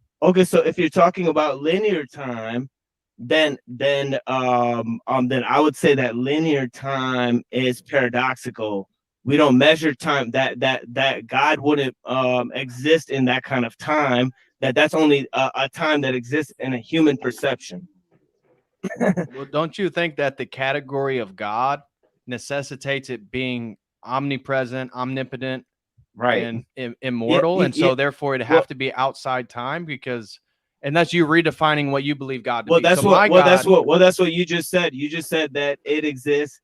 That if God is omnipresent, God would exist outside time. So I just said yes. So he wouldn't exist within a linear time space, well, because just that the is only a category. Well, mental not only would projection. he exist in a linear time space, he would exist in any conceptualization of any way that you wanted to Right. divide So time up. lies machine. So time, again, if you want to use Einsteinian laws of relativity, it has to do with objects in space, right? So in the beginning, if there is no thing before creation, that means no thing, no thing in space and time. There is no space and time because there's no thing for time to exist upon. And so God, then if God can free willy create creation, well, then he has to be by definition outside the category and the construct of space and time. So then, how would God be contained within linear time?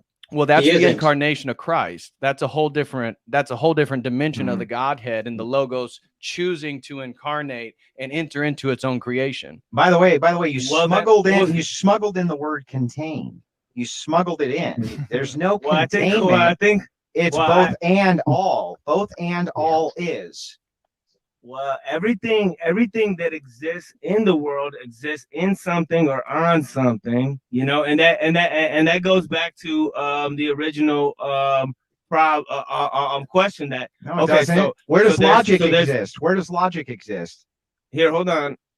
So there's no, not hold on. Where does logic exist? Where does logic exist? Yeah. It doesn't exist in some transcendental realm. Well, wait a second. Here now. That doesn't even make what? It doesn't. Yeah. I don't think it does. So where do numbers? Well, so where numbers does it- and logic, these things I don't don't mean to exist start a fight here.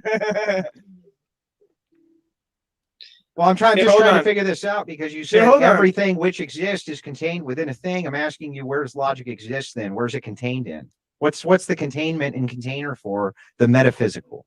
Well, I just want to point out that the original question was about free will. Yeah, but this is well, hang on. This is part of That's your okay. worldview, That's okay. so That's we're okay. gonna We can get critique lost. it. We're not We getting can get lost. Hang on. How is it we're getting lost if you say the reason I don't believe in predeterminism is because the linear conceptualization of time is false. Therefore, there's no reason for us to engage in it. It exists in some other type of time architect that you came up with. Our defense to this is no, that's impossible. I didn't come up with it. I'm just pointing out. Well, whatever it paradox. is, we're just saying that whatever it is, whatever time you come up with, there's no time dilation system you could come up with that God would not exist within the worldview. So that's the defense to that. That's not us getting lost in the weed. That's us challenging that worldview immediately. And then we move into the rest of the predeterminist argument. You said that there's a container. The reason you believe this is because everybody's contained in something. And everything is contained in something. So I ask you, where are the laws of logic contained? And your answer is, I don't know. Right? The laws of logic are contained the same way the laws of math are contained within the mind. Well, no, the laws of logic. Where's the are mind, though? discovered. That's a whole category itself that's transcendental. Where's the mind? The brain is different than the mind. Yeah, the mind. Yeah, the mind is a trans. Yeah, I think the. Well, then mind you is just said logic's transcendental. transcendental. If it's in the brain, if it's in the mind, and you agree that the mind's No. transcendent. No, not everything that's in the mind is transcendental. Well, the mind is transcendental. Yeah, the mind itself is transcendental. Well, then everything that exists inside of it as a logical extension would also be transcendental, unless you can point to something you think exists as a material thing inside of a transcendental thing. Well, let's say imagination and experience are transcendental, but what's contained in them is not transcendental. Well, I don't know if those are contained in a mind. Yeah. For example, math and logic can be applied to the world that we live in. Now things that happen in the world aren't happening through transcendental, categories. Okay, they're just happening in the world. What does it mean to be transcendental? It means essentially not happening on the material level. Can't be reduced to material. Well, there are extrapolations of logic and math that are purely material. For example, numbers. For example, symbols for logic. Anyways, but yeah. Yeah.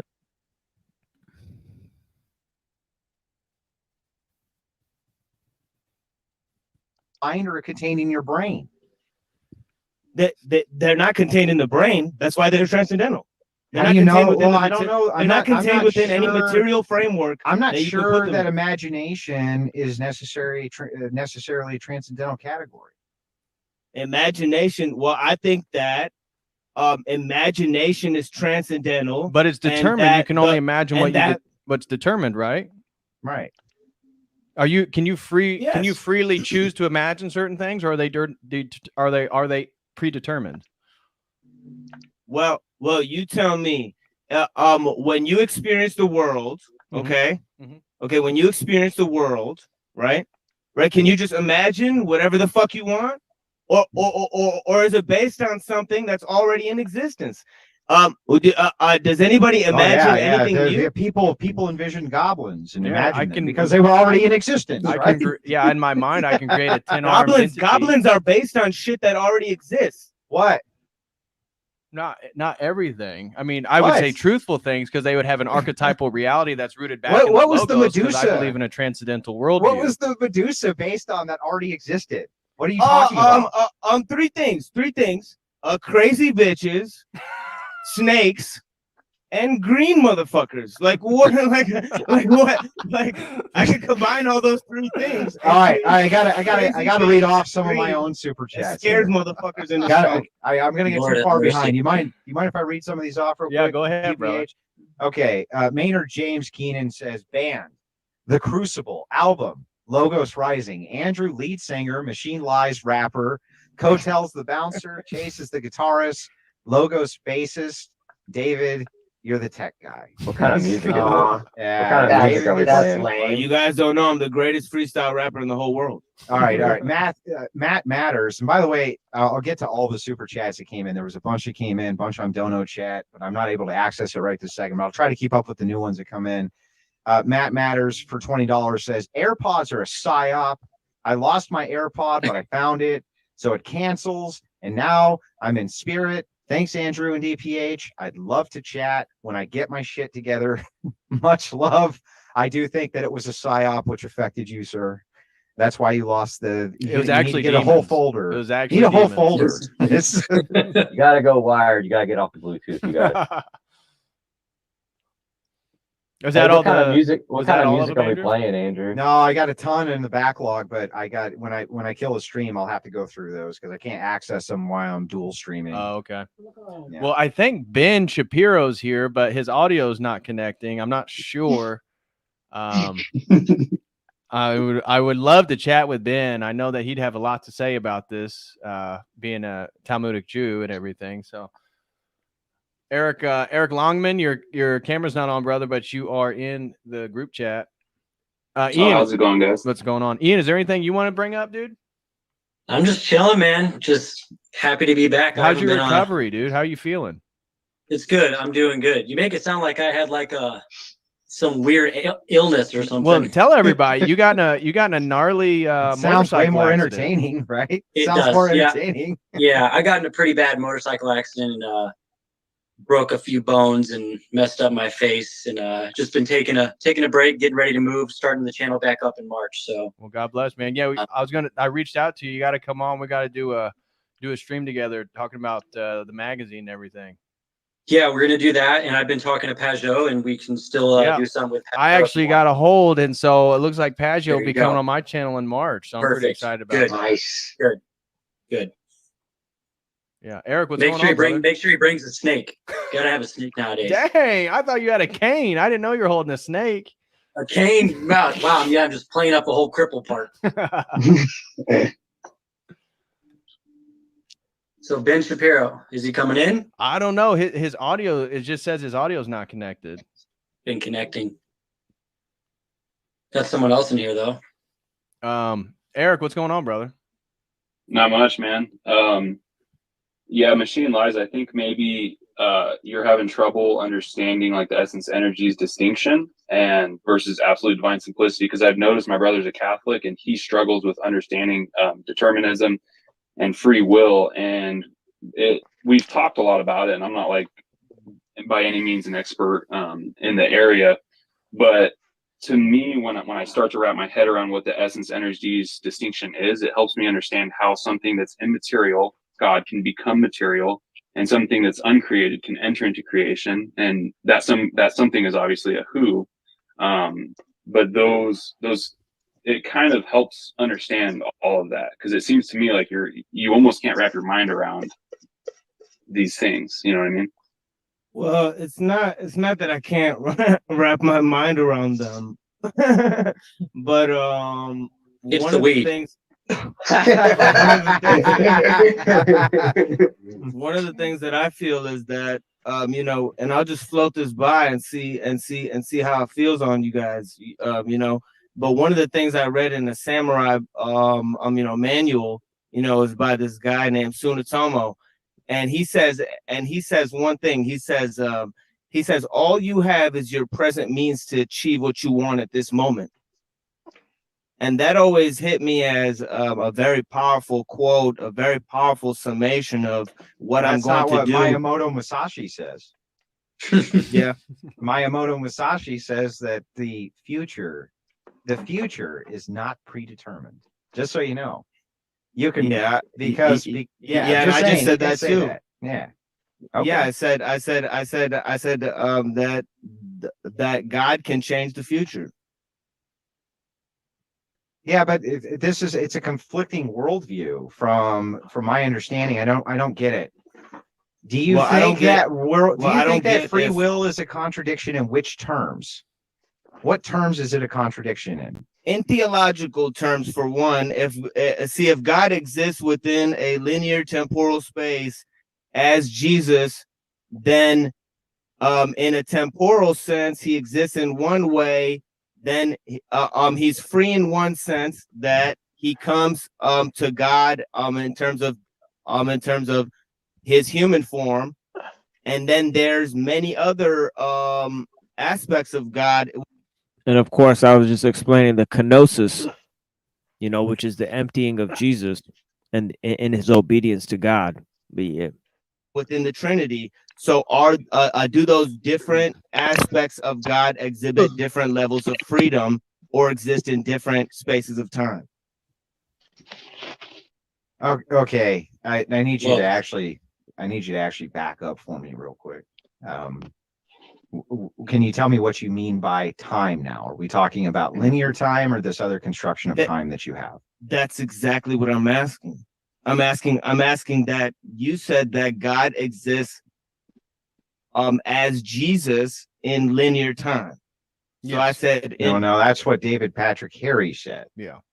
Just so that Well, you know. but that's even false, because we believe that the person Jesus is eternal and he incarnated. So Right, he took on but he a moved through human space nature. and time. That's what we're getting at, because he believed God was equivalent to space and time. And I was trying to make the distinction that the Godhead itself is separate from, because we believe in a creator God, not equated to creation.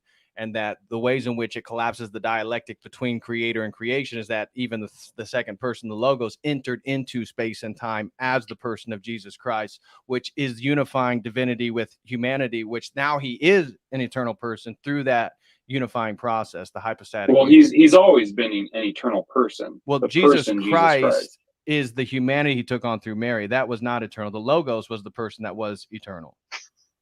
No, Jesus Christ, the second person of the Trinity, the Son of God, is eternal. No, his humanity was not, brother. It happened when he incarnated. Right? No, I know. That's what we're talking about. Then we're not talking about the Right. Logos. We're not talking about the second person. That is eternal. I was talking about the humanity that he takes on through Mary, which happened 2,000 years ago. That happened within a particular point in time. But that person that So it's funny that they don't even agree when Jesus Christ entered into time and became part of time. You know, they can't even agree on that. You know, yeah. Anyways, that whether his personhood was eternal, or whether his personhood happened in time. This is the question they're asking. Because he unified the two natures. Now it's eternal humanity. That now there is an eternal human person. Before that, there was not. But yes, there was. The logos, yes, the logos. We're not talking about the actual humanity. We're talking about this separation between humanity and divinity. Right. Yes. The divinity, the second person, the divine person, the logos is eternal. Would that constitute a change, David? Well, he changes human nature because he takes on human nature. So now there is a bridge in human nature into eternity. Yeah. Does Ben want to jump in? Yeah, but does Brendan have anything? I know he doesn't believe in Jesus Christ. Oh, Can you guys hear me? Oh my gosh. I can hear you. Yeah, you guys were talking about God, and I assumed, given given the topic and some of my background, I assume my position on God. Yeah, you believe the Talmud, right? No, sola cashola. Sola cashola. that is one of my main solas. Okay, cash only. So no. God is obviously a deistic, impersonal, out there kind of God. There's no real judgment. It's like, I do believe in free will. I'm going to have to disagree with the machine lies. I understand lying a lot, and I actually, there's a reason to lie sometimes. Let's face it. Can I ask a question? Yeah, sure. Yeah, so I just was wondering, I see that you're wearing headphones, Ben. Does that compress your small hat to your scalp? No, actually, that's actually a good question. I actually came up with an invention, and it's a yarmulke that is actually fused to my skull. So owned. You guys have any questions for me? I'm obviously this is way above my pay grade, so you might as well make the best of it. You definitely have the highest pay grade here. Yeah, that's definitely true. And it's the thing is everybody's after truth, right? And that's a good thing. But I think if you go after money and things first, then you could actually choose what kind of truths you want to go after. And it's do you guys believe in miracles, by the way? Yeah. But yeah, in what sense are we both obedient to God, made whole through our obedience to God, and also, in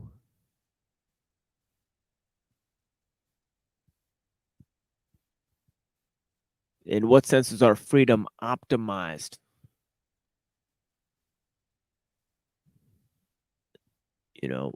Through our, paradoxically, our surrendering to God. Well, it's a question in almost every religion. We can talk about it in different terms. We can talk about it in the Hermetic sense, in the Gnostic sense. We did so with some of the members of our panel earlier. We talked about Gnosticism and how they resolve some of these issues. We talked about the moderns, from Hobbes to Locke to Rousseau to, well, obviously Spinoza believed that nature and God are the same thing. So within his pantheistic framework, there's a type of weird type of freedom there.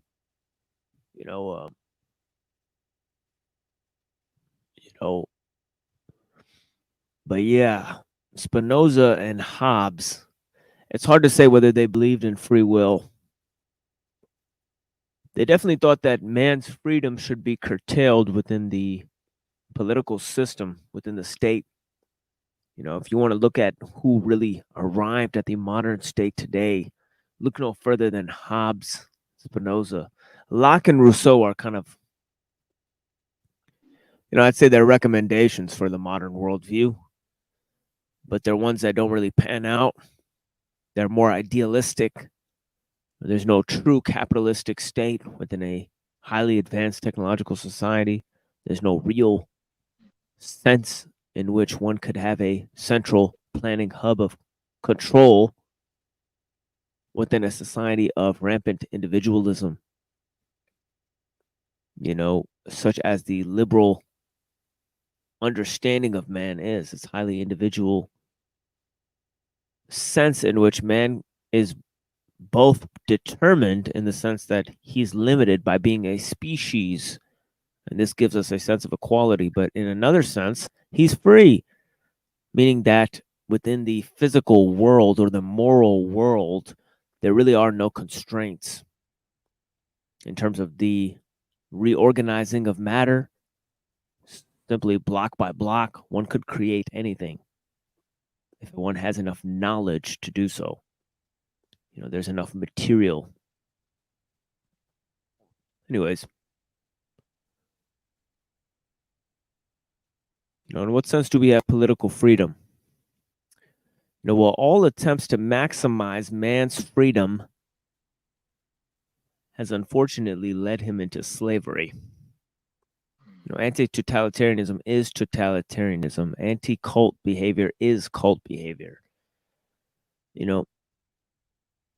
you make up the perfect rules on how to avoid a cult or how to avoid a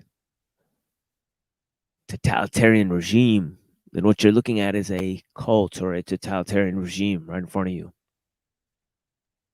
But anyways, it's like how Plato says in Book 8 of the Republic. He says that excess of freedom leads to nothing more than an excess of slavery. Freedom corrupts. Freedom is defined by having many desires that conflict with one another. This is why Plato believes it's for the detriment of the state. Liberty is actually a poison for the state. And he actually says that liberty is next to tyranny because it's the desires of the lowly masses that the tyrant uses to tyrannize over them, really. Freedom is, it can be, it's not to be construed with individualism or moral relativism or licentiousness, but it's in the affirmation of human goals and principles. That freedom is an optimization of human goals, if we could see it that way.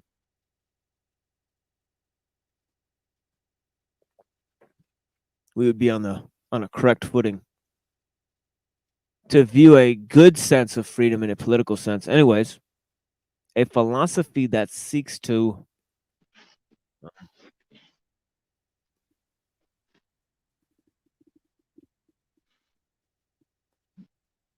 a philosophy that seeks to maximize freedom at the expense of human traditions. That's another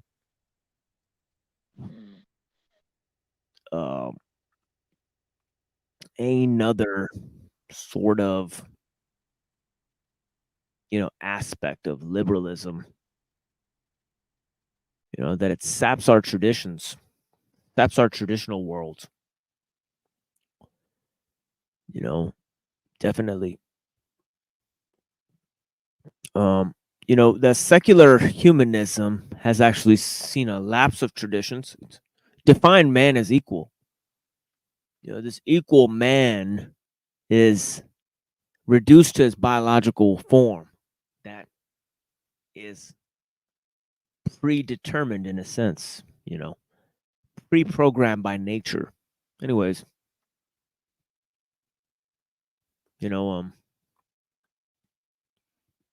obviously I mentioned that, freedom and equality are not necessarily,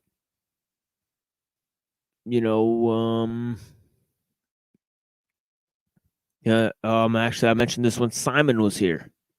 Freedom, you get to do whatever you want. Equality, everybody has to do it the same way.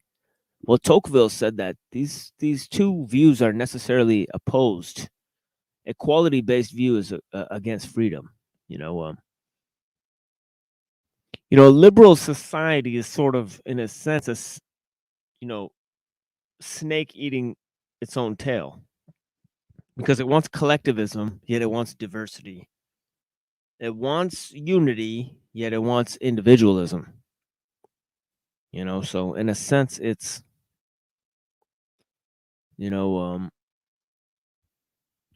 eating its own tail. The freedom of speech. It's not the freedom of speech, the freedom to lie. To say whatever you want. Well, we should be confined to speaking the truth. I'm sorry to say, but we're not held to that standard here on this panel. Why? The reason is because we're dealing with a atmosphere of freedom of speech, in which we can hold people accountable for what they say, but anybody can say whatever they want. And I didn't make these rules. I'm just living with them. So anyways,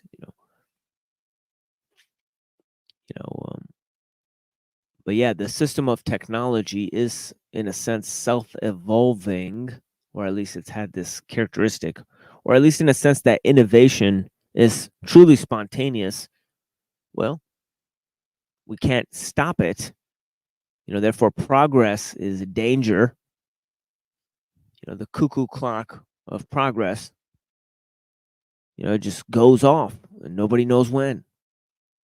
Because innovations are random. Well, this type of innovation that can't be controlled. See, we may have power, but power is not control, my friends. It goes back to that. But yeah, technology has turned most human actions into surrogate activities. Man is being used through artificial needs. These artificial needs curtail our necessary freedom in terms of exercising our true potential, finding the true goals of our principles. But yeah,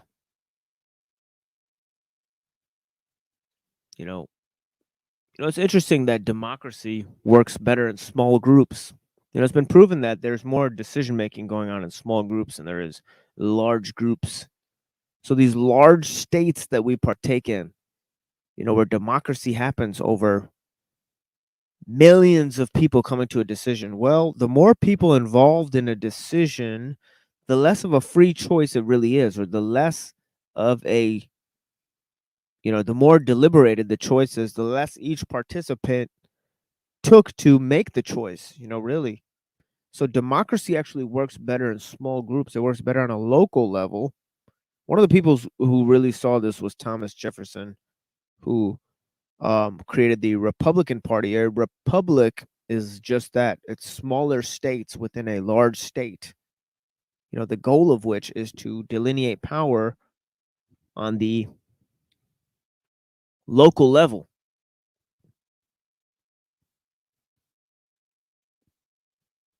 Anyways,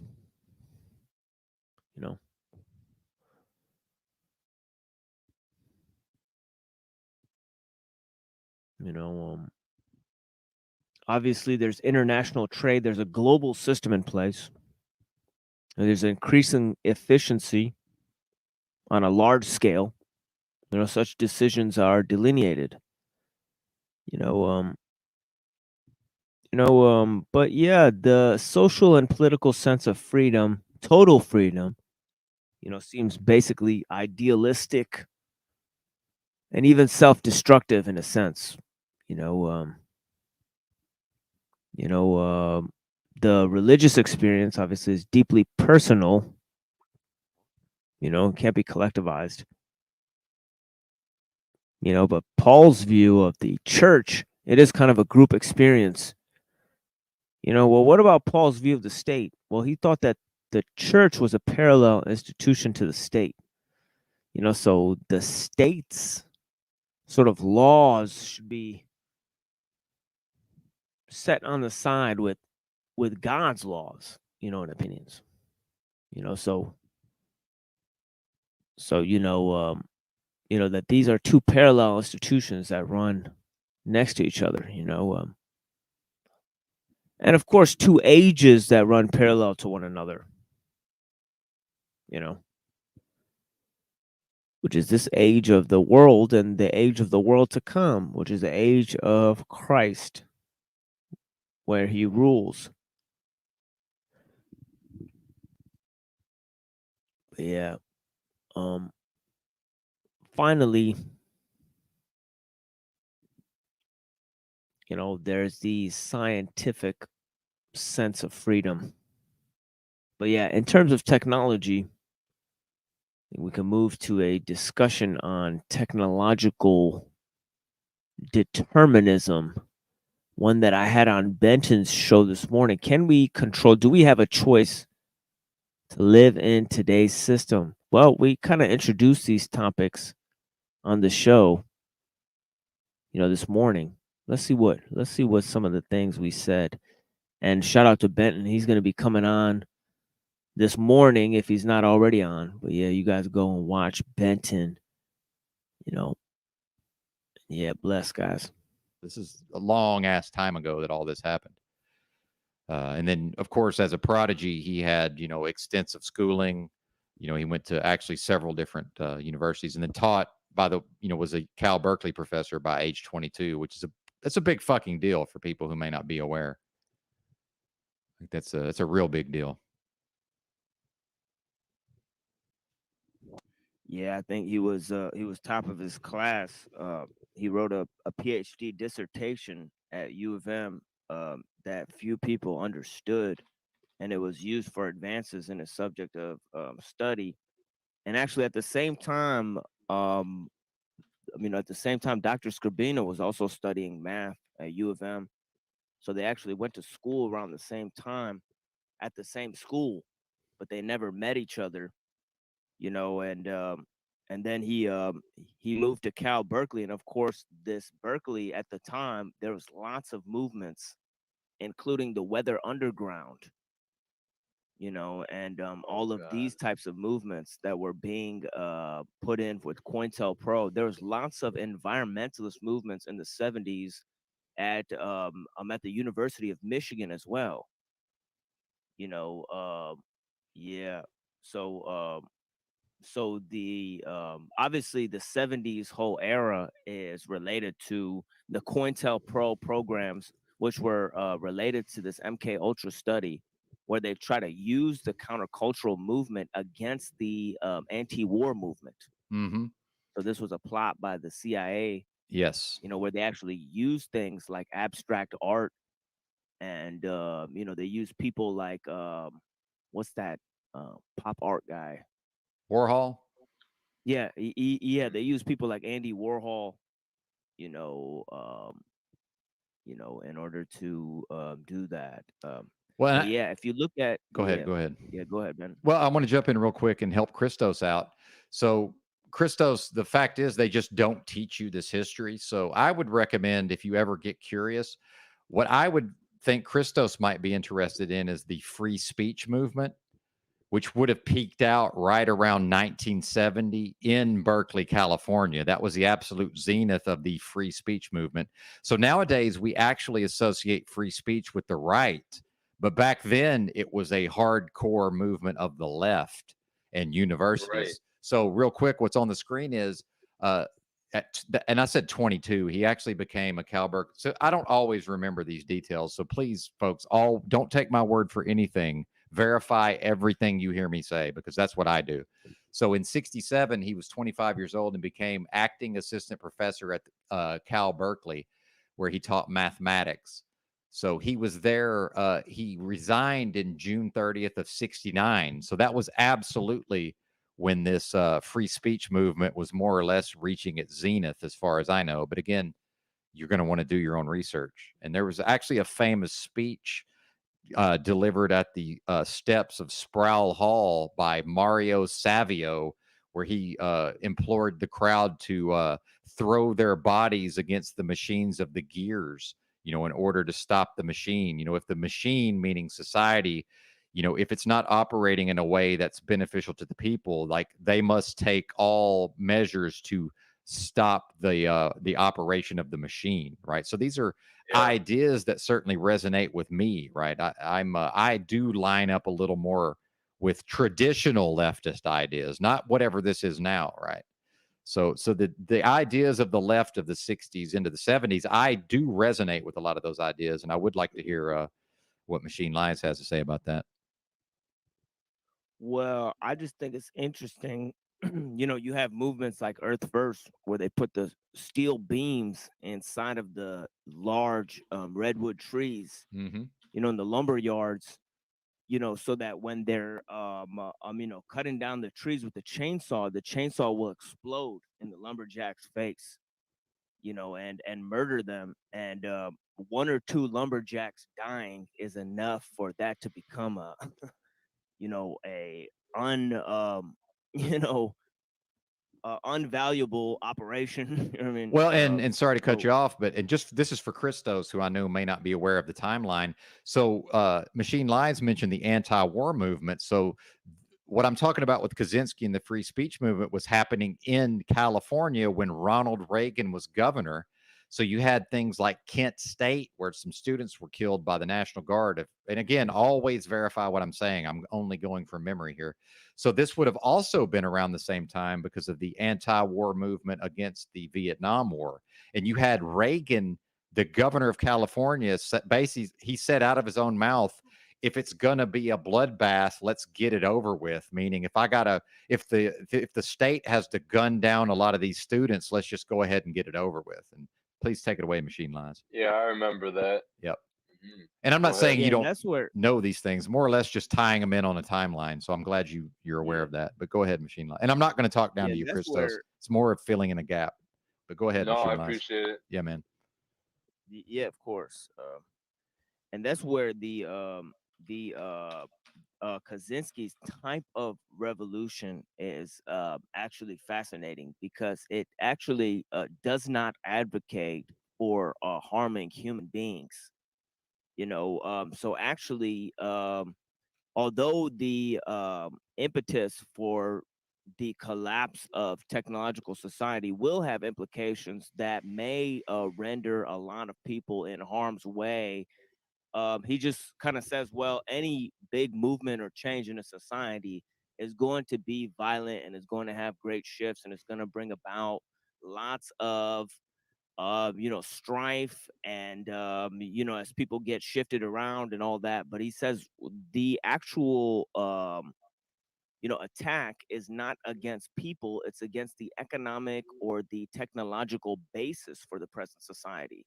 So many people who actually used Kaczynski's methods, they would target buildings and institutions, and technology, that wasn't being operated by any humans. In other words, he thought that an attack against a society, and this does end up being true if you study things like the Bolshevik Revolution or the Cuban Revolution, which he actually provides examples of in his work, Anti-Tech Revolution, Why and How. He wrote a second work. Actually, he wrote several works. He wrote the Manifesto. He also wrote a work called Technological Slavery. He also wrote another work called Anti-Tech Revolution, Why and How, on the methodology of the anti-tech revolution. And in that, he puts forth many interesting examples. Like, for example, Lenin did not use armies for the most part. He just went and just stopped the trains and the cable lines. He just cut the trains and the cable lines so that the people couldn't communicate with each other. And then he would go in and flood the streets with propaganda and warfare and all these things, after breaking down the infrastructure of the society. So as to say, the objective factor of power in the society is technology itself. So how do you fight against, any aspect of the society, well, you would have to uproot the technological basis for that power.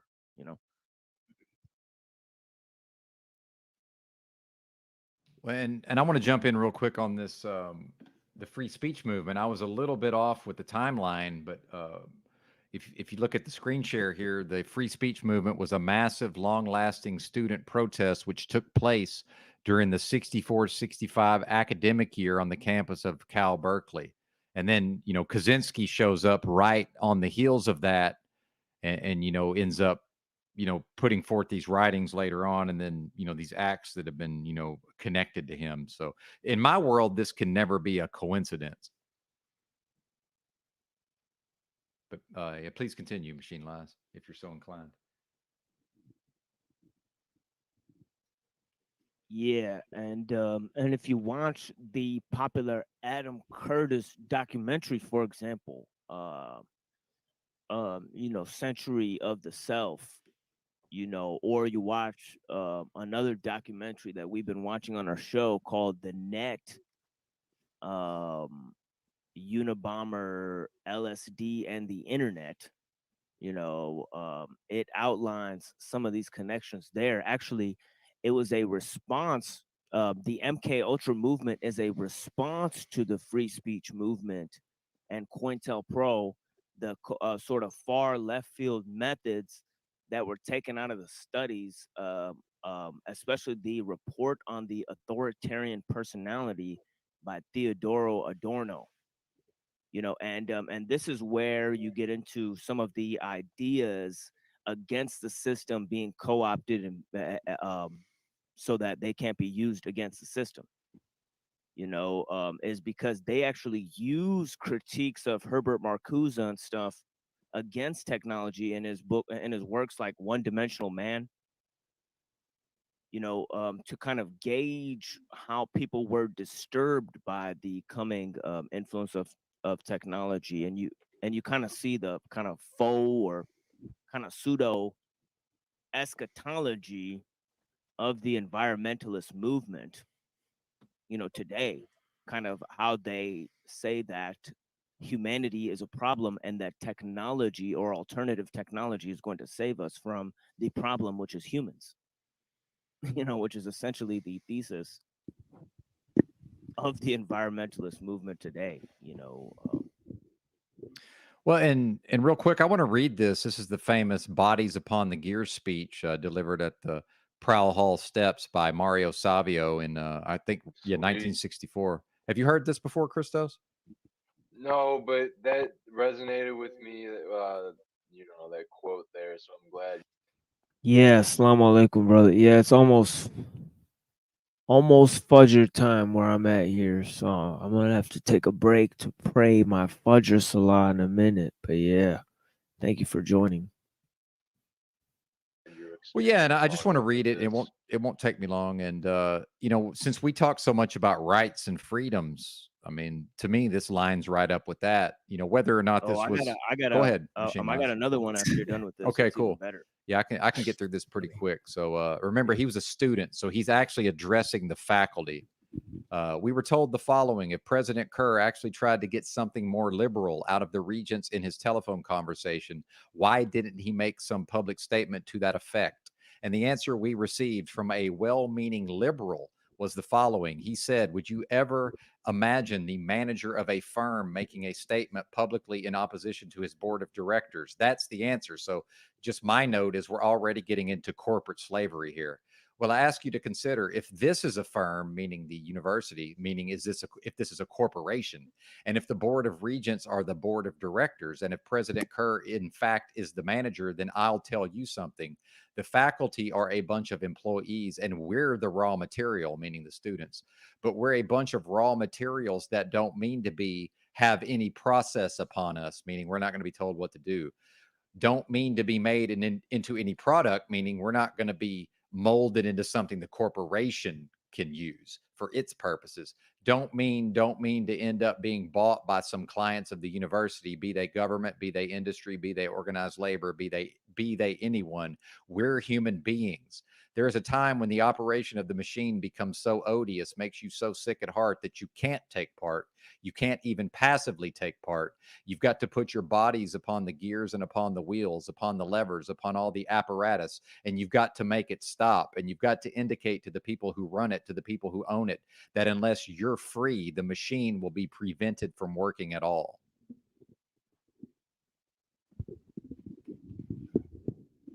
Yeah, you know, the machine lies. You know what I Mm, mean? indeed, indeed.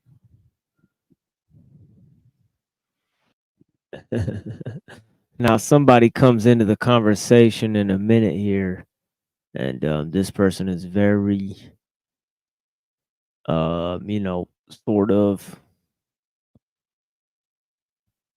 because I talk about the Port Huron statement and the New Left, how that's kind of related, and then another interlocutor arrives in the conversation, and this man kind of pushes back against the idea that we don't control technology, you know, and he puts forth some elementary points there that we deal with here. It's actually interesting. It's that may or may not be correct. I think I'll find out in like a little while. But you know, but the other time, yeah, we had a discussion with Jack Talcott. I think it went pretty good. You know. Good. Good. Yeah. Yo, what's up, you? Hey, Timmy, good to see you, brother. Yo, I would like to ask. Yo, what's up, Christos? Based on the topic, what exactly is the machine lying about? That's what I would like to know. What is what is the machine lying about? Or if you don't like the machine, like why exactly is the machine bad?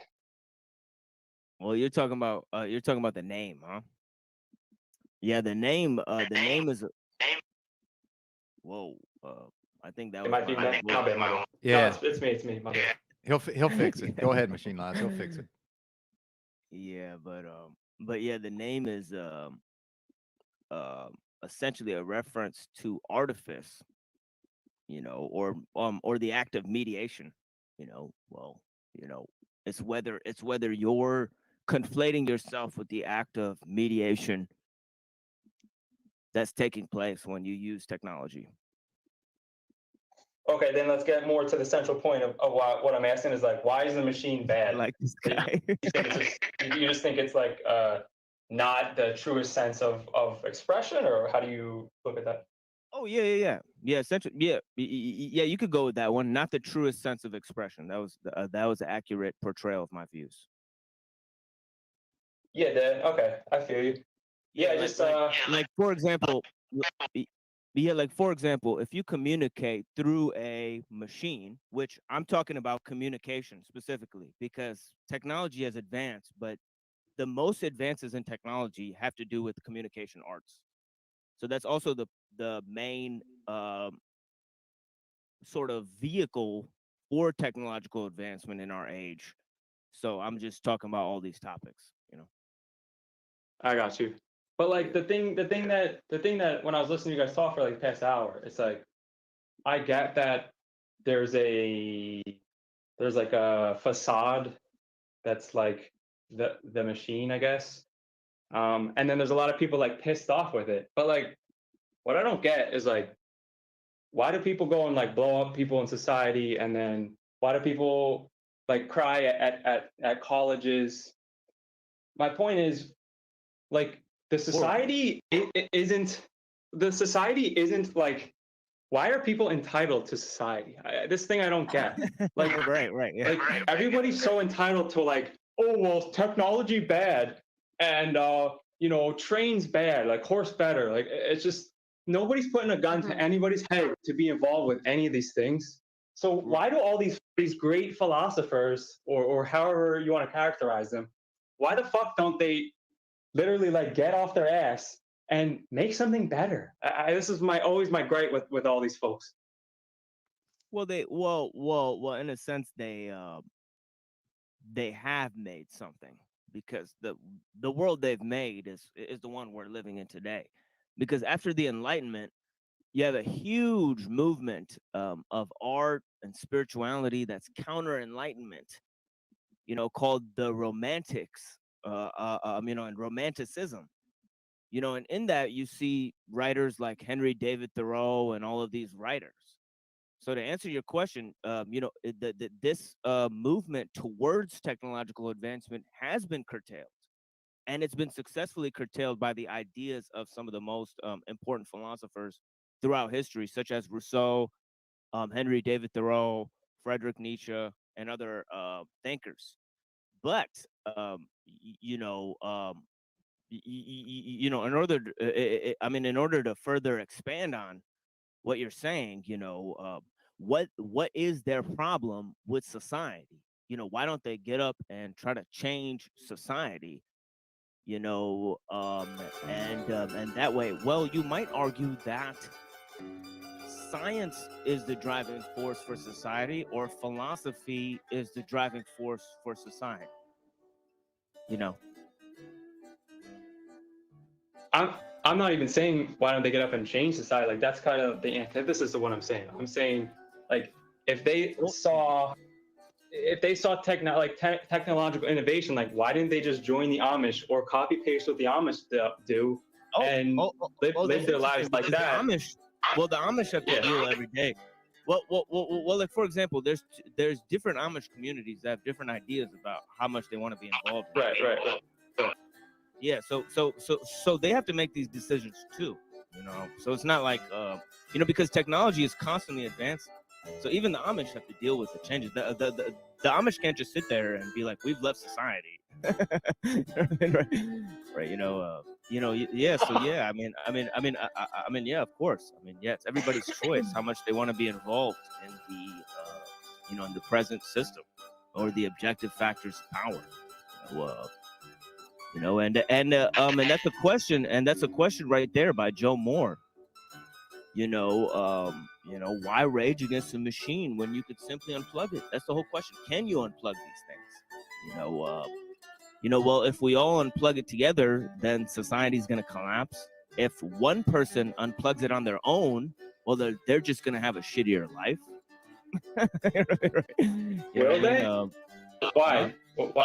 Why will they have a shittier life? How can you make that determination? Well, because society is run through the use of machines. But it's not a requirement for life. Oh yeah. That's the point. Yeah, sure it is. That's the point. One would be a peasant without those machines. Yeah, exactly. Yeah. You wouldn't be like optimal. Like, it wouldn't be optimal to live in this society without technology. You can. You certainly can. If we wanted to imagine a world without. Why can you not? Billions of people live without like any machines whatsoever, and they survive. Where? So where anyone billions of people survive? Are you talking about a different planet, sir? It's about to get survive. Billions of people live on this planet without technology. What the fuck are you talking about? Yeah, people in rural areas. There's like 7 billion people on Earth, and most of them live with technology. Well, yeah, and can you point out where 1 billion people live without technology? Yeah. A lot of people in Africa, a lot of people in Asia. People in Africa have cell phones, my friend. 85%. 85% of the world has a cell phone. Yeah, and but this again. Supply, Timmy, if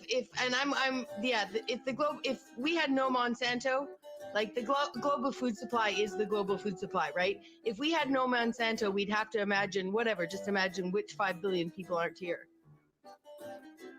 I mean, really? I don't know. I don't know how you prove that. Industrial food production has been around since at least World War II.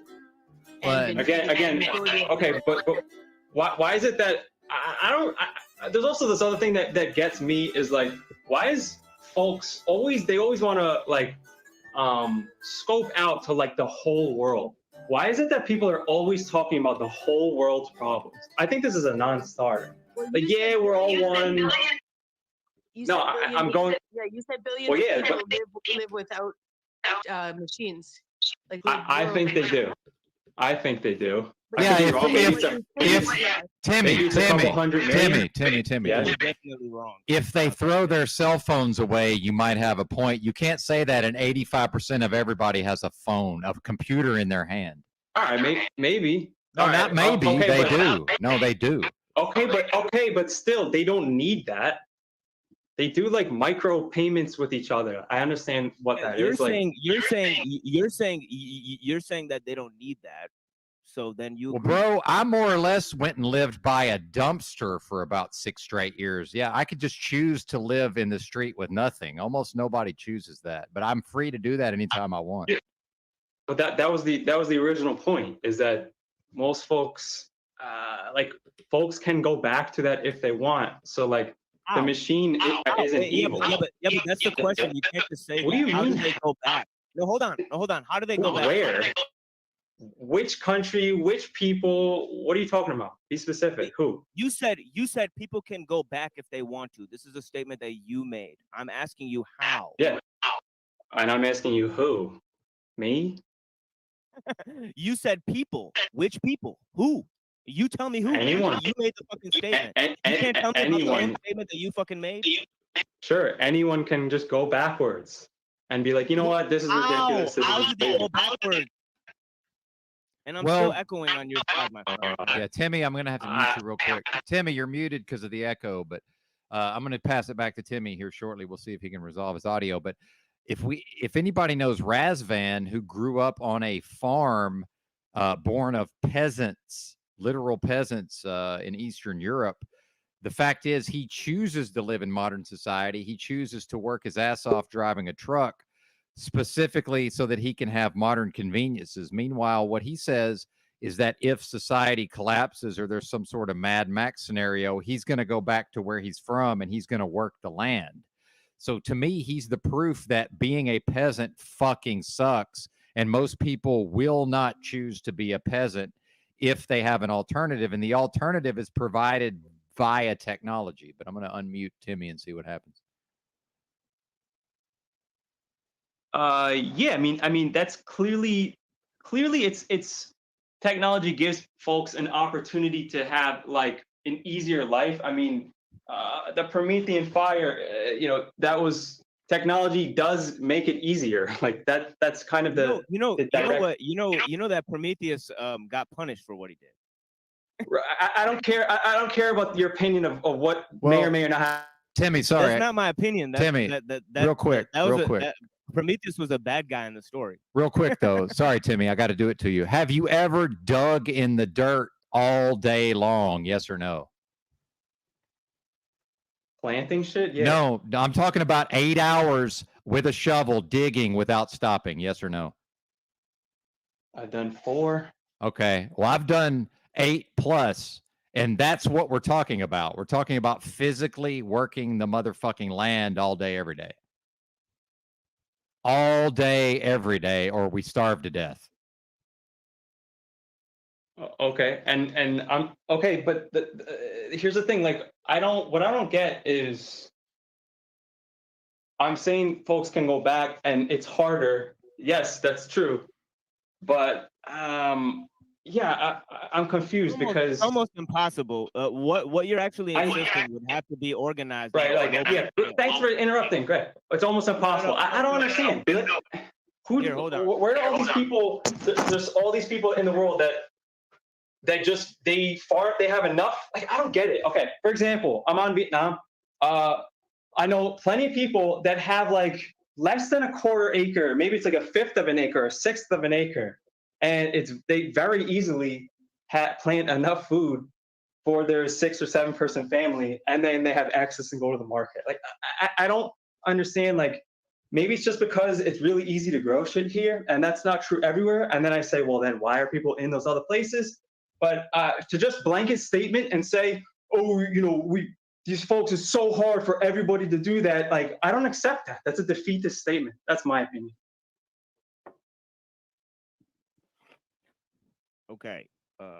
And here's my opinion of what you're saying, because I wanted to let you finish because you said I was interrupting you, because I had an interjection there, because you said that First of all, you made the statement that there's not a global system in place, and that's not true. There is a global system in place.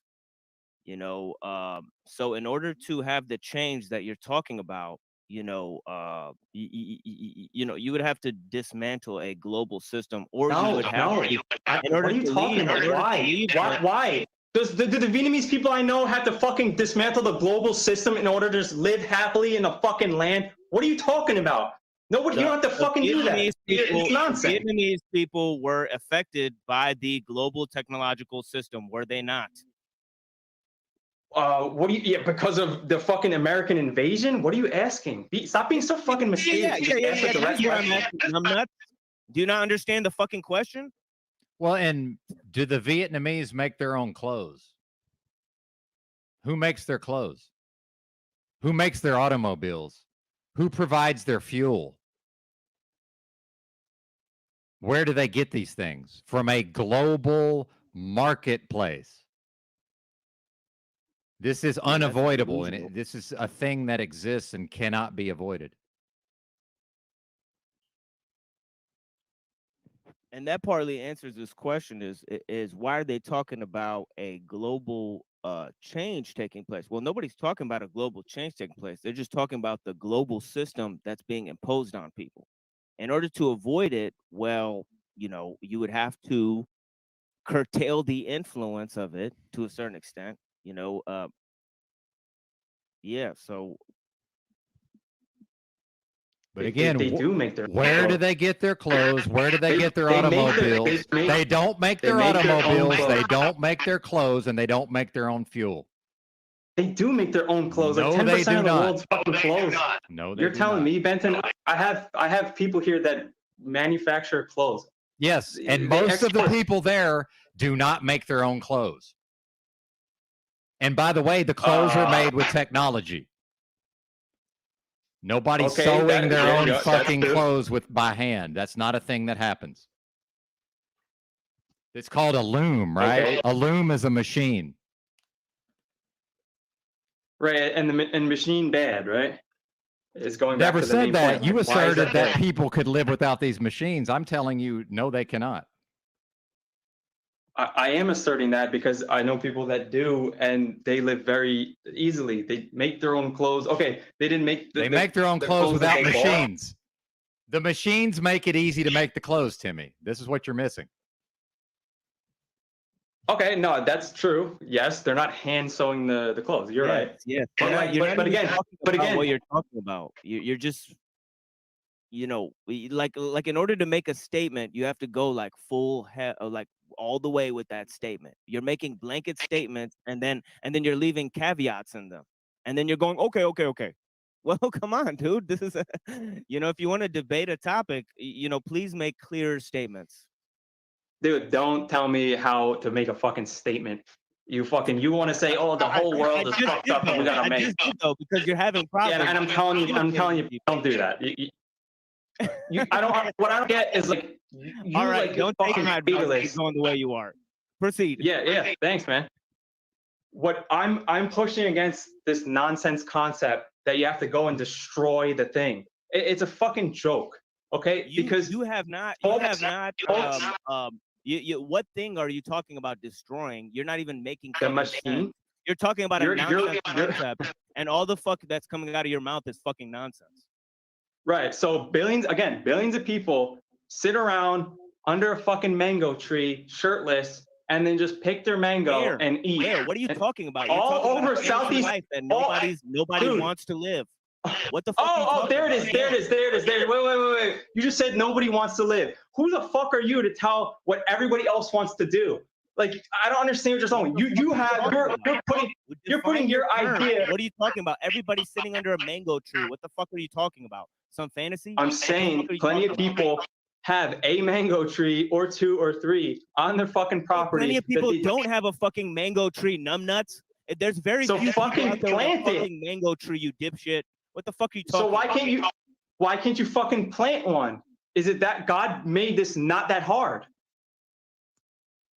It takes a long ass time to plant a fucking mango tree, you dipshit. A human fucking being, example. a It's human a hard being, fucking task. You dumb motherfucker. A human You said it's being, easy to plant a mango tree. a I don't human being agree. needs a minimum level of calories in a given calendar year, and a certain amount of agriculture will be necessary to provide the calories. This is it's mathematics at this point. Each person must consume a base level of calories in any given calendar year. How do they get the calories? A mango tree will only feed a certain number of people.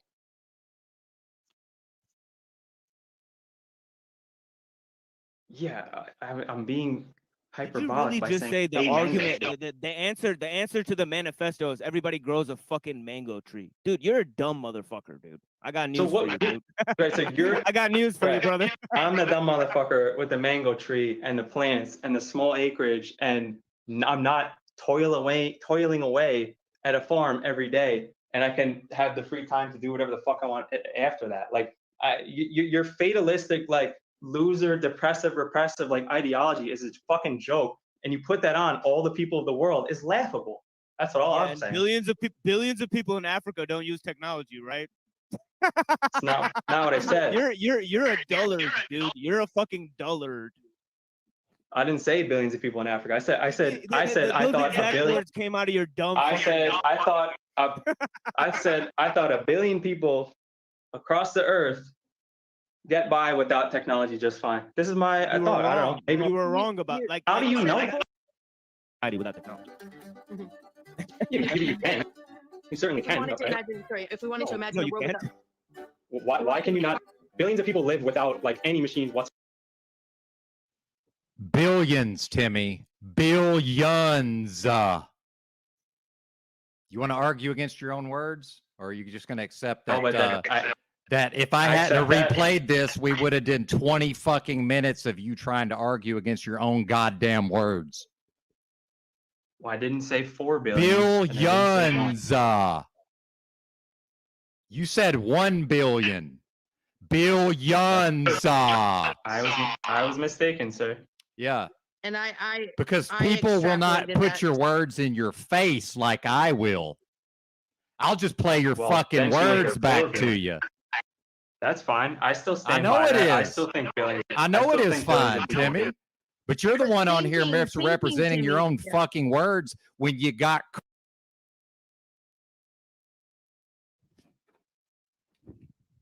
Yeah, everyone, go check out Benton out there. Sometimes I'll be appearing live on this channel here.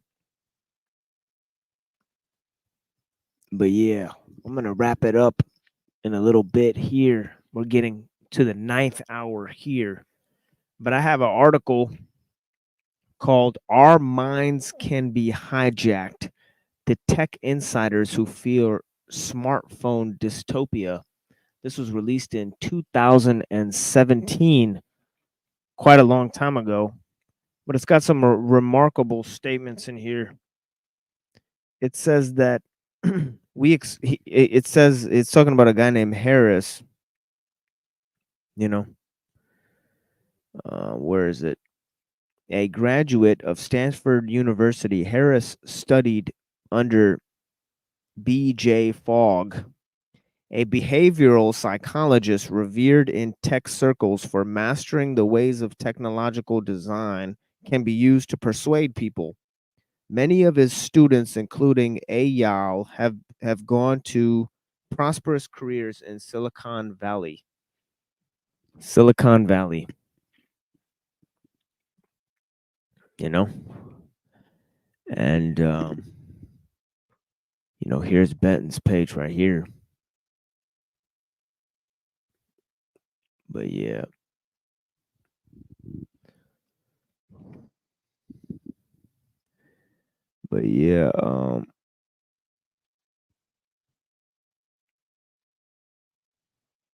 It says, where the fuck is this? Okay, I'm actually on the wrong page. Yeah. Harris, a graduate of Stanford University, Harris studied under B.J. Fogg, a behavioral psychologist revered in tech circles. Many of his students, including Eyal, have gone to prosperous careers in Silicon Valley. Harris is the student who went rogue. a whistleblower of sorts. He is lifting the curtain on the vast powers accumulated by technology, companies, and the ways they are using that influence. A handful of people working at a handful of technology companies through their choices will steer what billions of people are thinking today. He said at a recent TED Talk in Vancouver, quote, I don't know a more urgent problem than this, unquote. Harris says, it's changing our democracy and it's changing our ability to have the conversations and relationships that we want with each other. Harris went public, giving talks, writing papers, meeting lawmakers, and campaigning for reform after 3 years struggling to effect change inside Google's Mountain View headquarters. It all began in 2013 when he was working as a product manager at Google and circulated a thought-provoking memo, a call to minimize distraction and respect users' attention to 10 close colleagues. It struck a discord spreading to some 5,000 Google employees, including senior executives who rewarded Harris with an impressive sounding new job. He was to be Google's in-house design ethicist and product philosopher. They need a design ethicist and product philosophers to design their product because they have philosophical and ethical implications, as we'll come to see. You know, looking back, Harris sees that he was promoted into a marginal role. Quote, I didn't have social support structure at all, he says. Still, he adds, I got to sit in a corner and think and read and understand how he explored how LinkedIn exploits a need for social reciprocity to widen its network. How YouTube and Netflix autoplay videos and next episodes, depriving users of a choice about whether or not they want to keep watching. How Snapchat created its addictive Snap Streaks feature, encouraging near constant communication between its mostly teenage users. Okay. The techniques these companies are using are not always generic. They can be algorithmically tailored to each person. An internal Facebook report leaked this year, for example, revealed that the companies can identify when teens feel insecure, quote unquote, worthless, quote unquote, and quote unquote need a confidence boost. Such a granular information, Harris adds, is a perfect model for buttons you can push in a particular person. Tech companies can exploit such vulnerabilities to keep people hooked, manipulating, for example, when people receive likes for their posts, ensuring they arrive when an individual is likely to feel vulnerable or in the need for approval or maybe just bored. And the very same techniques can be sold to the highest bidder.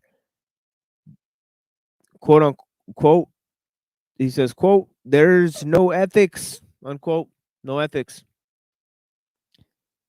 A company paying Facebook to use its levels of persuasion could be a car business targeting tailored advertisements to different types of users who warn a new vehicle, or it could be Moscow-based troll farm seeking to turn voters in a swing county in Wisconsin. Harris believes that tech companies never deliberately set out to make products addictive. They were responding to incentives of an advertising economy, experimenting with techniques that might capture people's attention, and stumbling across highly effective design by accident. A friend at Facebook told Harris that designers initially decided the notification icon, which alerts people to new activity such as friend requests or likes, should be blue. It fit Facebook's style, the thinking went, would appear subtle and innocuous, but no one used it, quote unquote, Harris says. Quote, then they switched it to red, and of course everyone used it, unquote. That red icon is now everywhere. When smartphones use a glance at their phones dozens and hundreds of times a day, they are confronted with a small red dot beside their apps, pleading to be tapped. Red is a trigger color, Harris says. Quote, that's why it is used as an alarm signal, unquote. The most seductive design, Harris explains, exploits the same psychological susceptibility that makes gambling so compulsive, variable rewards. When we tap those apps with red icons, we don't know whether we'll discover an interesting email or avalanche of likes or nothing at all. It is the possibility of disappointment that makes it so compulsive.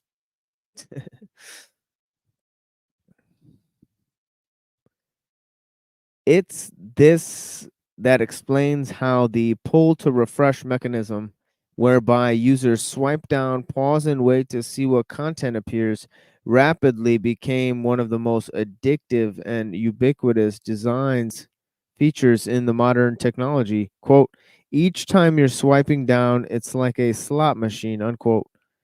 Harris says, quote, you don't know what's coming next. Sometimes it's a beautiful photo. Sometimes it's just an ad, unquote. Okay, and I'm gonna skip down in this because they give different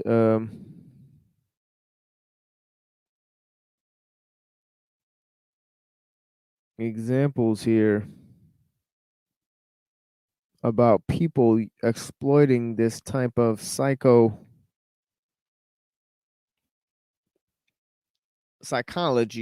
of machines.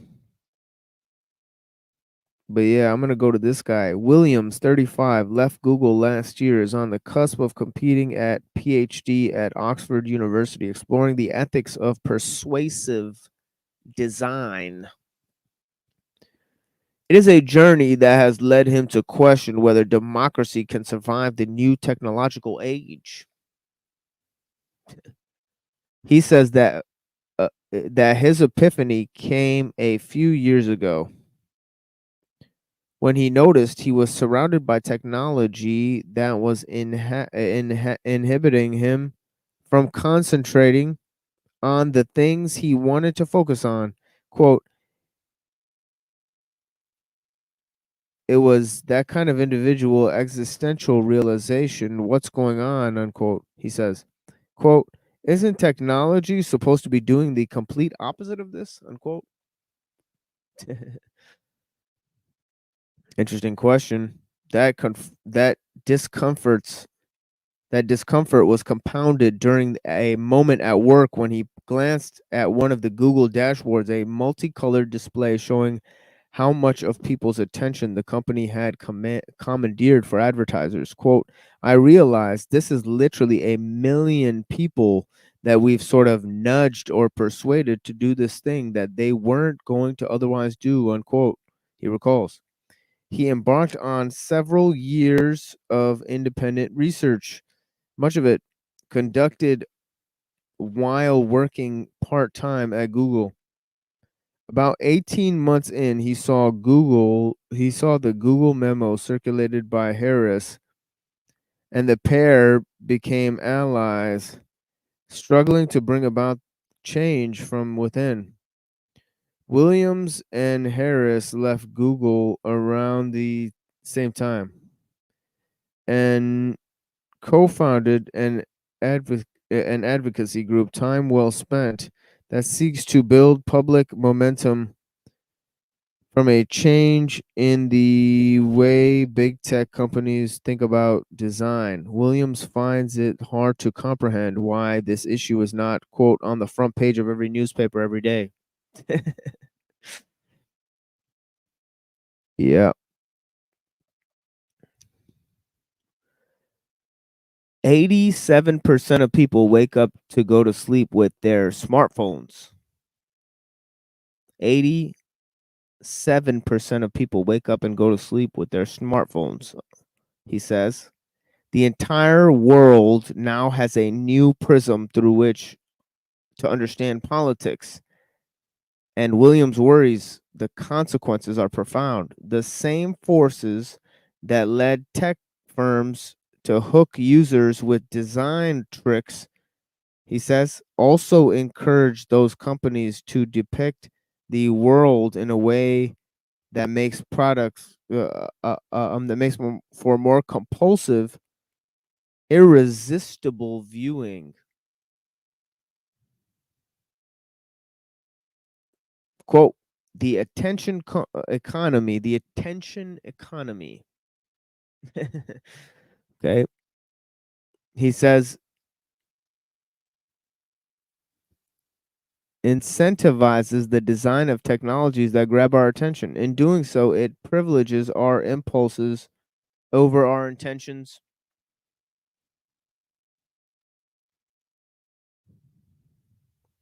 That means privileging what is sensational over what is nuanced, appealing to emotion, anger, and outrage. The news media, and increasingly working in service to tech companies, Williams adds, and must play the rules of the attention economy or sensationalize, bait, and entertain in order to survive. It is not just shady or bad actors who were exploiting the internet to change public opinion. The attention economy itself is set up to promote a phenomenon like Trump, who is masterly at grabbing and retaining the attention of supporters and critics alike, often by exploiting or creating outrage. Williams was making this case before the president was elected. In a blog published in a month before the U.S. elections, Williams sounded the alarm bell to an issue that has been argued was a quote far more consequential question than whether Trump reached the White House. The reality TV star's campaign, he said, had heralded a watershed in which, quote, the new digitally supercharged dynamics of the attention economy have finally crossed a threshold and become manifest in the political realm.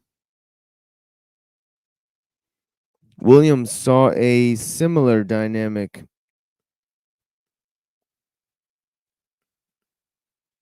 unfold months later during the Brexit campaign, when the attention economy appeared to him biased in favor of the emotional identity-based care of the UK leaving the European Union. He stresses these dynamics are by no means isolated in the political right. They also play a role, he believes, in the unexpected popularity of left-wing politicians such as Sanders, Corbyn, and the frequent outbreaks of internet outrage over issues. All of which Williams says is not only distorting the way in which we view politics, but over time may be changing the way we think making us less rational and more impulsive. Quote, we've habituated ourselves into a perpetual cognitive style of outrage by internalizing the dynamics of the medium, he says. It is against this political backdrop that Williams argues the fixation in recent years with the surveillance state fictionalized by George Orwell may have been misplaced. It was another English science fiction writer, Aldous Huxley, who provided the more prescient observation when he warned us of the Orwellian style coercion was less of a threat to democracy than the more subtle power of psychological manipulation. Yes, exactly. Huxley kind of comes to the conclusion, along with Plato, that it's democracy itself that is the psyop, the ultimate psyop. And quote, man almost infinite appetite for distractions. Since the U.S. election, Williams had explored another dimension to today's brave new world. If the attention economy erodes our ability to remember, to reason, to make decisions for ourselves, faculties that are essential to self-government, what hope is there for democracy itself? Quote, the dynamics of the attention economy are structurally set up to undermine the human will. He says, if politics is an expression of our human will on the individual and collective levels, then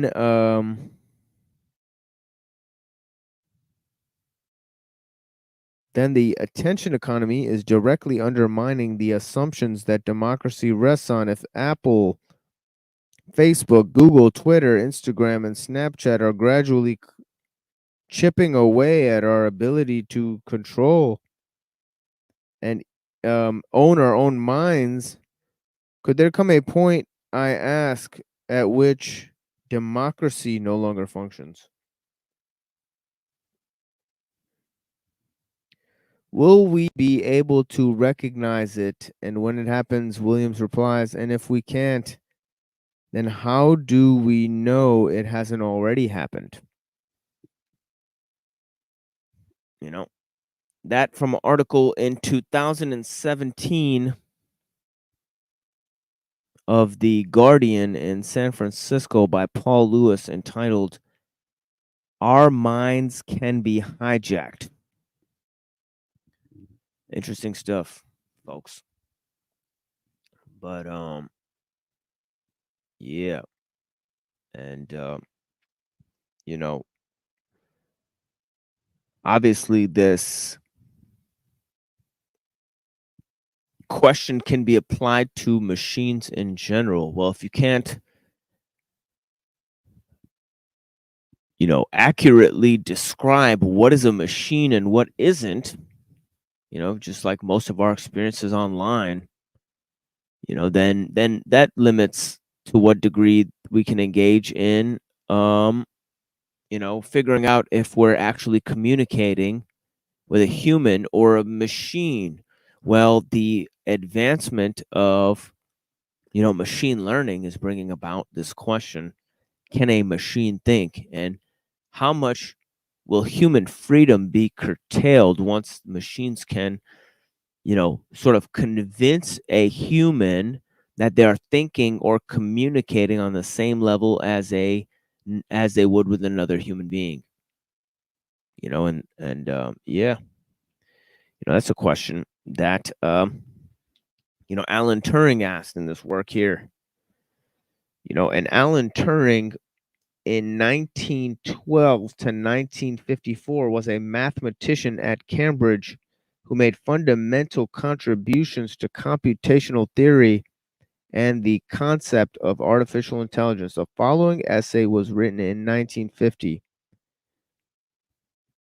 called The Imitation Game.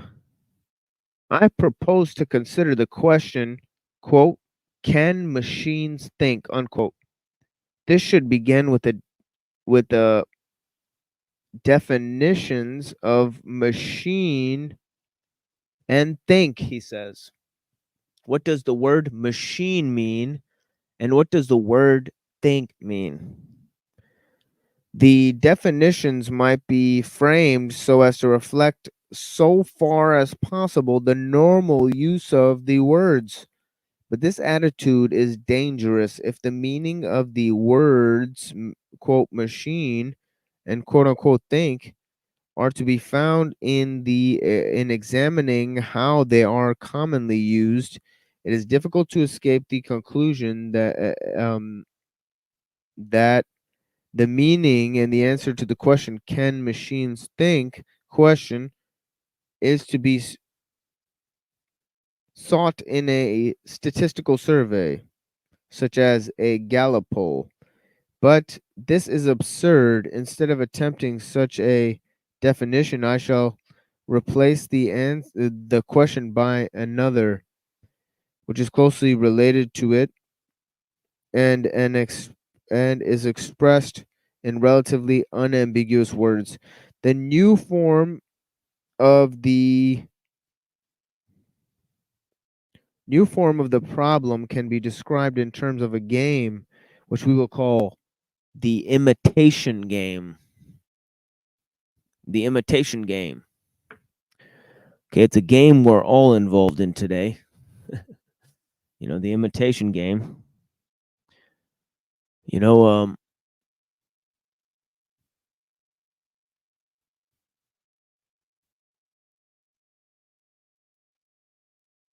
okay, so it is played with three people: a man, a woman, and an interrogator.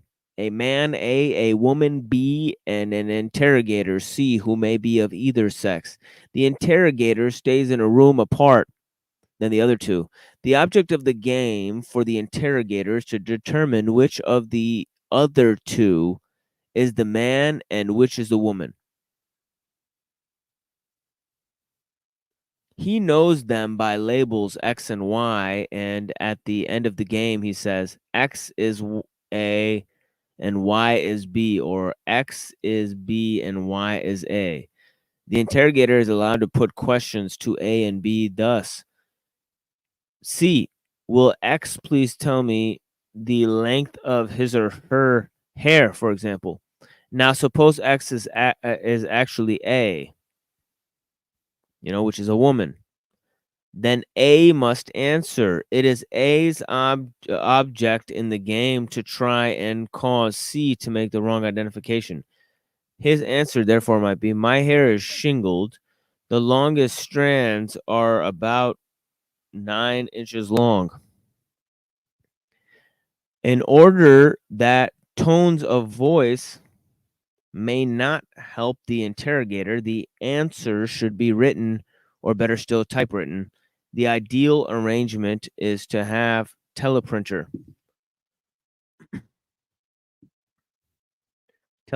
communicating between two rooms.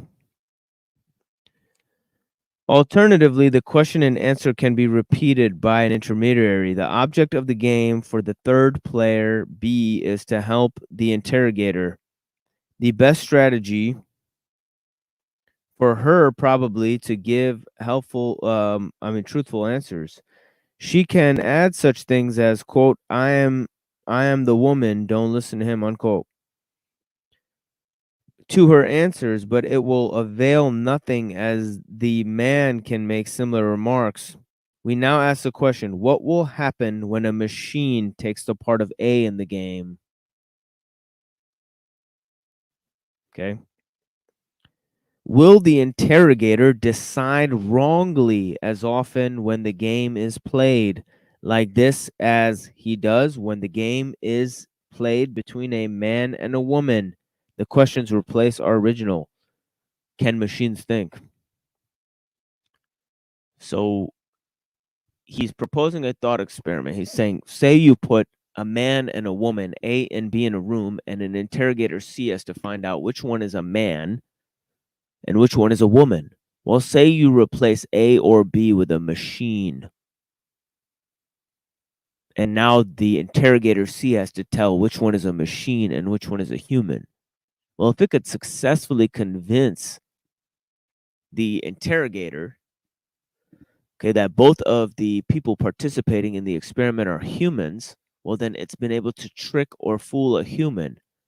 So the question is not, can machines think, but can it successfully convince a human that it's a human being that it's talking to in a two-part conversation? He said that is a sufficient thought experiment to prove whether or not their behavior or actions or summations can influence humans. And it's this barrier between human influence that we become involved in. Mediation. And of course we said sincerity is the jewel of the heart. How much sincerity can one have while wearing a mask? This is a question I asked a friend of mine, Preeti, recently. Everybody go subscribe to Preeti's channel. But yeah, that's kind of the thing that's going on here. Free will. It's a good question, isn't it? It's a good fucking question. And we're going to play some of this song here. But yeah, we are kind of, wrapping up the show here. But yeah, everyone, thanks for joining us. We're going to talk a little bit more about free will. If anybody wants to join the panel, we're going to put a big red bow on this motherfucker, But yeah, blessings to all who joined so far and to all who are watching. Thank you. So close up the dock, take a seat and study today's lessons in depth and visit the caves of freedom's redemption. Oh, how exquisite these rays of sun unintentionally bundle the inner optimism's extension. I love this dimension.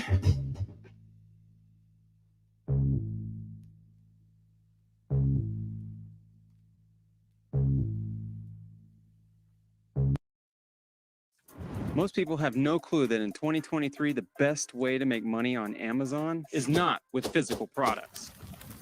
It's Amazon's other company, Audible. Audible pays me $8,000 to $10,000 every single month in passive income, and I'm not the only one. People like Katrina and Carla, Elena, Renee, all making thousands of dollars a month in passive income using the same system. I do this on a part-time basis, about 5 to 10 hours a week. I earn about $40,000 a year. There's no other job that pays with that little time. The best part is, do you guys understand what they're selling here? Free web class for what? is it's literally a done-for-you system. You're not buying any merchandise, you're not storing any merchandise, you're not shipping any merchandise, and you need zero tech skills to get started in making thousands of dollars. So you just make thousands of dollars and you don't have to learn anything to do it. My God. If that doesn't sound like a fucking scam, I don't know what is. Or they're going to sit there and make you fucking read books. I don't know.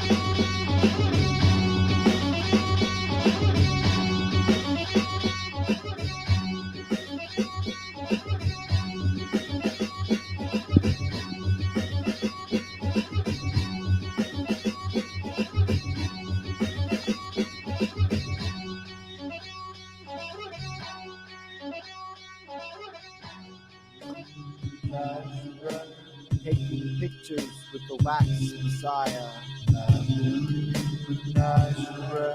Fundraising for the campaign of the dominant male. Inward a groan, outward a roar. lions to the Christian.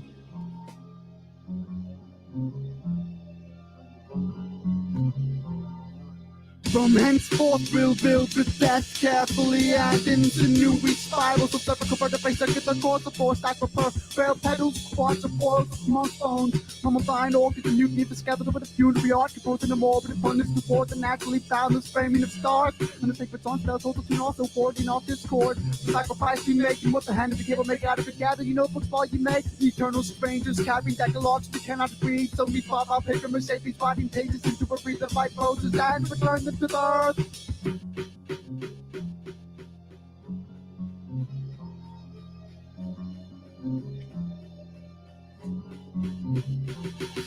There's no time left, smoking barrel. Chimney raise a tenderness, no presents, these are gifts. Make all the faces a new exchange. Not to be stuck in the back until it comes around. Common don't exist, well that's what was deserving. Hard workers don't make millionaires. But children that grow up and stare at the waterfalls all fall eventually into the same guillotine ahead of time. Bodies at decay. Nothing is forever. Like the lies that make the world turn and heads roll. Who's paying attention? Realizing our potential made stories of inspiration. Bleed in need of other cabins. But what's happened but that children? All children are born things only get better. All moves are good moves, and if we think hard enough, everything will disappear. Flowers will grow through out of this pollution. The right they will in the sand and grow strong in the garden.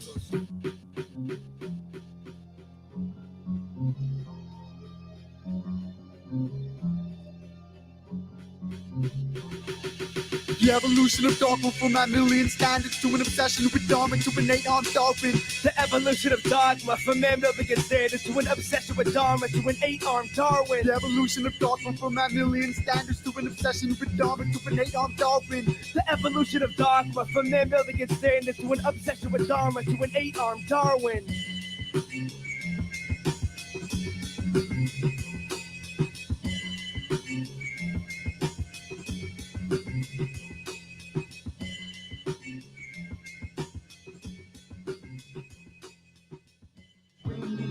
On the music indistinct, ambiguous mode, pounded out of monotony with the hum and the monotone, no machine and ominous harmony, insinuating the dissonance of oneness, winning back of all half notes and high-tech howling monkey fingered hacks, fractured by the orchestra, banging heads against some books, stick with ambiance. Erstwhile, not a statue stirs, and I'm only trying to teach these songs to talk to myself and listen.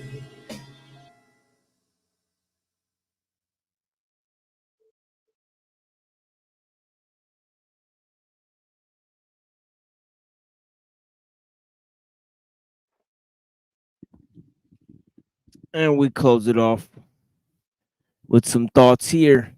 You know, we had a interesting panel here earlier, you know, dealing with many topics, you know, but essentially we went to the ins and outs of, you know, what is free will.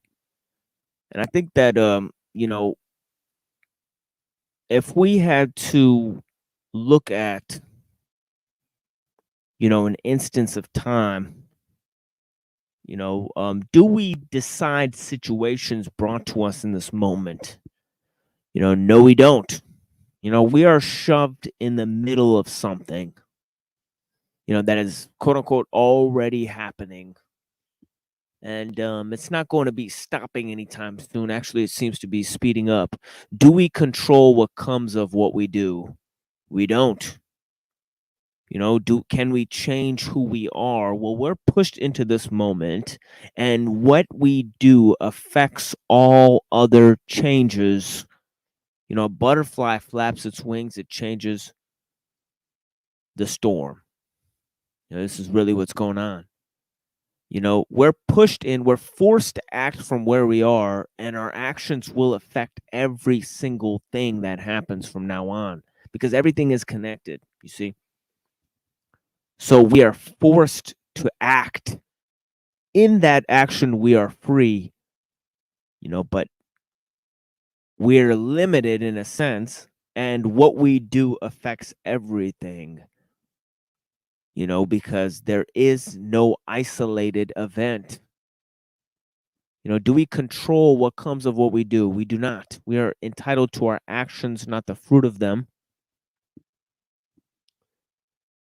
We'll talk about some theories of time as they relate to theories of history and political change next time. You know, how does that relate to accelerationism, Discordianism, pragmatism? You know, there's a view of history that relates to all of these things. You know, a view of history that relates to cyclical change and revolution. You know, you know, but yeah, we are pushed into this moment. You know, we're forced to act. Once we do, our actions will have effect on everything. Through the chain of contingency, power is not control. You know, control is not freedom. You know, freedom is not a choice. The more choices we have, the less free we are. You know, freedom is in deciding, it's not in choosing. You know, choosing is indecision. You know, anyways, these are some of the problems of free will. They deal with consciousness, they deal with the theodicy, the problem of suffering, you know, how we relate to God, and how we relate to each other in terms of human nature. But yes, these present many different changes and insights in our thought programs. And we know it's early, so we bid you farewell, my friends. It's now 6 a.m., almost here on the East Coast. And I thank you to the 23 people that are watching this great and noble stream where we've talked about, you know, different issues, but mainly the philosophy of mind, the problem of consciousness, free will, you know, and of course we had lots of interesting events. But yeah, yeah, yeah, I'd say so, Spin. Yeah, we all closing up out here. But yeah, the reason is because I gotta close it off at 9 hours because StreamYards saves only about 10 hours, and then YouTube saves only about 12. So I have to close the YouTube off before I get to 12. I gotta close the StreamYards off before I get to 10 o'clock. So it's good that, you know, we gotta get up out of here for now. But yeah, we will be back very soon on Tuesday night. So come back for a live show on Tuesday night, guys. You know, we'll have another show there. You know, we'll see what the rest of the internet has in store for us. But yeah, we took on all challengers here in the domain of philosophy. We looked at our various appearances on different shows related to the topic. But yeah, technological determinism, free will, the problem of consciousness, can machines think? These are some of the, you know, issues going forward on this show. We'd like to explore more with you guys. You guys get up in there and you know, anyways, you know, any of the topics we've previously explored, monoculture, transhumanism, the problems of technology, religious hoaxes, Lao Tzu, Buddha, you know, all of these issues that we explored. Also, we explored accelerationism, the views of Mencius Moldbug. We're diving into Discordianism and accelerationism, the great divide between chaos and emergence, and how it's leading to the new right and the new left, into the sort of different sects and the conflict between Atlantis and Shambhala. But yeah, guys, man, thank you so much for joining us. And we'll start with that next time. How the mind can be hacked. The views of Andrija Puharich, who studied psychedelics and contributed to the MK Ultra studies. But bless you guys. Yeah, Tuesday night, guys. You know, 7:30, same time. You know, we'll be out here for you guys. But yeah, we're gonna end it with some songs here, and you guys have a blessed day, a bright day ahead, my friends. Thank you so much for joining us. on the Machine Lies, where we talk about the lies of the machine on the machine that lies. Good morning to everyone.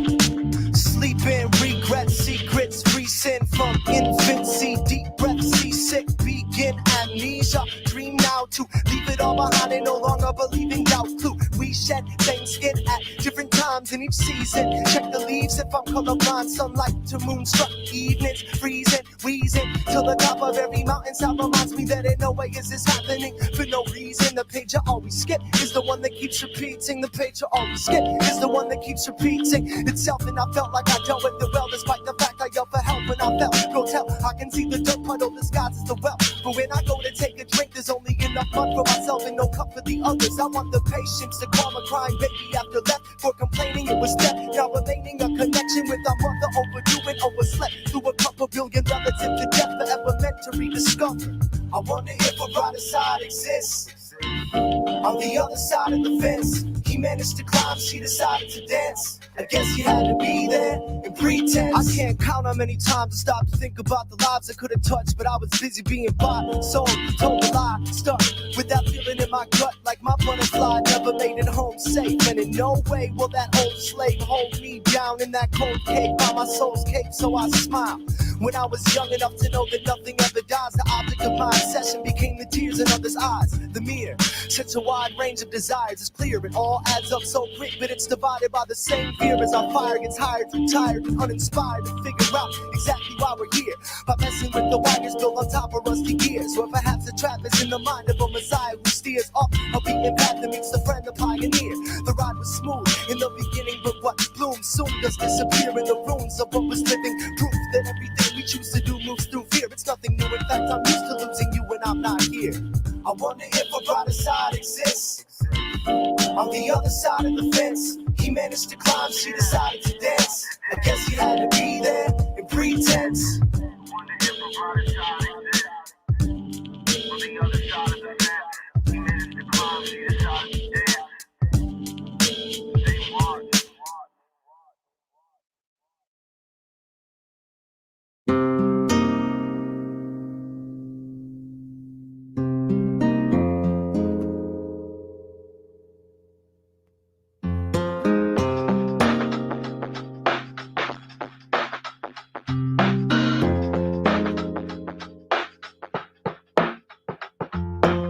They're on the I don't wanna leave the summer.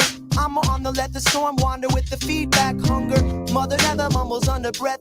Says treat the world like you love it, and that's how you'll be treated back. I seldom hesitate when called into the light, because I know there's someone else alive who feels the same as I do. If I take a stand and follow my God, perhaps I become the leader in the eyes. If I go blind, tomorrow still caught in the past, not afraid to admit.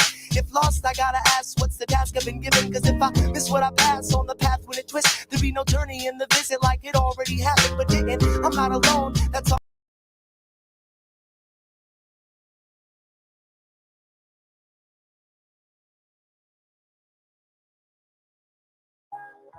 Mathematics, the hilltop. Loving my enemy, giving me unknown energy, pretending to be friends with me. Only the phony accident to me, to eventually expose why you were sent to me. Still I'm loving my enemy, giving me unknown energy, pretending to be friends with me. Only the phony accident to me, to eventually expose why you were sent to me. Racing to be the team on top, the cream of the crop. I'm seeing that the phenom must stop, cause all materials rot. We lost trust, no betrayal of trust to the just. Together it's us, and I must twist your negative force to your loss at all costs, facing the fire of a holocaust. I'm on the toward the sun that sets off, running the route raw, all about settling scores. To meddle in wars, it's like peddling water to shores. If you follow, you get swallowed for sure. The world's had to learn from or turn from. According to the path you take, your fate is certain. Point of view sent to you, a reasons few. Adversaries keep me on my toes, it's true. All who may have heard through the recital of the Bible, see and understand this key to be vital. Idle time equals waste, yo. I write a rhyme and play, so take a taste of nourishment potentially. Replenishing men to see me towards the end of the century. I'll be loving my enemy, giving me unknown energy, pretending to be friends with me. Only the phony extend to me to eventually expose why you were sent to me. Still I'm loving my enemy, giving me unknown energy, pretending to be friends with me. Only the phony extend to me to eventually expose why you were sent to me. I trust my intuition cause I seek life's truth. When I bust a rhyme, listen cause my backing is proof. Before I be rhyme energy, I'm not the enemy of entities. Peacefully and infinitely I eventually blow up my energy with sensei. Let's see what I see and why I multiply in actions, divide material attractions for those in haste that make waste face subtraction. In addition to my mission, I mention like divine intervention to aid on my ascension. Not every hand's extended with positive attention. Some of them in it for pensions. Yo, it's mad women swimming in men. The venom they put in them, and yo, I even been them, but now I awoke. I'm broke. I'm broke, the chain that choke to unfold through my note, and the words I spoke set to erupt in corrupt times. Mathematic conduct rhymes and drop lines like landmines, cause I loving my enemy, giving me unknown energy, pretending to be friends with me. Only the phony extend to me to eventually expose why you were sent to me. I'm into things I do, they're into things they get. I do not forget, and yet caught up in some shit I might regret. I'm living to do and giving to get, and keeping every circumstance in check. Sometimes seeming surprising like Vazine, cause I'm seeing clear what's out here. My infrared words persevere, even herbs and fear, cause it's absurdly clear. The words you hear, my endeavor every year to sever and put in the rear. Now my mind's in the clear, you couldn't compare words. I'm out of here, I'm out of here, I'm out of here.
Starting to make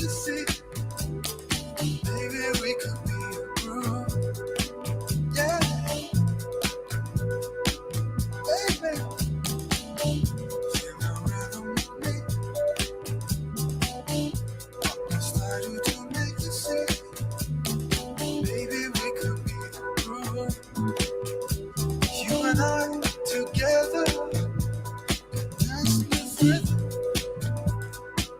of love, rhythm of love, rhythm of love.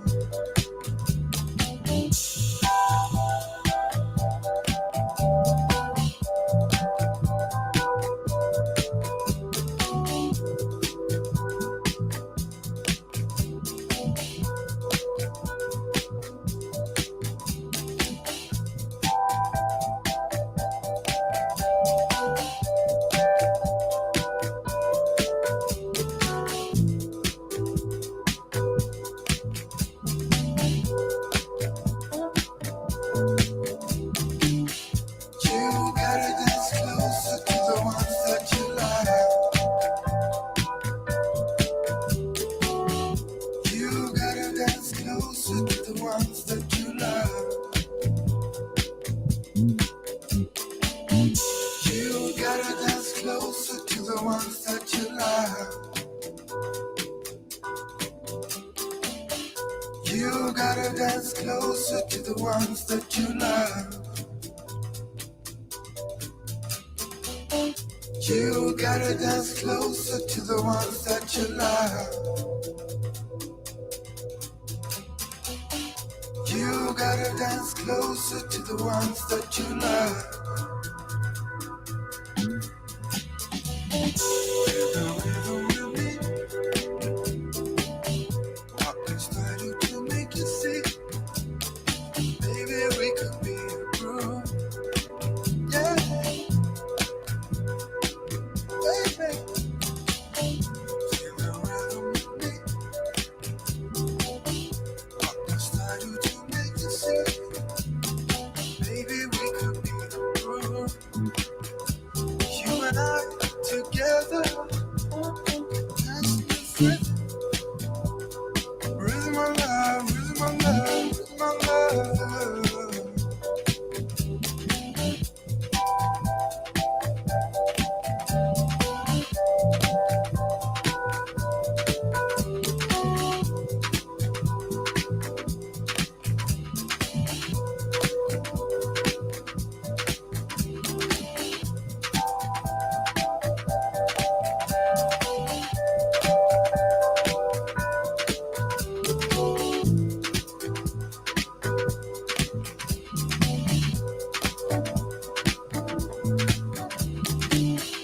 You gotta dance closer to the ones that you love. You gotta dance closer to the ones that you love. You gotta dance closer to the ones that you love. You gotta dance closer to the ones that you love. You gotta dance closer to the ones that you love. You gotta dance closer to the ones that you love. You gotta dance closer to the ones that you love.